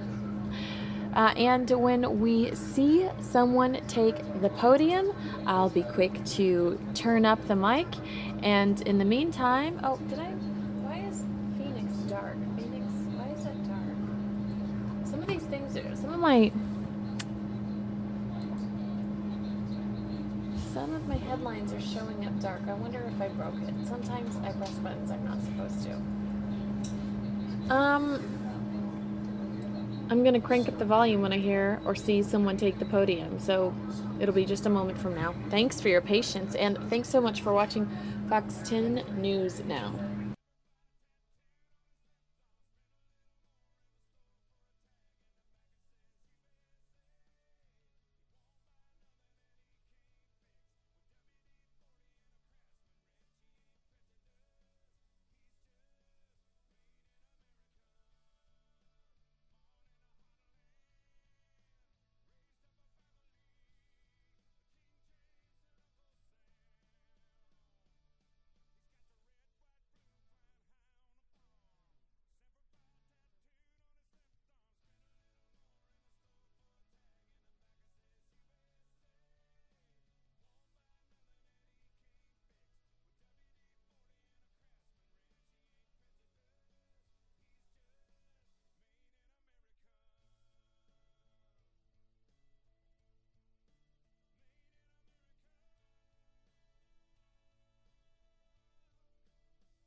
Sipping on a cold bud, blue tick coon hound. You know where I found? Out in the backwoods, down in the holler, out in the backwoods. All right, so that's Cruz music. Let's listen to it. Let's just check in and see what Bernie's got going. What DJ Bernie Burns.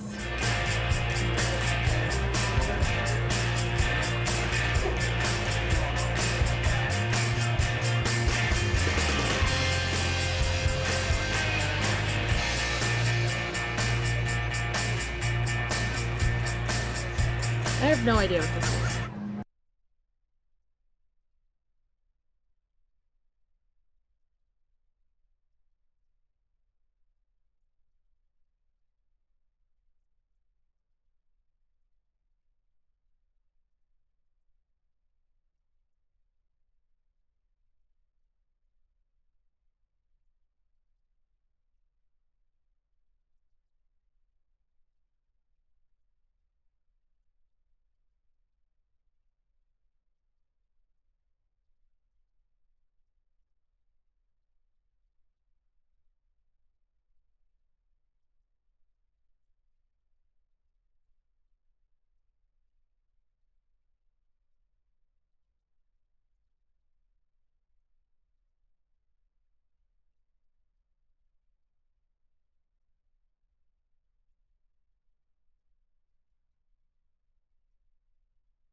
All right, Ted Cruz. Ted Cruz, projected winner of the Republican Party out of Wisconsin. Ted Cruz, projected winner in Wisconsin. I'm going to take you live now to a Bernie Sanders rally that just started.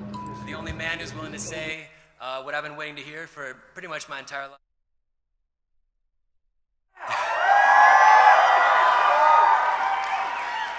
That being said, the revolution is not about the individual, it's about the movement. So we're gonna take a step back. I'm not gonna be talking about my childhood or what brought me to the stage today. Take a little bit of a different approach. I'd like to take a minute to thank the man, the legend, Senator Bernie Sanders.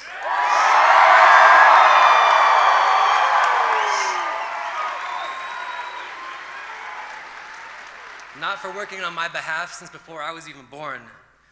Not for being a constant progressive rock in Congress, a rock that has done so much for the American people.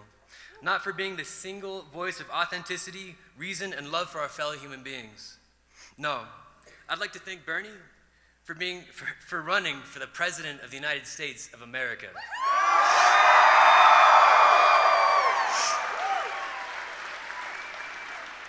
By doing so, you have launched into the national spotlight all the things you have worked so hard for in the last half century. By doing so, we have learned about you and your life's work. The life you live so far inspires me. It inspires us, like we've never been inspired before. I want to thank you for awakening something powerful within the American people. And we have been awakened, have we not?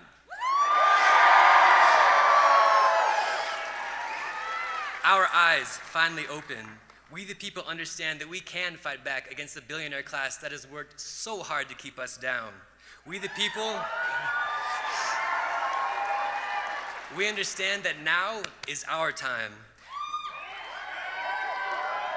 We stand on the cornerstones of the civil rights movement of the 60s, on the base that was Occupy. We are not getting some man elected to some office. We are building a movement. What is that movement? As a living, breathing human being, we deserve a living wage. We deserve a fair chance at a quality education. As a member of the most wealthy nation in human history, we deserve a healthcare system that works for us.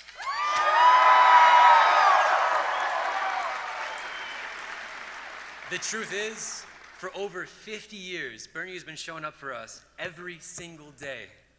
He has worked hard for us. He's had our back since before we even knew who he was. Now, it's time for us to have Bernie's back. Bernie showed up for us, now we show up for Bernie. So who's coming out and knocking doors with me tomorrow? Yeah, that's what I want to hear. That's right. So we got Wednesday, Thursday, Friday. I want to see all of you beautiful people at our office downtown next to Cold Creek Coffee Company, knocking doors, busting out the phones, getting everyone in this town to the ICE and Event Center on April 9th, this Saturday. From 9 to 11 is check-in. We get everyone there. We're going to flood that place out. And know what we're going to do? We're going to make Hillary unviable. We're going to take every single delegate. That's what we're going to do. That's what we're going to do. All right. Thank you for being here.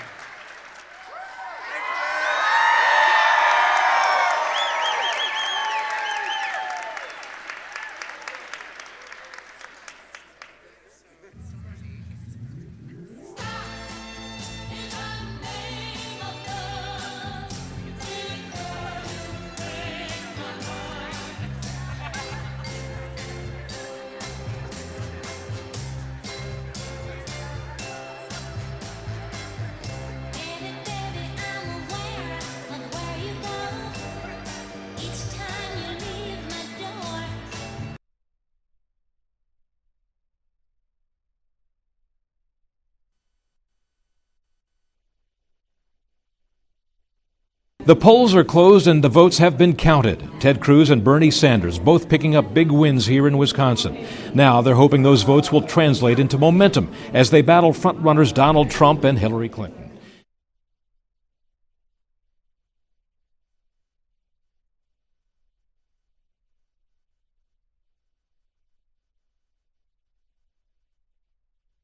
The polls were tight on both sides heading into the primary. Fox News exit poll showing Cruz with strong support among self-identified conservatives, a group he has struggled to carry in several other primary states. Trump now pointing out he's still in the lead and says despite tonight's returns, he'll have enough delegates to win the nomination.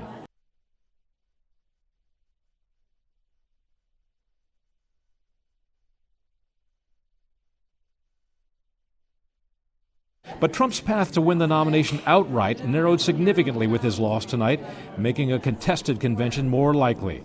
On the Democratic side, Hillary Clinton also vowing to fight on after her second-place finish here, looking ahead to primaries in New York and Pennsylvania, where most polls show her with a commanding lead.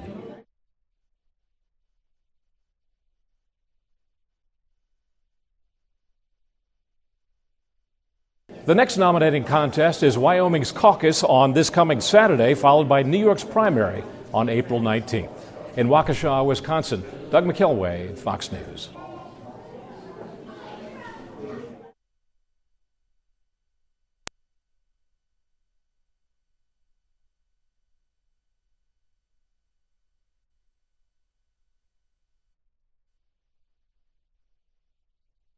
The polls are closed and the votes have been counted. Ted Cruz and Bernie Sanders both picking up big wins here in Wisconsin. Now they're hoping those votes will translate into momentum as they battle frontrunners Donald Trump and Hillary Clinton.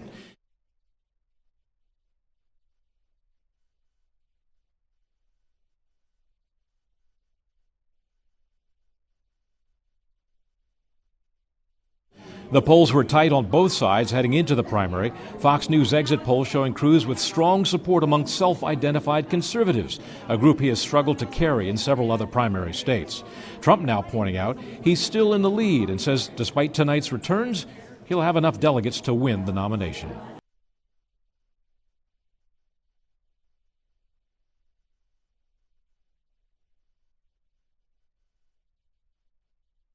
But Trump's path to win the nomination outright narrowed significantly with his loss tonight, making a contested convention more likely.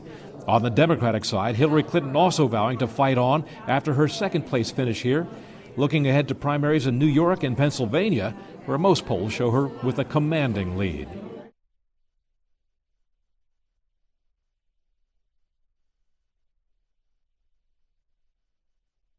The next nominating contest is Wyoming's caucus on this coming Saturday, followed by New York's primary on April 19th.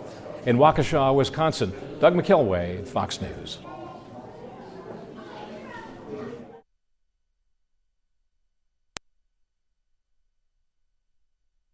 Hopefully they'll take us back to Bernie Sanders in Wisconsin.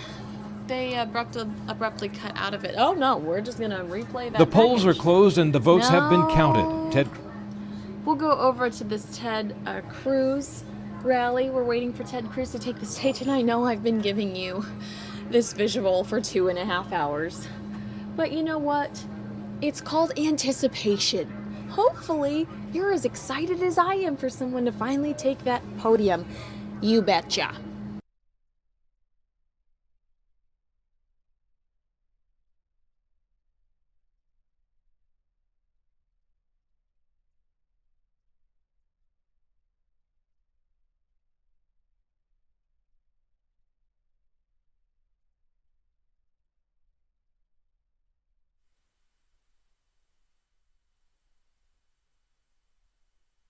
Doesn't look like I'm getting any sound either from Satellite 5 from this Ted Cruz event, so we'll have to wait on that for a few minutes. Unsure of who these people are on the stage, but I see a selfie or two in their near future.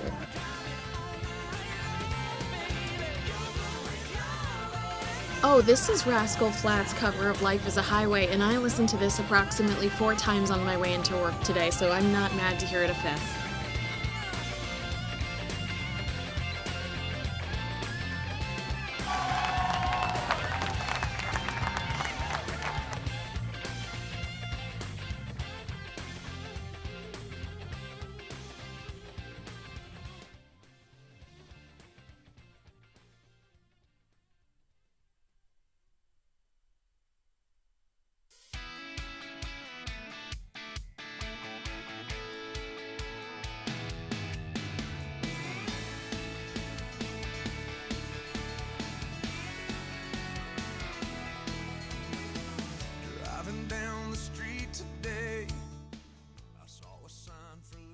Okay, let's go back to Bernie where I'm seeing some activity on the podium, huh?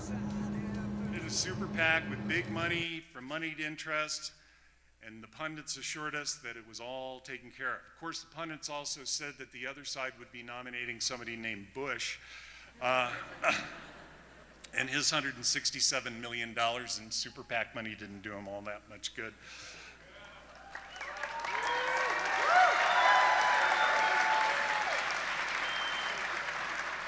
You know, one of the things that's always bothered me is they've tried to equate the Republican reaction and their support for We Shall Overcome.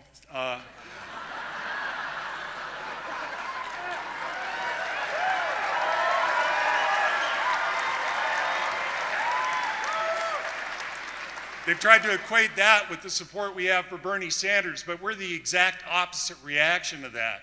While people try to demonize and isolate and ban and block people and isolate them, this is an inclusive campaign, and I think we're the exact opposite and the better response to the problems that this country is facing.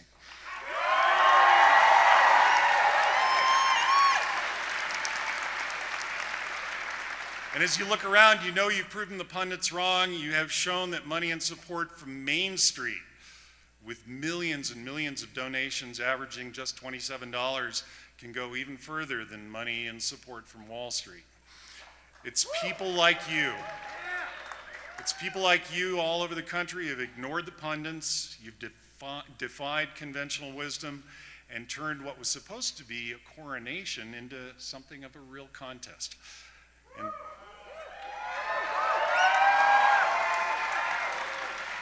this election is turning the conventional on its head, and that's because of all of you.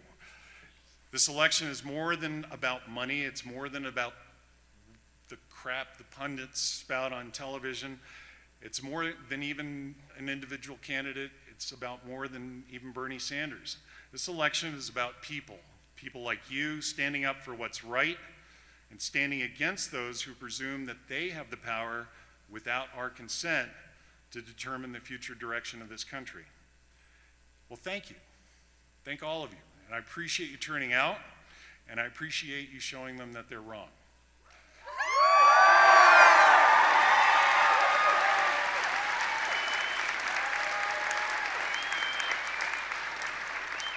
We should all be proud, and we should all be proud to be part of this political revolution, this movement for change in our country, and I am proud and honored to support a candidate who listens to the people of this country and defies the pundits and the powers that be and what was once called conventional wisdom. So, in a few minutes, and I'm not sure when, we will get to see that candidate, and I am pleased to say that I am a proud supporter of Bernie Sanders and his campaign to become President of the United States.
about a revolution sounds.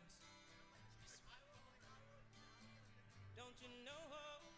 Talking about a revolution sounds. While they're standing in the welfare lines, crying at the doorsteps of those armies of salvation, wasting time in the unemployment lines, sitting around waiting for a promotion. Gonna quickly cut to Scott Walker, who is taking the stage for Ted Cruz until I see some activity at the Bernie Sanders rally.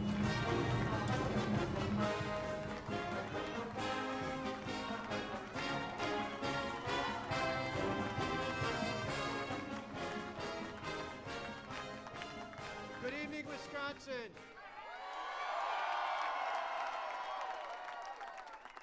What a great crowd. I want to particularly thank our tremendous Lieutenant Governor, Rebecca Clayfish, for being here. And thanks to all of you for coming out. I want to thank all of you here, and particularly all of you at home, for showing what Wisconsin nice means. Right? Wisconsin nice means we're nice, but we're not pushovers. Right? You see, we understand what common sense conservative reforms mean.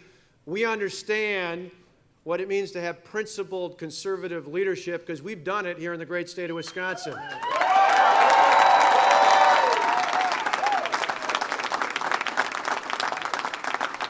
We understand that. In contrast, we don't need leaders who talk about how bad things are. We want leaders who are going to inspire not only our party but our country going forward. And that's why tonight we're celebrating a tremendous victory for Ted Cruz, the next President of the United States.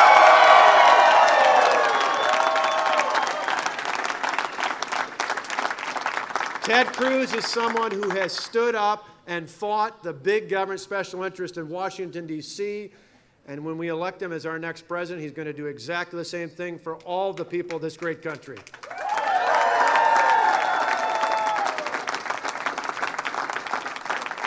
Tonight, I want to thank all of you here and tell the rest of this country that just as Wisconsin has been a leader in the past, we're proud here on April 5th to be a leader again, showing a turning point in this election. This victory...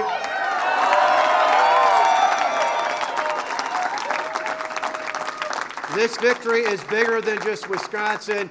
This is the night when we can look back and say that was the time that turned the tide of this election to bring Ted Cruz home to be the nominee of this party, to unite this party, and to win the election against Hillary Clinton.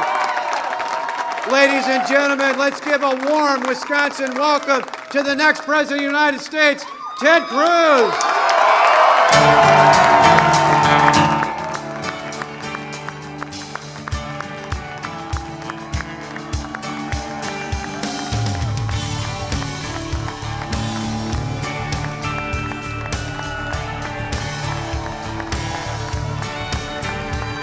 Well, if you ask me where I come from, here's what I tell everyone. I was born by God's dear grace in an extraordinary place where the stars and stripes and the eagle fly. It's a big old land with countless dreams. Happiness ain't out of reach.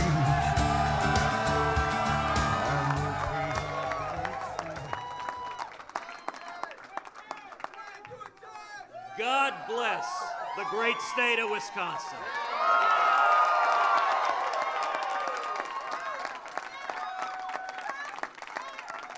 What an incredible victory tonight.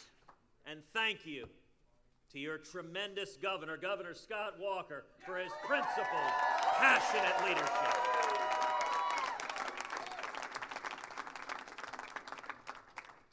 Tonight is a turning point. It is a rallying cry. It is a call from the hardworking men and women of Wisconsin to the people of America. We have a choice, a real choice. The national political terrain began to change 2 weeks ago. In the state of Utah, we won 69% of the vote, a landslide election.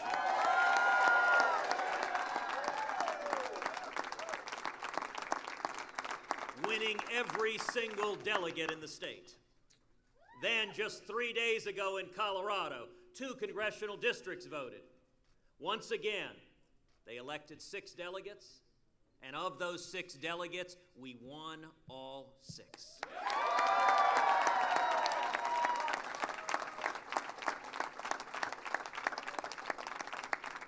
And then 2 days ago in North Dakota, we had another tremendous win. They elected their delegates. Of the delegates who have specified their support, 18 are supporting our campaign. 1 is supporting Donald Trump.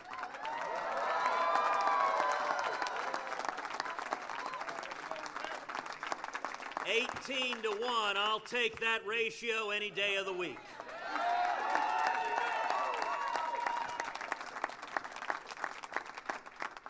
And now tonight, here in Wisconsin, a state that just 3 weeks ago the media had written off. 3 weeks ago, the media said Wisconsin was a perfect state for Donald Trump.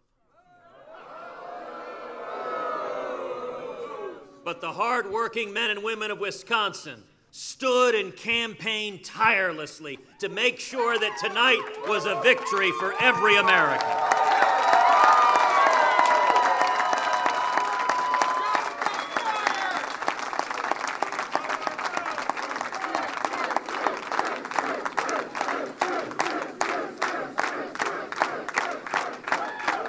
Four very different states: Utah, Colorado, North Dakota, Wisconsin.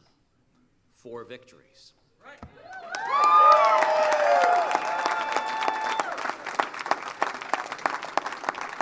So just how significant is tonight? Well, just today, our campaign has raised over $2 million.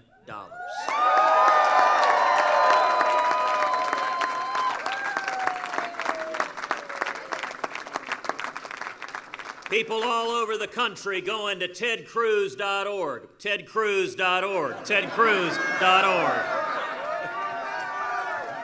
Contributing $10 or $25 or $50. We've had over 1.3 million contributions.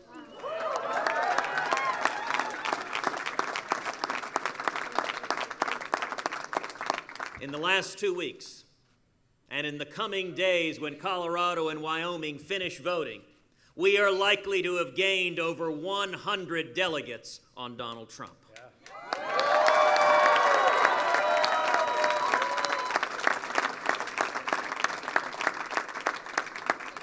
And as a result of tonight, as a result of the people of Wisconsin defying the media, defying the pundits, I am more and more convinced that our campaign is going to earn the 1,237 delegates needed to win the Republican nomination.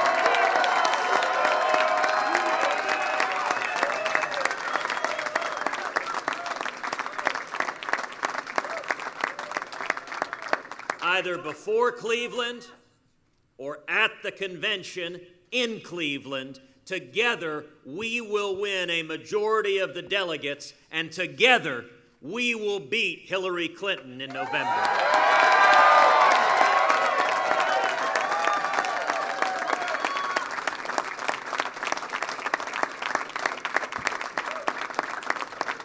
Tonight was a bad night for Hillary Clinton.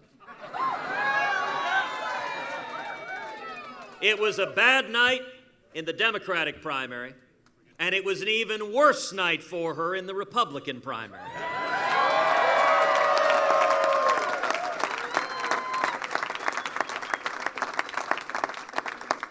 We are winning because we're uniting the Republican Party. Of the 17 candidates who started this race, a terrific, talented, dynamic field, 5 have now endorsed this campaign.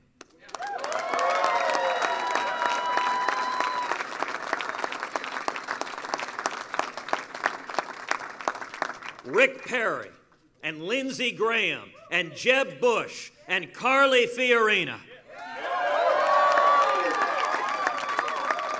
And Wisconsin's own Governor Scott Walker.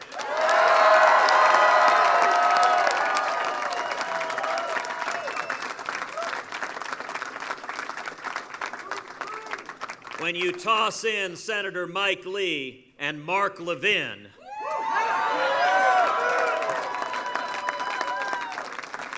we've got the full spectrum of the Republican Party coming together and uniting behind this campaign.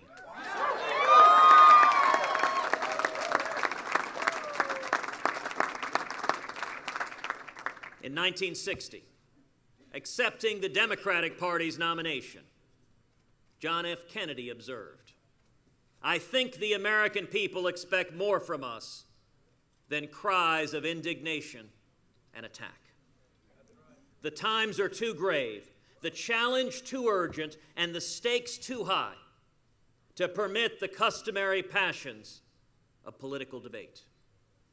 We are not here to curse the darkness, but to light the candle that can guide us to see through that darkness to a safe and sane future.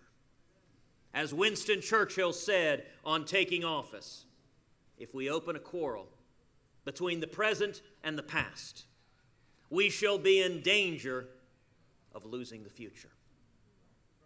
The same is true today. Tonight, Wisconsin has lit a candle guiding the way forward. Tonight, we once again have hope for the future.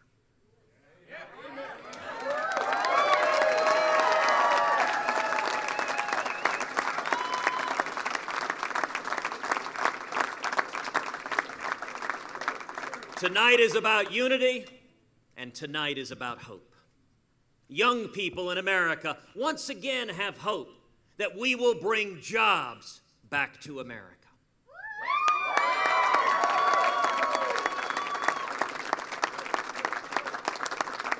By repealing Obamacare, passing it,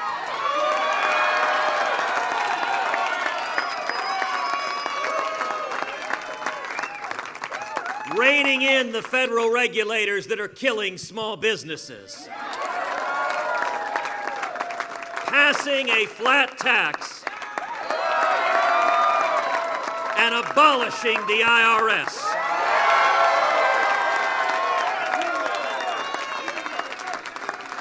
We will unleash incredible economic growth.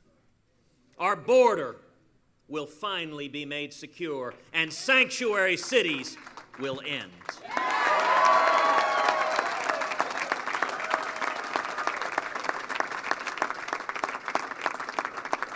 Truck drivers and mechanics and plumbers and steel workers, union members, men and women with calluses on their hands, will once again see wages rising, opportunity expanding. Working moms.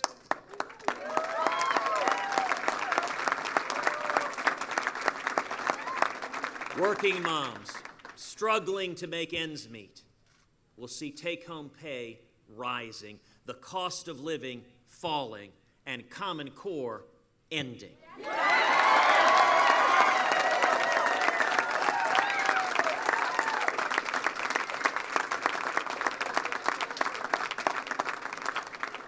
Catholic schools and Jewish day schools, Brigham Young and the Little Sisters of the Poor will see a Supreme Court that protects their religious liberty.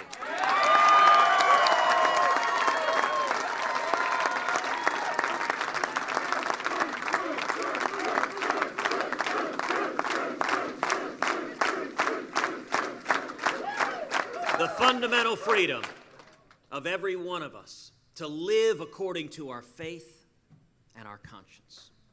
We'll see a Supreme Court that protects the Second Amendment right to keep and bear arms.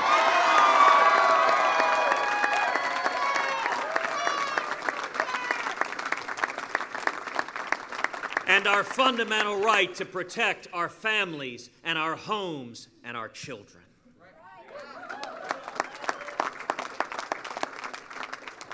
We'll see a president who stands with Israel.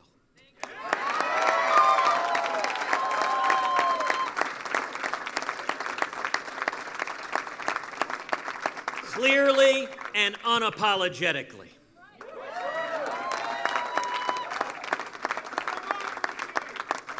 Instead of negotiating with terrorists, we'll rip to shreds this catastrophic Iranian nuclear deal.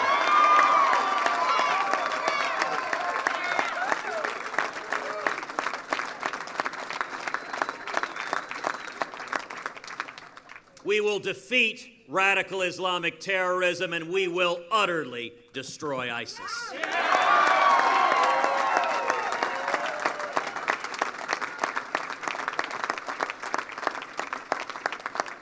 We will have a president who keeps us safe.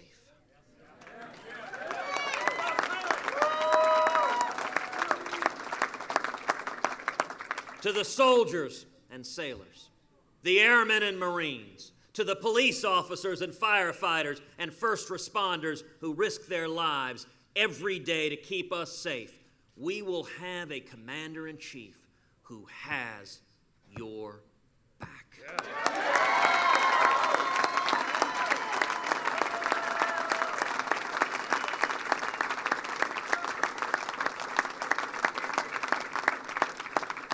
Jobs, freedom, and security. That's what this next election is all about. In 1980, Milton and Rose Friedman wrote Free to Choose. They explained that the American free enterprise system has been the greatest engine for opportunity and prosperity that the world has ever seen. Too much government can stifle opportunity. But if we get Washington out of the way, then there is no limit to what we can accomplish.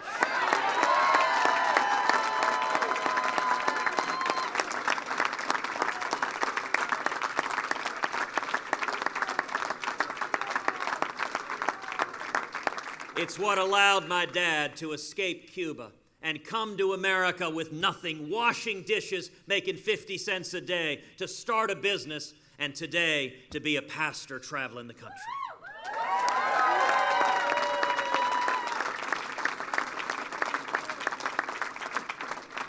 It's what allowed my Irish-Italian mom to become the first in her family to go to college, to smash glass ceilings by becoming a pioneering computer programmer.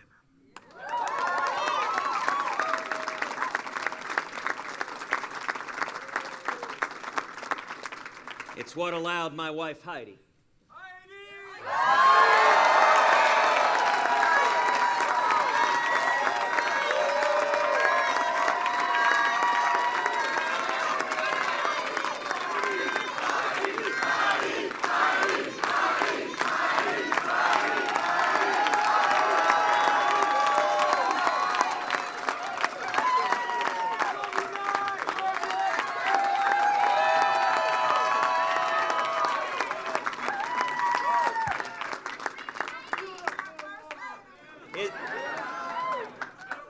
I may be biased, but isn't she going to make an amazing First Lady?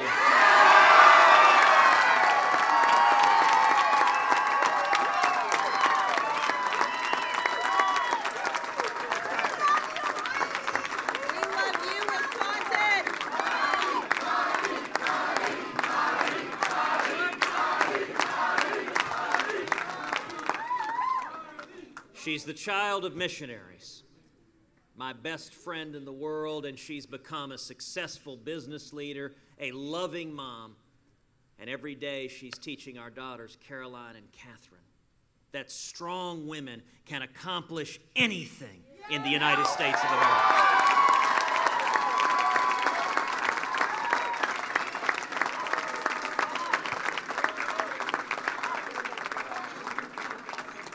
That's America. It's what we're fighting for. Our children, our future. And Wisconsin has made clear, we are free to choose.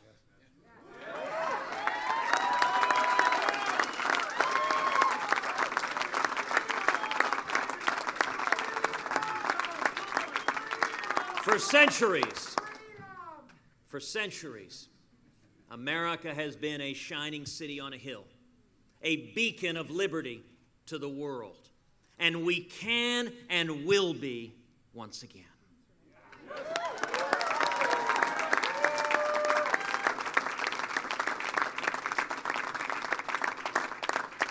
So I ask you at home to join us as we continue to unite Republicans and independents and libertarians and Reagan Democrats and Americans who care about our future, who want jobs, freedom, and security, just as we've done in Wisconsin, we're doing all across this country.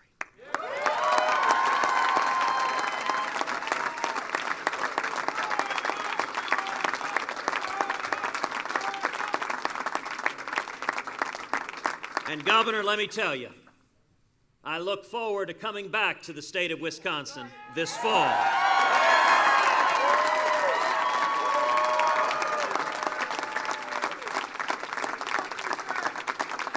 And in November, for the first time since 1984, painting the Badger State bright Republican red.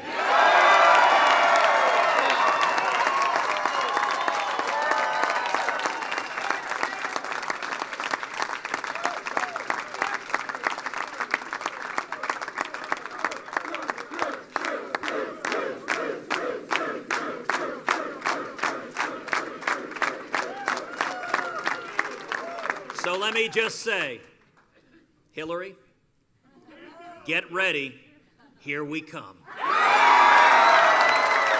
God bless you.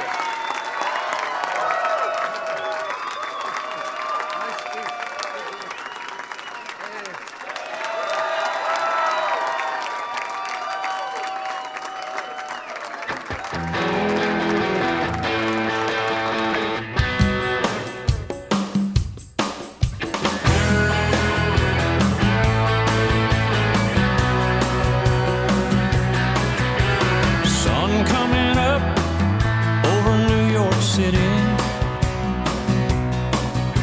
School bus. That Bernie Sanders rally, I'm sure, as you know, a lot of the mainstream media outlets, the bigger cable news outlets, took that speech. So I'm assuming that Bernie Sanders people saw that and said, "Hey, let's wait a little bit," because they'd like, obviously, the same kind of exposure, on-air exposure. So I'm assuming Bernie Sanders and co. were waiting for Cruz to wrap up. So we'll hear from Bernie Sanders shortly. I cover, if you're not familiar with Fox 10 News Now, we are Monday through Friday, 9 a.m. to 9 p.m. breaking news. We've got satellites that take us all across the country, and we take you to breaking scenes throughout the United States of America and breaking news throughout the USA. And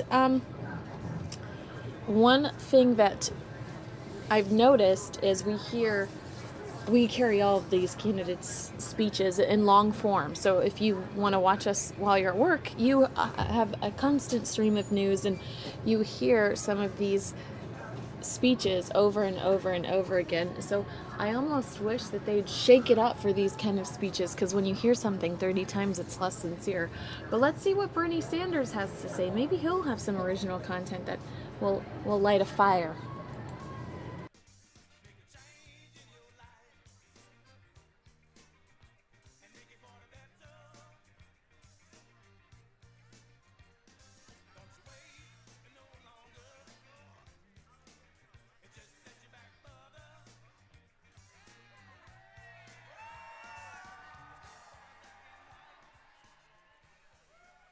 Good evening, Wyoming.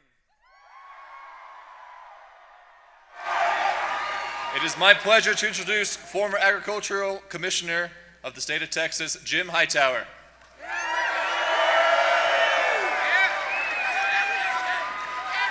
Hello, Wyoming.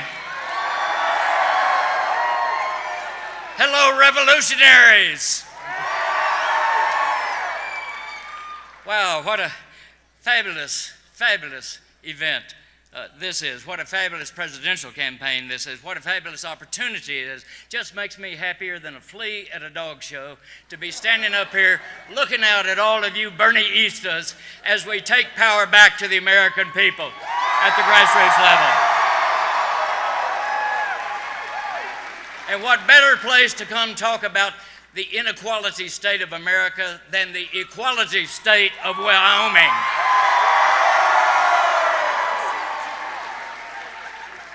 The problem in this country is the powers that be. Too few people, and I'm talking about a handful of billionaires and corporate executives, they control too much of the money and power in our country. And they're using that control to take more from you and me for them. Now, you know, economists have a technical term for this: stealing.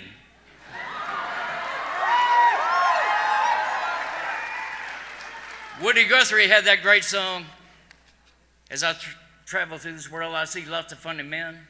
Some will rob you with a 6-gun and some with a fountain pen." It's the fountain pens. The fountain pens are doing the serious stealing in our society today. It's a big time for America, a big time for presidential politics, a big time for we the people, a big time for democracy itself. I come to you not just from Austin, Texas, but from South Austin. We got a little different attitude south of the river. We're a little more irreverent. Our unofficial slogan over there is, "We're all here because we're not all there."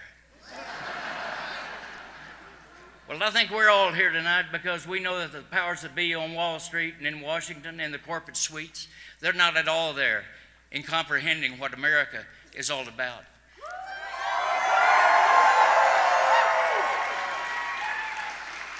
Those powers that be, they're as confused as goats on AstroTurf when it comes to understanding that in America, we're supposed to be all in this together. But they want to separate themselves. And by the powers that be, I'm talking about the downsizers and privatizers. I'm talking about the Walmart wage whackers and the big oil frackers. I'm talking about the bosses, the bankers, the big shots, the bastards, and the bullshitters who think that they can run roughshod over us.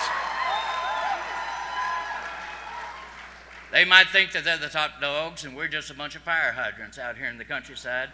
But look at what's happening in Wyoming here tonight. We're going to send them a message.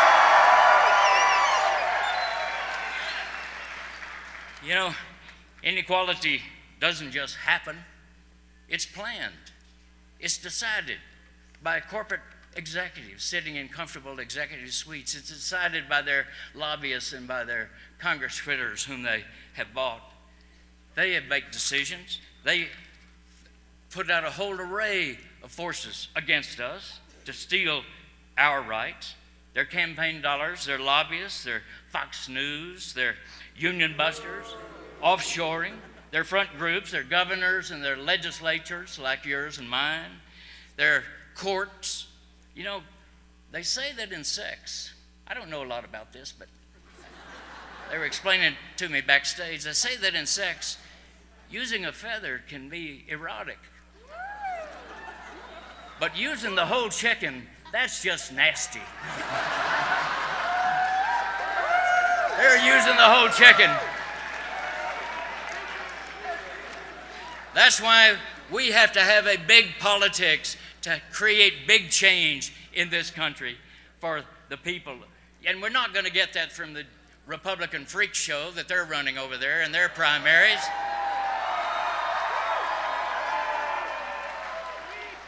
I hear Donnie Trump and I hear Ted Cruz.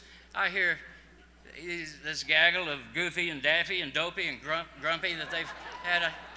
And I think 100,000 sperm and you were the fastest?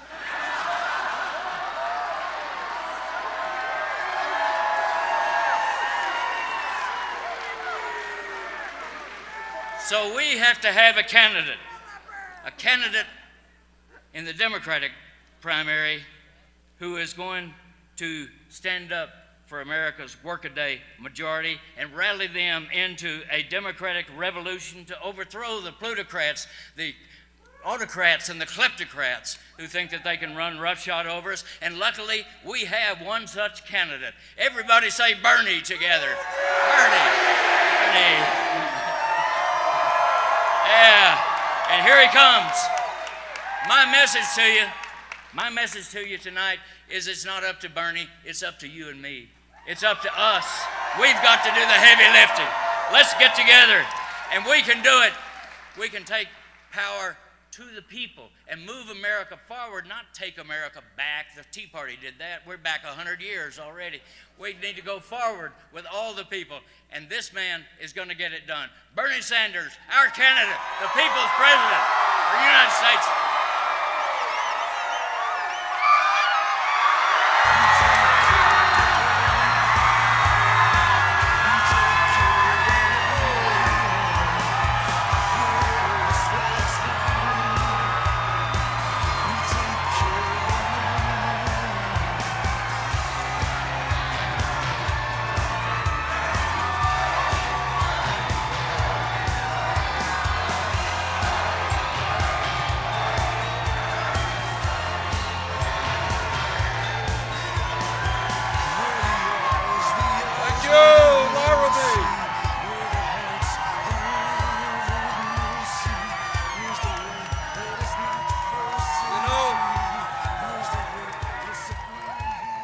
I was told that there were about 5,000 people who participated in the last Wyoming caucus. It looks like all of them are here tonight.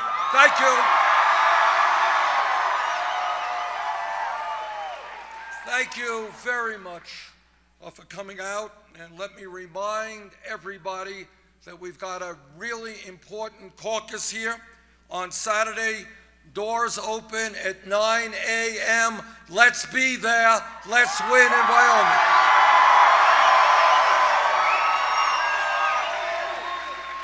Now, I don't know if the audience here knows it.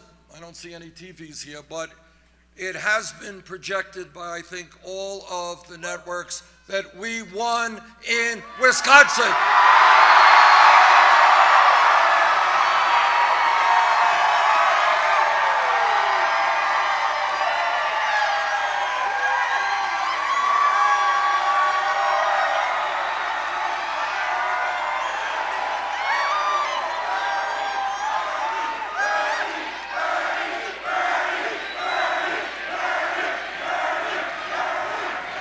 Now, let me say a word.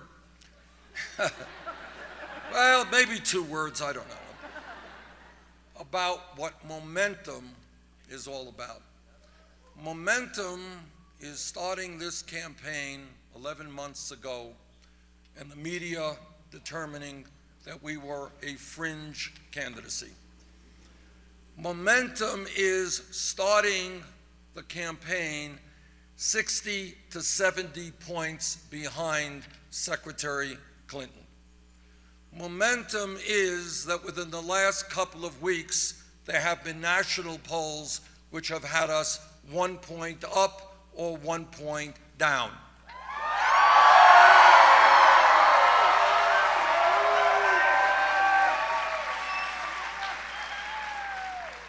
Momentum is that when you look at national polls or you look at statewide polls, we are defeating Donald Trump by very significant numbers.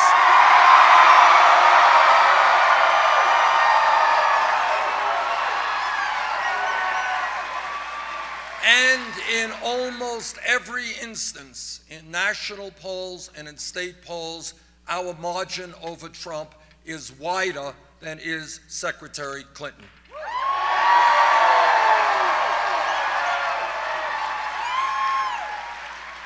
With the victory in Wisconsin tonight, and let me take this opportunity to thank the people of Wisconsin for their strong support.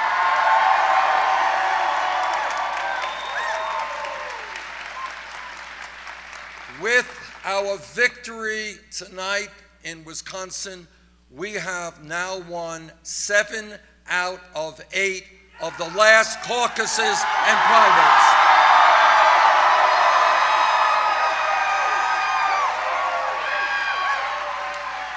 And we have won almost all of them with overwhelming landslide numbers.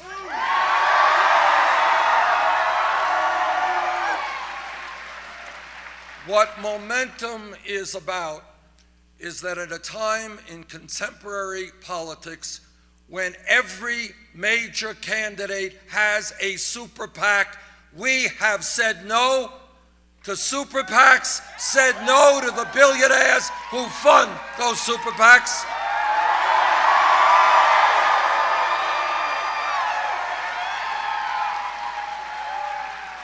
And what we have done is, in an unprecedented manner in American history, we have, up to this point in the campaign, received over 6 million individual campaign contributions.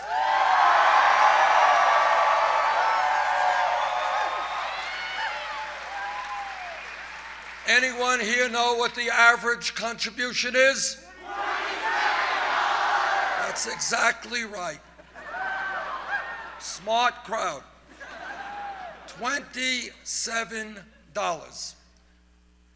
To paraphrase Abraham Lincoln at Gettysburg, this is a campaign of the people, by the people, and for the people.